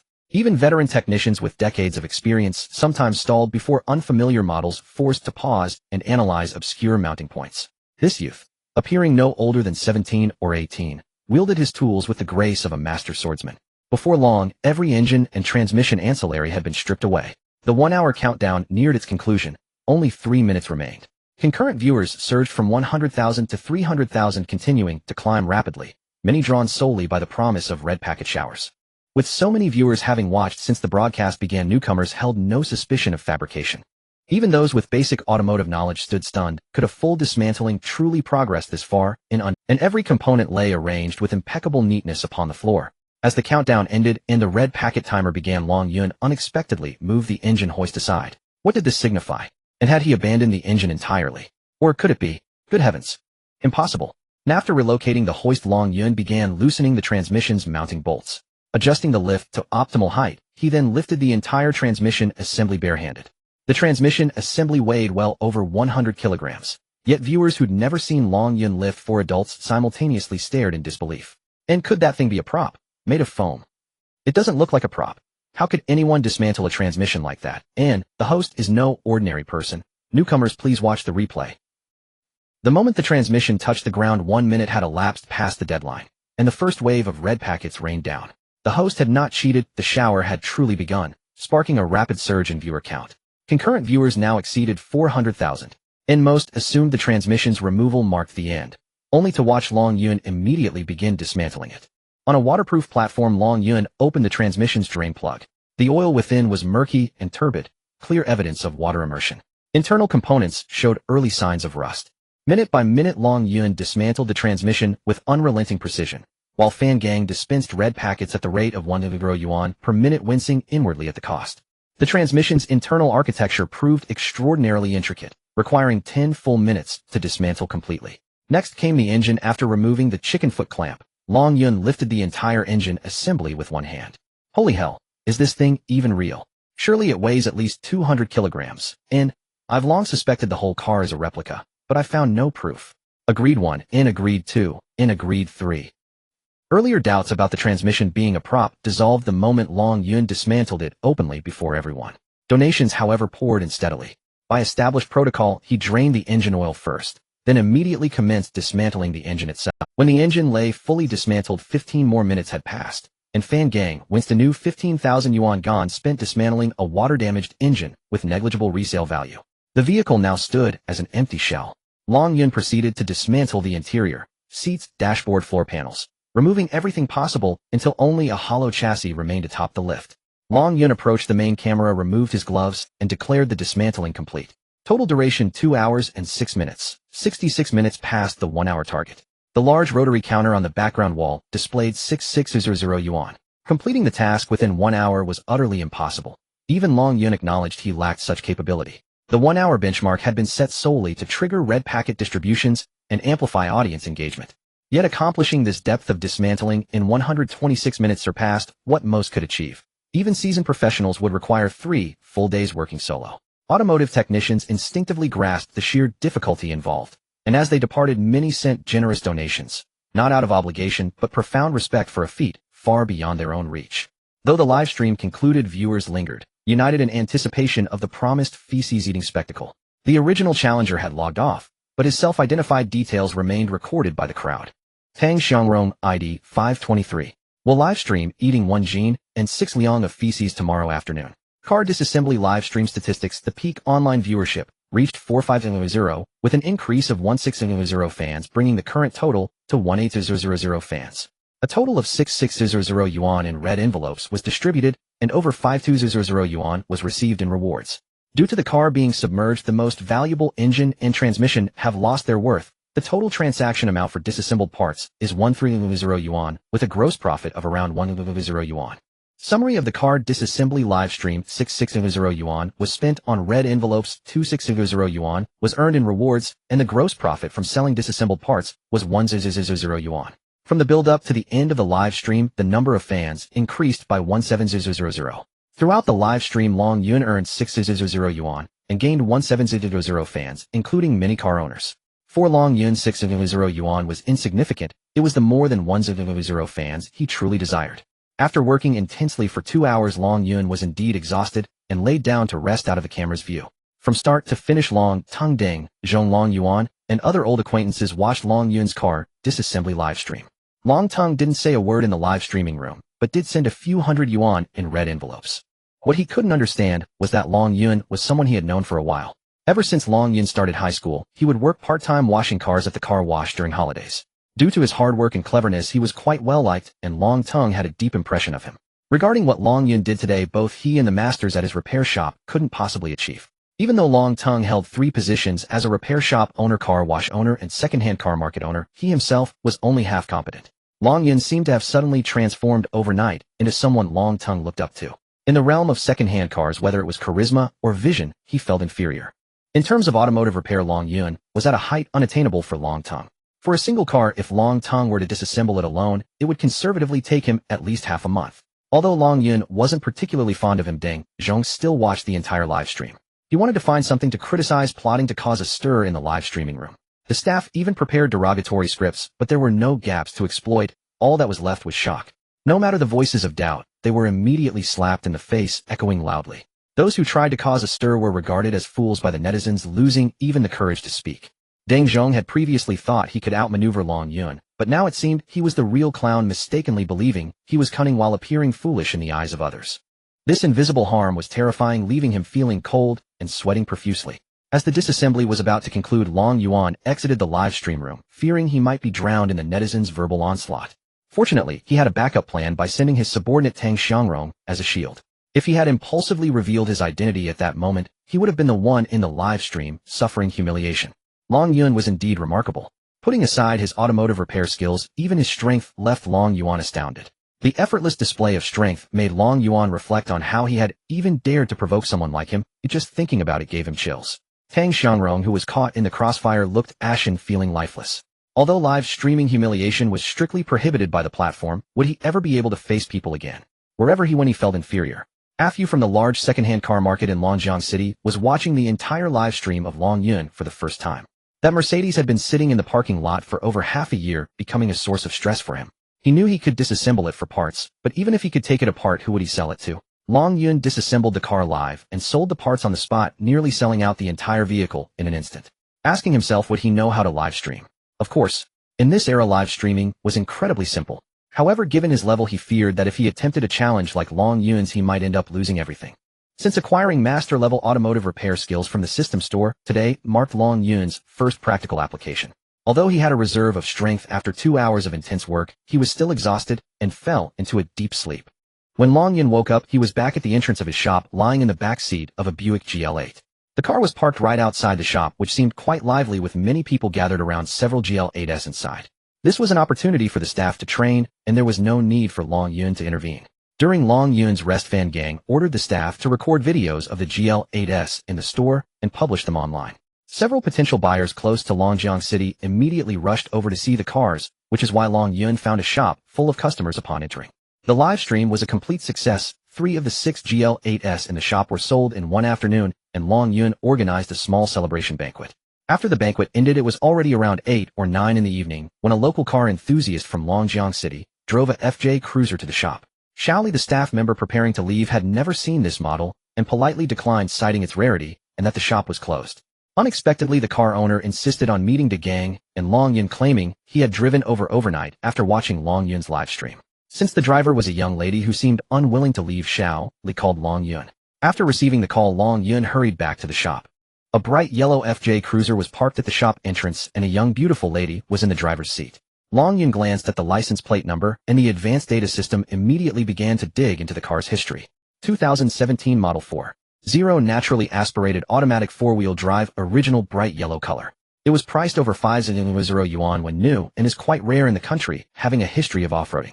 At a surveillance checkpoint in a mountainous area, this car had entered the mountains for over half a year. When it exited the checkpoint, it had already been half a year later, which was the basis for the system's judgment of its off-road history. Surprisingly, the driver was a young lady in her 20s, while the car owner himself was a middle-aged man. When Long Yuan arrived, Xiaoli felt as if he had found a savior. This young lady was adamant about not leaving and wouldn't let Xiaoli off work, insisting that the boss had to be called. Hello, I'm Long Yuan, the owner of the shop. May I ask why you must sell the car tonight? Long Yuan approached the car window and tapped on the glass. The young lady came to her senses, realizing that Long Yuan, the handsome host from the live stream, stood right before her. Overjoyed, she hurriedly adjusted her makeup. Hello, host. I'm your fan. Oh, I just watched your live stream this afternoon. Long Yuan was surprised to find he had. My name is Mu Shui, Mu from Mu Guiying, and Shui from Snow. The young lady had a delicate face and fair skin, and even in less than ideal lighting, it was clear she was beautiful. Mu Shui extended her right hand towards Long Yuan, who politely shook her hand in return. As soon as Long Yuan released her delicate hand, she immediately cheered. Wow, I won. Mu Shui exclaimed, jumping with excitement. Long Yuan and Xiaoli looked bewildered, exchanging glances, unsure of what was happening. I told you, how could such a fair-skinned young man have calluses on his hands? Mu Shui laughed heartily a few times, looking at the two confused individuals, and continued to explain. I made a bet with my sister. I bet that your palms have no calluses, and she lost. Haha. Mu Shui laughed freely. Miss Mu Shui, did you call me here just for this? Yes, why else? Mu Shui retorted. Long Yuan pointed to the shop sign behind him. This is a luxury car showroom, a place for buying and selling prestigious vehicles. That's right, that's why I drove this car here, otherwise how could I persuade you to come out? Is this car for sale, eh? Long Yuan was indeed interested in the car.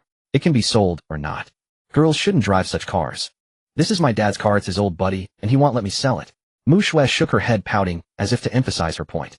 Oh, that's too bad. Oh, I guess you won't be able to win. Why not? It's my hand. Oh, I make the decisions. What do you think? Alright, how much can you offer for this car? I can tell you that many dealers have already made offers. If your offer is lower than theirs, I definitely won't sell to you.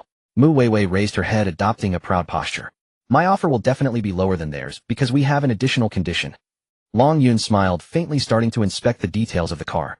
I despise those who take advantage of others. The records of this car had a blank section and the advanced data system couldn't collect any data. Viewing a car at night is a taboo, but Long Yun didn't mind. While he was inspecting the car, Xiao Li was responsible for recording the video, and Mu Shui, who couldn't be on camera, hid to the side. From the scratches on the chassis, it was evident that this car had an off-road history and had traveled on very rough terrain. Miss, your car has an off-road history and the chassis is quite damaged, Long Yun said as he checked. Nothing escapes the eyes of you car dealers. I want to deny it. My dad drove it off-road before. Mu Shui replied from the side. Long Yun straightened up, dusted off his hands, and said regretfully, we generally don't accept cars with off-road histories unless the price is very tempting and the condition is good. Tempting? Name your price, and if it's reasonable, it'll sell. 20. You look fair-skinned, but your heart is so dark. I've checked, the market price is around 4,000. Second-hand cars are non-standard items. Each car has its own condition and price. Your car has too many damaged areas on the chassis. My offer is already very high. Didn't they only offer between 19,000 to 21,000?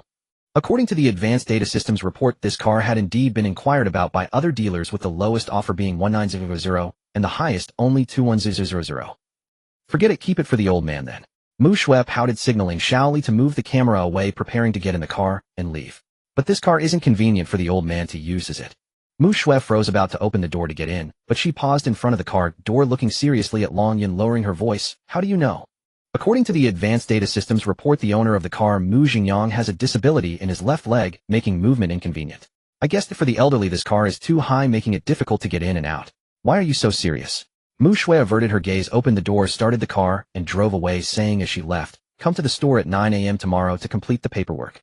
Long Yun clapped his hands, took back his phone from Xiao Li, and deleted the video recorded earlier, deciding there was no need to keep any video of an uncompleted deal. At 9 a.m. the next morning, the bright yellow FJ Cruiser from last night arrived at the store on time. Long Yun had already arrived at the store by 8 a.m., awaiting for this car.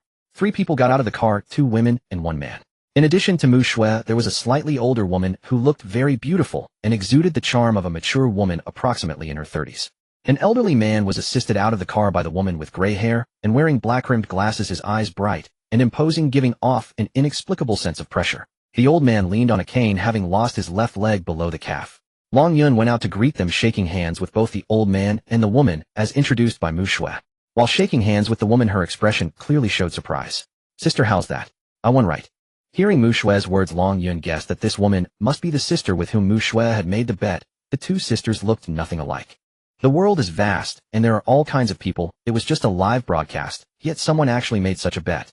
The system's data was not wrong. This elderly man claiming to be the owner was indeed Mu Xingyang, who had a disability in his left leg. The woman gently pinched Mu Shui, causing her to finally fall silent. Mr. Mu, your daughter Miss Mu Shui drove the car to the store last night, and we have already agreed on a price. Are you comfortable being on camera? We are recording a video right now. I'm fine, Mu Xingyang replied with a smile. Mu Shui and her sister then hid to the side. Since the video recorded last night had been deleted by Long Yun, they needed to record a new segment today. Long Yun was inspecting the car's condition, bending down to take a look at the chassis. Mr. Mu, your car has an off-road history, right? Yes, it does. My old buddy accompanied me to the Fuka mountain range once, and we were there for 6 months. Thankfully, I had it, otherwise my life would have been lost there. This car owner indeed had a story. To enhance the show's effect, Long Yun pressed further. Mr. Mu, what happened? Can you tell us? In 2018, an earthquake struck the Fuka mountain range. I drove it with 2 companions to the disaster area for rescue. We were part of the social rescue team.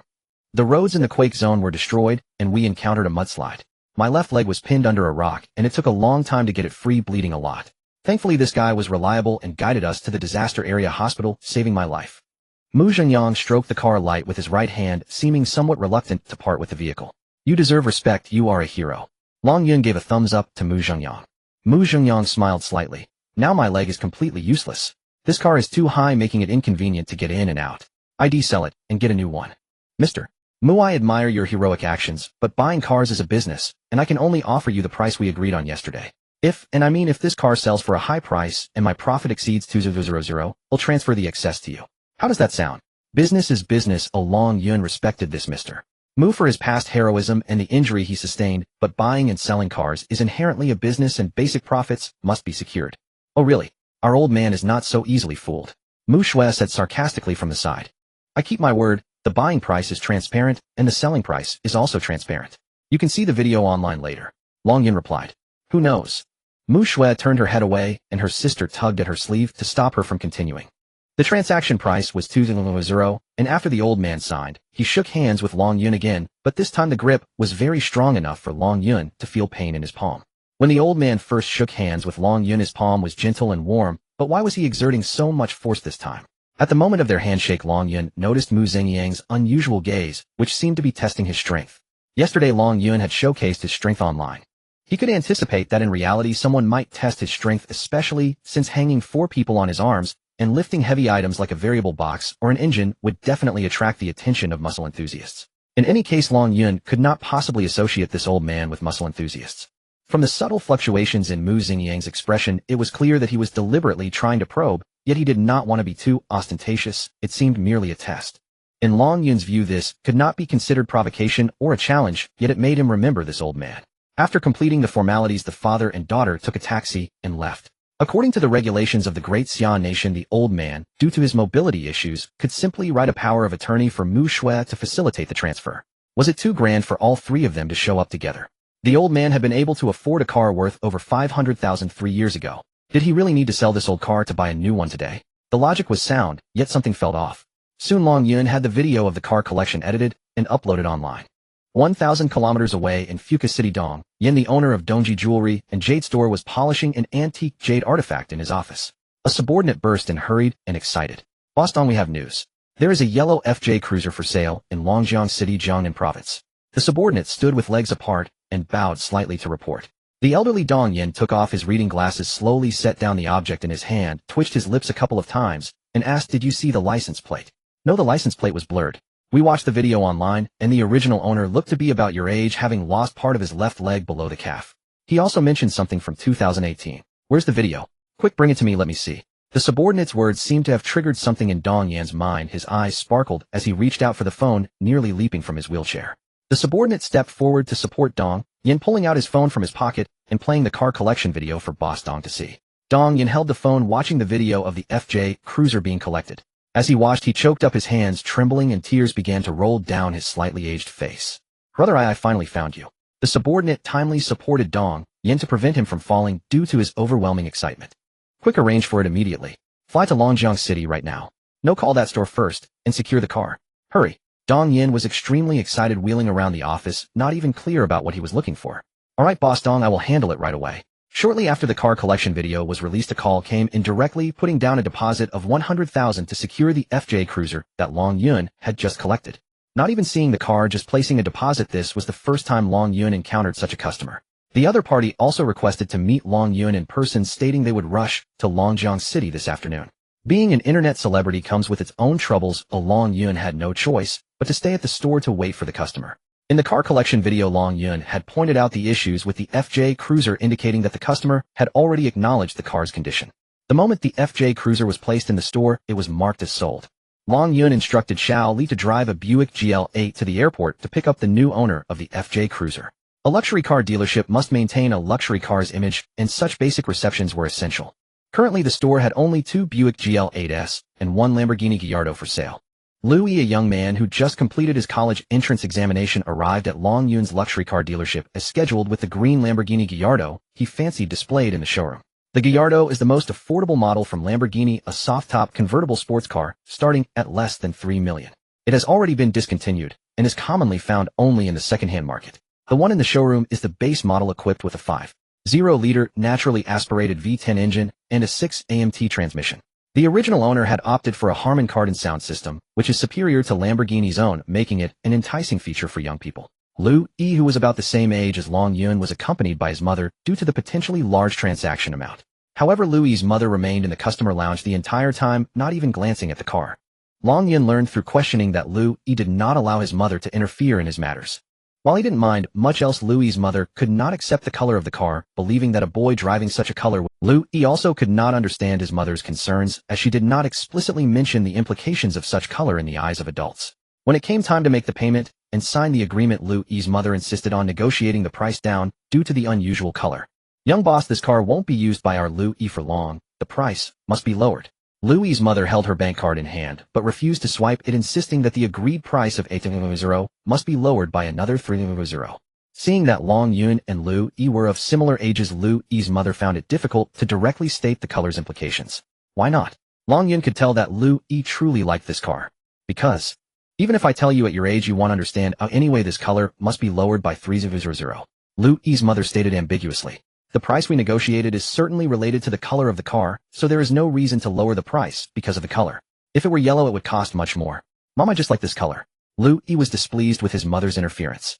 Auntie, if there comes a day when Lu Yi no longer likes this color, we can wrap the car to change its color, turning it into orange, white, yellow, black, or any other color. Is that possible? Of course. I guarantee it in the name of our store. Long Yun assured confidently. I just like this color, why should I change it? Lu Yi walked away in frustration. Son, when you grow up you won't like the Hulk anymore. You'll understand later. Lu Yi's mother shook her head helplessly and swiped her card for the payment of 800. While Lu Yi's mother was signing the agreement, a group of people arrived outside the store, seemingly arguing with the newly hired female staff member Xiao Yan. Long Yun went out to greet them. I'm sorry, sir, but this is a luxury car dealership. We do not accept taxis, Xiao Yan repeated over and over. Ha ha ha, a luxury car dealership. A taxi? Does Long Yun really employ such a bunch of blind fools? Long Yuan, accompanied by 5 others, parked a Rolls-Royce Ghost arrogantly at the store entrance. The intern staff member Xiao Yan, who came forward to greet them, did not recognize this taxi version painted Ghost and mistook it for a taxi. The arrogant Long Yuan walked at the front of the crowd, followed by 4 burly subordinates in suits, each looking like seasoned fighters. Long Yun understood that the troublemaker had arrived. Yesterday in the live broadcast room, Long Yuan, betting in the name of his subordinate Tang Xiangrong, had wagered on a live stream to eat something disgusting weighing a pound 6 ounces. Tang Xiangrong's account had exploded, and his phone and WeChat were being inundated with calls as tens of thousands were online waiting for him to stream. Xiao Yan was a newcomer and naturally did not recognize the Rolls-Royce Ghost, who doesn't need a process to grow. Long Yuan pointed to the Ghost behind him and chuckled. General Long, do you accept taxis? How about giving me a price? Oh, young Master Long, what brings you here to sell cars? Long Yun smiled as he approached. Long Yuan shot a glance at Xiao Yan and sneered, if the taxi doesn't want to run anymore, sell it. Just give me a price. Xiao Yan, take these guests to the lounge upstairs. Long Yun instructed Xiao Yan.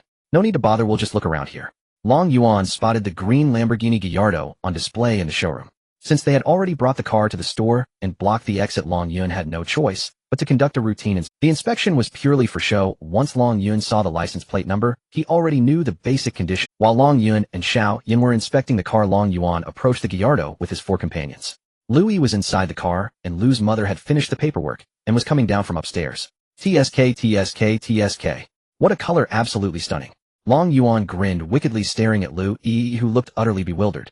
Long Yuan casually placed his hand on the car window, as if he were very familiar with Lu Yi, and with a sly smile, asked, brother, have you been hit hard recently? What made you think of buying this color? Lu Yi couldn't grasp the meaning behind his words. Seeing that the young man in the car was unresponsive and seemingly didn't understand, Long Yuan bluntly pointed out, what's wrong? Did your girlfriend cheat on you? The 4 subordinates behind Long Yuan burst into laughter. Lu Yi couldn't understand, but Lu's mother clearly heard, and her expression darkened. Hey, how can you talk like that? My son is still a student, just finished the college entrance examination. Long Yuan turned to see Lu's mother, withdrew his hand from the window, took a step back, and mocked, oh so? He's just a little student, still hasn't weaned, no wonder you don't understand. What did you say? Lu Yi suddenly erupted from the car, opened the door, and lunged to grab Long Yuan. A bodyguard in a suit swiftly stepped in front of Lu Yi, grabbing him by the throat. Delicate and tender, Lu Yi couldn't withstand the strength of such a trained fighter. Within seconds, tears streamed down his face as he flailed wildly. Son, what are you doing? Lu's mother rushed over to push the bodyguard away. Long Yun sensed that the atmosphere in the store was off, interrupted the inspection, and rushed inside to restore order. Lu Yi was coughing incessantly, and Lu's mother was supporting him. At this time, other customers in the store were also watching the car, all gathering to see the commotion. After understanding the situation, Long Yun was at a loss for words. The arrogant Long Yuan happened to encounter Lu Yi, who had just gotten his green Gallardo. Lu Yi had a simple world, he liked what he liked, and didn't care about others' opinions. Long Yuan, this ignorant guy, already had social experiences beyond his age. He had grown accustomed to a life of privilege, acting recklessly and biting anyone he encountered regardless of past grievances or current relationships. Lu's mother also understood that they were outnumbered, and to protect her son, she didn't intend to tangle with Long Yuan and his group. Upon seeing the approaching Long Yun, she decided to return the car. Return the car? Lu's mother was resolute. Andy, according to our contract, if there are no problems with this car, it cannot be returned. May I ask if there is any issue with the car? Long Yun inquired. The color of this car is not nice, so we don't like it. Lu's mother replied. Long Yuan and his companions burst into laughter from the sidelines. Lu's mother's face turned pale with anger. She had never liked this color from the start. But this car came in this color, and you signed the agreement after seeing it. Returning a car requires a valid reason and process. You can't just say you want to return it. Do you want to do business or not? We don't want this color anymore. I've always said I don't like it. Lu's mother was determined to return the car, while Lu squatted beside, clutching his chest, looking as if he were in great discomfort. I'm sorry, but that does not meet the return conditions. We have clear stipulations in our agreement. Long Yun shook his head, indicating that the car could not be returned. Haha. What's wrong with such a bright green color? Why return it? The troublemaking Long Yuan chimed in. Lu's mother scanned the contract and secretly glared at Long Yuan and the others before clearing her throat. We won't return it unless they apologize. An apology is a must. Lu's mother glanced at Long Yuan and the others. Apologize? Haha. I've never apologized to anyone in my life. Long Yuan and his friends laughed arrogantly. In theory, Long Yuan should apologize to Lu since he had caused trouble for him, and his bodyguard was the one who acted. Long Yun turned around, aiming to mediate the conflict, and spoke to Long Yuan in a gentle tone. Young Master Long, your subordinate acted first. You should apologize to this young brother. Long Yun, what does that have to do with you? Who do you think you are? Long Yuan squeezed forward from behind the bodyguard, pointing a finger at Long Yun. Long Yun remained calm, wearing a professional smile. Young Master Long, with your family's wealth and business, don't you understand such basic etiquette? What did you say? A bodyguard stepped forward menacingly from behind Long Yuan, glaring fiercely at Long Yun. Long Yun didn't even glance at the bodyguard, fixated on Long Yuan. Long Yuan's mind raced as he thought of a clever way to resolve the live streaming issue. Long Yun, let's make a bet and do a live stream. If you lose, you'll have to let my subordinate eat something disgusting on live stream. What are the terms? Let's do boxing. Only boxing matches are allowed to be streamed. Okay, no problem. Long Yun understood that the platform had strict controls and any violations wouldn't be broadcasted. Boxing matches had to be held with gloves on to be allowed for streaming. Long Yuan's people quickly retrieved 2 pairs of boxing gloves from the trunk of the Ghost.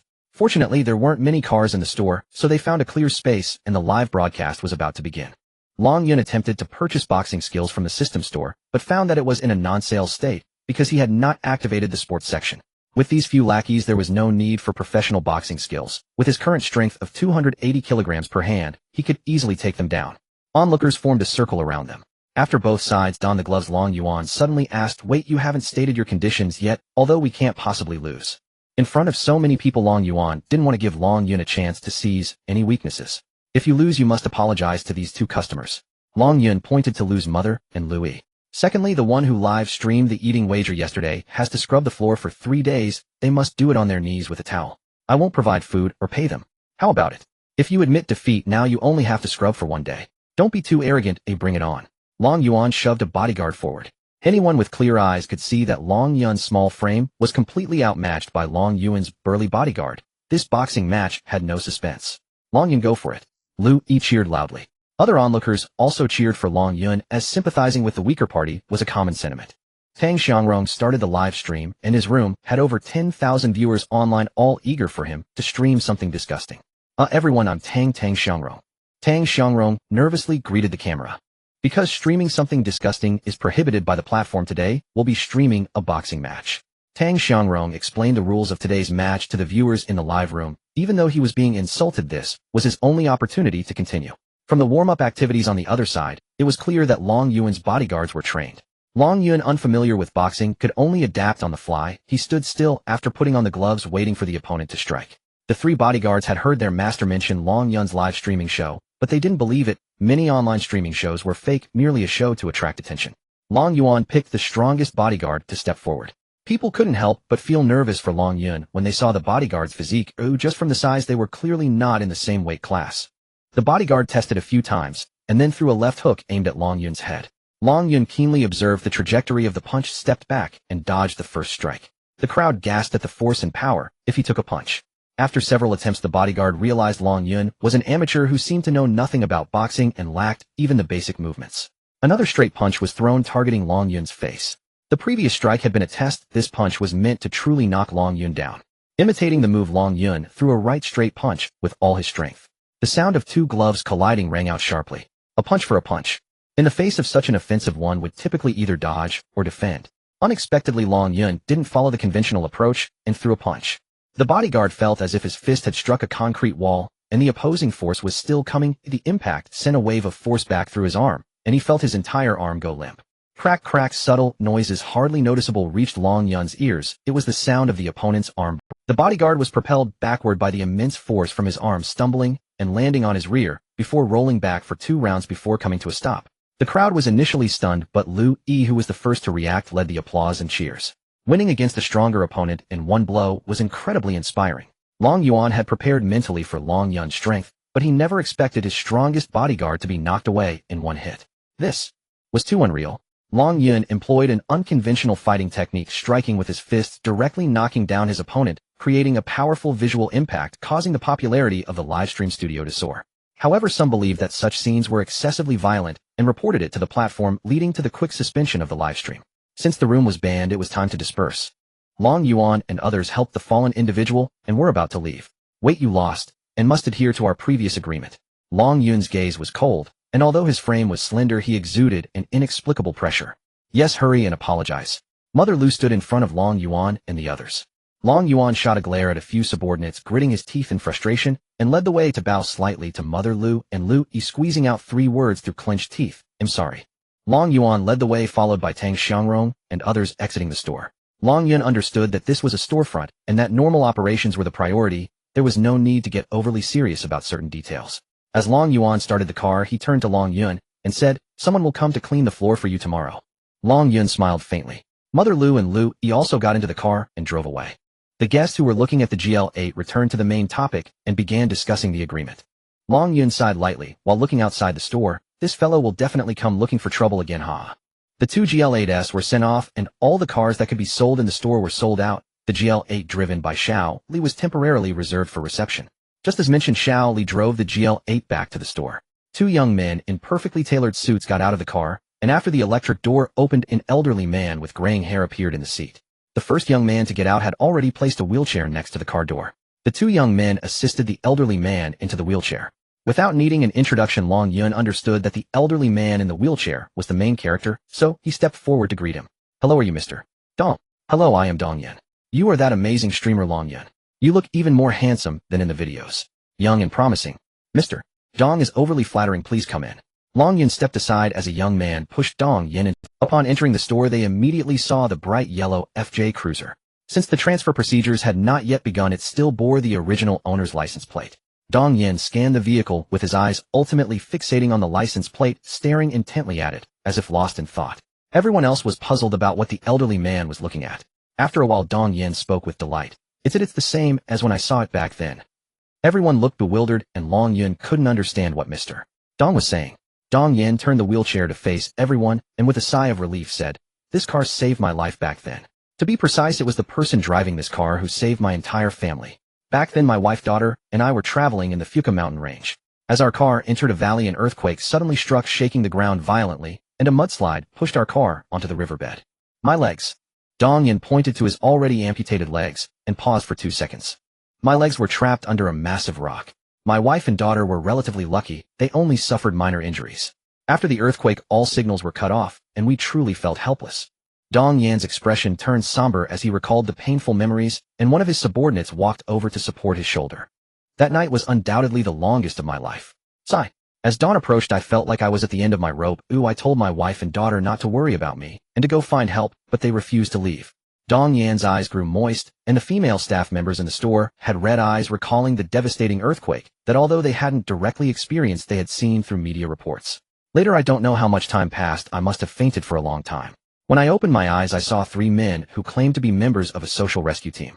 I urged them to take my wife and daughter away quickly, but they didn't abandon me. I don't know what method they used, but they somehow pulled me out from there and lifted me into a yellow off-road vehicle. Dong Yan glanced back at the FJ Cruiser. At that time, I only remembered the front of the car, its color shape, and its license plate from Jiangnan province.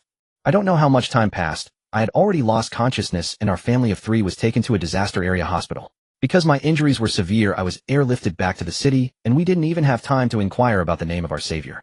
My daughter said they only remembered it was this vehicle with a license plate from Jiangnan province, Longjiang city, that brought us 6 people over mountains to find the disaster area hospital. Fortunately, this old fellow was reliable otherwise. As he spoke, the elderly man surprisingly broke into a smile, his expression one of relief after surviving a disaster. Long Yun also didn't expect that today's guest would be so special, sharing a deeply memorable past right from the start. "Mr. Dong, can you confirm that this is the FJ Cruiser that saved your entire family?" "I can't be certain, but I have about 70 to 80% confidence, so could you please contact the original owner for me?" "Of course, that's no problem, but I can't guarantee if the other party will come over." I saw the video of the car's collection. You said that the amount exceeding 200,000 would be given to the original owner. Is that still valid? Of course.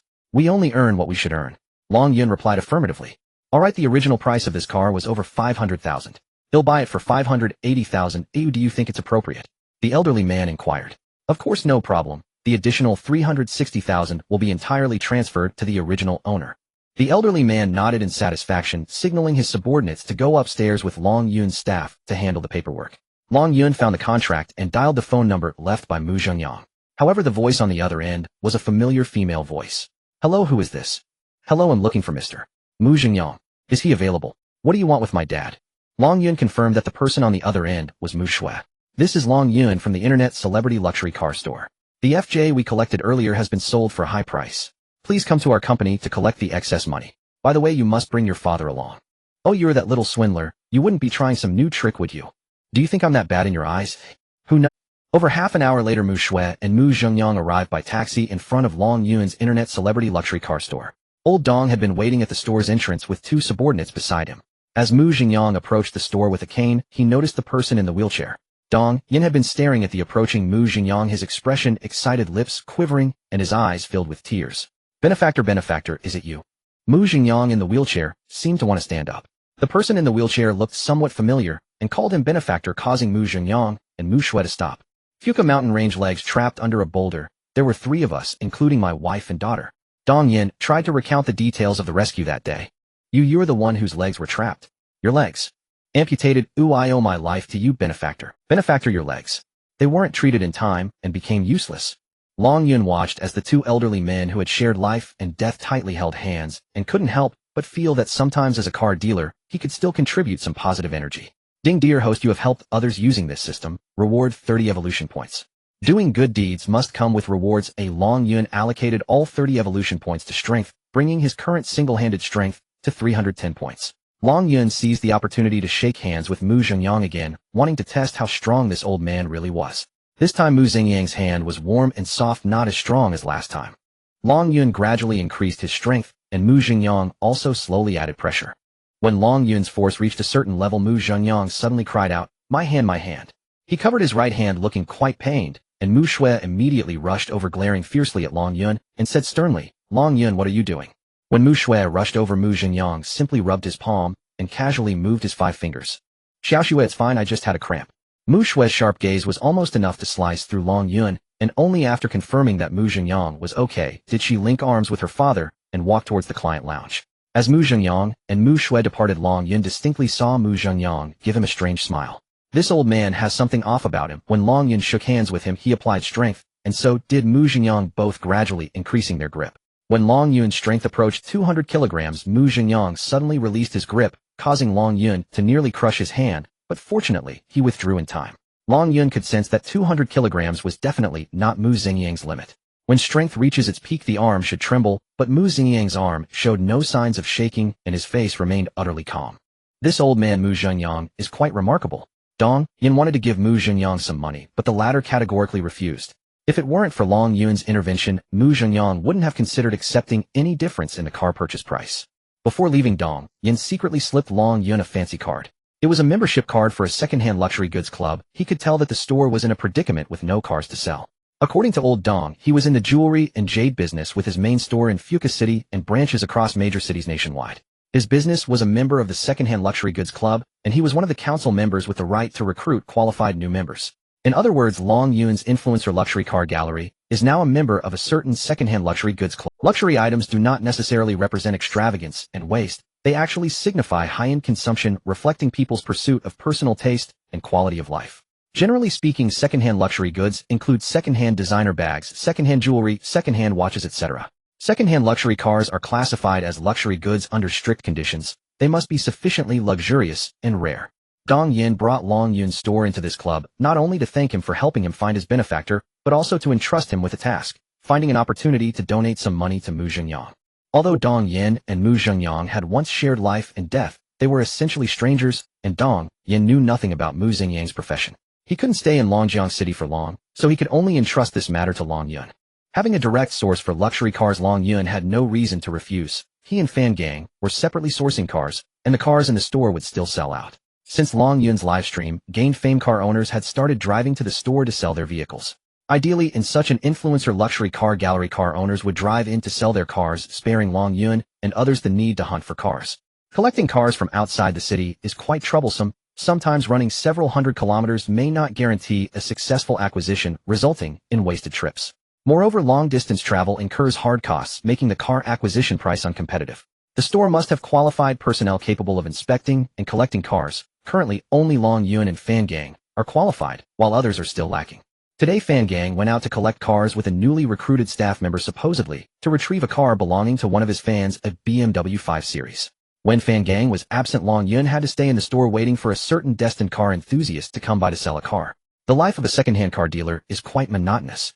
Just when you think the day has passed without any excitement, surprises often arrive suddenly, and this time, it was a big surprise. A white Lexus GX 460, the luxury version of the Toyota Prado. The driver was a young man with a buzz cut, and a young lady got out from the passenger seat. They looked like a couple. The buzz-cut man was all smiles, as if he had encountered some great joy. Long Yun immediately approached them. "Hello, are you here to sell a car?" Since there was not a single car available for sale in his store, he certainly hoped these two were not there to buy one. "Hello, I am your fan. You look much more handsome in person than on your live stream," said the buzz-cut man with a smile. "Thank you for your support. This car is..." Long Yun glanced at the exterior. It was a 2020 model Lexus GX 460, the latest version, but he felt puzzled when he saw the license plate number. "This is my boss car, and it's now mine as part of a trade-in," the buzz-cut man explained. "May I ask if you are comfortable being filmed?" "We are filming a video," Long Yun asked. "I have no problem with that. It's just right for me to play an actor, ha." The buzz-cut man laughed heartily. The young lady stepped aside while the staff began recording Long Yun and the buzz-cut man with a mobile phone. "This is a trade-in car. You mean to say you want to cash it in now, right?" "Yes, I just traded it in half a month ago. This car drives well, and I am reluctant to let it go." "If you don't sell it, we'll be left with nothing," the young lady interjected. "Huh, you are really humorous. This is a GX 460. Long Yun had to walk around to the back of the car to confirm that it was indeed a GX 460. Yes, the 2020 model GX 460, valued at nearly $1.3 million when new, replied the buzz-cut man. "The GX 460 is worth about 2 Prados. Indeed. My friend said it drives better than his Prado," the buzz-cut man proudly responded. "It has to, otherwise why spend so much more money?" While speaking, Long Yun opened the car door and glanced at the nameplate, noting that the manufacturing year was 2020. He then examined the interior: 7 seats, wooden trim, an 8-inch central control screen, a multi-functional leather steering wheel, leather seat, heating, a sunroof. All of these were visible. There were many unseen features as well, such as a non-load-bearing body, front-mounted 4-wheel drive, air suspension, adjustable chassis, and central differential lock. The paint was very new, just like a brand new car. "It's been over a year. May I ask how much was the trade-in value?" Long Yun inquired. How much do you think it could sell for?" "I asked a few friends, and they all said this is a good car." The buzz-cut man seemed unwilling to reveal the trade-in amount, possibly worried that Long Yun would price it at that amount, or even lower. Long Yun opened the engine cover and glanced at the nameplate, noting that the manufacturing year was 2020. A naturally aspirated V8 engine, 4.6 liters. However, the appearance of this engine did not seem to match a 1-year-old model. Long Yun looked again at the details on the nameplate. The production date indicated 2020, but judging from the car's VIN, shouldn't it be a 2010 model? This car looks exactly like a 2020 model, yet its VIN indicates it is a 2010 model. What system is my judgment correct? Is this a 2010 Lexus GX 460? Long Yun inquired mentally. Dear host, after comprehensive analysis of various data, this system concludes that this is a 2010 Lexus GX 460 modified to resemble the 2020 version. Not only the exterior, but even the nameplate has been made to look like a 2020 model, and the interior has been refurbished. This is a car that has undergone significant refurbishment. After reaching this conclusion, Long Yun was at a loss for words, unsure whether the buzz-cut man was deceived, or if someone was trying to pull a fast one on him. "I'm sorry, we can't take this car." Long Yun closed the hood, and said with a smile, The buzz-cut man exclaimed in surprise. "Why can't you take it? You haven't even given me a quote yet." "As long as the price is right, it can be sold. I need the money, urgently." The buzz-cut man looked at Long Yun with confusion. "Have you consulted other car dealerships?" "I asked a friend. He said he doesn't deal with high-end cars and luxury vehicles." "Isn't your store specifically for luxury cars?" Indeed, Long Yun wasn't the only one noticing the issue.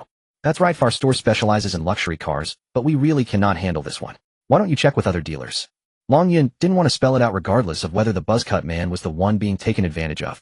Not his concern. The undercurrents in the car dealer world were stirring. Before finishing work, Fan Gang indeed brought back a BMW 525Li, and although it was a costly vehicle, the expected profit wouldn't be particularly high. On the way back to the welfare home, Long Yun bought 4 large watermelons. He could have asked for more without any pressure, but such extravagant behavior would surely be scolded by the elderly, such as Grandpa Long, Aunt Lee, Aunt Wong, and Uncle Chiu. They all knew that Long Yun had a part-time job, and that the income from it wasn't high, so he couldn't spend money recklessly. Long Yun brought out a fruit knife, personally cut open the watermelon, and invited the elderly, as well as his brothers and sisters, to enjoy the coolness and eat watermelon. He felt that no matter how sweet the watermelon was, it couldn't compare to the smiles of his family at the welfare home. For more than a decade, Long Yun had long regarded this place as home. Even though he was now worth hundreds of millions, he would still return to the welfare home to spend the night. Long Yun, what kind of part-time jobs do you do? How much can you earn in a day? Asked the kind-hearted Aunt Lee while eating watermelon. I serve dishes at a restaurant. Long Yun had long thought of a coping strategy. It wasn't that he was intentionally hiding anything, but he needed to communicate in a way that these elderly folks could understand. Oh, serving dishes is quite tiring. How much do you earn in a day? 100 yuan. Long Yun replied with a smile. Not bad, but it is quite laborious. Aunt Lee looked at Long Yun with concern. You leave home so early every day, and do you really need to rush to serve dishes at the restaurant? Grandpa Long asked, puzzled. Yes, the restaurant prepares breakfast in the morning. You only get 100 yuan for working from morning till night. The restaurant owner is a vampire. Aunt Lee angrily denounced the imaginary heartless restaurant owner. That's just how part-time jobs are. Fortunately, our Long Yun will be able to attend university in the future, and he will definitely land a good job after graduation. Grandpa Chiu confidently stated. That's for sure. Absolutely. The elderly all believed that Long Yun's fate would change for the better. The circle of the welfare home was small. Some children were adopted as soon as they arrived and never came back. Long Yun was the exception, having stayed on despite 3 families wanting to adopt him. He stubbornly refused, and they had to give up. In the eyes of the elderly in the welfare home, Long Yun was the most lovable child, not only good-looking, but also well-behaved. Seeing him was like seeing their own grandchildren, and they cherished him dearly. It is said that the elderly who enter this welfare home are somewhat mentally challenged. There aren't many elderly people in the home, only a few dozen, but there are quite a number of teams and gangs. Today, Grandpa Wong declared independence, announcing that he would no longer associate with Uncle Lee, Grandpa Long, and others. Tomorrow, Grandpa Wong became close allies with Grandpa Long, united against the dark organization formed by Uncle Lee and others. A few days later, the originally close allies suddenly had internal conflicts and split apart. Old as they were, a group of elderly people behaved like children, constantly coming together and breaking apart. Long Yun had always been the lubricant between everyone. As long as he was around, the conflicts among the old folks could always be resolved. It was only when Long Yun was present that they appeared so harmonious. Recently, Long Yun had been busy outside and was unaware of what had been happening here. According to Grandpa Long, who was well informed, the welfare home and the second-hand car market in this area would be entirely demolished. A real estate company planned to acquire the entire land for a new development. The welfare home would move to the western outskirts, an area not only far from the city center, but also close to the industrial zone, a typical area known for its dirt and disorder in Longjiang City. This news was still in the rumor stage and had yet to be confirmed. The area of the welfare home was one of the least favored in Longjiang City, known as an old and outdated area awaiting renovation. Long Yun had grown up here and had long considered this place his home. The concept of home had always been somewhat ethereal in his mind, but now it seemed that this home would be torn apart, leaving him feeling like a lost soul. When the knife of capital is raised, it only cares about profit and completely disregards personal emotions. In the face of powerful and cold capital, any obstacle will be crushed. Early the next morning, Long Yun still got up early to head out. The elderly praised Long Yun for being diligent, getting up so early to do part-time work. As usual, Long Yun first jogged a few laps at the gym across from the welfare home, then climbed up to the stands, reaching the highest point. This place was elevated and provided a view of the surrounding area. The gym was separated from the welfare home and the second-hand car market by a wide road. Across the road on the right is the 5th welfare home of Longjiang City, where Long Yun resides, a 5-story building that appeared somewhat dilapidated due to years of neglect. This was the place where Long Yun grew up, and it had always been home in his heart, even though the family members had changed numerous times. On the left of the welfare home was the largest second-hand car market in Longjiang City. As far as the eye could see, it was all cars. Long Yun remembered that before he turned 10, that area was a stretch of farmland. He often caused mischief there as a child, catching loaches, fishing, and picking watermelons from the farmers. This area recorded all of Long Yun's joyful childhood memories. It was precisely because he was reluctant to leave this paradise that he turned down the offers of 3 families wanting to adopt him. He had almost become a permanent resident of the 5th welfare home, having never left since coming here. The children who entered the welfare home around the same time as him either got adopted or faced other changes. Only Long Yun remained cheerful, truly considering the welfare home as his home. The elderly in the welfare home came and went, and Long Yun had lost count of how many old grandpas and grandmas he had sent off in the cemetery. Turning his head to the right of the gym, a newly built road, only a few years old, stretched straight from the urban area, an 8-lane road in both directions, one of the main roads of Longjiang City. On both sides of this road, tall buildings stood in rows spreading from the downtown area toward this side. From the trend, those new buildings and residences would soon cover the area beneath his feet. This development trend had a specific term in the official discourse: urban renovation. In the past, Long Yun had not paid much attention to this issue. After hearing the elderly mention the demolition yesterday, he climbed up to this high platform today, gazing at the familiar sights, realizing that all of this familiarity would soon vanish. A sense of inexplicable sorrow surged within him.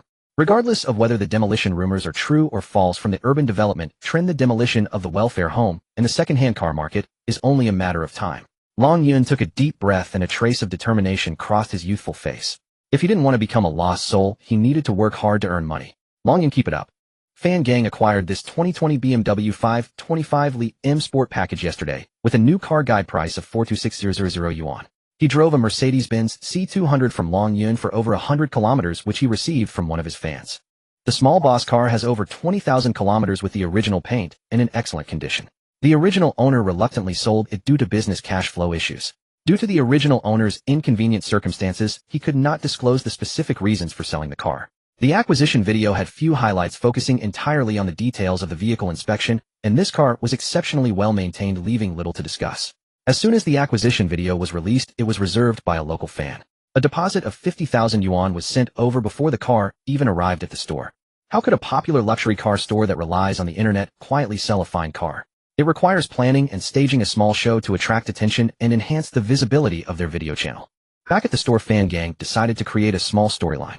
The buyer was one of Fan Gang's fans, a small contractor. Since this planning was within his authority, he did not inform Long Yun. When Long Yun arrived at the store by bus, it was still early and no staff had arrived. He had breakfast at a nearby. As he was about to enter the store, he noticed a person squatting at the entrance, looking disheveled and dejected, with his head down and a woven bag under his arm that seemed to contain quite a few things, appearing heavy. He gave off the impression of a down-and-out migrant worker. "Excuse me, sir, please step aside. We're about to open the store," Long Yun said politely as he approached the man. The small contractor lifted his head, his bloodshot eyes scanning Long Yun. "Brother, are you opening the door soon? How much is that car inside?" The small contractor pointed at the BMW 525Li in the store. Long Yun's luxury car store had a full wall of tempered glass facing the street, allowing a clear view of the cars inside from outside. Long Yun understood he was referring to the BMW that Fan Gang had acquired yesterday. He hadn't discussed the acquisition price and other details with Fan Gang yet. Judging by the man's appearance, he didn't seem capable of buying that BMW. However, Long Yun refrained from judging based on looks and welcomed him into the store after opening the door. At that moment, two groups, organized by Fan Gang, were filming the entire process without Long Yun's knowledge. Fan Gang was capturing the scene at the store's entrance with a long lens, while the recording device was hidden in the small contractor's pocket. The small contractor was an actor hired by Fan Gang, and only Long Yun was completely unaware of the situation. Long Yun first called Fan Gang to inquire about the BMW 525Li. Fan Gang's response was concise and clear. The car was in its original paint, in excellent condition, and had already been reserved by a fan. Long Yun did not expect that the car would be sold so quickly after its acquisition. When he turned to look at the migrant worker, he found him already sitting inside the BMW with the woven bag he had been carrying thrown on the floor of the store. Long Yun approached the car door and tapped on the window. "Brother, how much is this car? I want it." The small contractor stepped out of the car, walked to the front, and caressed the BMW's emblem, looking determined. "Sorry, brother, this car has already been sold, and the customer has left a deposit." "Sold? Why is it still here? You don't think I can't afford it, do you?" The small contractor looked displeased. No, not at all. This car was just acquired yesterday afternoon, and someone reserved it that evening. They will come to pick it up today," Long Yun explained. "Is that so?" The small contractor looked at Long Yun suspiciously. Long Yun nodded, maintaining a professional smile, thinking to himself, "If only we had two cars to sell. I see you look down on me thinking I can't afford it, right?" The small contractor persisted. "I truly didn't mean that. The car has really been sold." Long Yun waved his hand, continuing to smile professionally. "I don't care about your deposit. I want this car. I have the money." As he spoke, the small contractor opened the woven bag on the ground, revealing bundles of 100 yuan bills. He began to pull out the bright red bills, slapping them down on the floor. "Money, I have money. Just tell me if you're selling it or not." Having money brings a sense of entitlement. The visual impact of so much cash cannot be compared to a bank transfer. "We really can't sell this car to you. We've already accepted a deposit from a customer, and breaching the contract would require us to compensate the client 3 times. Long Yun continued to explain. "That's your business. I want this car. I have the money, so you must sell it to me." Long Yun found it amusing. The BMW 5 Series has a large market share. Aside from this one, there are many options available. "How about you leave me a phone number, and he'll contact you immediately if I find another car." "No way. I want this one. You can find another one for the person who left a deposit. I want to drive this one away this morning." Has he encountered another scammer? Long Yun was speechless. Why are you so fixated on this car? The small contractor plopped down on the ground, and Long Yun sat down beside him. Without this car, I won't get any work. Do tell more. I'm in construction. I'm a small contractor. The car I drive determines what kind of jobs I get. He recalled last year when he drove a Honda City from our store to a job, while his competitor drove an Audi. Yes, an Audi. And guess what? He got a project worth $5 million, while I only got $50,000. Does the car you drive affect your chances of winning a bid? Long Yun asked. It absolutely does. A car represents strength and status. Those with strength drive luxury cars, while working-class people like you can only take the bus. Am I wrong? Long Yun nodded. That's right, I did take the bus here. Isn't there still a BBA car available in our store? Long Yun pointed to his Mercedes-Benz C200, which was parked in the corner. He helped the small contractor put the money into the woven bag, and they both walked towards the Mercedes-Benz C200. The small contractor took a glance at the car and shook his head. This car is too small, it doesn't have enough presence. Brother, this car is for my sister-in-law. The original owner was also a businesswoman. I acquired the car and temporarily transferred it to my name, now selling it at a special price. 888000 yuan. Such a small car costs so much. This is an imported Mercedes-Benz C200 station wagon. It takes at least 3 months to order from the dealership. The original price was over 4200 yuan, and now it's only 8880 yuan for just over 10,000 kilometers, almost like a new car. Long Yun had just heard the contractor say that a car is a symbol of a man's identity, and now he was sure he couldn't use it. If this car were to be used for transportation, it would be too ostentatious for someone like him, who came from an orphan background. As a status symbol, it clearly couldn't carry his ambitions and dreams. It would be better to take this opportunity to sell it. My wife only runs a small business, so she doesn't need such an expensive car. The Honda City we have at home hasn't even worn out yet. Brother, that car will be hard to drive until it's scrapped. Long Yun immediately encouraged. I see that you are a successful person now. Your sister-in-law, as your woman, represents your face. If your sister-in-law is glamorous in the eyes of others, it shows that you have strength and that you have succeeded. Think about whether what I said makes sense. The small contractor pondered for a moment and felt that Long Yun's words had merit. They began to discuss the configuration of the Mercedes-Benz C200. Fan Gang initially wanted to film a scene of the small contractor boldly paying cash for the car, but unexpectedly the plot got derailed by Long Yun. Those who had been filming in the shadows entered the store. After everyone explained everything to Long Yun, he realized he was the only one kept in the dark. That BMW 525 lead was exactly the one reserved by this contractor. However, the contractor now had a new idea. He wanted to acquire both the BMW and the Mercedes on the condition that he could trade in their Honda City to offset part of the cost. From now on, that Honda City would become the store's shared vehicle. Fan Gang did not anticipate that the plot he had planned would end up backfiring on him, and he would now have to use this Honda City for future car acquisitions. On his way, Long Yun had already decided that he would hand over full responsibility for the store to Fan Gang, while he focused on 2 luxury cars that had been seized in a coastal city. Long Yun understood that he needed to accelerate his pace of making money. Only with enough funds could he support his dream. Yesterday, Tang Xiangrong, a subordinate of Long Yun, spent the entire day cleaning the floor at the luxury car showroom, so exhausted that he could barely straighten his back. According to their prior agreement, Tang Xiangrong had to clean while lying down, live streaming the whole process, scrubbing every corner of the shop, without any chance to slack off or stop, with viewers actually watching him in the live stream. As a result of losing a bet, Long Yuan looked at his subordinate, who was in a pitiful state, and wishing to avoid further conflict, rewarded him with some money. Daping Tu drove the borrowed Lexus GX 460 back to a secluded parking lot and reported, "Young master, the car. It didn't sell." Daping Tu stood before Long Yuan with his head down, feeling helpless. Did Long Yun discover something? Long Yuan glanced at Daping Tu and coldly asked. That kid inspected the car's interior and the engine compartment, said nothing, and outright refused it. Daping Tu replied, lowering his head. Did you not act convincingly enough with that woman?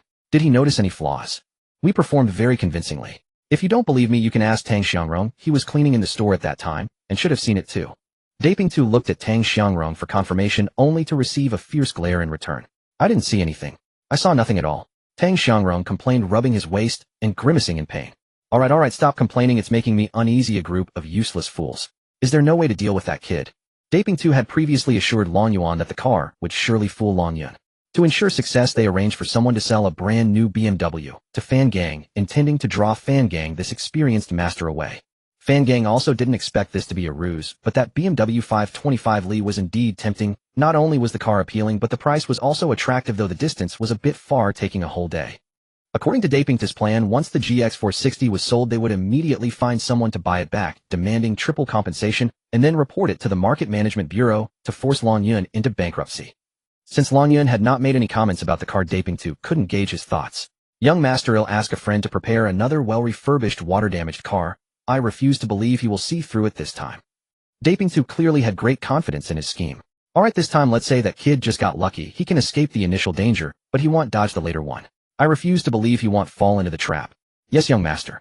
Daping's eyes sparkled with hope, as if he could already see the possibility of taking down Long Yun. Long Yuan scanned the people around him, waiting for their suggestions. You all come up with some ideas, let's hear what good plans you have. Young master. A thin subordinate resembling a monkey timidly spoke up next to Long Yuan.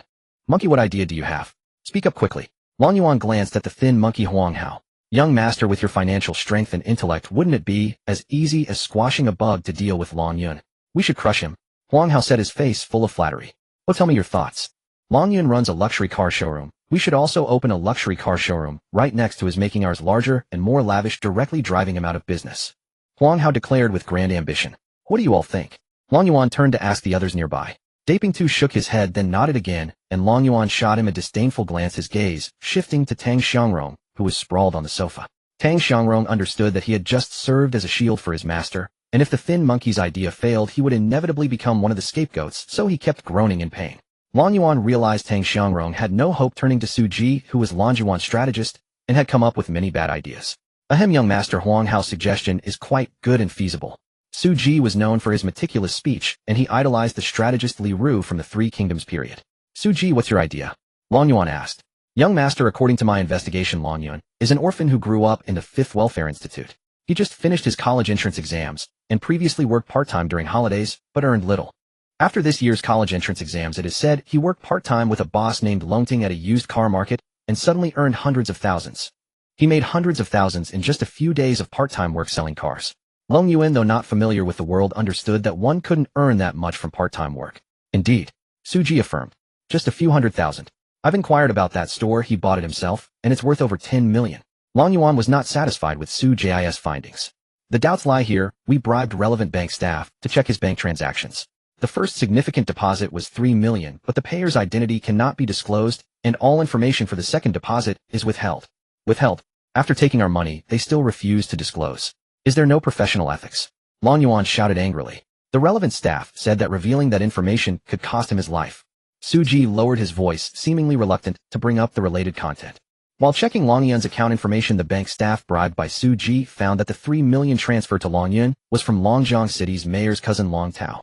They must remain silent about all financial dealings with anyone, as it is an unwritten rule from above. They also discovered a transfer record hidden by the system, fully redacted, and after this transfer, Long Yun's bank card balance increased by 98 million. A mysterious figure whose information even the bank system deliberately hides transferred 98 million to Long Yun. What kind of identity does Long Yun possess? Under normal circumstances, funds only flow into the accounts of the mysterious individual, and it is extremely rare for them to transfer money out. The only information the bank staff could provide was this much. Su Ji felt this expenditure was not unreasonable, as it at least indirectly proved that Long Yun's identity was anything but ordinary. Su Ji was Long Yuan's strategist. He had advised his master not to bring bodyguards to trouble Long Yun, but Long Yuan ignored him and ended up failing miserably. Long Yuan understood that the contents intentionally hidden by the bank system meant something significant. There were some things money could not solve, and if they offended the wrong people, they would be in serious trouble. I didn't expect Long Yun to have such a mysterious background. Since playing dirty won't work, let's compete with him heated and drive him out. Long Yuan stood up abruptly. Young master, forgive me for being nosy, but what grudge do you have against Long Yun? Su Ji asked. Who in Longjiang City doesn't know Long Yuan? That Long Yun actually dared to report me, and even called the reporters to expose me. This is intolerable. Yesterday in his store, he even forced me to apologize to that little green hat. When have I ever apologized to anyone? Long Yun is truly despicable. Young master, with your strength, wouldn't it be as easy as crushing an ant to eliminate Long Yun? Huang Hao, excited that his suggestion was accepted, tried to find an opportunity to gain a favor. Long Yuan ignored Huang Hao and turned to Su Ji, saying, you have full authority over the shop. I want to see our store standing next to Long Yun's luxury car showroom within 10 days. And it must be larger and more upscale than his. Yes, master will take care of it. Su Ji replied. Long Yuan patted his backside. An exciting nightlife was about to begin. In recent days, Long Yun's store has generated considerable income daily, but it pales in comparison to the profits from flipping luxury cars, not to mention trading in luxury car futures. However, flipping luxury cars and trading in luxury car futures require waiting for the right opportunity, which is not always available and carries significant risks. The internet-famous luxury car gallery, on the other hand, is a long-term business that once established will yield a steady stream of income. Compared to traditional second-hand car markets, most clients of the internet-famous luxury car gallery come from online sources theoretically unrestricted by geographic boundaries. Traditional second-hand car markets generally only cater to local customers buying and selling within the same location. The internet-famous luxury car gallery is different. It acquires cars nationwide and sells to clients across the country, breaking through geographic limitations. However, this applies only to luxury and famous cars, as vehicles of too low a value are meaningless. Not long after starting work, Tang Xiangrong arrived at the store as promised to continue his floor cleaning live stream. With him continuously cleaning, Long Yun granted the cleaning lady 3 days off. While handling the paperwork for a BMW and a Mercedes, there was a lot of commotion from several neighboring stores.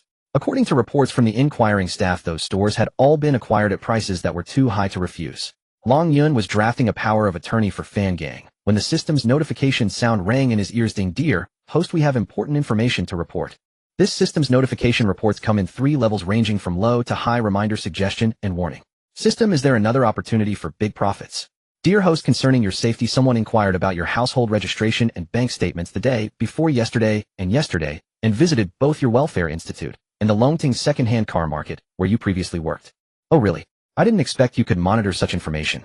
To ensure your personal and property safety, this system is always under surveillance. Do you know who is investigating me? One group is called Su Ji. They inquired about your household information and bank statements and visited Longting. The other group's identities are unknown and they only visited the welfare institute. 2 groups. You can't find any information on the other group. The mysterious group left no information behind. They seem to have appeared suddenly. According to the surveillance data around the welfare institute, they hypnotized the relevant personnel there to learn your information. They investigated me using hypnosis. When a person is under hypnosis, they will reveal everything without holding back. What is Su Ji's background? Su Ji is one of the butlers of Long Hongyi, the richest man in Longjiang City, and is a subordinate of Long Yuan.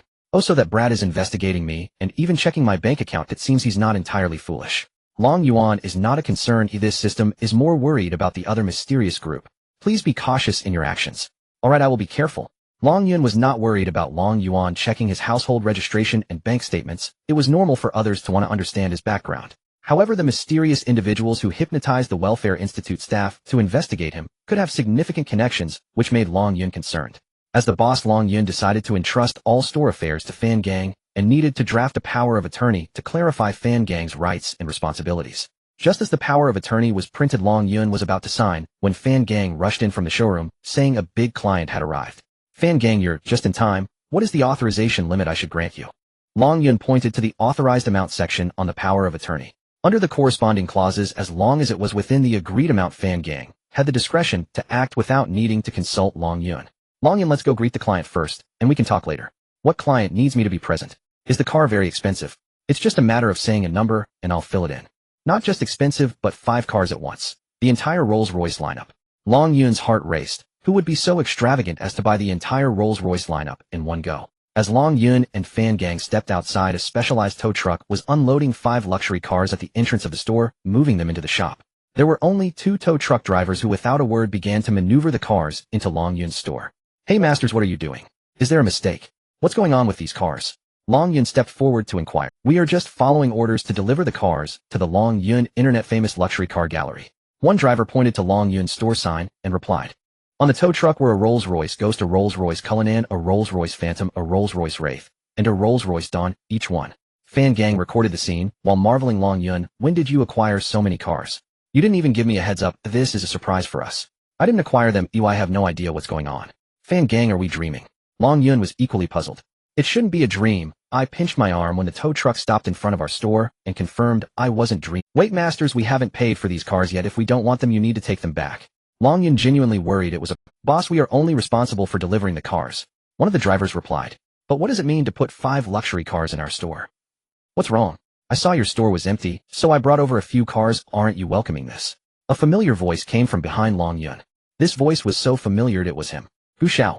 Long Yun turned around, and indeed it was Gu Xiao, who had a different female companion this time, not Ko Shui. Behind Gu Xiao stood 2 impeccably dressed professionals, followed by 2 young men of similar age to Gu Xiao. Long Yun immediately signaled Fan Gang to stop filming. With someone like Gu Xiao present, it would be inappropriate to appear on camera. Gu Xiao, what brings you here? Long Yun stepped forward, shook Gu Xiao's hand, and nodded toward the beautiful woman beside him. Aren't I here to deliver cars to you? Gu Xia smiled slightly, turned back to point at the two young men behind him, and said, "These two are my good buddies and the owners of these 5 cars. This is the talented young man Long Yun." Long Yun shook hands with the two and then led everyone up the stairs. "Fan Gang, go send that floor cleaning guy away and let him come back tomorrow." With Gu Xiao's sudden arrival, Long Yun sent Tang Xiangrong away to avoid any complications. The two young men were both good friends of Gu Xiao and the owners of the 5 Rolls-Royces. According to them, the cars were left in the store for consignment. The 5 Rolls-Royces arranged in a specific order immediately elevated the prestige of the entire store. "I watched your recent videos and noticed you had too few cars in the store and lacked vehicles that could dominate the scene, so I brought you 5. However, I have a small condition, and I need to take that Chevrolet away." Gu Xiao sat across from Long Yun while the people he brought stood. Of course, thank you for your support, Gu Xiao." Long Yun replied gratefully. "Originally, we agreed to return the cars once my luxury car museum opened, but recently I've been free and wanted to race, so I had to go back on my word." Gu Xiao, "No need to say that, I'm extremely grateful." Long Yun expressed his thanks once again. "You can keep these 5 cars, it'll save you some funds. Just leave them in your store for consignment, and it'll give you 3 times the usual commission." Gu Xiao glanced back at the two young men who smiled and nodded. "After dealing with this, I'm flying to the United States tonight. There's a rare model of a Mustang up for auction, and only 3 exist globally." Gu Xia didn't linger long, instructed the tow truck driver to take away the Chevrolet SS, and then left with everyone. The advanced data system immediately dug into the Mustang that Gu Xiao was preparing to bid on in the United States. Currently, only 3 exist in the market, all collected by a collector in the United States. In fact, there is another identical model in a coastal city of the Great Xia Kingdom listed in the government's auction list, sitting in a garage for 3 years without a sale. After sending off Gu Xiao and others, Long Yun immediately instructed the system to search for the King of Horses. The King of Horses auction in America will be held next Saturday, which is 7 days from today. It is a private auction featuring 3 aerial version King of Horses, Ferrari LaFerrari Apertus. With a whole week left, why is Gu Xiao in such a hurry? Long Yun muttered to himself in confusion. According to the report from the Supreme Data System, all 5 vehicles are quite new, matching the information provided by the owners with low mileage, the longest being just over 10,000 kilometers and the shortest only 2,000 kilometers. In the most extreme scenario, could someone buy all 5 Rolls-Royces at once when the store is at its peak business? The probability of such an event happening is extremely low, but it's not impossible, especially if a Rolls-Royce enthusiast with wealth were to show up. Long Yun estimated the value of the 5 vehicles and decided to set the authorization limit for Fan Gang at 50 million yuan, including both outgoing and incoming transactions. In other words, within this transaction amount, Fan Gang has the right to make decisions on the company account without needing to consult Long Yun. The authorization limit only represents Fan Gang's authority and does not mean he can transfer the 50 million into his personal account. Trust in people means no suspicion. Long Yun will next head to a coastal city to secure the 2 supercars that have been hidden for 3 years and then deal with other exploration matters. At that time, it may not be convenient to contact Fan Gang, and of course Long Yun doesn't want anyone to know his whereabouts. The authorization limit astonished Fan Gang. He understood that this was Long Yun's trust in him, as even selling all the cars in the store at once would not amount to 50 million. Just as Gu Xia left, 3 people entered the store to look at cars. A middle-aged man with a small mustache was accompanied by 2 young men in suits. It was clear that the man with the small mustache was the main character, while the 2 suited men were his followers. Observing people is indeed a necessary skill, which Fan Gang trained his staff on. The staff member Xiao Li greeted them with a smile. "Sir, are you here to look at cars?" The man with the small mustache lightly acknowledged with an and did not even glance at Xiao Li, directing his gaze towards the 5 Rolls-Royces. The entire series of Rolls-Royces just arrived at the store, Xiao Li introduced. The man with the small mustache responded with a slight again, his gaze finally landing on the Rolls-Royce Phantom. The 2 suited men who followed him stood beside like poles, expressionless and not glancing sideways. "What is the price of this car?" The man with the small mustache pointed at the Rolls-Royce Phantom and asked, still not looking at Xiao Li. "Sir, this car just arrived and the price hasn't been set yet. Let me consult with General Manager Fan. Oh, please wait a moment." After saying this, Xiao Li went upstairs to find Fan Gang. After receiving the authorization letter from Long Yun, Fan Gang placed it in his briefcase and stored it in his file cabinet. "From now on, you will have to take care of the store's affairs more attentively. Oh, by the way, here is the price list for the 5 Rolls-Royces. This is the minimum selling price set by the owner with a commission of 5,000 for each vehicle. For the portion exceeding the minimum selling price, we will take a 30 commission. You manage it comprehensively yourself." Long Yun handed a paper to Fan Gang, which outlined the owner's minimum selling price requirements for the 5 Rolls-Royces. Fan Gang naturally understood the operational tactics regarding these 5 vehicles. Certainly, he cannot just earn a commission, otherwise not only would the earnings be low, but he would also be looked down upon by the owners. The store cannot be without cars for too long. It is essential to keep these 5 big ones as a showcase. However, the time frame cannot be dragged out too long, otherwise the owners would doubt the store's capabilities. Regardless of the operation, the most crucial thing is to record a video, first letting Long Yun's luxury car gallery become popular. Just as Fan Gang was about to go downstairs to record the video, he ran into Xiao Li, who was rushing upstairs. Fan Gang quickly glanced at the price list, and then promptly disposed of it in the shredder. The man with the small mustache is a fan of De Gang. Seeing the real De Gang arrive, he immediately approached with a smile. "Hello boss, do you like this car?" Fan Gang took the initiative to greet the man with the small mustache. The man excitedly clasped Fan Gang's hand, saying, "De Gang, I'm your fan. You look much more handsome in person than in the videos." "Thank you, my friend. My phone's beauty filter is broken. Oh, I need to find a technician to fix it another day." "Haha, thank you for your support. Where did you come from?" "From Longjiang City. I'm a local." "Oh, your accent doesn't sound quite like it. Oh, were you just passing by our store?" "These 5 cars just arrived at the store half an hour ago." The man with the small mustache did not answer Fan Gang's question, but slowly retracted his smile, asking, "You used to be a car sourcing streamer, right? You just joined this store recently." "Indeed, I had to endure complaints from both sides while sourcing cars for others that became unbearable, and I was on the verge of starvation, so I came to seek a living from General Manager Long." Fan Gang replied with a smile. "You're too humble. You are quite a renowned master in the automotive repair industry in Longjiang City." The man with the small mustache gave a thumbs up. Fan Gang was a bit puzzled. Didn't Xiao Li say this person was looking at the Rolls-Royce Phantom? Why are they now chatting about something else? "You flatter me. May I ask if you are interested in our Rolls-Royce Phantom?" Fan Gang shifted the conversation back to the car. "Ah yes, your store has assembled the entire series of Rolls-Royces. It's truly spectacular. Are these cars sourced by you?" The man with the small mustache seemed to keep diverting the topic. "They are not sourced by me. They were acquired by our General Manager Long." Fan Gang sensed that this customer was different from ordinary clients. He seemed disinterested in the cars. "Oh, General Manager Long is indeed young and accomplished," the man with the small mustache praised. "Do you know our General Manager Long?" Fan Gang asked. I have met him once, haha." The man's expression was clearly unnatural. Meanwhile, Long Yun had already approached the man with the small mustache from behind. A system prompt sounded in Long Yun's ear. "Dear host, please note that this guest with the small mustache is Su Ji, who has previously investigated you." Unexpectedly, this nemesis showed up, so quickly, possibly not coming for the cars. Since the man with the small mustache mentioned having met Long Yun once, Fan Gang saw Long Yun arriving behind the man and deliberately did not greet him. "Let's take a look at this Phantom together. It was acquired by General Manager Long, and I haven't inspected the car yet." After saying this, Fan Gang took out the car inspection tool, a powerful flashlight as a master of his level rarely used a paint thickness gauge. The man with the small mustache nodded and followed Fan Gang to inspect the car. "The paint on this car is this purple color. What was it called again?" Fan Gang deliberately stalled on the color of the car. "Belladonna, purple, outer purple, inner purple, and white combination." Long Yun supplemented from behind the two. Suddenly someone spoke, causing the man with the small mustache to startle and turn to look at Long Yun. Fan Gang observed the expressions of the man with the small mustache and Long Yun. It was obvious that the two looked unfamiliar with each other. This was Long Yun's first time seeing this inscrutable face. It was also the first meeting between Su Ji and Long Yun, though Long Yun had seen his pictures many times. "Hello, General Manager Long, don't you remember me?" Su Ji extended his right hand to Long Yun. "Hello, you are." "I'm sorry, I really can't recall." Long Yun knew who the person was, but they indeed had never met. "I am Su Ji. Oh, we will soon be neighbors," Su Ji replied with a meaningful smile. "Neighbors? Mr. Su, I really don't quite understand." Long Yun's mind raced, trying to decipher the meaning behind Su Ji's words. Suddenly, he remembered that someone was offering a high price to purchase nearby shops, and linking it with the word neighbors meant that the person would be a merchant next door. "Mr. Su, what business are you in?" Long Yun asked. Su Ji smiled without answering, his gaze sweeping towards the Rolls-Royce Phantom. "General Manager Long, may I ask how much this car is for sale?" "Mr. Su, we don't sell individually, all 5 are sold together," Long Yun replied. Fan Gang was bewildered. Selling all 5 together? What kind of rule is this? Even if one could afford it, what would an ordinary person do with so many cars? Selling all 5 together? Su Ji thought he had misheard. "Yes, all 5 are sold together," Long Yun answered with great certainty.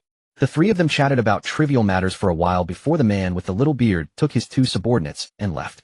After the guests departed, Fan Gang looked at Long Yun with a puzzled expression. "Mr. Long, are you wondering why I chased the guests away?" "No, that's not what I meant. It's quite unusual for someone to package 5 Rolls-Royces at once." Long Yun patted Fan Gang on the shoulder, adjusting his suit. "Have you ever encountered competitors coming to stir up trouble when you were running the repair shop?" Fan Gang nodded, as if understanding. "Mr.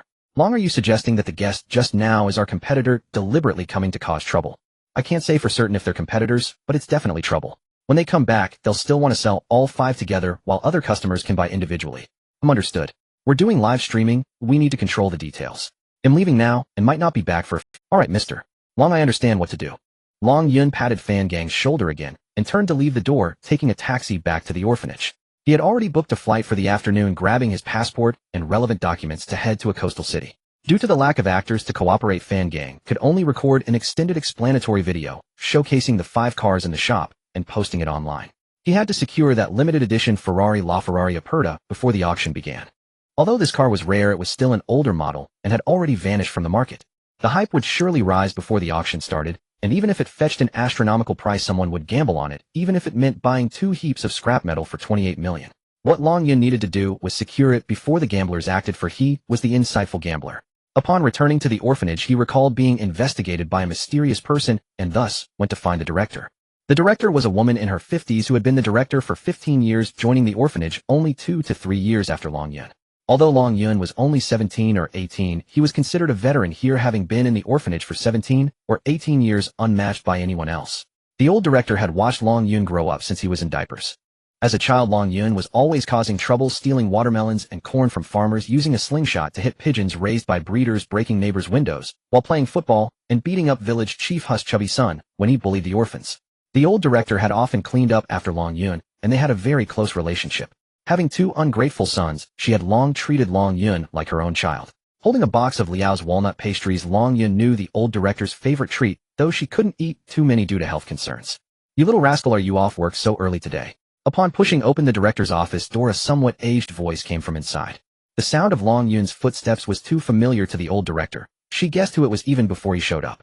"Director, Liao's walnut pastries, just out of the oven, enjoy them while they're hot." Long Yun placed the Liao's walnut pastries in front of the old director and skillfully unwrapped the packaging, releasing an enticing aroma. He broke off a small piece and fed it to the old director, who raised her head and opened her mouth to take a bite. Delicious, truly delicious. The old director closed her eyes slightly, seemingly savoring the treat. "You little rascal, did you wash your hands?" I did. "Now tell me, what do you need?" The old director understood that Long Yun had become very reliable, and she no longer needed to clean up after him. "Excuse me, did anyone come to see you the day before yesterday?" 3 people, 1 woman and 2 men. The woman was in a white coat like a doctor, and the 2 men were in sharp suits. "The day before yesterday. A white coat." The old director seemed to be struggling to recall, and slowly shook her head. "No, I was at the kindergarten for your parent-teacher meeting the day before yesterday." Glancing at Long Yun, she realized he was no longer a child. Why would she remember holding a parent-teacher meeting at the kindergarten the day before yesterday? No, it should have been the middle school parent-teacher meeting. The middle school parent-teacher meeting. "Director, the college entrance examination has already been over for more than 20 days. Who would hold a parent-teacher meeting? Right, what's going on?" "I distinctly remember the day before yesterday." The old director seemed to be trying hard to recall something, but what she thought of did not align with reality. "Director, no need to think anymore. I was just asking casually. Please don't overthink it."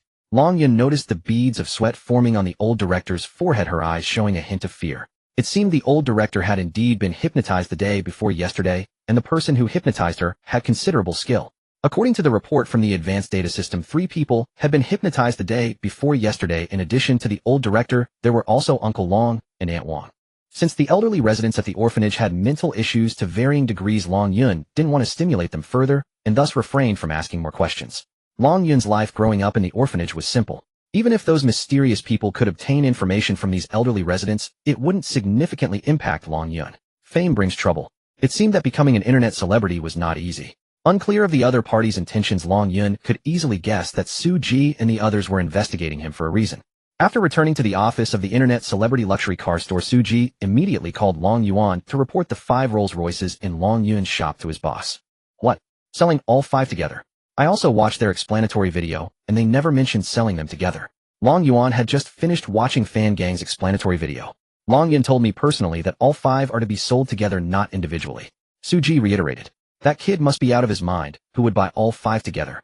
Unless they're collectors. Young master, aren't we just using them to make an impression?" Once the new shop was set up, displaying the full series of Rolls-Royce cars would immediately elevate the prestige, and the funds would merely be temporarily converted into luxury cars. "We can sell the cars again and still recoup the funds. Moreover, once the cars arrive at our shop, they won't be available at their store." That makes sense.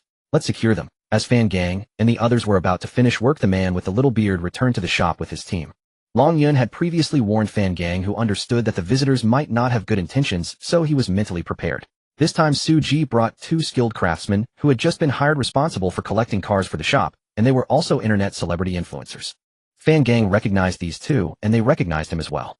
They were both influencers, and had some interactions, at least having plenty of common topics. After inspecting the cars, everything was normal, and aligned with what Fan Gang had described in the video. Before leaving work, a big deal came through, a transaction exceeding 30 million, which Fan Gang admitted was his first. Someone indeed bought them all in one go, and the price was not low. Fan Gang eagerly wanted to share this good news with Long Yun, but the latter's phone was unreachable. On the plane, a system notification chimed in Long Yun's ear indicating that points had been credited, and the amount was substantial, which he understood was related to the 5 Rolls-Royces. Connections and networks are crucial. With Gu Xiao's identity and status, he can sell the entire range of cars. He has just acquired a full set of Rolls-Royces, and next will be the complete Bentley series. Being able to obtain so many tax-deductible cars, and even ship them by brand series, is something that no one else in the country apart from Gu Xiao could manage.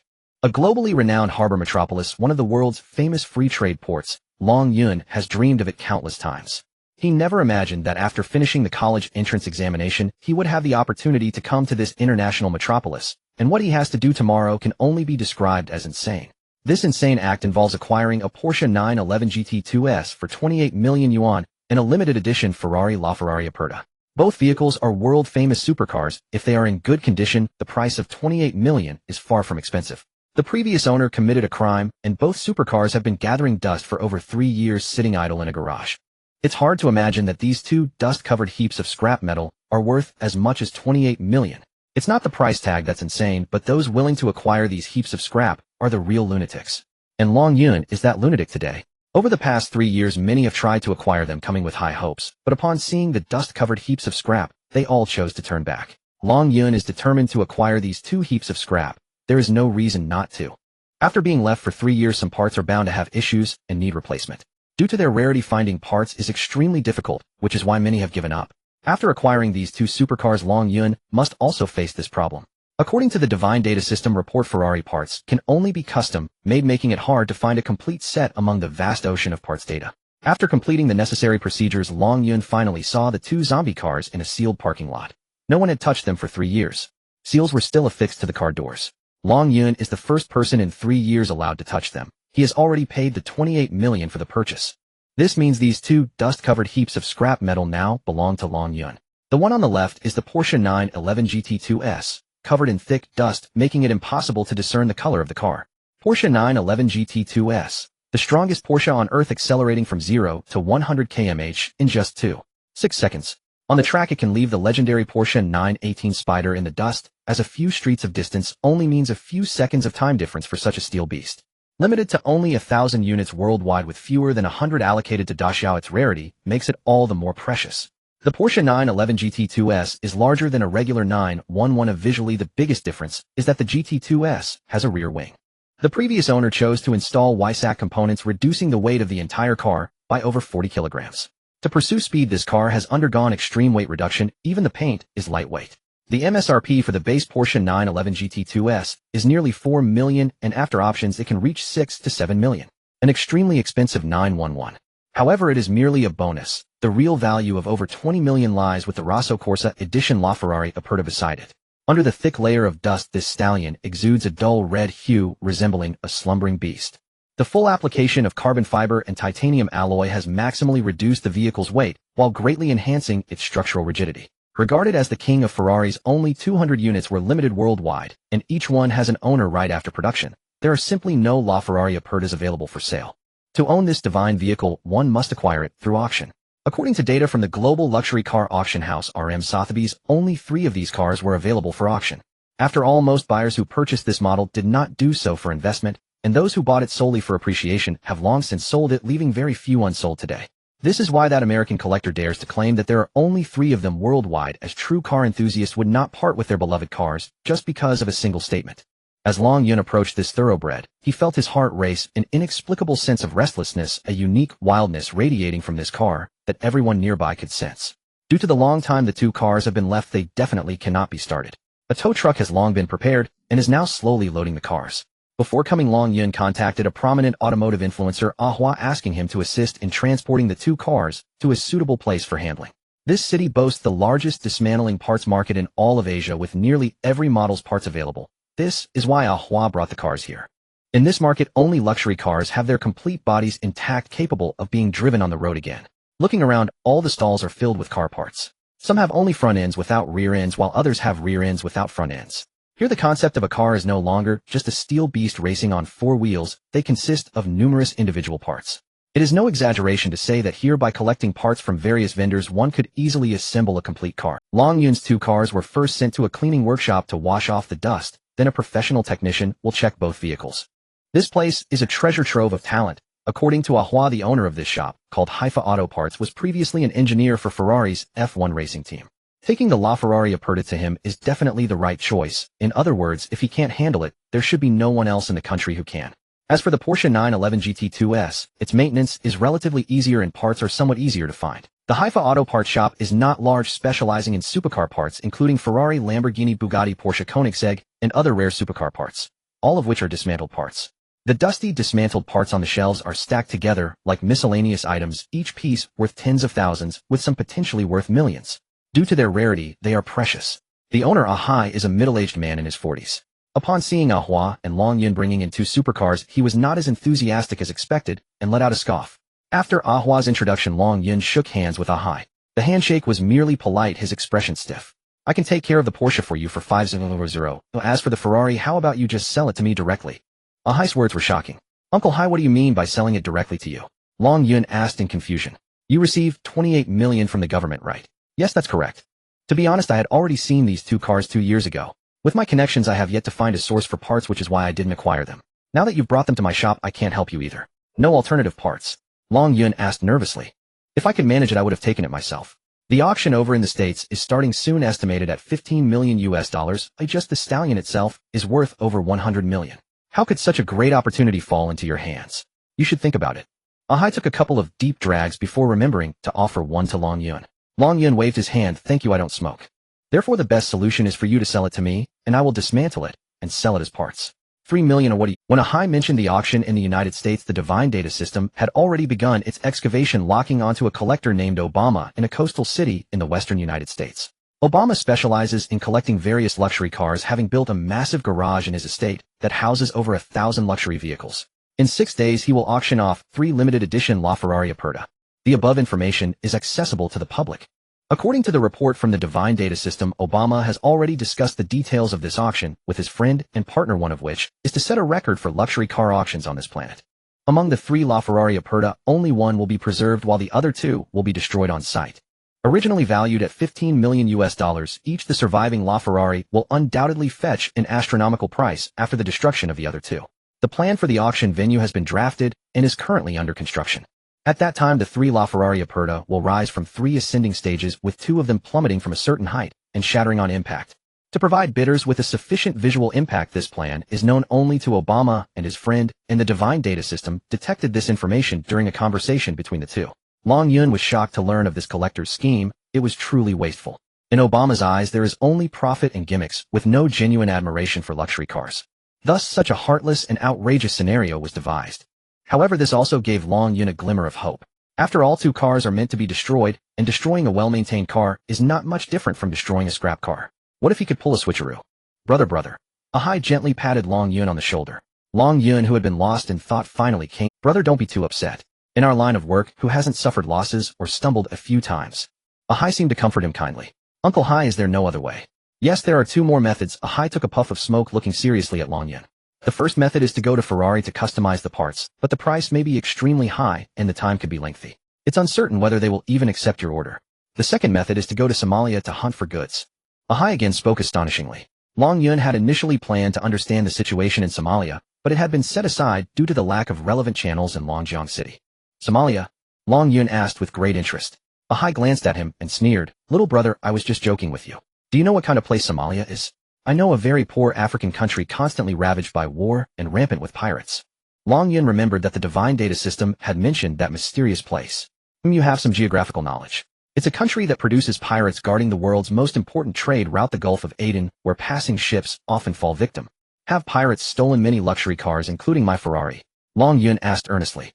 Ahai shot a sideways glance at Long Yun and chuckled. Little brother, you're really adorable. How would I know if pirates have this model of Ferrari? It said they have quite a few luxury cars. Didn't the US military just annihilate a bandit stronghold?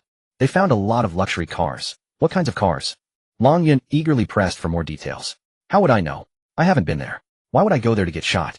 Since we don't know what goods are available, that's why I asked you to hunt for them. If I knew what was available, I would have had them ship it over. Ahai took a puff of smoke and exhaled a smoke ring. Well, Somalia is very dangerous. I would like to go there for those luxury. Long Yun gazed at the Ferrari on the tow truck whispering. If you really have the guts you can go to Yemen. Someone has transported the pirates' luxury cars to Yemen across from Somalia. Yemen is relatively much safer, but I'm not encouraging you to go. If anything happens don't come looking for me. After saying that, Ahai got up to check on the Porsche 911 GT2S. For this Porsche I'll change the oil and check the circuitry, a flat rate of 5,000. Come pick it up in a week and you can handle that Ferrari yourself. Safe travels, no need for a send-off. After Ahai finished speaking, he put on his work clothes and prepared to work. Uncle Hai, do you have acquaintances in Somalia and Yemen? Long Yun asked. You silly boy, I was joking with you. Do you think you can just go to Somalia whenever you want? There are no flights there. How would you, if you really have the guts, go to Yemen? You can find good goods there too.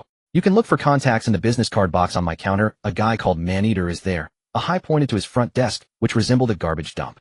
Ahua accompanied Long Yun to rummage through Ahai's front desk. You two brats can't tidy up for me, Ahai said while working. Ahua, Uncle Hai's place is such a mess. Where's his wife? Long Yun whispered. She said to have run off with someone.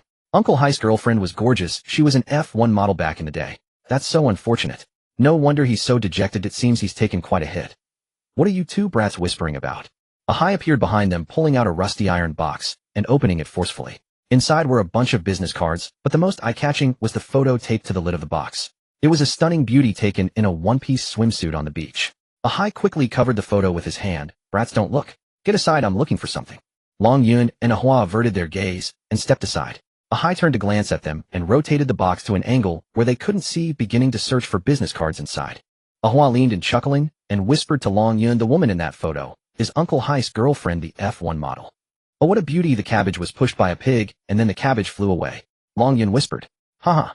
You brats, what are you laughing about? Here, isn't this it? Ahai handed over a business. Long Yun reached out to take it, but Uncle Hai firmly held on to it, not planning to let go. I only have this one. Can't you just take a photo with your phone? Long Yun took a photo of the front of the business card, which had Man-Eater written in large summer characters along with a string of English and an international phone number.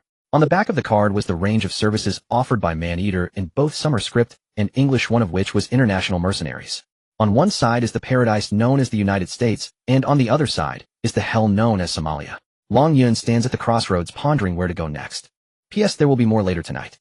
Heaven is to the left and Somalia is to the right. The earth is round and Long Yun does not intend to take a multiple choice question. Later tomorrow there will be a flight from Haigang International Airport directly to San Francisco in the western United States, operated by an Airbus A380, the largest wide-body aircraft on this planet. This aircraft can airlift Long Yun's Ferrari to the United States with a shipping cost reaching an astonishing $50,000. After booking the flight, Ahua accompanied Long Yun to browse around the dismantling parts market. The God-level data system had previously collected data from here, but that data was limited to what was transmitted to the internet through various channels such as WeChat, dedicated apps, websites, and call records. Some good goods do not leave traces on the internet. For example, last week, Ahai went to a certain black market in Southeast Asia with a friend to dismantle a few supercars. To avoid leaving clues for the relevant departments, the two met the goods at the location, dismantled them on site, priced them on site, and paid in cash. After being transported back through special channels, those parts were stored in a warehouse with the inventory solely in Ahai's memory, never published online. In Ahai's words, his goods do not need advertising. Those in need will naturally come to him. Even if he advertised nationwide, very few would be interested. Long Yun was given the opportunity to inspect the goods. Wherever his gaze swept, all the parts would be recorded by the God-level data system. After browsing around the market, the information of various luxury car parts was recorded by the God-level data system.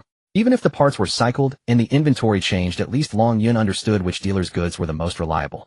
With Ahua as a local guide, Long Yun gained insight into certain special activities that could only be conducted in the shadow. It was also here that Long Yun learned about the past and present of the Lexus GX 460 that had borrowed a corpse to return to life. Creating fake nameplates was a piece of cake. The difficulty and cost were nowhere near as high as imagined. As long as one could pay, not to mention nameplates, even the vehicle's chassis number could be altered. What was astonishing was that all the paperwork from Vehicle A could be applied to Vehicle B, achieving a true resurrection of the corpse, and Vehicle B could openly drive on the road looking exactly like a normal vehicle.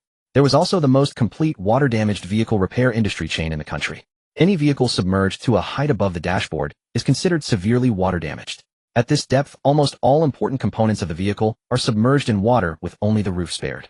Ahua took Long Yun to see a black Mercedes-Benz GLC 300L 4MATIC that his friend was. This car had a landing price of over $500,000, had just driven over 10,000 kilometers, was parked in a basement, and was flooded during a sudden downpour due to blocked drainage facilities, causing the entire basement to be submerged. The water level of this car exceeded the roof, and it was soaked for 2 days and 1 night. After a dealer obtained this car through special channels, it was sent to the repair shop for deep repairs. The requirements for deep repairs are not as simple as just making the vehicle roadworthy. It must be able to deceive the eyes of most car dealers, not only to cheat the final consumers, but also to deceive the dealers. Only after seeing this did Long Yun feel that being a car dealer was indeed a high-risk profession, sending chills. The restoration of this Mercedes was nearing completion. Because the car had not been in an accident, and the paint was intact after cleaning, the entire vehicle shone like new, adored by everyone, blooming like flowers. The original car had a landing price of over $500,000, had just driven over 10,000 kilometers, and had a wholesale price of over $300,000. As a car dealer, would you not feel tempted? The original dealer acquired this car for only about $100,000. Spending a few thousand for deep repairs, even if it was wholesaled to the dealer for $300,000, they could still make a huge profit. The level of restoration of this car was practically identical to that of a new vehicle. All visible areas were meticulously treated, even the carpets and seats had been processed, ensuring that there was no odor upon entering the car. The safety hazards of water-damaged vehicles mainly lie in the electronic control components, such as system control module, sensors, wiring harnesses, and plugs. This kind of hazard may not necessarily manifest, but once it does, it can be fatal. Those with good luck might drive as normal for 100,000 kilometers, but once a problem arises, it could endanger the safety of the occupants. If it weren't for the God-level data system retrieving the incident data of this car, Long Yun wouldn't have been able to discern any issues with this Mercedes. It looked almost identical to a normal car. Ahua secretly pried open a concealed cover and shone a strong flashlight inside, revealing two nuts coated with a powdery rust similar to laundry detergent. Such places belong to the shadows, and ordinary car dealers might not even notice them, let alone the final consumers. He then pointed to the date label on the ABS pump, noting that the car's production year was 2019, while the ABS pump's production year was 2017, a 2-year discrepancy that clearly indicated a problem. However, most people wouldn't pay such close attention here. Even car dealers might not notice this, let alone the average consumer. The interior of the car was very luxurious, shiny, and new. At first glance, one might think the original owner maintained it very well, but the meticulous Long Yun noticed slight wrinkles on the leather seats, something that cannot be repaired after water exposure. However, such small details can easily be glossed over. Dealers might claim that this was damaged by the original owner accidentally, and since it is a used car, one must accept the flaws of used vehicles, a perfect excuse. According to the common inspection procedures used by dealers, Long Yun pulled out the seatbelt. All 4 seatbelts had been treated, with only one showing some dirt, which was left behind after being soaked in muddy water. It must have been overlooked by the workers at the repair shop. No matter how skilled the technicians are, they fear the butcher's knife. As long as one pays attention, the doubts can still be. However, Long Yun and Ahua were coming from the perspective of already knowing this was a water-damaged vehicle. If they initially assumed this was a normal car, even if they discovered these small doubts, wouldn't the dealer have 1,000 reasons to deceive the consumers? Take the date on the ABS pump, for example. The dealer could say the original ABS pump was broken and replaced with a dismantled part, at worst offering a slight discount. As for the 2 screws with rust marks, how many consumers would even look there? There are too many fools, and the deceivers are simply not enough.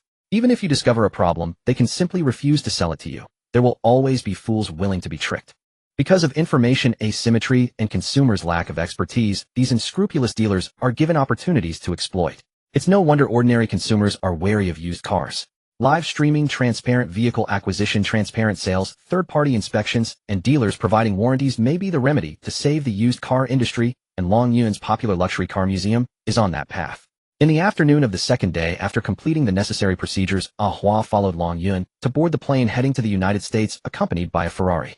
The purpose of Long Yun's trip was to persuade the super collector Obama to trade cars with him. Rather than restoring an extremely rare and expensive Ferrari, exchanging it seemed far simpler. 2 of Obama's 3 LaFerrari Aperta cars would be smashed on site, which could be viewed as a form of performance art. Those 2 destroyed Ferraris were merely props. Long Yun had to convince Obama to replace one of the cars with his own junk car, and in return, he would offer a certain economic compensation. As a translator, Ahua also thought Long Yun's idea was good, but it required the other party's consent. Long Yun naturally understood Ahua's implication. In other words, why would the other party want to trade with him? Strictly speaking, the Ferrari in Long Yun's possession was inoperable, essentially a broken car, and its value was certainly less than that of a functioning vehicle. Even if Obama agreed to the trade, he might impose stringent conditions. Long Yun had already considered this possibility and contacted the Venus flytrap late last night due to the time difference. He purchased a population inquiry package from the system store to investigate the Venus flytrap, only to find out that this individual was quite clean, with just basic information: female from the Great Xia Nation, an international smuggling mogul involved in both legal and illegal dealings.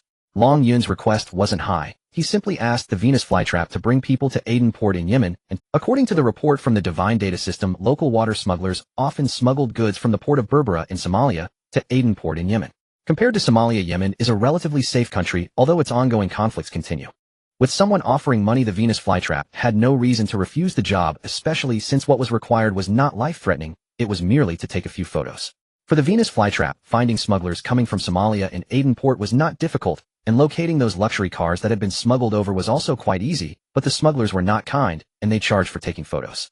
A white Koenigsegg Agera are a super steel beast capable of reaching speeds over 400.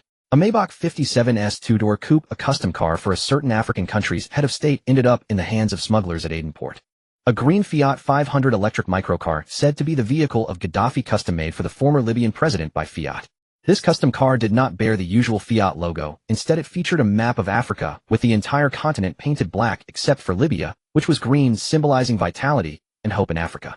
Indeed, there was a LaFerrari Aperta. It was unclear how these smugglers obtained it, as the Ferrari company would not likely sell to individuals of their stature. One could not discern from the photos whether that LaFerrari Aperta was in good condition or not, as the smugglers would not speak. There were many other cars, a large number of common BBA luxury vehicles filling the entire warehouse. Upon receiving the photos, Long Yun felt much more at ease, as each photo had a timestamp. After arriving in the United States, Ahua, being well-versed in the country, arranged for a flatbed to tow the Ferrari to the town where Obama resided. Wealthy Americans typically lived in the countryside, and Obama owned a vast estate and farm. In the town where Obama lived, Long Yun rented a conspicuous outdoor billboard near the town entrance for a short term of 10 days. Ahua was bewildered. They had just arrived and were renting a billboard. Next to the billboard rented by Long Yun was an advertisement for Obama's auction. Long Yun, what are you renting the billboard? Ahua asked. To let Obama know that we have arrived. Long Yun replied with a smile. The two entered Obama's estate according to the registration procedure for bidders. This old man was not easy to meet, and without claiming they were bidders, they might not even have had the chance to enter the estate. It was clear that preparations were underway in the estate. Upon entering the estate's main gate, they could see a huge parking garage from afar, which was said to house thousands of luxury cars, almost like an automobile museum. It seemed that the ancient master also wanted to create such a museum. Obama was a white old man, quite different from the Obama Long Yun knew, though the name was quite prominent. Obama welcomed Long Yun and Ahua in an office outside the garage, while holding a cigar. Welcome, esteemed guests from afar, I hope you enjoy yourselves. Obama stood up from behind his desk, arms outstretched with a broad smile on his face. In the office stood two bodyguards, one white and one black, expressionless and gazing straight ahead. With Long Yun's small stature, he was not even half as robust as Obama. After exchanging greetings, Long Yun directly stated his intention. Mr. Obama, may I ask you a question? Obama clearly did not regard Long Yun, this young man from the great Xia nation, with much importance. How many LaFerrari Aperta do you have in stock? The answer to that question is already quite clear. We solemnly promise all bidders that we will only auction off 3. One will be permanently kept in my garage, and that one is not for sale. Obama replied. So that means you currently own at least 4, right? Obama shrugged, answering reluctantly, yes, you could say that. We've made a promise that one is my private collection and will never be traded. We believe in your promise. I would like to make a small suggestion. Obama laughed heartily, surprised that this young man dared to speak up, but he still politely said him all ears. 3 is indeed too many. Rarity adds value. Why not destroy 2 of them on site and keep 1? What do you think? Long Yun said with a smile. Obama's heart skipped a beat. Was this a coincidence? How could it be so coincidental? There was no third party aware of the plan he made with his friend, which was intended to give the bidders a shock and a surprise. His friend was certainly not foolish enough to leak the information. My friend, I don't understand what you were saying. Obama feigned surprise. Mr. Obama, I believe you will consider my suggestion. We won't disturb you any longer. After saying so, Long Yun stood up to leave, and Ahua followed suit after translating. Obama was clearly shocked, and Long Yun had noticed the subtle changes in his expression. Obama paused for a few seconds before realizing he should get up to see them off. Oh, Mr. Obama, I have rented a billboard at the town entrance right next to your advertisement, and I also plan to auction a LaFerrari Aperta. Long Yun turned and said with a smile. Obama, with a cigar in his mouth, smiled as he saw off Long Yun and Ahua. Ahua turned and waved at Obama, who maintained his smile, holding the cigar between his lips as he watched the two leave. Throughout the entire encounter, Long Yun did not glance at Obama even once. Ahua remarked in surprise, this old man is surprisingly polite. In Ahua's impression, Americans were rarely this reserved. Long Yun had clearly provoked Obama, yet Americans typically retaliated directly against such provocations. Yet this old man not only refrained from losing his temper, but also smiled as he watched the two depart. Ahua, it's actually more terrifying that this old man didn't explode with anger. Let's go back and prepare. Long Yun put his arm around Ahua's shoulder as they walked out. Is it really that frightening? Ahua turned to glance at Obama again, who still wore a broad smile. Once Long Yun and Ahua had walked far, Obama's expression suddenly turned cold. Send someone to follow them. Do not act rashly. Report to me immediately if anything happens. Obama took the cigar out of his mouth, which was almost bitten through. A white bodyguard responded and turned to walk. Long Yun and Ah Hua exited Obama's estate and headed straight for the town's hotel, where the Ferrari was parked on a flatbed trailer in the open parking lot. Long Yun, should we move it to the hotel garage now? Ah Hua asked. No, let's leave it here for a couple of days. Oh, just make sure the rental fee for the trailer is fully paid, and it needs to be seen by Obama's people. Ah Hua seemed to understand Long Yun's intentions and called the trailer company to extend the rental for 3 more days. The trailer would not be moved and the driver had to stay with the vehicle. The rental contract clearly stated that a driver must be provided, and of course the driver had to stay with the vehicle to ensure the Americans wouldn't take advantage. Ding, dear host, please note someone is tracking you. The system's prompt echoed in Long Yun's ear. Oh, it's fine if this works in my favor, Long Yun responded mentally. Indeed, Obama's people had followed him, and the car being parked here was intended for them to see. After arranging everything, Long Yun and Ah Hua entered the hotel. The small town was filled with surveillance cameras, including public safety monitors and private security cameras, and the advanced data system could easily access the footage from these cameras. Obama's people saw Long Yun and Ah Hua lingering in front of the trailer for quite some time, realizing that the two had a significant connection to the Ferrari on the trailer, so they secretly snapped a few photos to send to their boss. Upon seeing the photos, Obama was taken aback, not expecting that the young man Long Yun truly possessed a LaFerrari Aperta and had chosen this moment to bring it to this small town, clearly aiming to undermine him. Long Yun intended for Obama to see his Ferrari to make it clear that he was not boasting. He genuinely owned a Ferrari, and it had arrived in this small town at this time. To attract attention and create a sense of rarity, Obama did not hesitate to destroy 2 high-end Ferraris on site, so naturally, he would be concerned about this suddenly emerging identical model. He also understood that Long Yun was well prepared and aimed at his auction, so a greeting was unavoidable. There were many ways to greet someone, and as a savvy businessman, Obama chose the method that would likely cost him the least. Ding, warning, someone may pose a threat to you, please prepare accordingly. The system issued a warning indicating the highest level of alert for sending security notifications, meaning the system had detected a genuine threat. System, how many people are coming for me? Long Yun inquired mentally. Dear host, 3 men with physical prowess superior to yours. Would you like the system to alert authorities for you? No need. I traveled thousands of miles to America not to fight nor to be a coward. I have my own ways to deal with this. After entering the hotel room, Long Yun glanced at Ah Hua by the window, who was looking out at the Ferrari in the parking lot. Ah Hua, have you ever been robbed in America? I heard the safety here isn't as good as in our country. Ah Hua thought for a moment and shook his head.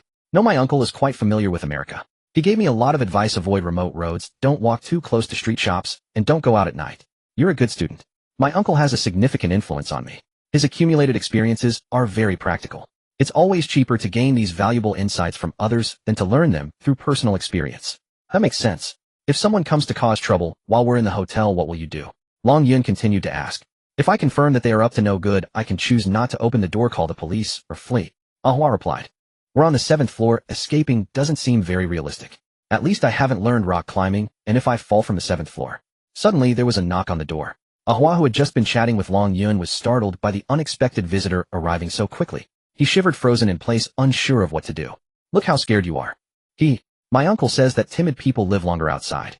Long Yun smiled slightly and walked to the door, peeking through the peephole. A hotel staff member holding a large fruit platter and smiling widely stood outside. What are you so nervous about? It's just someone delivering fruit. Long Yun found Ah Hua's reaction somewhat amusing. His fear was excessive.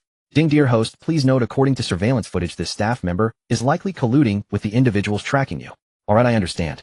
Long Yun realized they were Obama's people, and their intent was merely to intimidate him into leaving the town to avoid disrupting their plans. Long Yun had come for the auction. How could he be scared away by a few thugs? Ignoring the system's warning, he opened the door, and the Asian staff member, smiling broadly, brought the large platter of fruits into the guest room. Just as Long Yun was about to close the door, it was yanked open. A large hairy hand firmly held the door, and the arm was covered in scars. 3 burly white men appeared at the door, looking down at Long Yun with disdain.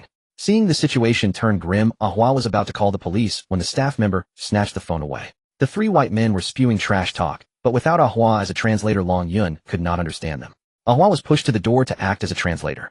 Listen closely, kid. If you don't want to die here, take your junk car and get lost. Don't show up in town again.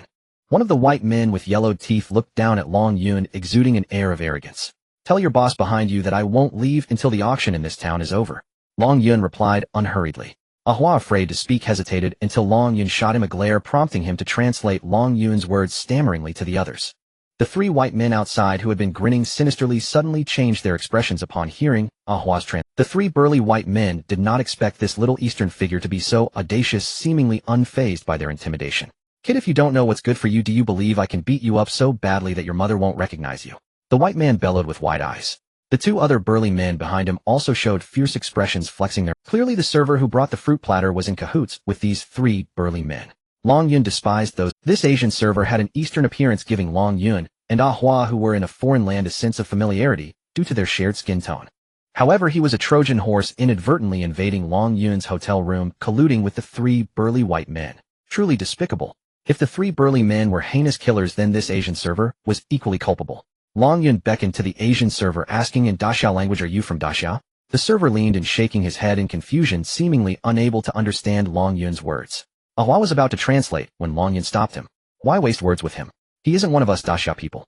As he spoke, Long Yun suddenly lunged forward with his right hand, grabbing the server by the collar. The server was startled and tried to break free, but Long Yun shifted his grip on the outside of the server's arm, lifting him entirely and moving him to the door. With a sudden push, the server was shot out of the doorway like a cannonball.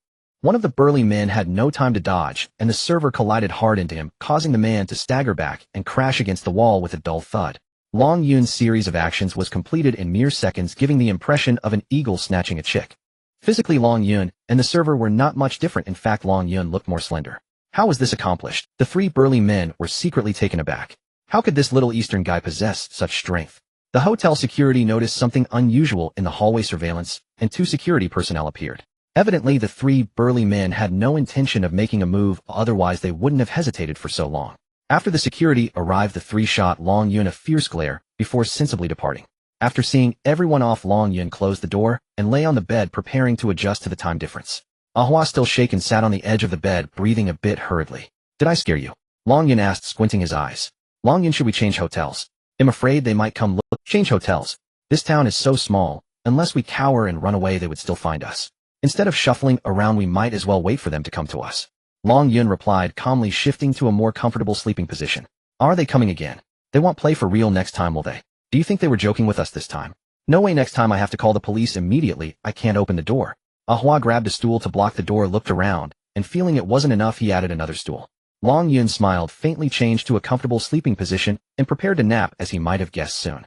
Ah Hua held the phone tightly, staring at the door, while Long Yun was sound asleep.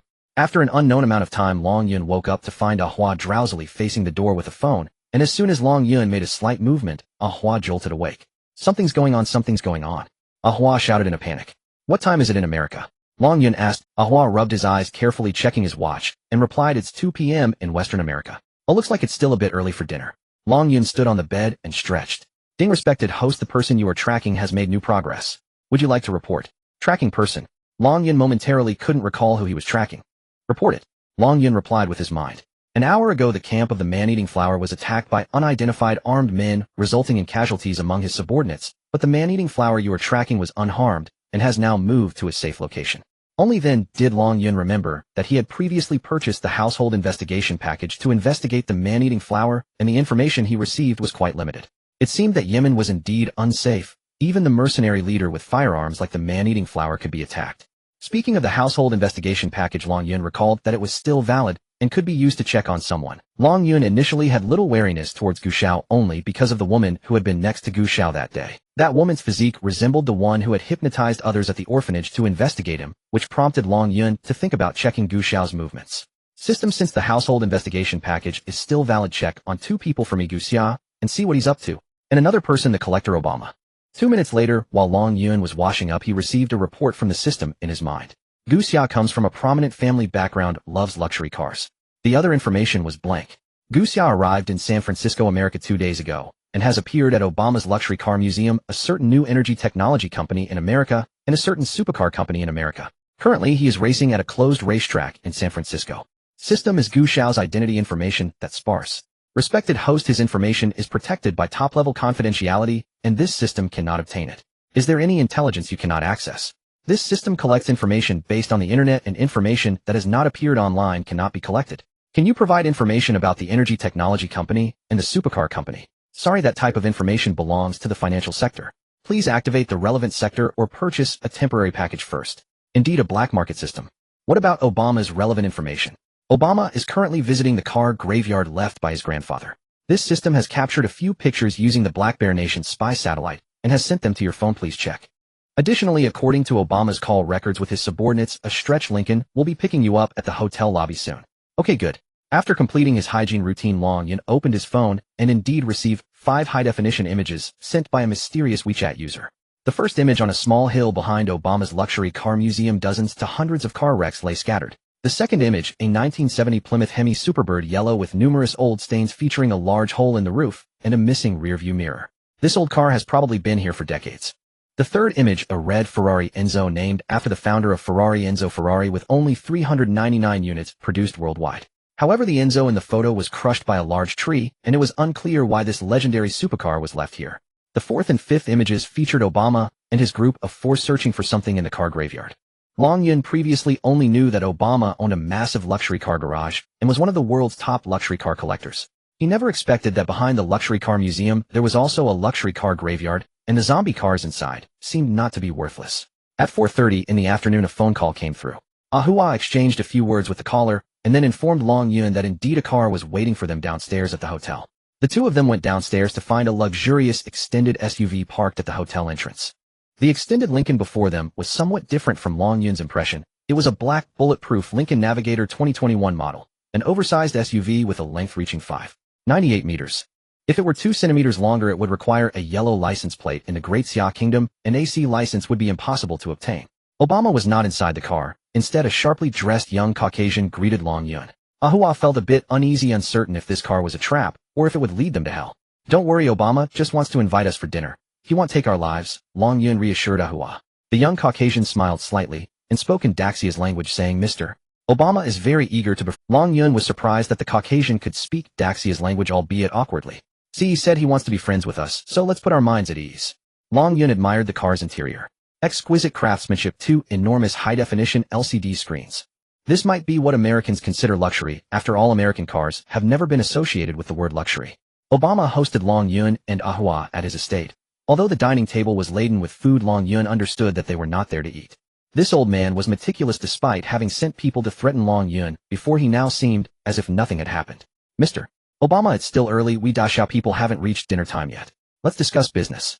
As soon as he put on the napkin and picked up the cutlery, Obama slowly set down his utensils, glancing at the Asian servant beside him, who discreetly walked away. Once the servant had moved away, Long Yun curiously asked, Mr.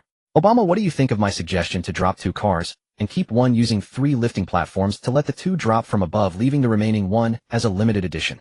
Are you asking me to make you a wedding dress? Obama said, pulling off the napkin from his chest, somewhat displeased. No, that's not what I mean. Don't you have another car in your garage? Long Yun replied, a slight smile playing on his lips. That car's value will rise accordingly, so I can only consider myself lucky. Little Oriental, do you know where this place is? Obama's expression darkened. Ahua trembled slightly as he translated the words for Long Yun. After hearing this, Long Yun smiled faintly and casually grabbed the cutlery before him. I heard that the cutlery used by wealthy people like you is always top-notch. Oh, I see, it's nothing special. As he spoke, Long Yun grabbed 2 knives and 2 forks, bending them with one hand, then holding them tightly, crumpling them into a ball of steel. Long Yun grimaced and threw the steel ball towards a nearby ornamental iron tree, where it sank into the trunk.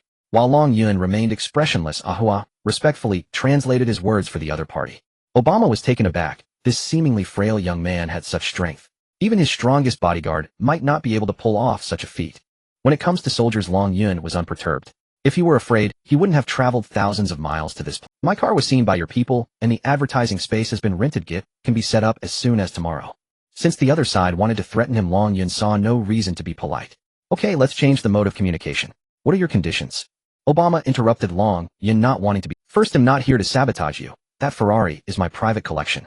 As for whether I will sell it, I haven't decided yet. My condition is that we exchange 1 car. What? Exchange 1? Obama's expression was exaggerated. He had not expected Long Yun's condition to be.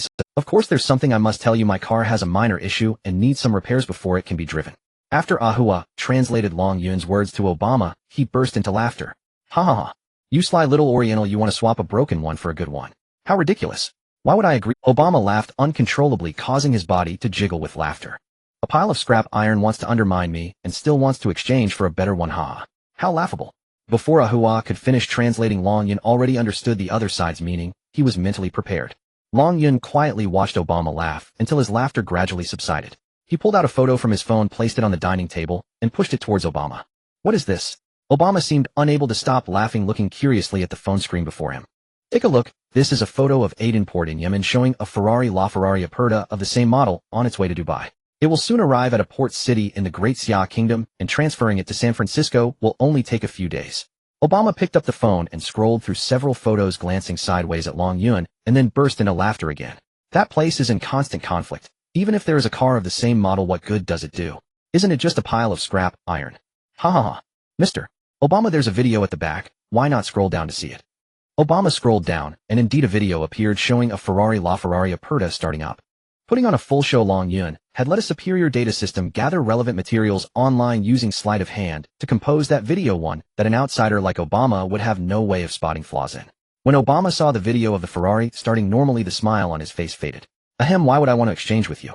What would be the benefit to me? Obama handed the phone back to Long Yun. If you exchange with me, I guarantee I won't sell it for a year, which one of— No, that doesn't benefit me in any way. Obama shook his head. Mr. Obama, what are your conditions? Long Yun asked. Now they were discussing the exchange conditions, indicating that Obama had already agreed to the exchange. He just wanted to negotiate for more benefits. As a zombie car to exchange for a good car, Long Yun was already prepared to pay some price. First, your car must be kept in my garage for a year before it can be picked up. Ooh, I will take good care of it. Second, compensate me for the price difference of $2 million because that car of yours is just a pile of scrap iron. There are plenty of such cars in the graveyard behind my garage. Long Yun could accept the first request. It was understandable for Obama to temporarily hold the car to protect his interest. How about this, Mr. Obama? I will spend $5 million to buy all the cars from the graveyard behind your garage. What do you think? Would that LaFerrari Aperta be willing to let me take care of it for a year? Excitement flickered across Obama's face. Of course, your luxury garage is the largest and most professional in the world. It would be an honor for my car to be kept there. Obama suddenly stood up, extending his right hand. A servant brought a new set of cutlery, and Long Yun and Obama enjoyed their dinner together. The next day, the American liaison Ahua invited a lawyer to draft the relevant clauses, and Long Yun signed an exchange agreement for the LaFerrari Aperta with Obama. Long Yun added a special clause stating that if he was unable to receive the property represented by the car, due to any unforeseen circumstances, he would entrust a charity team to auction the vehicle, with all proceeds going to the Daxia National Women's and Children's Foundation. Even if Obama arranged for an assassin to eliminate Long Yun, the car would not belong to him. It would go to the Daxia National Women's and Children's Foundation. Once everything was settled, Long Yun was invited to tour Obama's immense luxury car museum. To be honest, Long Yun could hardly wait to observe thousands of luxury cars up close, especially since the invitation came directly from the owner. In this luxury car museum, all the notable vehicles were displayed by brand and year, collecting renowned brands from around the world. Each brand had its own exhibition area, some overcrowded with cars, while others were quite empty. The only brand represented from Daxia was Hongqi. The classic Hongqi CA770 took center stage. According to Obama, this CA770 was acquired for a hefty sum from a collector in southern Daxia. The most eye-catching vehicle in the exhibition area was the newly launched Hongqi supercar, the Hongqi S9, the first divine supercar from a domestic brand in Daxia. Other models included in the brand collection were the Hongqi L5, L9, H5, H9, HS5, and HS9. For brands like Mercedes-Benz, BMW, and Audi, which offer a wide variety of models, only representative models and years were selected. If one were to collect all models by series and year, the total number of display vehicles from these three brands would be staggering. Brands that are luxury vehicles, such as Ferrari, Pagani, Bugatti, and Koenigsegg, are often fully collected. Here Long Yun and Ahua encountered classic cars that had only appeared in documentation. After a thorough tour of the vast luxury car museum, it took up most of the day. Long Yun did not linger in the luxury car museum. When the towing team arrived, he immediately headed to the luxury car graveyard behind the museum, where hundreds of luxury car carcasses awaited him to salvage treasures. Consistent with the photos taken by the Black Bear Nation's spy satellite, there indeed was a small hill behind the luxury car museum, filled with the wreckage of various luxury vehicles. Some remains had corroded to the point of being mere skeletal frames surrounded by a ground covered in reddish-brown rust.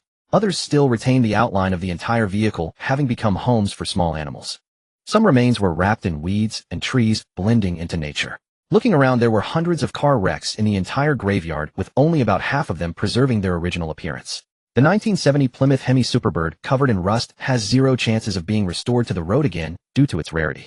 However, bringing it back to a coastal city in Daxia to clean up its exterior and interior for use as an exhibition vehicle would still be worthwhile. According to the Divine Data System report, a wedding photography agency in Daxia has a high demand for such cars, and some high-end malls also require exhibition vehicles. By properly controlling costs, this kind of junk can be turned into treasure. The flattened Ferrari Enzo can also be salvaged since its quantity is sufficiently low. After restoration, it can be used as an exhibition vehicle. Given its high status among Ferrari models, even as an exhibition vehicle its value is considerable. A gray-black Lamborghini LP 7004 was quietly parked under a small tree. According to Obama's people, this Lamborghini was just moved here last month because its engine was damaged. Obama, having acquired a new one of the same model, let this one retire gloriously. This Lamborghini has a very dreamy and aggressive appearance with a price tag exceeding 10 million in Dacia. According to the Divine Data System report, relevant parts were available in the auto parts market that Ahua had previously shown Long Yun, with a conservative estimate of the premium after restoration being around 7 to 8 million. 3 Ford GTs from different model years and a Chevrolet Corvette C8 were neatly arranged together. If it weren't for the car graveyard, no one would believe these 4 sports cars had been abandoned. Obama abandoned them simply because they were cheap enough in the U.S., and he had grown tired of them. Long Yun sequentially tried starting each car, and surprisingly all 4 were still operational, a gift from Obama to himself. A pink Porsche 911 was quite eye-catching, abandoned here 6 months ago, with its windshield smashed. It is said that the original owner of this car was Obama's previous wife, and after Obama's new love took over, she discarded her ex-wife's beloved car here. The car had no issues apart from needing a new windshield. Next to the pink Porsche 911 was a low-profile supercar, the Nissan GTR, with a severely damaged front bumper and deformed right door. According to Obama's people, it was abandoned because Obama's youngest son crashed it, leading Obama to throw it away in a fit of anger. As long as the model is old enough and rare enough, Long Yun plans to take them away. Oh, why not if it's free? He will scavenge for treasures in the graveyard, transport them to a coastal city in Dacia, restore and renovate them, and then send them to Longjiang City. Long Yun does not expect all the soon-to-buried luxury cars to be revived. As long as they can regain their former appearance, there is demand for them in various application scenarios within Dacia. With the assistance of the Divine Data System, it will not be difficult for Long Yun to find buyers for these cars. After selection, a total of 36 luxury cars were transported away by Long Yun. Considering cost issues this time, he could only use maritime channels, estimating it would take a month to reach a famous coastal city in Dacia. Long Yun was already familiar with the auction operation methods of Obama, which were nothing new to him. At that time, he only needed to obtain the auction results, as the results would affect the valuation of his Ferrari LaFerrari Aperta. After arranging for the cargo ship, Long Yun and Ahua headed back home, taking a flight back to a coastal city. A month had already passed. In a few days, Long Yun would need to start school, so he must quickly acquire those cheap luxury cars in Yemen's Aden port. During the days of Long Yun's departure, the Influencer Luxury Car Museum, led by Fan Gang, was running smoothly, with car owners coming in daily to sell cars and cars being purchased each day. Long Yun received daily point rewards from the system, and his points had accumulated to over 100 million, getting closer to the 1 billion point threshold.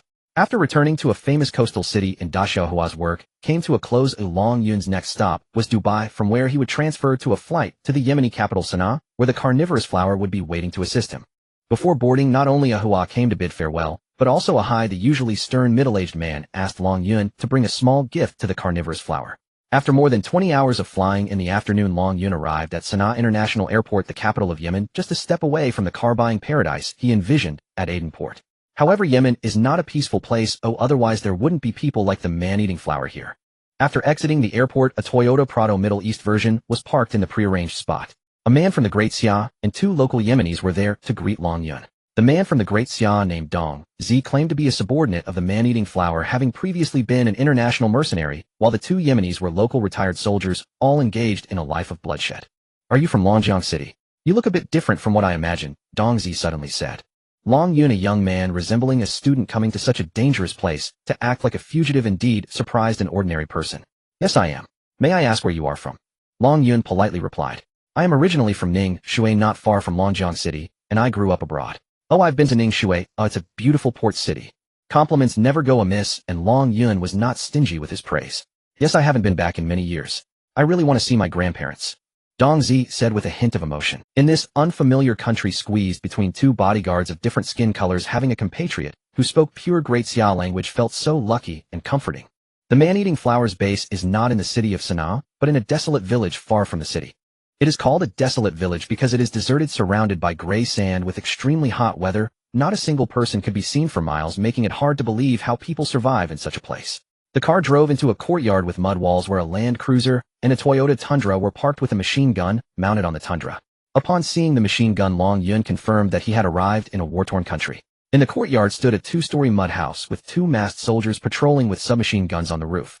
"We're here, get out of the car." Dong Zi opened the door for Long Yun. "It's quite dusty today, cover your mouth and nose." Dong Zi handed him a towel. The wind outside was strong, whipping up sand and hitting people's faces painfully. It was hard to even open one's eyes amidst the gray haze. Coming from the picturesque Longjiang to such a hellish place felt surreal. Long Yun took out the box given by a Hai from his backpack, as a Hai had instructed him to hand it over to the man-eating flower at their first meeting. Upon entering the house, he saw 2 local Yemeni soldiers armed with guns, but there was no sign of the man-eating flower. "Wait here for a moment, the boss will call for you soon," Dong Zi said before heading upstairs. Long Yun found a chair to sit on casually, while the 2 Yemeni soldiers only glanced at him, before continuing to After a while Dong Zi called out to Long Yun from upstairs.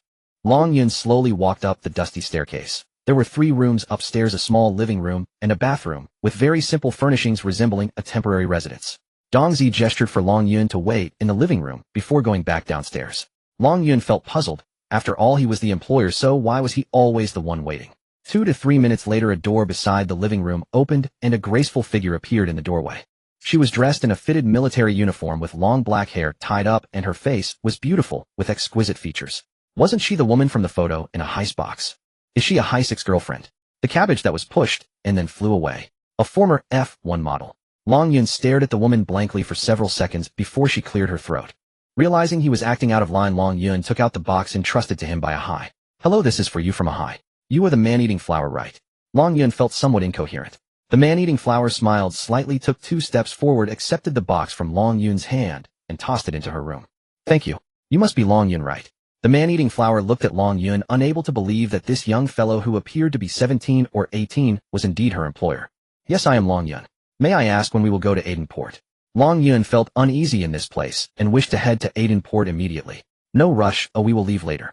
It's too hot outside right now," the man-eating flower replied calmly, rubbing her arm. As the guest followed the host's lead, Long Yun was uncertain about the intricacies here. Anyway, he had paid for the service, and all he needed to do was wait for these mercenaries to safely take him to Aden Port. "You came for those cars, right?" The man-eating flower elegantly sat on the chair beside Long Yun. "Yes, Dong Zi brought 2 cups of juice from the kitchen downstairs, handing one to the man-eating flower and the other to Long Yun. "Conditions are limited, there's no ice, so make do with this." The man-eating flower said this, and took a sip elegantly through a straw. Long Yun also took a sip, finding it very sweet. The melons produced in such places were indeed sweet. "Not bad, very sweet, much sweeter than what I had back home," Long Yun casually praised. The man-eating flower smiled and asked, "How did you know that, mechanic?" Long Yun was momentarily taken aback, realizing only after 3 seconds that she was referring to a Hai. "I asked him to fix a Porsche for me. I am his client, and we just met a few days ago." "Haha, a lifetime mechanic. And what about you? What do you do? Can you share? You don't look very old at your age. You should still be in school in Great Xia." The man-eating flower asked with interest. Long Yun took a sip of the drink, thought for a moment, and replied, "Yes, I will be starting college soon. I came here to collect cars for my boss." The man-eating flower looked at Long Yun for a few seconds, nodding approvingly. "Not bad, you have courage and ambition. When I was your age, I also had a connection with cars." "Oh really?" Long Yun pretended to be confused. "Did that mechanic never mention it to you?" Long Yun immediately shook his head, as a Hai had never mentioned that the man-eating flower was a former F1 model. It was something a Hua had said. "I used to be an F1 model." The man-eating flower stood up. "Women love beauty, especially when talking about their own beauty. They are always very proud. With your figure and looks, it would have been a pity not to be a supermodel." Long Yun complimented. The man-eating flower was indeed very beautiful in her youth. Long Yun had seen the photo on the iron box, of beauty that could make countless men bleed from their noses. "Huh, the young man knows how to flatter. I love to hear it." Dong Zi, standing beside them, smiled and lowered his head. He wanted to praise his boss, but couldn't find the right opportunity. Just as he mustered the courage to admire his boss' figure, he caught sight of a strange light outside the window from the corner of his eye. "Boss, be careful." Dong Zi suddenly lunged toward the man-eating flower. The carnivorous flower displayed her figure in front of Long Yun, wanting to convey to a Hai through him, "Even after leaving that dead mechanic, I am still living well, and my figure remains sizzling hot." She did not expect that after such a display in the living room, a sniper rifle had already locked onto her from a concealed spot on the hillside outside the window. Dong Zi, acting on the instincts of a seasoned mercenary, seemed to catch a glimpse of a strange light, and instinctively lunged towards the boss, the carnivorous flower. Caught off guard, the carnivorous flower was embraced by the robust Dong Zi. Just as they fell to the ground, a loud bang echoed, dust swirling from the wall behind the carnivorous flower as a bullet shot through the window, striking the living room wall. Long Yun was also startled. Was it this intense? Are they really fighting? His mind buzzed, momentarily unable to react, instinctively covering his head with his hands and crouching down. Tat tat tat. The soldiers patrolling the roof discovered the sniper's position and opened fire in the direction from which, after falling to the ground, the seasoned carnivorous flower remained calm, instructing Dong Zi to protect Long Yun while bending down to enter the room, seemingly tidying up. 5 or 6 armed men surged out from the other 2 rooms. "We've been discovered, oh let's get out of here."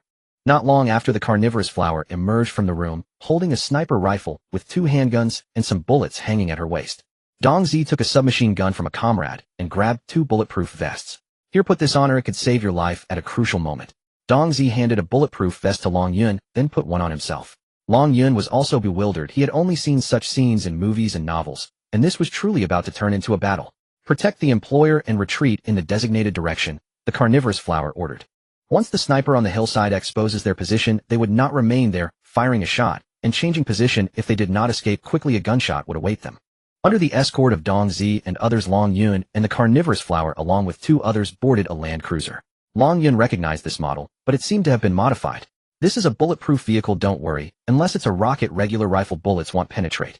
The carnivorous flower glanced at the still shaken Long Yun and reassured him. Hearing that it was a bulletproof vehicle, Long Yun felt considerably relieved. The land cruiser was filled with people from Daxia, totaling 5, including Long Yun.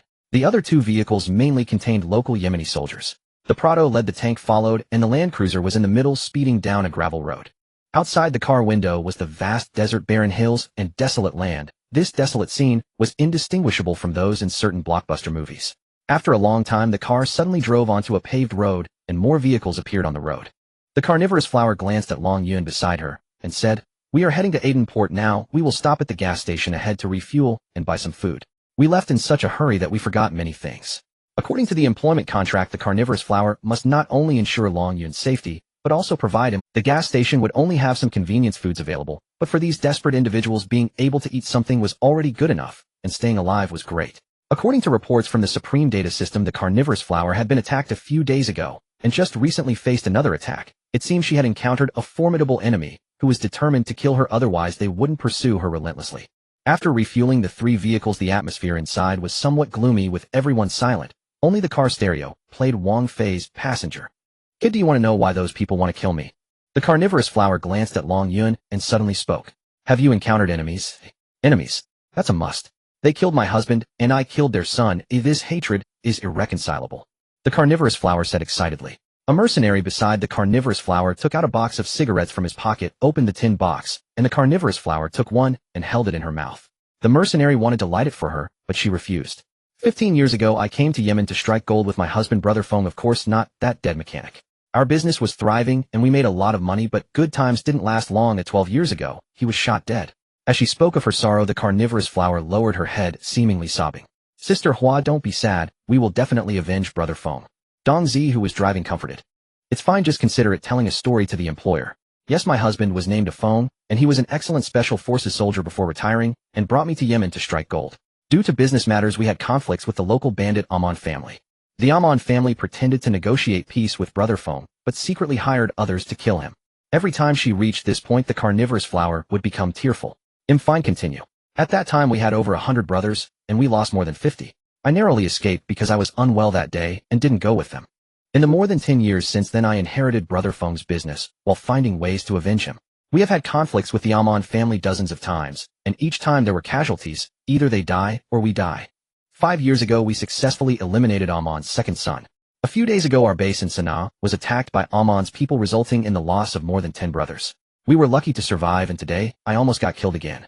Long Yun looked at this woman with exquisite features and enduring charm, who turned out to be a warrior who had survived near-death experiences enduring in a foreign land like hell solely to eradicate the Amon family. Long Yun purchased a household registration package in the system store to query the Amon family mentioned by the carnivorous flower. While the carnivorous flower recounted her past, Long Yun received a report from the system in his mind.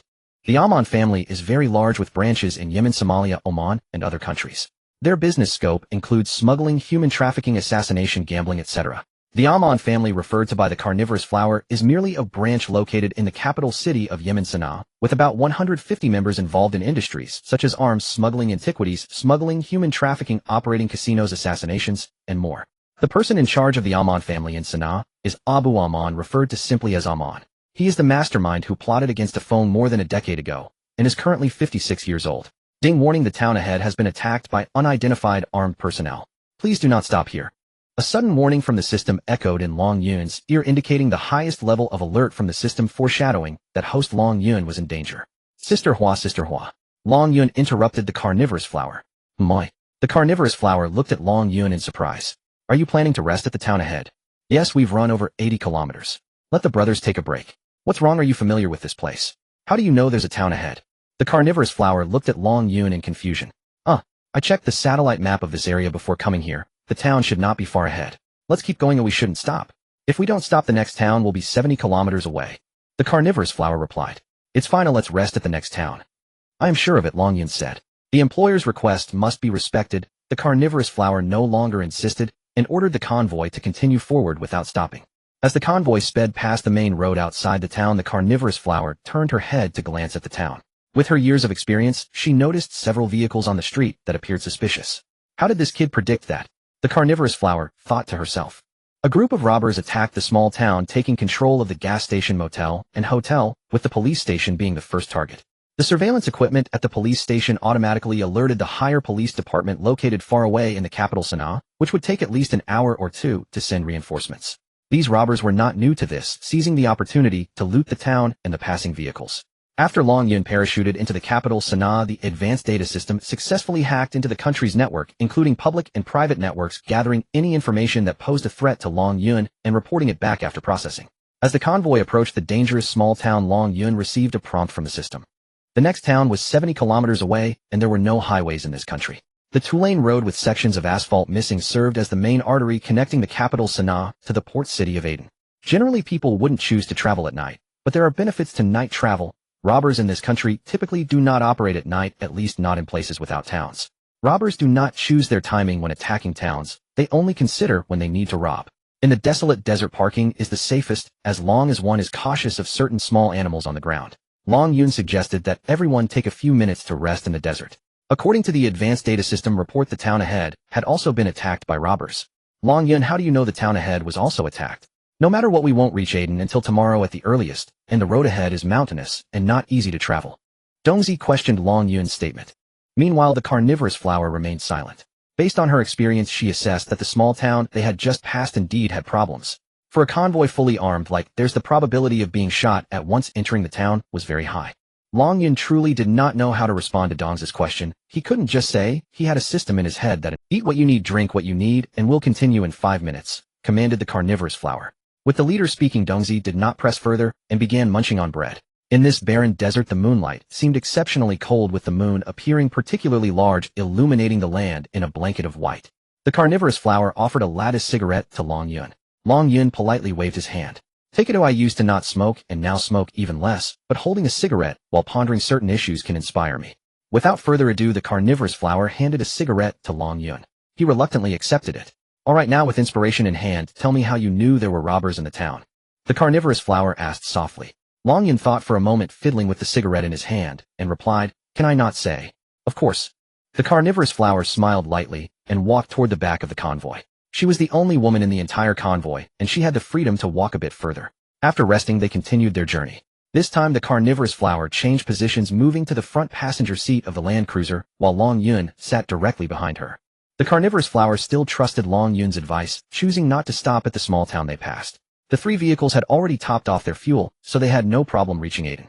As they passed by the second small town, the carnivorous flower couldn't help but glance out the window. There were flames in the town, or it had indeed been attacked by robbers. The carnivorous flower slightly turned her head and glanced at Long Yun, who was pretending to doze off in the back seat, and couldn't help but gasp. After what felt like a long time, the convoy reached Taiz City, the capital of Taiz province, and the largest city before. Ordinary robbers wouldn't dare attack big cities, therefore it was also relatively safe here. The convoy entered the city of Taiz, heading directly to a location in the city, quite familiar with the route. Soon the convoy drove into a closed courtyard. Under the dim streetlights, several pickup trucks and off-road vehicles were parked in the courtyard. Long Yun will spend the night here. We'll go to Aden tomorrow when it's light out. We're already very close to Aden. Dongzi patted Long Yun's shoulder, waking him up. By this time, he was the only one left in the vehicle. Long Yun had thought they would reach Aden port directly tonight, but instead they had to rest here for the night. Sleepy Long Yun got out of the car and followed Dongzi into a room. There was just one bed. Long Yun didn't care about anything and lay down to sleep. If there was any danger, the system would wake him, and since it was silent, it indicated that everything was safe. Early the next morning, the carnivorous flower personally came to wake Long Yun. Today she changed into a white long dress and wore a black veil without any visible firearms. Long Yun wasn't sure why the carnivorous flower chose to dress like an Arab woman, but upon reflection it made sense. In this country women had no status, and men generally did not deal with women. It proved that Long Yun's guess was correct. Today the carnivorous flower not only dressed like a harmless Arab woman, but Dongzi and others also donned suits resembling businessmen. Moreover, there were quite a few Arab soldiers added in, and a total of 5 vehicles continued toward Aden port. Sister Hua, why are you all dressed like this? Long Yun thought they should be quite hot wrapped up so tightly. Aden port has the influence of Oman, so this disguise is more convenient. The carnivorous flower explained. Oh, no wonder. Yeah, those water smugglers are all under Oman's command. You won't need to show your face, because you do look too young. I'll have Dongzi pose as a mysterious boss from the east instead. The carnivorous flower said with a smile. Sitting next to Long Yun, Dongzi pulled out a fake mustache from his pocket, stuck it on his lip, and really looked like a shrewd businessman from the east. Although Long Yun didn't understand why they had to do this, as long as it avoided unnecessary troubles and helped them smoothly acquire those luxury cars, that was sufficient. The road from Taiz to Aden was in very good condition, and the convoy was able to travel quickly. After more than 2 hours, the convoy of 5 vehicles arrived in Aden City. Aden City is an important port city in Yemen, which has had trade relations with the Great Xia Kingdom for hundreds of years. This port city is not large, but its geographical position is extremely important.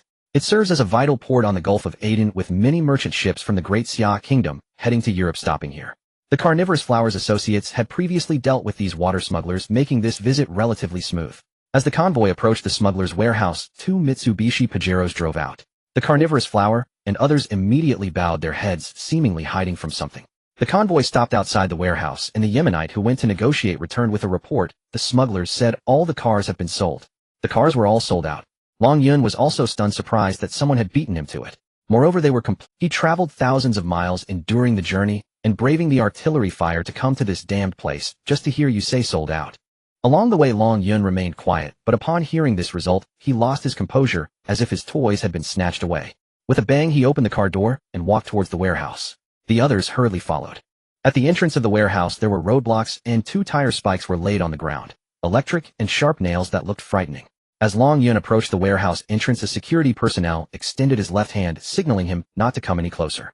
A local Yemeni beside the carnivorous flower spoke a few words to the security guard, who then turned and entered the warehouse. Dongzi approached Long Yun and whispered, "Don't be impulsive, they have weapons." "Yes, we are here to do business." Long Yun replied softly. The carnivorous flower, being a woman, found it inconvenient to show her face and returned to the car to wait. Dongzi, with a small mustache, stood at the front of the crowd. A Yemeni man in a suit came running out from a small building inside the warehouse, accompanied by several armed subordinates. Upon seeing Dongzi, he immediately broke into a smile, as if they had known each other before. The roadblock at the warehouse entrance was moved aside, and Dongzi and the others entered the warehouse, shaking hands with the Yemeni man in the suit. Inside the warehouse, luxury cars were neatly displayed. The outdoor cars included Mercedes-Benz, Land Rover, BMW, and Audi, while the supercars were sheltered from the elements under a canopy. Yemen is dry and rainless all year round. The outdoor luxury cars were covered with a thin layer of yellow dust, while the cars under the shelter appeared much shinier. Upon entering the warehouse, Long Yun did not receive a system prompt indicating that the information about these luxury cars had not been recorded in the network. Long Yun was unaware that Dongzi had previously disguised himself as an Eastern businessman and had negotiated with the local boss. The images of the luxury cars he obtained earlier were taken by Dongzi. Upon discovering that they were former business partners, the other party likely regarded it as a misunderstanding and put down their weapons. Long Yun could not understand their language. Dongzi, accompanied by a translator, negotiated with them, and he could see the other party constantly shrugging and shaking their heads. Dongzi turned back and made a face at Long Yun, shaking his head. The boss said all the cars have been sold to a European boss, just bought them all. The warehouse boss had no intention of keeping any cars for them, so Long Yun and the others had to return to the car. Back in the car, Dongzi said to Long Yun, "The boss said the cars are indeed sold, we might have to wait for the next batch." "Next batch?" Long Yun asked, puzzled. Dongzi shook his head. "In other words, we will come back when they get a new source of cars. These cars are all stolen by pirates, who knows when there will be stock again.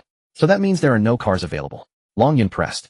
"Yes, you could understand it that way, at least in the short term there." The carnivorous flower removed her veil and said apologetically, "I didn't expect the Europeans to get ahead of us. These cars have been here for at least half a year, and I didn't expect it to happen so coincidentally." It was clear that both the carnivorous flower and Dongzi were also quite upset. This was not the result they had hoped for. "Sister Hua, this isn't your fault, you've done enough already," Long Yun said. The task of the carnivorous flower was to safely escort Long Yun to Aden and bring him back to Sana'a International Airport. As for Long Yun's business matters, they were not their concern. Although Long Yun said this, he was reluctant to accept it. Having traveled so far, he would not return empty-handed. The convoy stopped on a hillside behind Aden City, and Long Yun expressed a desire to see the scenery of Aden Bay before leaving. Looking at the Aden Bay before him, a place notorious for pirates, it was a land of chaos. Yet at this moment the azure waves rippled under a clear sky, with several cargo ships docked at Aden port, not far away. Looking far into the distance, it seemed he could see the coastline of Somalia across the way. Aden Bay pirates were bandits.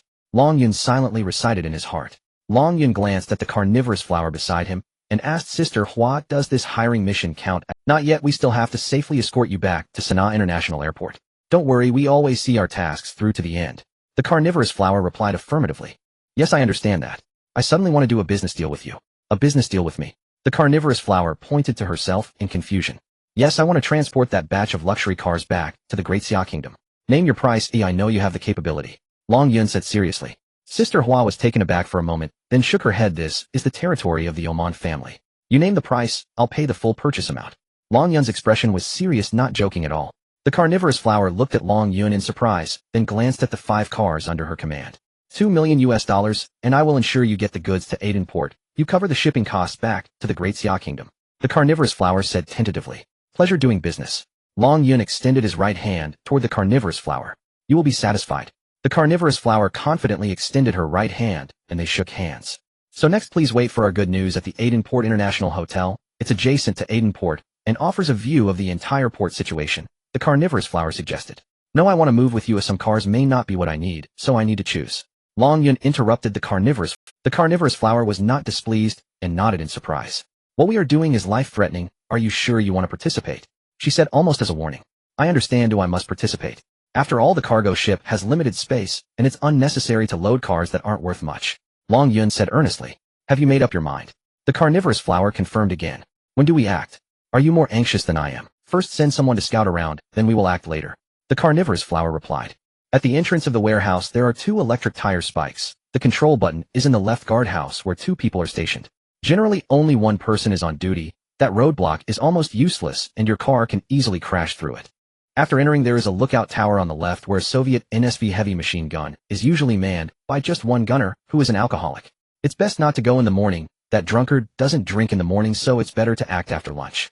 Next to the lookout tower is a 2-story wooden building that serves as the warehouse cafeteria, which is one of the important cover points for breaching the warehouse. During non-meal times there is usually only 1 chef in the cafeteria.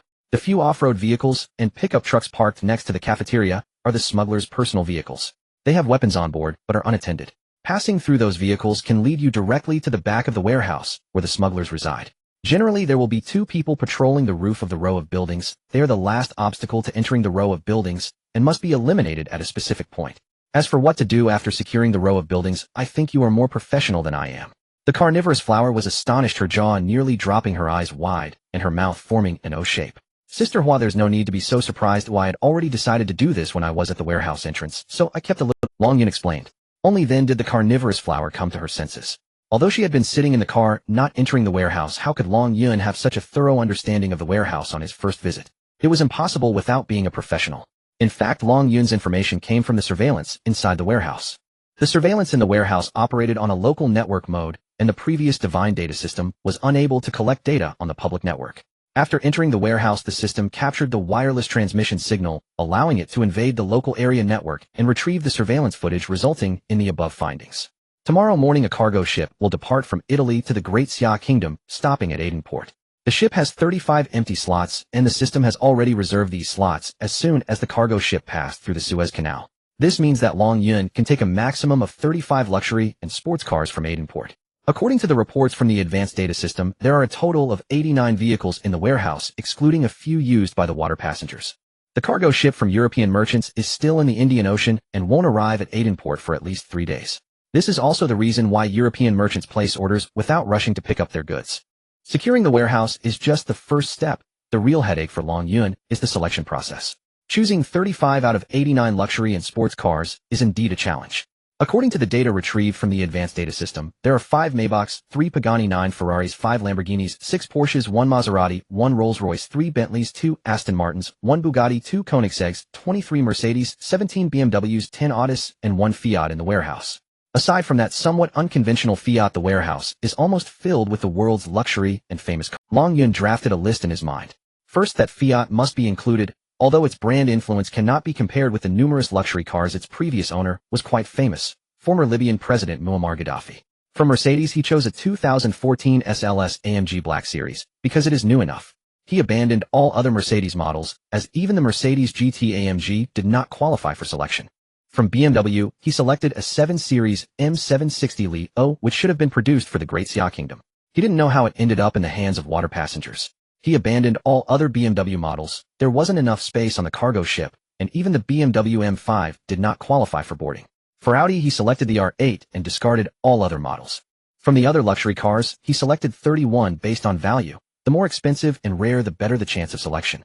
That Ferrari LaFerrari Aperta must be included, as its valuation will exceed 100 million in a day or two. According to the plan of the carnivorous flower action, must be taken that afternoon. Long Yun's cargo ship will arrive tomorrow morning, leaving no time for hesitation. The carnivorous flower has selected a favorable sniping position to eliminate the 2 patrolling soldiers atop the row house at the right moment. Dong Zi and a local Yemeni person brought in 2 streetwise women and parked a large van outside the warehouse, which served as the trading venue. This tactic proved effective as one security guard spread the word after succeeding, and people started coming to the warehouse for transactions. Except for the first security guard who succeeded, none of the others could return to the warehouse. The people from the carnivorous flower took advantage of the situation to enter the security room, first taking control of it. The advanced data system in Long Yun's mind hacked into the surveillance system, allowing the carnivorous flower's members to infiltrate the warehouse and take control of the heavy machine gun atop the watchtower. Dong Zi and 2 others climbed to the rooftop of the row house, successfully slitting the throat of one patrolling soldier. As the other soldier was about to react, the carnivorous flower decisively shot him in the head. The people inside the building must have heard the commotion outside, and 3 individuals came out of the room only to be taken down by those waiting outside. There were members of the carnivorous flower guarding all 4 doors of the row house. As one came out, he was taken down. The people inside understood the situation and came out with their hands on their heads. Dong Zi threatened, saying if they didn't come out, he would throw a grenade. When the warehouse owner saw Dong Zi, the Eastern merchant, he was quite surprised, but Dong Zi didn't give him a chance to speak and directly knocked him out. All the captives were bound hand and foot, and their mouths taped shut. In just over 10 minutes, the carnivorous flower's members completely took over the warehouse. The entire warehouse appeared as if nothing had happened, with 2 Yemenis still guarding the entrance, a Yemeni in the watchtower, and 2 Yemenis patrolling the roof of the row house. The warehouse seemed unaffected, so when 2 Mitsubishi Pajeros returned, they did not raise any suspicion. After the guarding soldier contacted the carnivorous flower, Long Yun signaled to let the 2 vehicles in. Some conflicts can be resolved secretly within the warehouse, which is much better than having a gunfight at the warehouse entrance. If local police and military were alerted, it could lead to significant trouble. The 2 Pajeros drove into the warehouse, with 4 people getting out and 2 drivers remaining with the vehicles. After the 4 walked away, the carnivorous flower's members properly attended to the 2 drivers as per orders. Among the 4 there were 2 Europeans, a blonde man who looked like the boss, and a burly man with black hair, holding a briefcase resembling a bodyguard. They were accompanied by 2 Yemenis. The Europeans were clearly displeased that the warehouse owner did not come out to greet them. As soon as the 4 entered, they were immediately subdued by 7 or 8 armed men from the carnivorous flower. "Welcome, esteemed guests from afar," Sister Hua said with a smile as she walked out from the inner room, greeting the newcomers in fluent English. Upon seeing the situation, the other party immediately understood what was happening. "We are merchants, we have come for these vehicles," the blonde man stated his intention. "This is the down payment for the vehicles we've prepared." The European pointed to the briefcase held by his subordinate. "Coincidentally, I've already taken these vehicles." Long Yun also came out from the inner room. Dong Zi translated Long Yun's words to the Europeans. "Kid, we arrived first." The European glared at Long Yun rudely, while the burly bodyguard darkened his face, seeming ready to throw a punch. After hearing Dong Zi's translation, Long Yun smiled and said, "The master of this warehouse has changed. Clearly I arrived first. There are a total of 89 vehicles here, and I only want to select 35. The remaining 54 are yours. Dong Zi, why don't you take the money?" Dong Zi then realized, extending his hand toward the bodyguard. The bodyguard glanced at the boss, and the blonde man nodded. Dong Zi took the briefcase, opened it, and saw it was filled with brand new gold. Since Dong Zi did not translate, the 2 Europeans were not aware of what Long Yun was saying, and looked delighted, thinking the people here had already agreed to their conditions. "Esteemed guests, this gentleman arrived first." The carnivorous flower pointed at Long Yun beside her. "I have already sold all these vehicles to him. He selects first. There are a total of 89 vehicles, and he only selects 35. The rest all belong to you," the carnivorous flower explained in fluent English. The blonde man immediately erupted in rage. "What? Impossible. These vehicles are all mine. How could this bastard select first?" Although Dong Zi did not translate, Long Yun understood that the other party was targeting him. They dared not confront the armed carnivorous flower and could only vent their anger on him. What nonsense are these Western devils speaking? Long Yun suddenly sprang out from beside Sister Hua, delivering a swift slap to the blonde man. The blonde man was caught off guard, receiving a solid slap. Only then did the burly bodyguard react, throwing a punch. Long Yun had been prepared. At the moment the bodyguard swung his fist, he countered with a punch that struck the bodyguard's abdomen. With a force of 280 kilograms, the bodyguard let out a scream and staggered backward, falling out the door. Long Yun took a few steps to chase outside. The bodyguard got up from the ground, rubbed his stomach, and gasping for air lunged at Long Yun. Dong Zi, who followed Long Yun out, raised his pistol, aiming it directly at the bodyguard's face. The bodyguard froze in place. "If you don't want to die, stay still." Dong Zi yelled sternly at the bodyguard. "Alright, the cars have been sold. I didn't expect it to go so smoothly. Oh, let's start moving the cars." Sister Hua walked out of the room smiling as she looked at the warehouse, full of luxury and famous cars. Next they would organize people to help Long Yun move the cars to the port. Long Yun moved all the cars he wanted according to the previously drafted list. The two Europeans squatted obediently in the corner, watching Long Yun take away those luxury and famous cars, leaving some less valuable vehicles for them. After counting the cash in the briefcase, Dong Zi reported to Sister Hua. "Sister Hua, a total of $1.2 million US. Sister Hua nodded and said to Long Yun beside her, "Since the Europeans paid you $1.2 million US, you only need to pay us an additional $800 US. We will only make $2 million from this deal." Long Yun smiled with satisfaction and gave a thumbs up to Sister Hua. The next morning the transport vehicles arrived at Aden port on time, and it wasn't until the afternoon that the 35 vehicles were loaded onto the ship. These vehicles will ultimately reach a famous coastal city in the Great Xia Kingdom in over a month. Long Yun, escorted by the carnivorous flower, returned to the Yemeni capital Sana'a, from where he would fly back home. P.S. According to the outline, there should still be a scene where the protagonist is attacked in Yemen and rescued by the Great Xia Navy, but the author has cut this part as it diverged from the theme of the car dealer.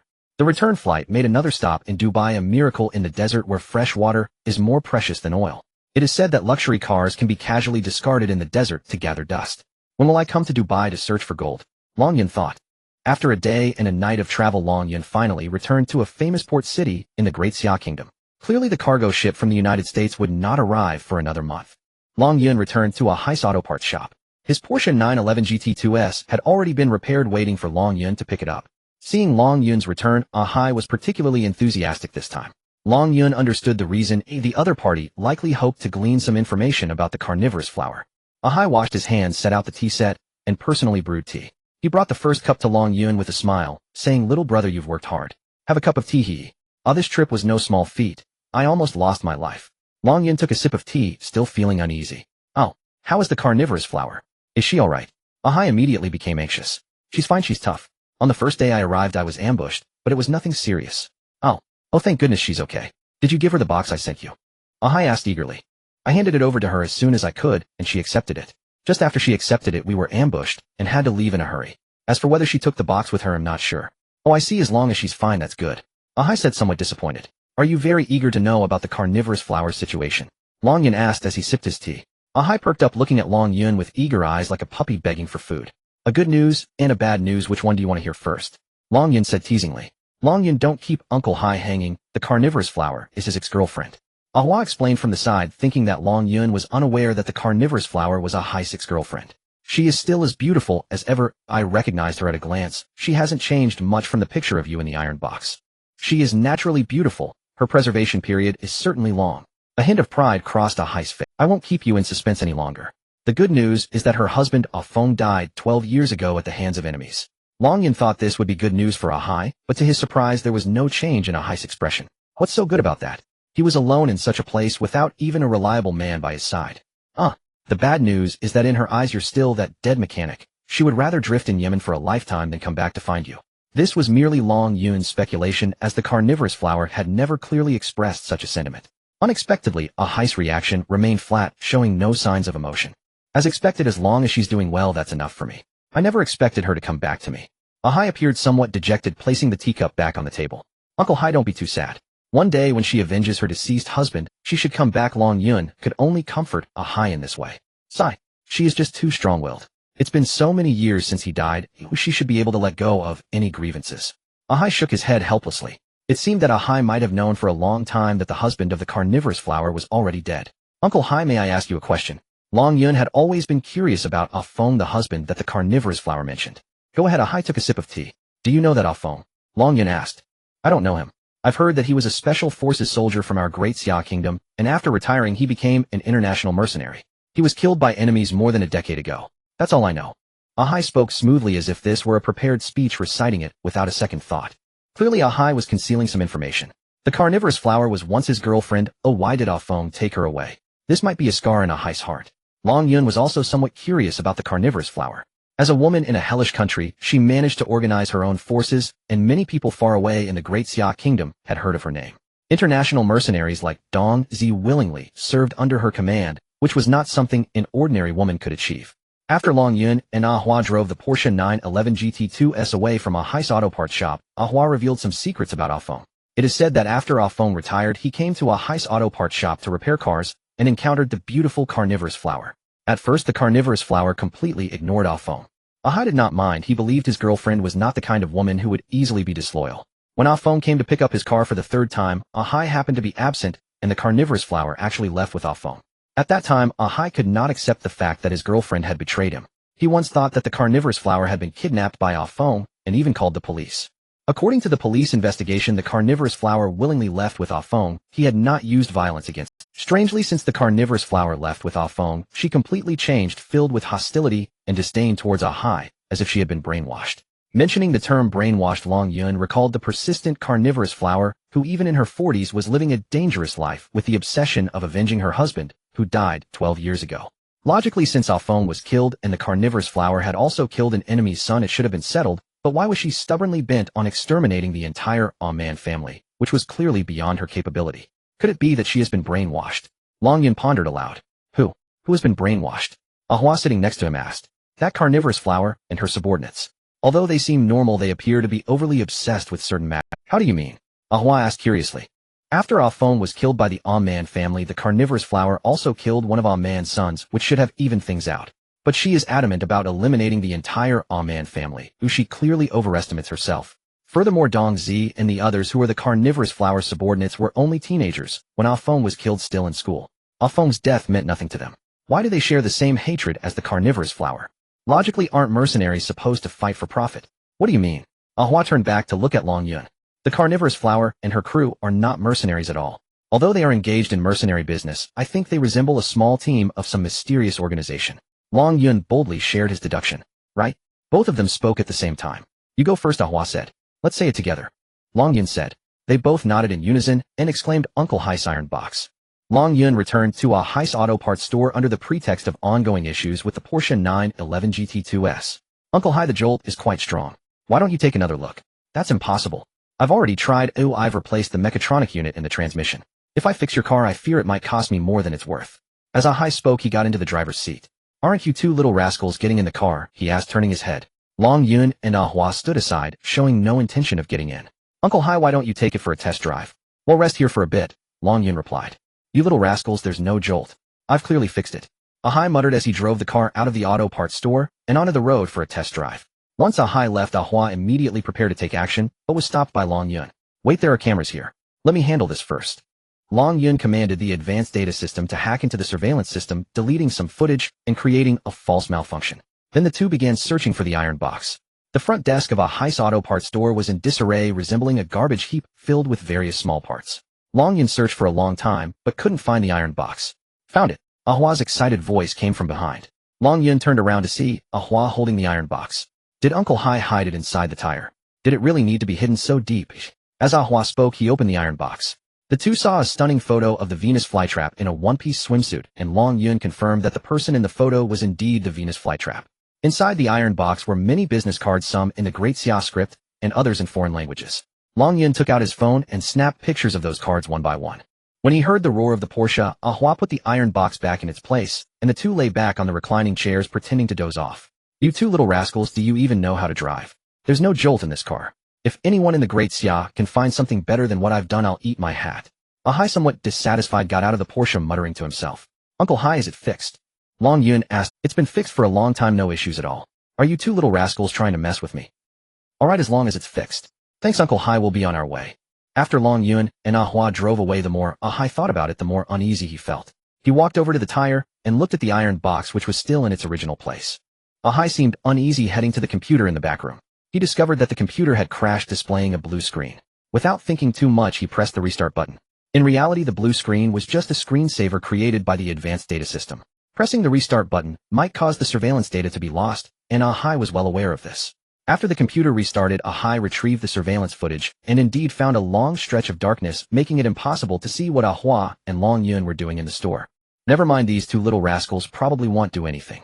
Ahai put down the mouse and went back to working on the car. Long Yun forwarded the photos he took to Ahua, who was flipping through them in the car.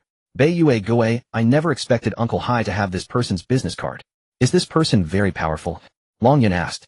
Beiyue Gue is a big shot in Southeast Asia, specializing in smuggling cars. Most of the luxury car parts in our Great Xia come from him. Ordinary people can only contact a Gui's subordinates. Having his business card is extremely rare, and this card is made of pure gold. Wow, that's impressive. A business card made of pure gold. No wonder it can't be handed out casually, Long Yun exclaimed. So Uncle Hai is amazing. Ahua exclaimed again in admiration. And this one, the Golden Otter, a big shot specializing in flood-damaged cars. The flood-damaged repair shop we saw the other day is under his command. Ordinary people rarely see him in person. It's said that every one of his business cards has a password. You must input it when dialing the number. The password is linked to the person and the voice is automatically recognized, making it pointless to copy it. So, does that mean we can't use it at all? Long Yun asked. Not necessarily. If Uncle Hai hasn't contacted the Golden Otter, yet we can still pretend to be Uncle Hai. We must use Uncle Hai's name, and once we use it, Uncle Hai himself won't be able to use it again. Long Yun, do you know the water ghost? Ahua suddenly asked. I've seen it in a movie. What are you talking about? I'm referring to the water ghost specializing in smuggling cars. Don't you guys in the luxury car business know him? Long Yun slightly shook his head. We deal in legitimate businesses, so we don't know any smuggling water ghosts. That's true, let's not talk about it then. I didn't expect Uncle Hai's network to be so extensive. If I hadn't secretly obtained these business cards from Ahai, I would never have guessed that a seemingly inconspicuous auto repair shop owner could know so many powerful figures. Long Yun decided to drive the car directly back to Longjiang City. Once on the unrestricted speed highway, it would only take a few hours to reach. As Ahua got out of the car, he specifically reminded, Brother, since you're dealing with so many luxury cars, you'd better find a way to contact that big shot named Qianemo. She can help increase the value of your luxury cars. Though Long Yun didn't quite understand what Ahua was talking about, he remembered the name, Qianemo, and would discuss it once those luxury cars arrived at the port. The unrestricted speed highways in the Great Xia actually have a speed limit which cannot exceed 350 kilometers per hour. Most regular cars can't reach this speed, hence it is understood as an unrestricted speed highway. The unrestricted speed highway has 3 lanes in one direction plus an emergency lane, and the leftmost overtaking lane is prohibited from being occupied for long periods. Cars traveling at around 100 kilometers per hour are only allowed in the rightmost lane, while those below 200 kilometers are advised to use the middle lane. Cars close to 300 can drive for long periods in the leftmost overtaking lane. No other vehicle can overtake you at such speed. This place is over 1,000 kilometers from Longjiang City, and the fuel tank of the Porsche 911 GT2S isn't that large. Such performance cars consume fuel quickly, and it needs to refuel approximately every 300 kilometers. At the starting point of the highway, Long Yun filled up with 100-octane gasoline, estimating it could run for 350 kilometers. He had previously purchased racing skills from the system store, making driving this car a piece of cake for him. Coincidentally, a Porsche 911 was also in line to refuel nearby. It was a regular version of the Porsche 911, smaller than Long Yun's by a size, and missing a rear wing. The driver was a young man with dyed yellow hair, looking rather flashy, with a young lady sitting in the passenger seat. Honey, that Porsche is bigger than yours, and it even has a wing. The young lady glanced at Long Yun's car, and then at her boyfriend's, noticing some differences between the two Porsches. That's called a rear wing, specifically for show. Look at that one, the Porsche 918 Spider, that's the strongest Porsche. The young man pointed to a red Porsche 918 Spider across the gas pump. It was quite a coincidence that 3 Porsches were refueling together. The driver of the Porsche 918 Spider was a young man dressed in luxurious attire, clearly someone with a discerning eye, who whistled at Long Yun. Hey brother, how about a race? Long Yun smiled lightly and replied, sure. This Porsche 911 GT2S hadn't been unleashed in years, and today was just right for a contest with the legendary Porsche 918 Spider. The young lady in the 911 seemed to have heard the conversation between Long Yun and the others, excitedly saying, honey, they're racing. Let's join too. Are you silly? You think just having a Porsche badge makes it a Porsche? With our car, we probably won't even see their taillights. The elegantly dressed young man smiled as he walked towards Long Yun, intentionally glancing at the empty passenger seat of the Porsche 911 GT2S.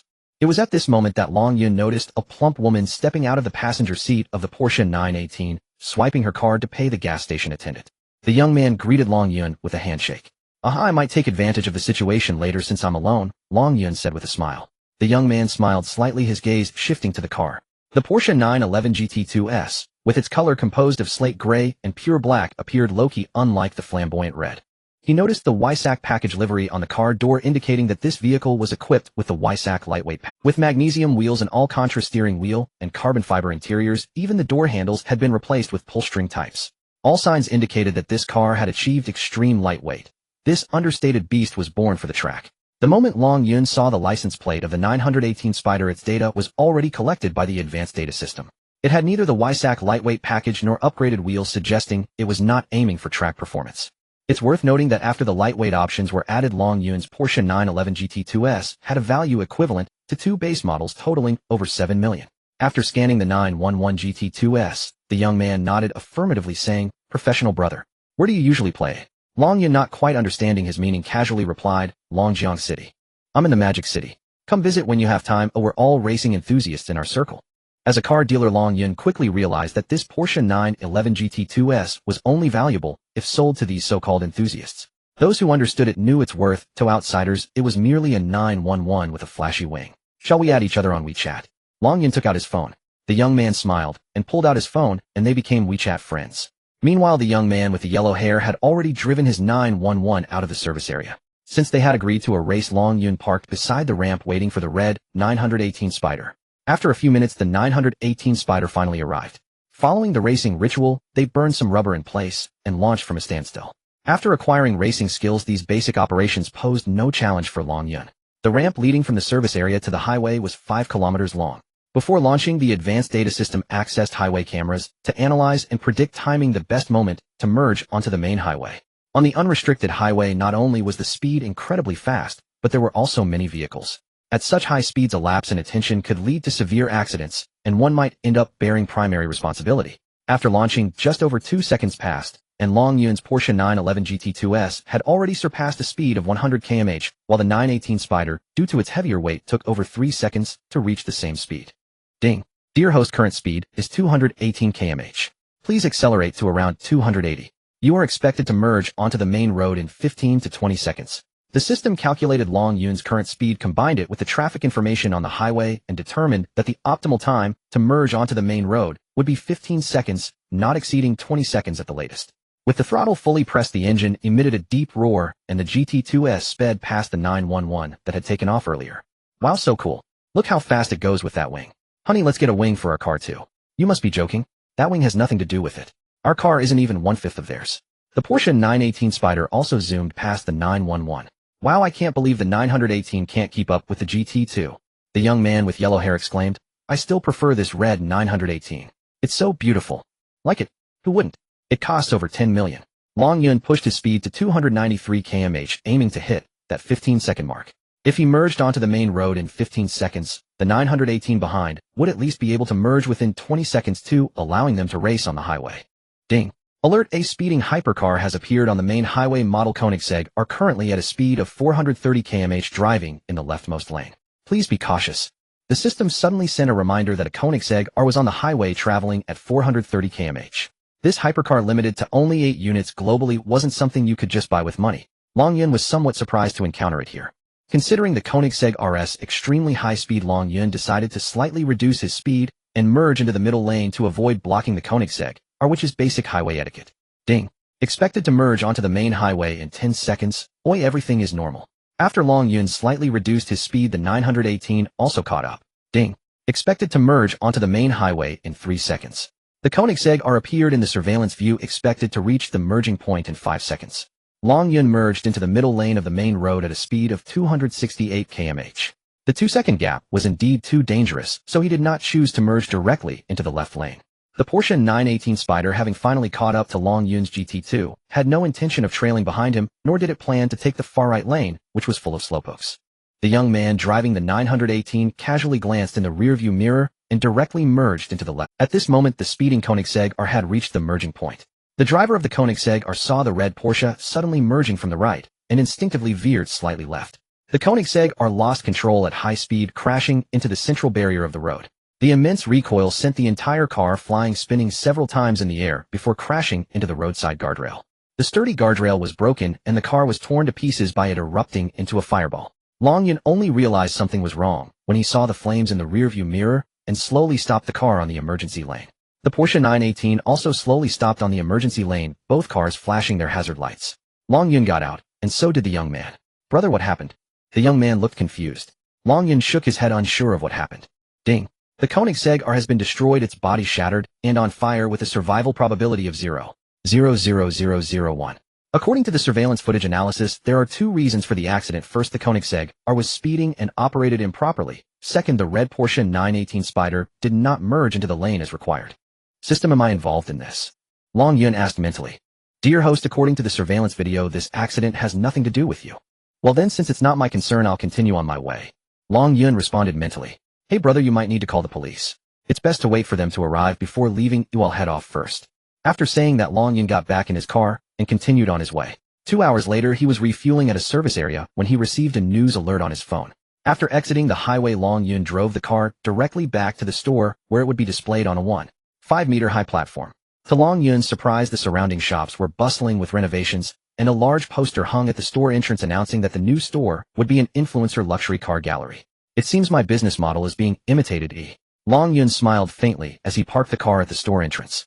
Just as the car came to a halt, a customized message pinged on his phone. Breaking news from the United States, a 1.0 vacant Ferrari LaFerrari Aperta was auctioned for an astounding $18.6 million, purchased by a mysterious buyer. This means the Ferrari LaFerrari Aperta that Long Yun had stored in Obama's garage is currently valued at $1.3 billion. Just from that Ferrari, he made over $100 million. The Porsche 911 GT2S he had now was essentially a gift. A system notification echoed in Long Yun's mind, informing him that he had received over 100 million points, bringing his total to over 200 million points, ever closer to the billion-point mark. As he stepped out of the car, a young male staff member greeted him. He was unfamiliar, a face Long Yun had not seen before. Hello, sir. Are you here to sell a car, or just to look around? The staff member greeted Long Yun politely. Long Yun glanced at the name tag on his chest. Sales department, Niahua. Do you know how to drive this car? Long Yun asked, pointing at the Porsche 911 GT2S. Niahua nodded confidently. Yes, no problem. May I ask? Move it to the back car wash area and clean it up, then bring it to that exhibition platform. Long Yun instructed, pointing to the empty luxury car display in the store. According to Long Yun's previous regulations, only cars of a certain caliber were qualified to be displayed. Though Niahua was a bit confused, he could tell from the car alone that Long Yun was not an ordinary person. He didn't ask many questions and moved the car to the back cleaning station. Inside the store, 5 Bentleys were on display: Bentley Continental, Bentley Bentayga, Bentley Flying Spur, Bentley Mulsanne, and Bentley Bacala. Staff members were drying off the water droplets on these cars, which looked like they had just arrived. Long Yun noticed that among the 3 staff members, 2 were unfamiliar faces. Sir, are you looking at cars? Another unfamiliar young lady approached Long Yun, and he glanced at her name tag, Jiang Li. I'm just browsing. Where is Manager Fan? Long Yun inquired. Oh, you're a friend of Manager Fan. He just went out to pick up cars. He left just now. Would you like me to call him? No, it's fine. What's the deal with these 5 Bentleys? Long Yun asked, pointing at the 5 Bentleys. These are the full range of Bentleys that just arrived at our store. We'll clean them up and start filming videos. Are you also a fan of Manager Fan? Jiang Li asked. Long Yun, you're back. A cleaning lady who was wiping the wheels heard Long Yun's voice and popped out from behind a car to greet. Thank you for your hard work. I just arrived, Long Yun replied with a smile. Jiang Li's head buzzed. She had not recognized the young genius boss that Manager Fan had mentioned was standing right in front of her. Hello, Mr. Long. I'm Jiang Li. I'm sorry. It's okay, you're doing great. Continue your work. I'm just heading upstairs for a bit, Long Yun said as he made his way up. Logically, Gu Xiao should still be in the United States, right? The auction had just concluded, and he had gone there specifically for it. How had these cars arrived? In the finance office, Long Yun saw a leather document bag that had been brought with the car, sealed and labeled for Long Yun. Only Long Yun could open this document. Even Fan Gang did not have the privilege. Long Yun opened the document bag, which contained the information for the 5 cars and a price list. These cars were still on a consignment model, with the owners stating the minimum selling price requirement. Each car had a commission of 3,000 with 30 commission on any amount exceeding the minimum price. Does Gu Xiao trust me this much, sending the cars over without even a word? Long Yun muttered to himself. Long Yun had a very good impression of Gu Xiao, except for that mysterious woman by his side, whose figure resembled the female doctor that had hypnotized the old director and others at the orphanage. Speaking of the orphanage, Long Yun realized it had been many days since he last returned. He had previously lied to the old director, saying he was on a short trip, and it had been over a week. He needed to hurry back to report in. Long Yun exited the store and took a taxi straight to the orphanage. It was already afternoon, and a group of elderly women and men had gathered outside the old director's office, while the old director had locked himself inside and was too afraid to show his face. Long Yun returned from his trip empty-handed. What kind of behavior was that? He quickly called for takeout and had several baskets of tropical fruits delivered. When Long Yun arrived at the orphanage, he heard quite a commotion upstairs. The loudest voice Old Man Long shouted, "Where the heck has that kid Long Yun gone? It's been so many days since we've seen him. Did you sell him off? You must give us an explanation. Hand over Long Yun. Yes, bring Long Yun out. If you don't hand him over today." Many elderly men and women echoed Old Man Long's sentiments. Long Yun realized this was a collective uprising. Having not seen him for so many days, these elderly folks had stormed the director's office to demand answers. "Dear grandparents, uncles, and aunts, I Long Yun am back," Long Yun shouted from the courtyard to the upstairs. Upon hearing that familiar voice, the elderly folks came rushing down from upstairs. "Watch your step, everyone. Take it slow, take it slow." Long Yun ran to the staircase to greet the elderly. Long Yun embraced each of the elderly folks. These seniors, having no children or being abandoned by their own, treated Long Yun as if he were their own grandson, their eyes brimming with tears of joy. "You're back. You've tanned. Let me see you've lost weight." A group of elderly folks fussed over Long Yun, squeezing him as if he were a piece of dough. "My little ancestor, you've finally returned. If you hadn't come back soon, these old folks would have torn me apart." A loud and sharp voice came from behind the crowd. It was the old director, who had also come down with the elderly men and women. Soon the fruits arrived, and after Long Yun secretly paid for them, he set the baskets of tropical fruits on the ground, letting the elderly choose. "You little rascal, always spending money recklessly. They'll take this biggest durian." Old Man Long picked up a large durian, not forgetting to scold Long Yun. "I bought it at the source that was only a few cents per pound, not expensive. Feel free to pick whatever you like," Long Yun said with a smile beside him. While the elderly were dividing the fruits, the old director pulled Long Yun aside and said seriously, "Your college entrance examination results have come out. You scored 619 points. Teacher Shui said you can apply to prestigious schools in the capital or the Magic City. She came looking for you, but you weren't here. Oh, I almost forgot about that. Just apply to the local Tunglong University in Longjiang City. The capital and Magic City are too far away, and I'm scared to travel alone." The old director chuckled. "Do you really think I would believe that? Alright, I can't hide it from you. Studying in Longjiang means I can come back to see you all from time to time," Long Yun said seriously, glancing at the elderly folks. "Really? More real than pearls. By the way, someone left an envelope for you." The old director handed Long Yun a brown paper envelope with no signature. Long Yun immediately opened the envelope. Inside was a blank piece of paper with a message. "You are cordially invited to the arm wrestling competition. A cripple." Director, who delivered this envelope? Long Yun asked. The old director thought for a moment and replied, "A girl, quite pretty. Have you got a girlfriend?" "No, it's just a class reunion." "A cripple. An arm wrestling competition. Sent by a beautiful girl." Long Yun thought of Mu Xingyang's family and agreed to deliver a sum of money on behalf of Dong Yan. After having dinner with a group of old folks, Long Yun took a taxi to the address on the note. This address was located in the East District part of the Old Town, near the nationally renowned Tunglong University. According to the taxi driver, directly across from where Long Yun got off was the old campus of Tunglong University, which is now the graduate school, as the undergraduate department has moved to the university town. After getting off, Long Yun found the door number on the note. It was an old-looking single building, reportedly called the Expert Building, reserved for experts of a certain caliber at Tunglong University. Although this place was in a bustling area, it was serene amidst the noise, with tall trees shading the sky, and under the dim streetlights pedestrians were sparse. Long Yun found the door number on the note and knocked 3 times. After a while the door opened, and it was Mu Shui who greeted him, wearing a floral dress. Her eyes lit up upon seeing Long Yun.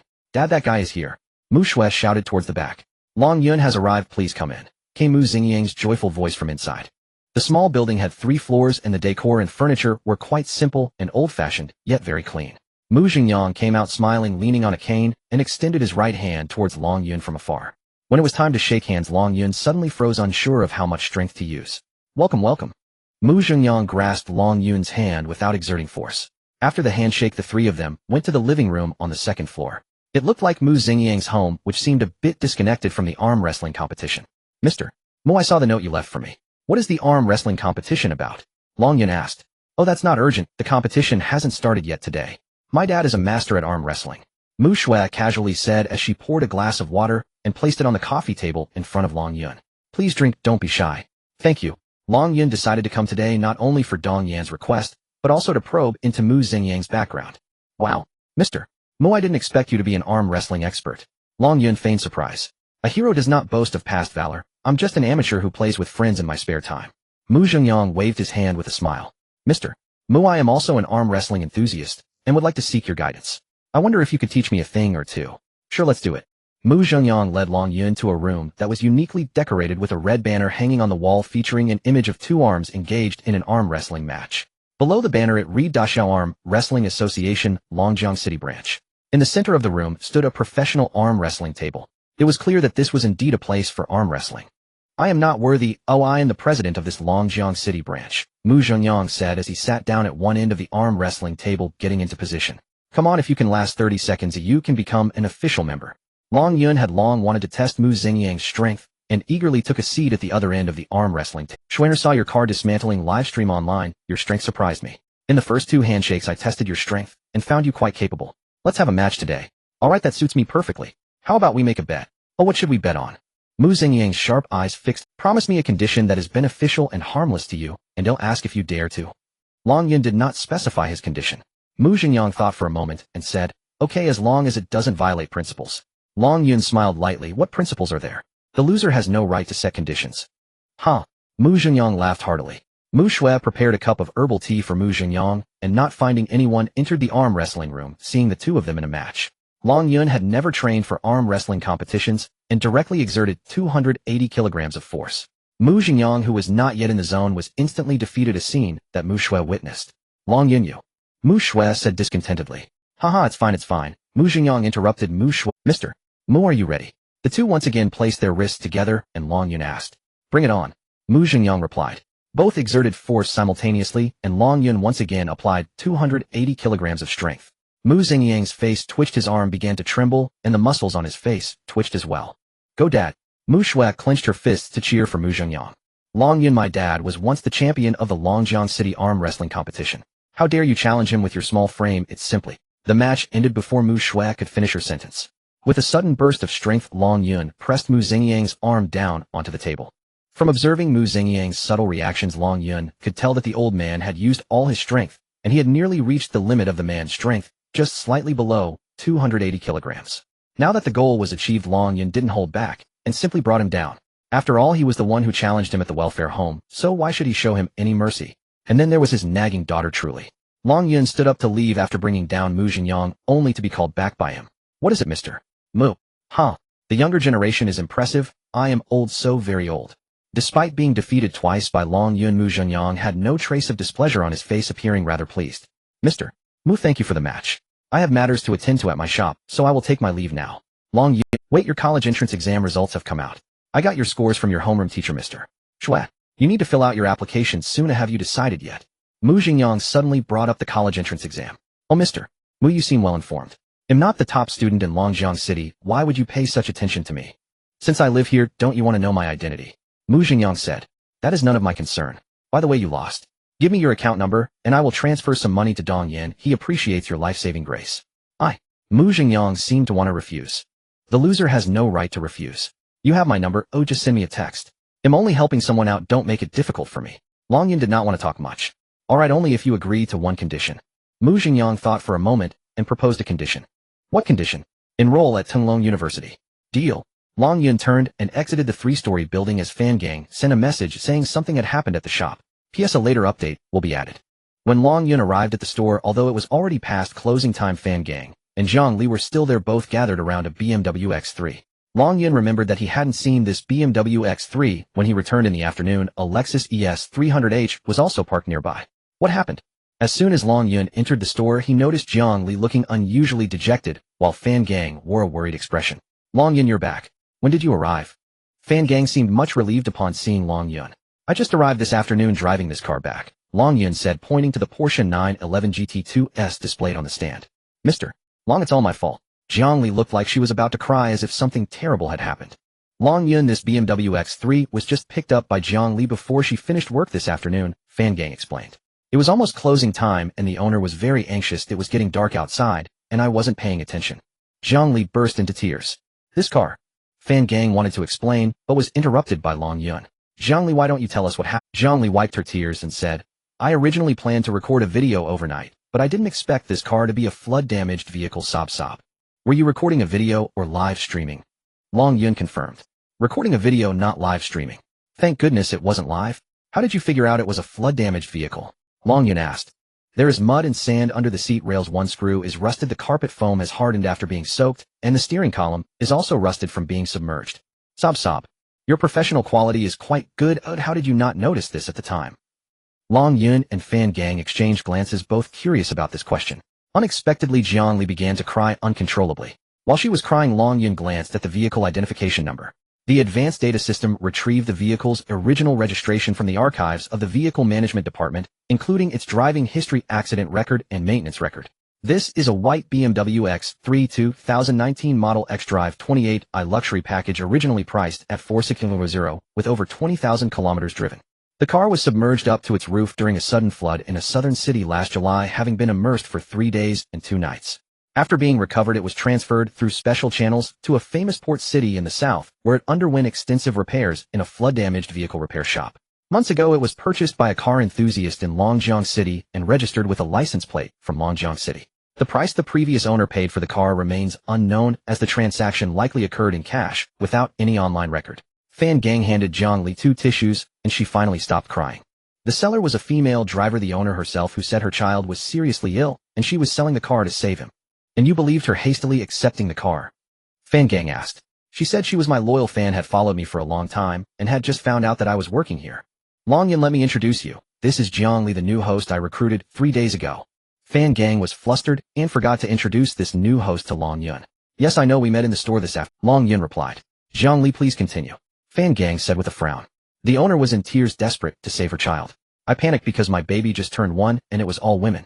Then I took a quick look at the car. While I was inspecting it, she was on the phone with the hospital, saying soon it'll raise the money for the treatment. I lost my composure and almost forgot the steps for accepting the car. Jiang Li's words became jumbled. Oh, Long Yun could understand her feelings. As a fellow mother, the most unbearable news is that a baby needs money to be saved.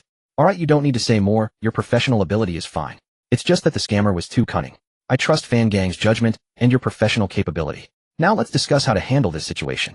Long Yun interrupted the sobbing Jiangli.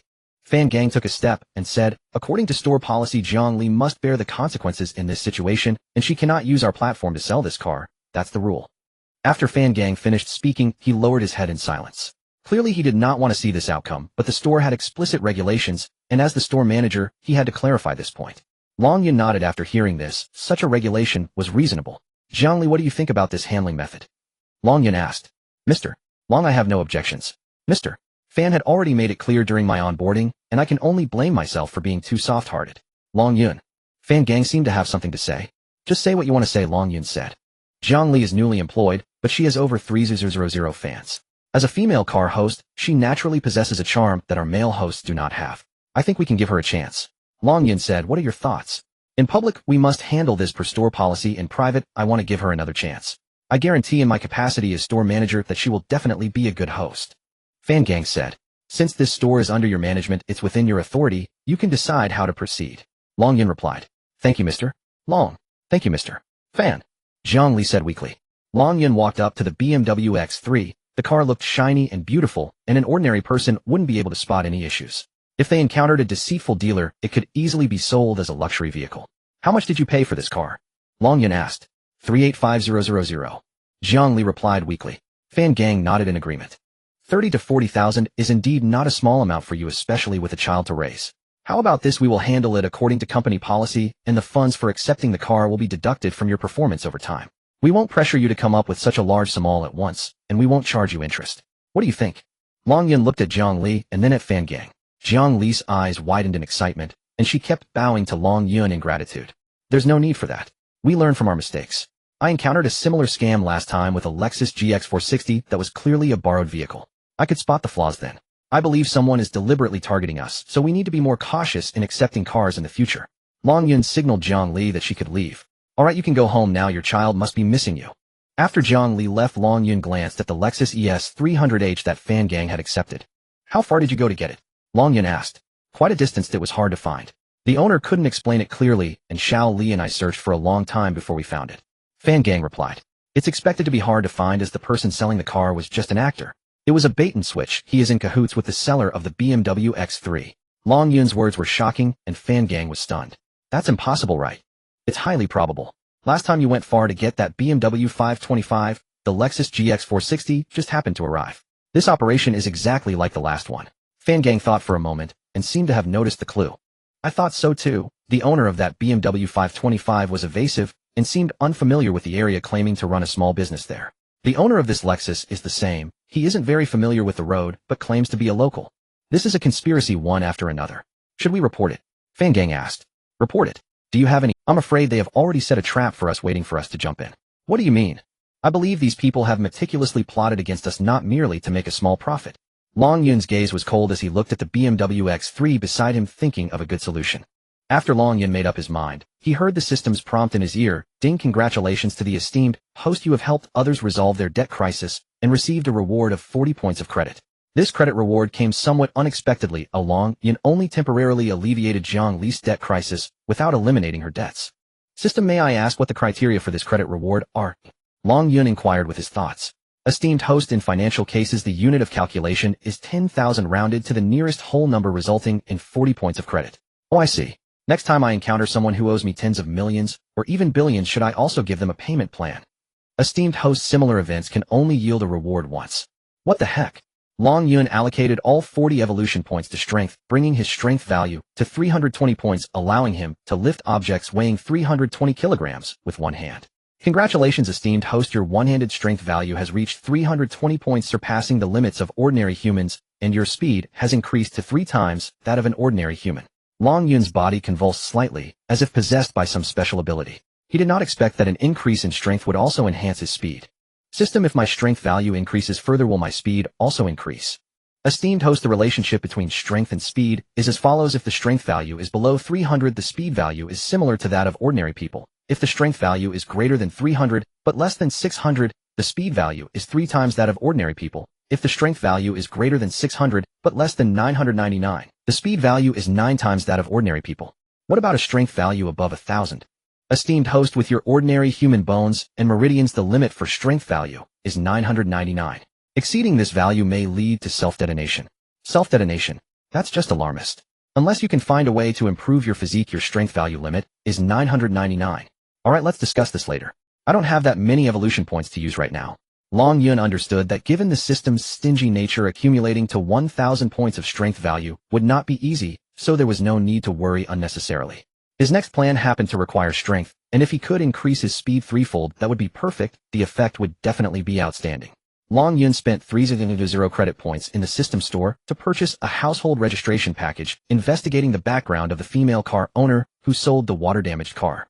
Some were happy while others were sad. On one side was the unfortunate Zhang Li, who fell into a pit, while on the other was the successful fraudster. After receiving the money from the car sale, the female car owner, who claimed her child needed money for treatment, found Long Yun's underling to Ping Tu. In fact, during the process of the female car owner selling the car to Ping Tu, men had been watching from a distance, and as soon as the woman succeeded, to Ping Tu received the news immediately. Here, the promised 100 yuan commission for you. Ping Tu pulled out a thick stack of cash and stuffed it into the woman's hands. The woman did not seem as happy as expected. What's wrong? Shouldn't you be happy now that the car is sold? Ping Tu said with a hint of sarcasm. The woman's face was filled with guilt, but she still took the stack of cash from Ping Tu's hands. Do you remember what I told you before? This matter must not be disclosed to anyone, or otherwise you know what will happen. Ping Tu threatened. The woman nodded repeatedly. I understand, I remember. Ping Tu laughed maniacally a few times and drove straight to the Longting Entertainment Club. Longting Entertainment Club is a new entertainment venue opened by Long Yuan on Longxing Avenue. Most of the little brothers guarding the place recognized Ping Tu. A man with a ponytail saw Ping Tu arrive and greeted him with a face full of smiles, flattering him. Brother Ma, you are here. Ping Tu glanced at the ponytail man with disdain and grunted, walking forward on his own. The ponytail man followed behind like a dog, as if he had something to say. Well, let me tell you some good news. Your wife has sold the car. Ping Tu teased. Upon hearing this, the ponytail man jumped up excitedly, as if injected with adrenaline, grabbing Ping Tu's right hand with gratitude. Ping Tu disdainfully shook off the ponytail man, even wiping his hand on the other's suit before turning and continuing inside. The ponytail man ran to a quiet spot and dialed his wife's phone. Listen, not a penny can be touched. Transfer everything to me, or I will beat you to death. The ponytail man threatened over the phone. The woman on the other end of the line complied timidly, not daring to argue. Ping Tu strode unceremoniously straight to Long Yuan's office. In the office, there were only Long Yuan and Su Ji. Long Yuan was lounging on a wide leather sofa with his legs crossed, squinting, slightly fiddling with his limited edition pure gold Zippo lighter. Su Ji was reporting on the progress of the new store over the past few days. Tonight, all the renovation work had been completed, and the store would be ready for handover tomorrow, followed by planning for the opening. Ping Tu pushed the door open and entered. The 2 bodyguards outside did not stop him or announce his arrival. Long Yuan opened his eyes to glance at the arrogant Ping Tu, raising his right hand slightly, which halted Su Ji's words. Ma Biao, is there some good news? Long Yuan asked with slight displeasure. Young master. Ma Biao ran a few steps to Long Yuan, bowing respectfully. Young master, it's done. De Ping Tu. Ma Biao excitedly gave a thumbs up, as if praising himself. What's Long Yuan opened his eyes to look at Ma Biao. I successfully sold a water-damaged car to Long Yuan's store, just secured it this afternoon. Oh nice. Long Yuan, who had been reclining on the leather sofa, jumped up and immediately took hold of Ma Biao. Come sit down and talk. Long Yuan pulled Ma Biao to sit down on his leather sofa.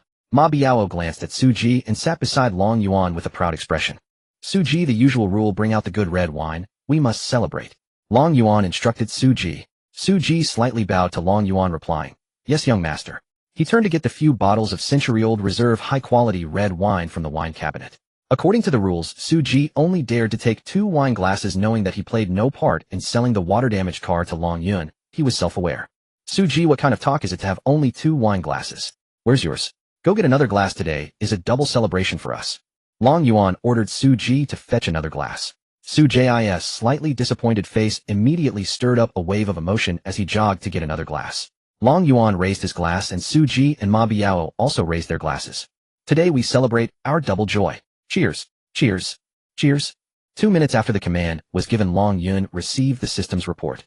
The woman selling the car is named Lu Dongmei, a kindergarten teacher, and her husband Shirbo works at Long Yuan's Longting Entertainment Club. Shirbo is a habitual gambler and often resorts to domestic violence. That BMW X3 was bought at a low price from other gamblers. Due to his mounting debts, he did not dare to register it in his own name, so he registered the car under his wife's name. After obtaining the relevant information, Long Yuan instructed Fan Gang to lock up the store and hailed a taxi to an unfamiliar place. Half an hour later, Long Yuan arrived at the northern district of Longjiang City by taxi.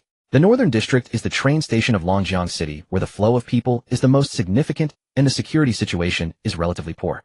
Long Yuan found a rental apartment. According to the information provided by the system, Lu Dongmei lived on the 3rd floor, room 301 of this building. At this moment, the lights on the entire 3rd floor of the rental apartment were still on. Long Yuan reached the 3rd floor, found the door plate of room 301A, and gently knocked twice on the door. From inside came the sound of slippers shuffling, and Long Yuan was surprised at how keen his hearing had become. He could hear the sound of soft-soled slippers even through the door. The door was opened by a woman. According to the report from the advanced data system, this person was Lu Dongmei, the woman who sold a water-damaged BMW X3 to Jiang Li earlier this afternoon.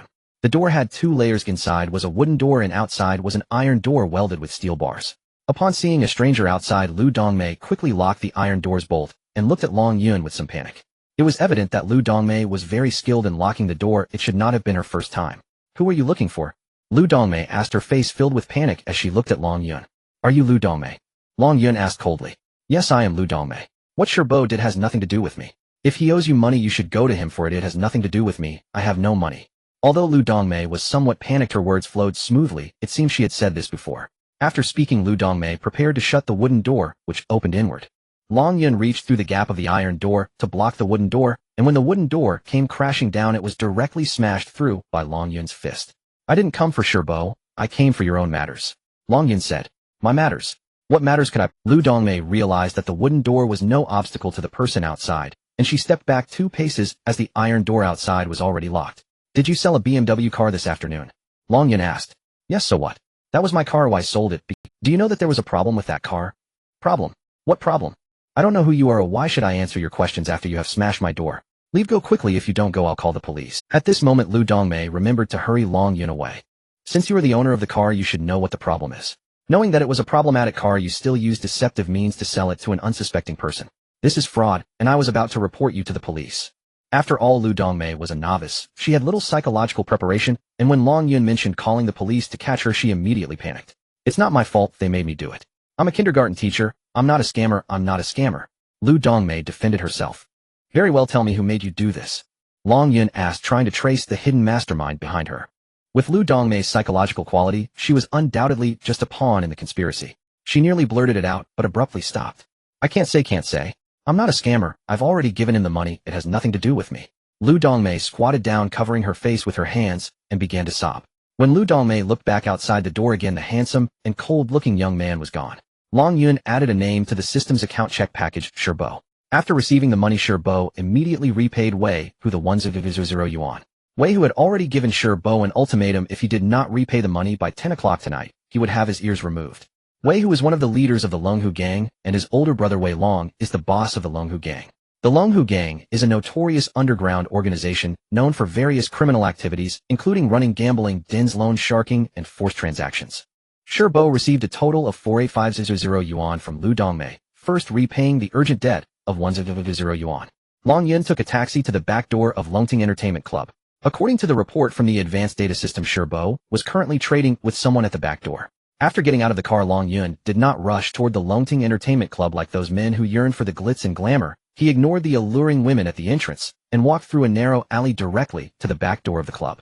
Shi Bo dreamed of turning his fortunes around. He had no intention of using the remaining money to repay debts. That money was reserved for buying ears, fingers, or toes.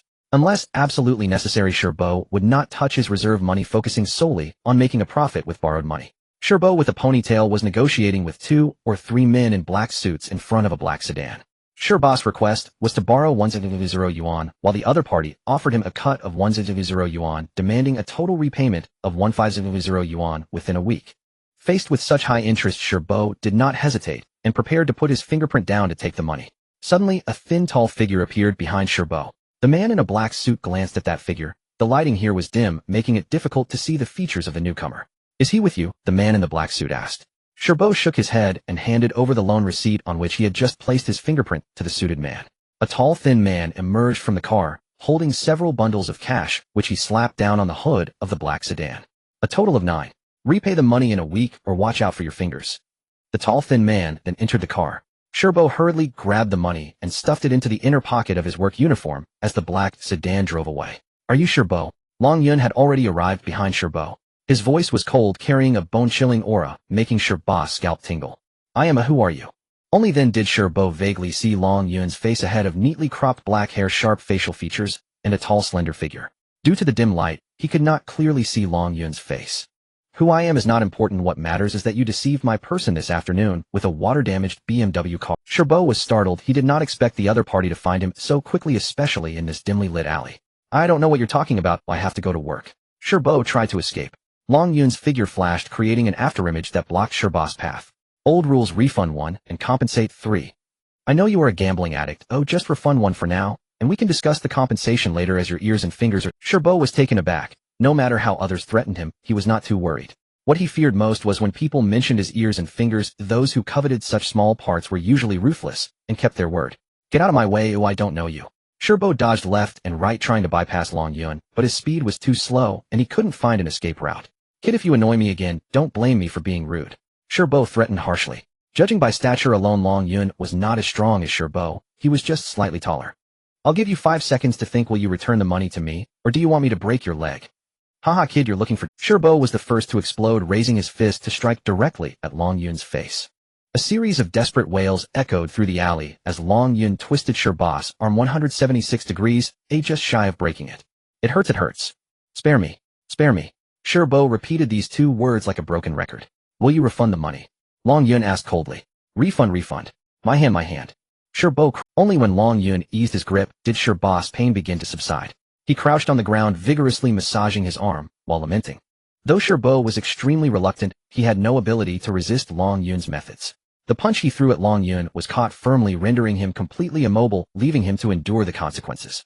Unable to escape or fight back, Shi Bo had no choice but to transfer the entire sum of 38500 yuan to Long Yun. After confirming receipt of the money, Long Yun released Shi Bo and strode away. Just when he had received the money, before he could even warm it up, it was taken back by this guy. Shi Bo immediately ran back to the club, falsely reporting that someone was causing trouble. Ma Biao, along with more than 10 subordinates, followed Shi Bo out and happened to see Long Yun hailing a taxi by the roadside. "Ma Ge, that's the guy. He caused trouble and stole money." Shi Bo shouted towards Long Yun, who was not far away. Ma Biao hurriedly followed Shi Bo, not knowing what crime the young man had committed. Due to the dim lighting in this area, he couldn't see Long Yun's face clearly, but felt the figure looked somewhat familiar. With Ma Biao and Shi Bo trailing behind, more than 10 subordinates rushed towards Long Yun. Long Yun turned around and decided to retreat back into the alley. The subordinates from the club, seeing that their opponent was a slender young man, didn't take Long Yun seriously. They didn't even intend to pull out any weapons, simply wanting to punch him down. Ever since gaining 3 times the speed of an average person, Long Yun's reflexes had improved significantly. To him, the aggressive nightclub subordinates moved as if in slow motion, their every action clear as day. Long Yun suddenly kicked out, delivering 320 kilograms of force right into the chest of the foremost nightclub subordinate, sending him flying back and crashing into several of his advancing companions, toppling 5 or 6 of them. Long Yun swung his palm, delivering slaps left and right, causing 2 more nightclub subordinates to be sent flying. With just 1 kick and 2 slaps, over a dozen were all taken down. As Long Yun approached, Ma Biao finally recognized the familiar figure. He was the owner of the luxury car dealer. Someone like Ma Biao relied on his connections with his boss Long Yuan to command respect among these subordinates. When it came to real skill, he couldn't even defeat the weakest of them. The incompetent ran away quickly. Ma Biao immediately hid behind Shirbo and pushed him in front of Long Yun. Shirbo, I almost forgot to tell you, it's 1 refund and 3 compensations. You only refunded 1, you still owe 3, which amounts to 115,000. I calculated it based on bank loan interest rates. Long Yun had no intention of dealing with Shirbo. Taking care of such a nuisance gave him no sense of accomplishment. He needed to keep him around to earn money and pay off debts. Glancing around, it seemed no one intended to confront him. Long Yun clapped his hands and walked towards the roadside to hail a taxi. After Long Yun left, Ma Biao pushed Shirbo aside, causing him to stumble and fall to the ground. What the hell were you saying to me? Wasn't it said that someone was causing trouble? Ma Biao yelled at Shirbo. Mama, good, that guy stole my money. All the money from selling cars was taken by him. Stole your money? Do you think I'm stupid? I heard it clearly. He has already discovered the problem with that car and is demanding a refund and compensation. Right. Refund and compensation. Ma, good, that idea of selling the car came from you. You have to help me. Help you? Fine, tomorrow morning, we'll find someone to buy that car back. We should also demand a refund and compensation. Report the external processing department to make his store go bankrupt. Good, Ma Gu is wise. Thank you, Ma Gu. Thank you, Ma Gu. Ma Biao returned to the office and exaggeratedly recounted what had just happened, of course portraying it in a positive light, claiming that his brothers battled with Long Yun and his group for hundreds of rounds. After Ma Biao left, Su Ji found an excuse to slip away and went to the monitoring room alone. He didn't believe that Long Yun would bring dozens of subordinates to cause trouble. With Ma Biao's identity, retrieving the surveillance footage was not difficult. Although the camera in that alley was quite far away, it could capture the general situation. In the footage, he saw Long Yun knocking down over 10 nightclub subordinates with just a kick and 2 slaps. Although Long Yun's face was unclear, the crowd consisted of only 2 groups, and that figure was undoubtedly Long Yun. Taking advantage of the absence of others, Su Ji dialed a phone number. The phone rang more than 10 times without being answered. 2 minutes later, an unfamiliar number called back. Once the call connected, the other party remained silent. Su Ji, feeling somewhat nervous, said, "Boss, a superhuman was discovered in Longjiang City. PS, for those who don't like to read about supernatural beings, I just wrote superhuman, haha. I've sent the video to your email. His name is Long Yun, an orphan, and now he is the owner of the Long Yun luxury car dealership in Longjiang City." The other party responded with an "uh-huh" before directly hanging up the call. The next morning, Long Yun was the first to arrive at the store. He opened the door and placed a sign that said sold on the BMW X3. At 9 in the morning, Fan Gang, Jiang Li, and others arrived at the store. Fan Gang was conducting the daily pre-shift meeting, outlining some matters while also boosting morale. At that moment, a man rushed into the store heading straight for the BMW X3. Jiang Li greeted him with a professional smile. "Good morning, sir. Are you here to see the car?" Jiang Li maintained her professional smile. "Yes, I'm here to buy a car. How much is this BMW for sale?" The man's eyes were somewhat unfocused, unlike other customers who came to look at. Jiang Li glanced at the BMW X3 and replied with a smile. "I'm sorry, sir, but this car has already been sold. Please take a look at the other cars. We still have a Lexus and 5 Bentleys in the store. I don't want the others. I want this BMW. I'm sorry. How much do you want for this BMW?" Long Yun had appeared behind the 2. The man turned to Long Yun and stammered, "Will you sell it for 5? Wow, what a generous offer." Long Yun gestured for Jiang Li to step aside and took a couple of steps closer to the man, locking eyes with him. The man dared not meet Long Yun's gaze, turning to look at the car, but doing so in a rather haphazard manner. "Sir, shouldn't you inspect the car first? You're offering 5,000 so readily. This model's brand new price is only just over 4,000, and after all the fees, it wouldn't even reach 5,000. Then how much do you plan to sell it for?" 1 million. The man exclaimed, then prepared to take out his phone. "Are you going to consult your backers? The money they gave you isn't enough, is it?" Long Yun said teasingly. No. How did you know?" The man looked at Long Yun in shock, flustered. "Because I know you're a scammer." The man was in a panic, unsure of how to respond to the suspicious gazes of the crowd. "Hurry and get lost," Long Yun coldly commanded. Long Yun's voice was low, yet it carried an inexplicable killing intent. The man was startled and fled in haste. Jiang Li also sensed something was off, but she dared not draw such a decisive conclusion like Long Yun. Despite his flustered demeanor and irrational behavior, the man was dressed in high-end brand clothing that looked quite new. After all, there are automotive enthusiasts in this world who purchase cars at high prices out of sentiment. Long Yun looked at Jiang Li, tapping his head, and said, That lunatic threw me off. I almost forgot to tell you, I've already recovered the car purchase amount. Jiang Li couldn't believe her ears, her eyes widening as she glanced at Long Yun and then at Fan Gang. Fan Gang, looking astonished, shrugged at Jiang Li, indicating he was just as clueless. I've recovered the defrauded car purchase amount for you, totaling 385000. So you can focus on work from now on. The money has already been returned to the store's account. Long Yun explained. This time Jiang Li listened intently, and the finance girl slightly nodded at Jiang Li, confirming that the boss had indeed transferred 38550 to the store's account. The debt was gone. This was confirmed by the store owner himself. Jiang Li burst into excitement. This sudden debt had been suffocating her, and she hadn't slept a wink last night. The mountain pressing down on her heart suddenly vanished. Jiang Li opened her arms, wanting to embrace Long Yun, but feeling it was inappropriate, she turned to Fan Gang only to feel the same, ultimately hugging the finance girl with tears of joy nearly spilling over. Fan Gang gave Long Yun a thumbs up. Long Yun, about that car.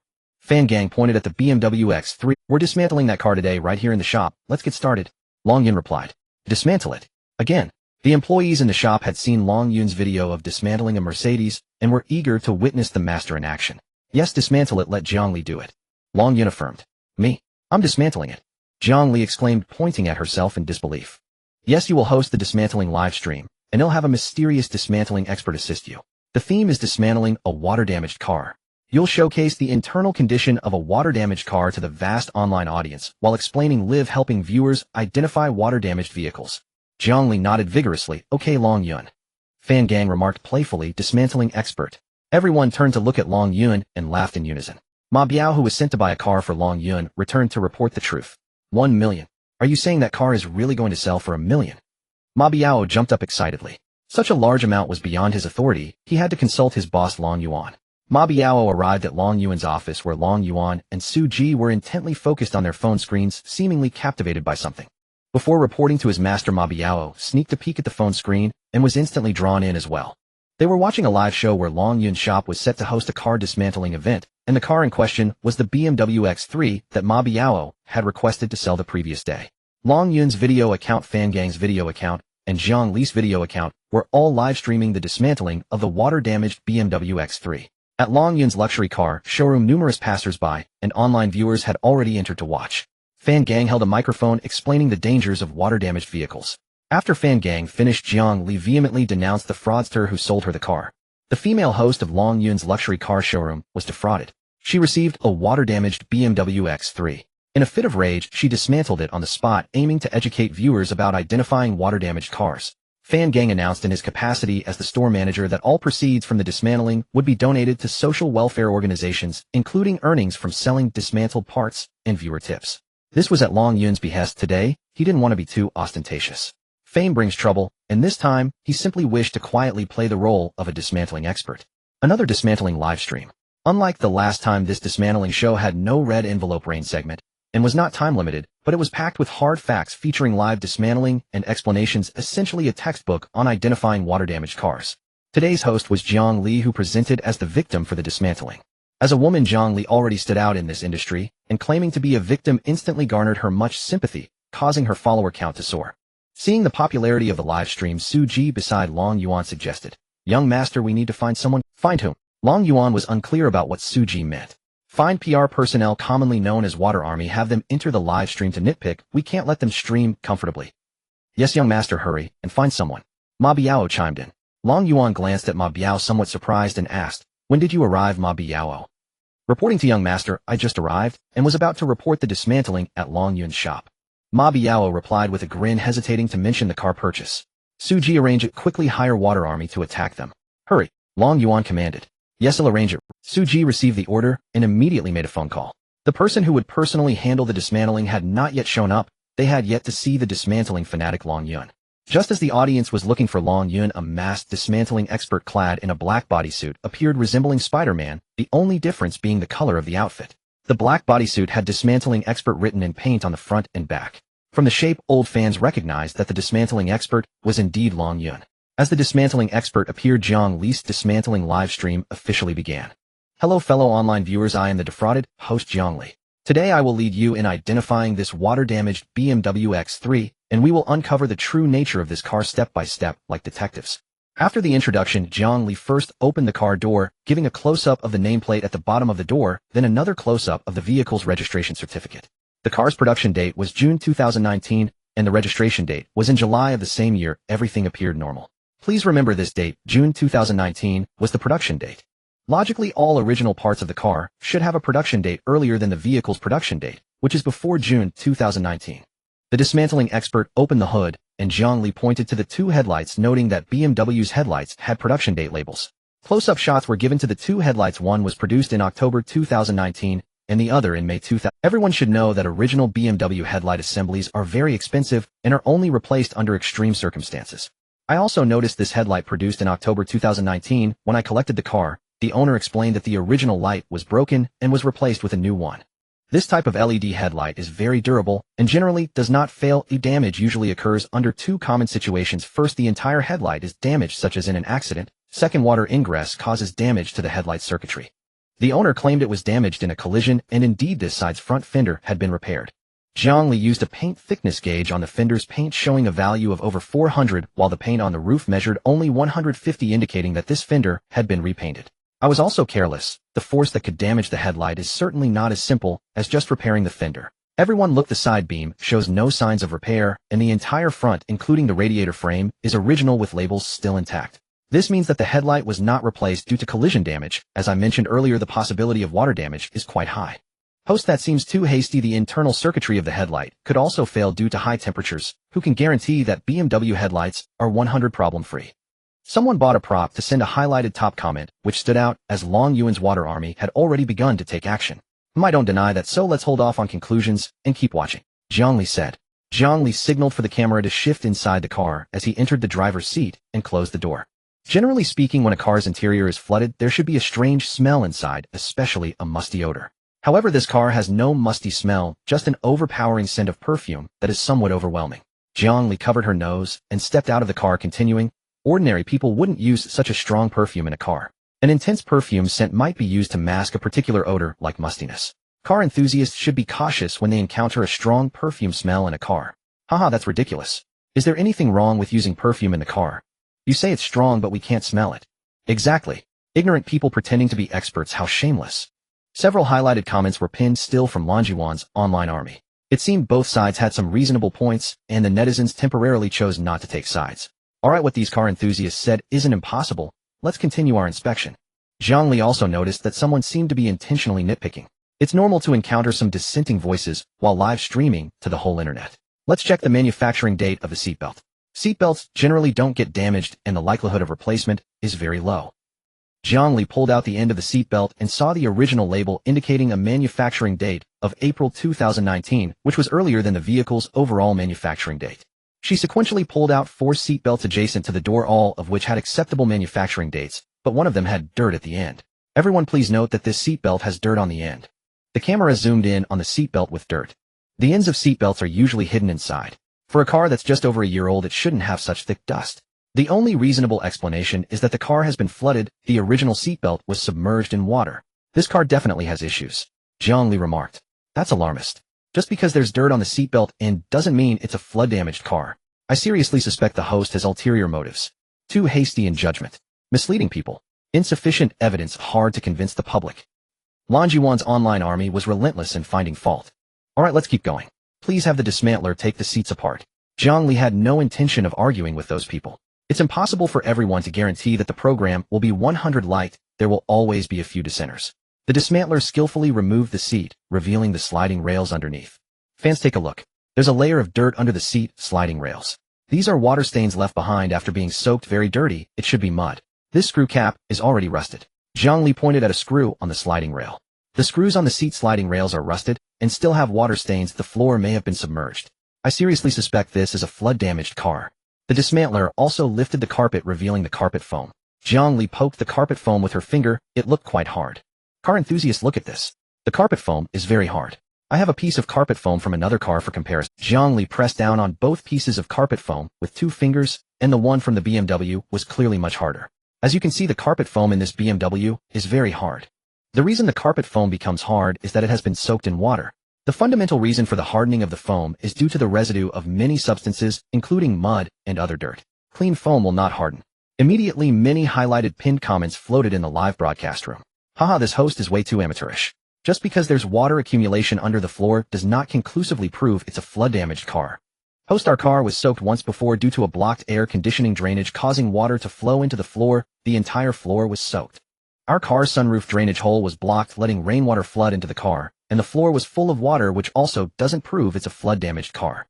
The car wash attendant splashed water into the car while washing the car doors, and the floor foam absorbs water. Moreover, water is hard to evaporate.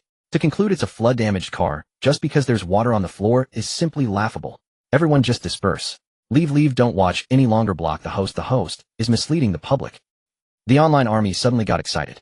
Zhongli glanced at the fans' comments, paused for a moment, then smiled slightly, and continued explaining. Some fans said their car was previously soaked by air conditioning water, and another fan said their car was flooded due to a leaking sunroof. Indeed, in these two scenarios, it only indicates the floor was soaked, not that the entire car is flood damaged. Let's continue our inspection. The camera shifted to the removed seat as the dismantler quickly uncovered the entire seat's covering. It was evident that there were water stains on the metal structure of the seat back, with some areas showing signs of rust. Everyone look here, the metal support frame of the seat is rusted, indicating that the level of water damage has reached the seat's backrest. Zhongli remarked. Host, that type of steel might have been non-rust-proof steel due to cost-cutting by the manufacturer. If there's water on the floor and damp air in the car, it's not impossible for it to rust there. When we consumers check a car, how can we disassemble the seat and lift the floor like you? It seems somewhat reasonable, but the actual feasibility is zero. The points made by the people above are reasonable. Disperse, pure misguidance of the public. The online army from Longyuan continued their efforts. There are always those who love to nitpick. Every live stream, there are a few contrarians. Zhongli smiled faintly and said, indeed, the water damage traces on the floor cannot prove that the entire car is flooded, and the seats are not that easy to dismantle. Now let's check a location that is relatively easy to inspect. The camera moved to the passenger seat, which appeared spacious since the seats had been removed. Zhongli bent down and personally removed the glove compartment cover, revealing the fuse box. The camera focused on the fuse box. As you can see, there are many fuses and circuits inside the fuse box, along with a lot of gaps. Pay attention to the dirt in the gaps. The water level has already reached here. Zhongli also opened the fuse box in the trunk of the BMW X3, which similarly contains some water. Although the online army couldn't find counterarguments, the average person wouldn't be able to locate the fuse box, let alone open it to take a look. The camera pointed at the steering column, where some rust could be seen at the joint. Under the lighting, a special powder resembling laundry detergent could also be seen, which is a result of the steering column oxidizing after being submerged. The steering column shows obvious signs of rust, indicating that this car has been submerged. It's impossible for water from a sunroof leak or air conditioning accumulation to reach this position. Zhongli stated. Couldn't the dampness inside the car also cause rust there?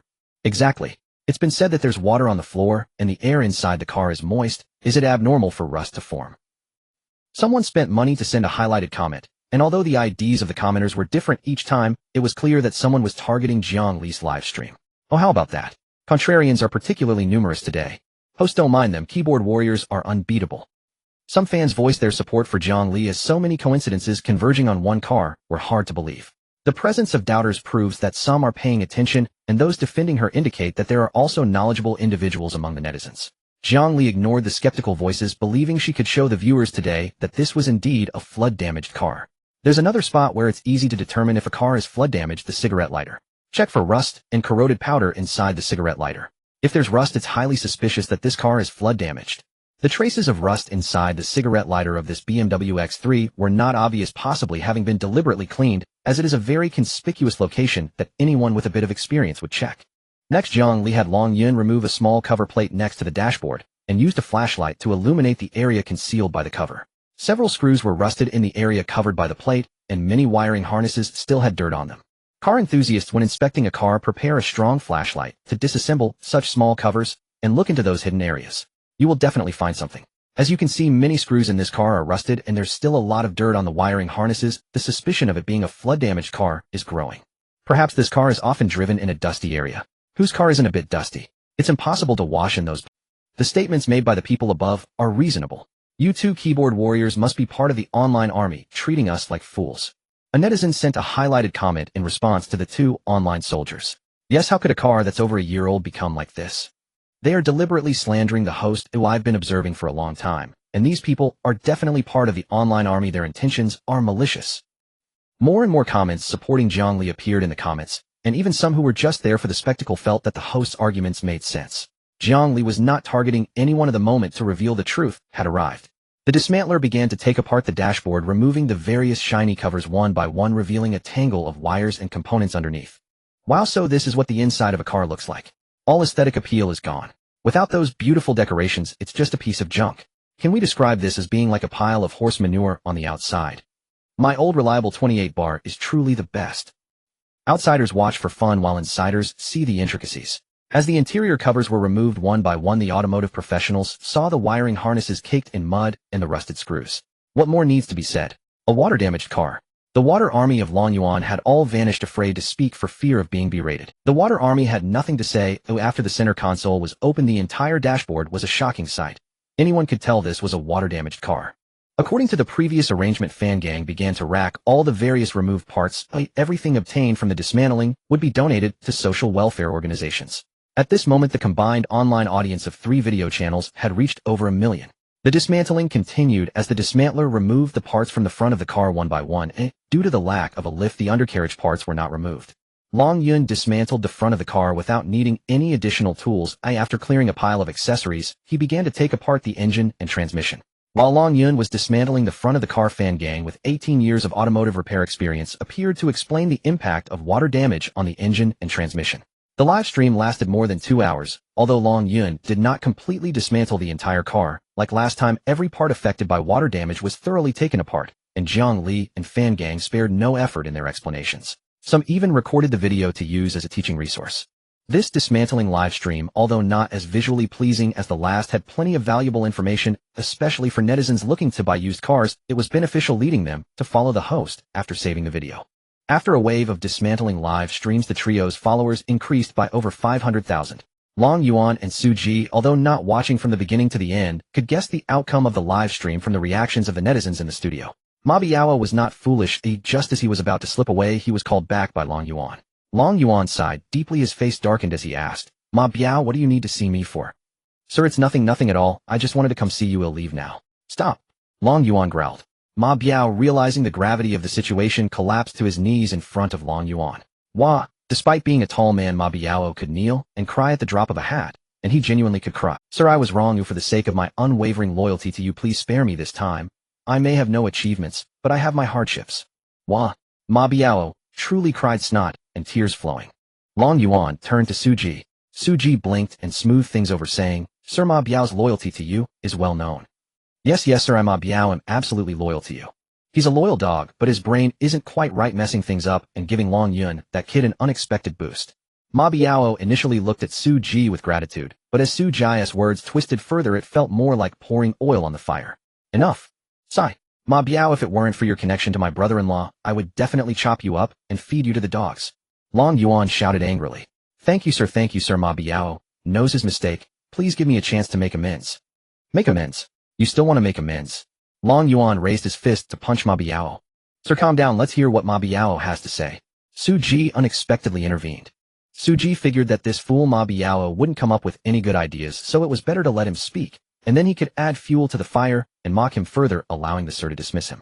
Ma Biao looked at Suji gratefully, and Suji, standing next to Long Yuan, smiled faintly. "Sir, I thought of a good idea. We have sources for water-damaged cars, accident cars, assembled cars, fire-damaged cars, etc. Let's get a few and have our hosts in the store imitate the dismantling live stream. The followers will surely increase." Long Yuan felt that Ma Biao's suggestion might hold some merit. At least Long Yuan's 2 dismantling live streams had been very successful. He turned to look at Suji. Suji coughed lightly and said, "Sir, I've already drafted the promotional plan for the new store. I can present it to you shortly. As for Ma Biao's suggestion, I will consider it." The implication of Suji's words was that he held all the planning rights for the new store, and there was no need for Ma Biao to meddle. Previously, Long Yuan had adopted a dual approach to take down Long Yun. On one hand, he was hastily preparing the new store to compete with Long Yun directly. On the other hand, he had Ma Biao working behind the scenes to create trouble for Long Yun. Now it seemed that Ma Biao's strategy had failed miserably, lost the wife and the soldiers. In an attempt to sell that resurrected Lexus to Long Yun, Ma Biao had given the BMW owner a 15 yuan bribe to drive away the experienced Fan Gang. Thinking Long Yun was a novice he could easily deceive, but was unexpectedly seen through. Yesterday, Ma Biao had given Lu Dongmei a 1 yuan bribe, successfully getting the water-damaged BMW X3 sold to Long Yun's store, planning to find someone to buy that car back today, then return it for triple the refund, and report it to the Business Regulatory Department, aiming to shut down Long Yun's store. Unexpectedly, the people on Long Yun's side quickly uncovered the trickery of that car. After acquiring it, they had no intention of selling it, and instead launched a public interest dismantling live stream, attracting hundreds of thousands of followers. Ma Biao's operation was truly a divine assist. He tried to steal a chicken, but ended up losing a basket of rice. Now it seems that trying to sneak a tower from Long Yun is unlikely, since underhanded tactics won't work. It's time to go for a direct approach. As the only son of the richest man in Longjiang City, Long Yuan had plenty of money. If he couldn't outsmart Long Yun, then he would crush him with wealth. Su Ji immediately pulled out the new store planning document he had drafted, and Long Yuan glanced through it, confirming, "Not bad, let's do it this way." "Yes, sir," Su Ji replied excitedly. "Additionally, I think Ma Biao's idea is good. If Long Yun can do dismantling showcases, we can too, and we can also shower our followers with red envelopes." Hearing his master's approval of his idea, Ma Biao knelt on the ground, repeatedly bowing his head. Su Ji's joyful expression quickly dimmed. "How about this? Our new store must be a roaring success, and you can't handle it alone. I'll let Ma Biao be." Long Yuan was no fool. He knew Su Ji could rake in a good deal of profit with the new store, so he needed to arrange someone to keep Su Ji in check. "Yes, sir. Thank you, sir." Ma Biao will not hesitate to work hard. Ma Biao knelt on the ground, knocking his head like pound. It is said that Long Yun has returned, and the homeroom teacher Mr. Shui made several phone calls in succession. Due to his ongoing role as a dismantler of cars, Long Yun did not answer the calls right away. When he returned the call to Mr. Shui, the usually stern homeroom teacher did not lose his temper, but instead spoke kindly, asking Long Yun to return to school. By the time Long Yun arrived at school, his classmates were already there along with parents who had come to fill out applications. To Long Yun's surprise, the old dean had also arrived at the school and was talking to Mr. Shui. Long Yun's college entrance examination score ranked among the top in the school, third in his class, with the highest score being 669 points achieved by Chu Yin, whose parents had come to the school today to advise their daughter. Mr. Shui suggested that Chu Yin apply to prestigious universities in the Magic City or the Imperial Capital, as her high scores would easily secure her admission to any top university in the country. As for Long Yun's score, applying to prestigious universities in the Magic City and Imperial Capital was not impossible, but a safer choice would be to apply to a reputable local university, such as Tunglong University in Longjiang City. Long Yun had previously told the old dean that he would only attend university in Longjiang, so he could often visit the welfare home to see the old folks. During the few days of filling out applications, representatives from major universities across the country came to the school to promote their institutions and answer the students' inquiries. The enrollment team from Tunglong University, a well-known local university in Longjiang City, was the largest and most luxurious, with the principal and deans all present. When Long Yun entered the school, he spotted Mu Xingyang from a distance, who indeed was affiliated with Tunglong University. Seeing Long Yun back, Mr. Shui was very enthusiastic, pulling Long Yun towards Tunglong University's enrollment consultation desk. Even the top student in the class, Chu Yin, did not receive such treatment. As expected, they were greeted by Mu Xingyang. "This is Dean Mu from Tunglong University's New Energy College." Mr. Shui introduced Mu Xingyang to Long Yun. Long Yun glanced at Mu Xingyang and reluctantly squeezed out a few words through clenched teeth. "Hello, Dean Mu."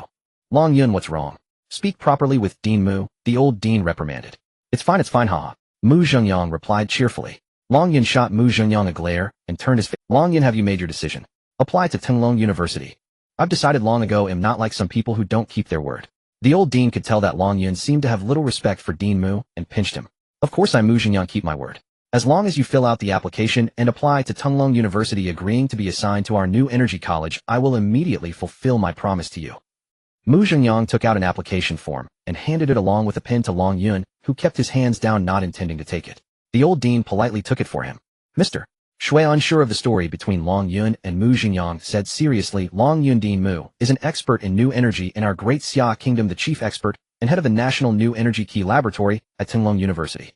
Now Great Xia is vigorously developing new energy, and Mu is a highly sought-after expert both domestically and internationally, a leading figure in the field," while Long Yun had not checked this old fellow's background and was unaware of his details. As Mr. Shui was speaking, Long Yun took the application card and pen from the old dean, wrote the words Tunglong University on it, and in the field for major intention, he wrote Mu Xingyang. Mr. Shui's words came to an abrupt halt, and he awkwardly exchanged a glance with Mu Xingyang, then walked back to the classroom. Seeing the filled application card, Mu Xingyang was overjoyed, holding it tightly in his hands, as if it were a treasure.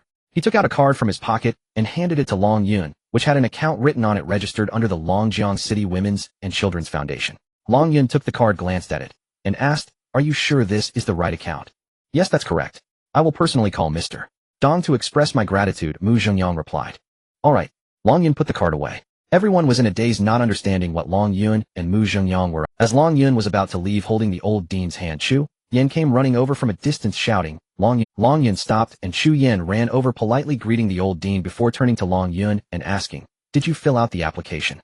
"Yes, I did. Tunglong University under that old fellow Mu Xingyang's wing." "Alright, wait for me." After saying that, Chu Yan dashed straight to Tunglong University's enrollment consultation desk, took out her scorecard, snatched an application form from Mu Xingyang, and quickly wrote Longting University on it, with Mu Xingyang in the major intention field. Mu Xingyang took Chu Yan's application form, his eyes widened. This girl was the top student in Mr. Shui's class, one of the top 10 students in the entire school, an academically gifted student who could choose any prestigious university in the imperial capital or the magic city. How did she decide to apply to Tunglong University? After completing her application, Chu Yan caught up with Long Yun and the old dean joyfully saying, "Long Yun, we'll be classmates in university." Then she quickly ran away. Long Yun clearly heard and understood Chu Yan's decision. The old dean momentarily didn't react, patted Long Yun's shoulder and asked, "Is that girl your classmate?" "She's quite pretty." "Yes, indeed. She'll probably get picked on." Long Yun shook his head slightly, supporting the old dean as they walked down the steps returning to the welfare home. The two top universities in Great Xia University and Imperial Capital University were places that ordinary people did not dare to approach for consultation without outstanding examination scores. In other words, only those exceptional students had the confidence to approach the consultation booths of these two universities. At the enrollment consultation booth of Imperial Capital University, Chu Yan's parents were discussing her scorecard with the enrollment staff. They seemed to have reached some consensus with the personnel at Imperial Capital University, but they could not find their daughter anywhere. After much searching, they finally found Chu Yan, but she was holding an application submission receipt card, which meant her application had already been entered into the enrollment system and could not be changed. Chu Yan's parents immediately broke down, and homeroom teacher Mr. Shui was also speechless. How could it suddenly be decided to apply to Tunglong University instead of securing a spot at a top university? After returning to the welfare home with the old dean, Long Yun immediately sent the account that Mu Xingyang had given him to Dong Yan. Mu Xingyang had already called Dong Yan in advance to express his gratitude. When Dong Yan saw the account Long Yun sent, he was not surprised. A few minutes later, Long Yun heard the system's notification sound in his ear. Ding.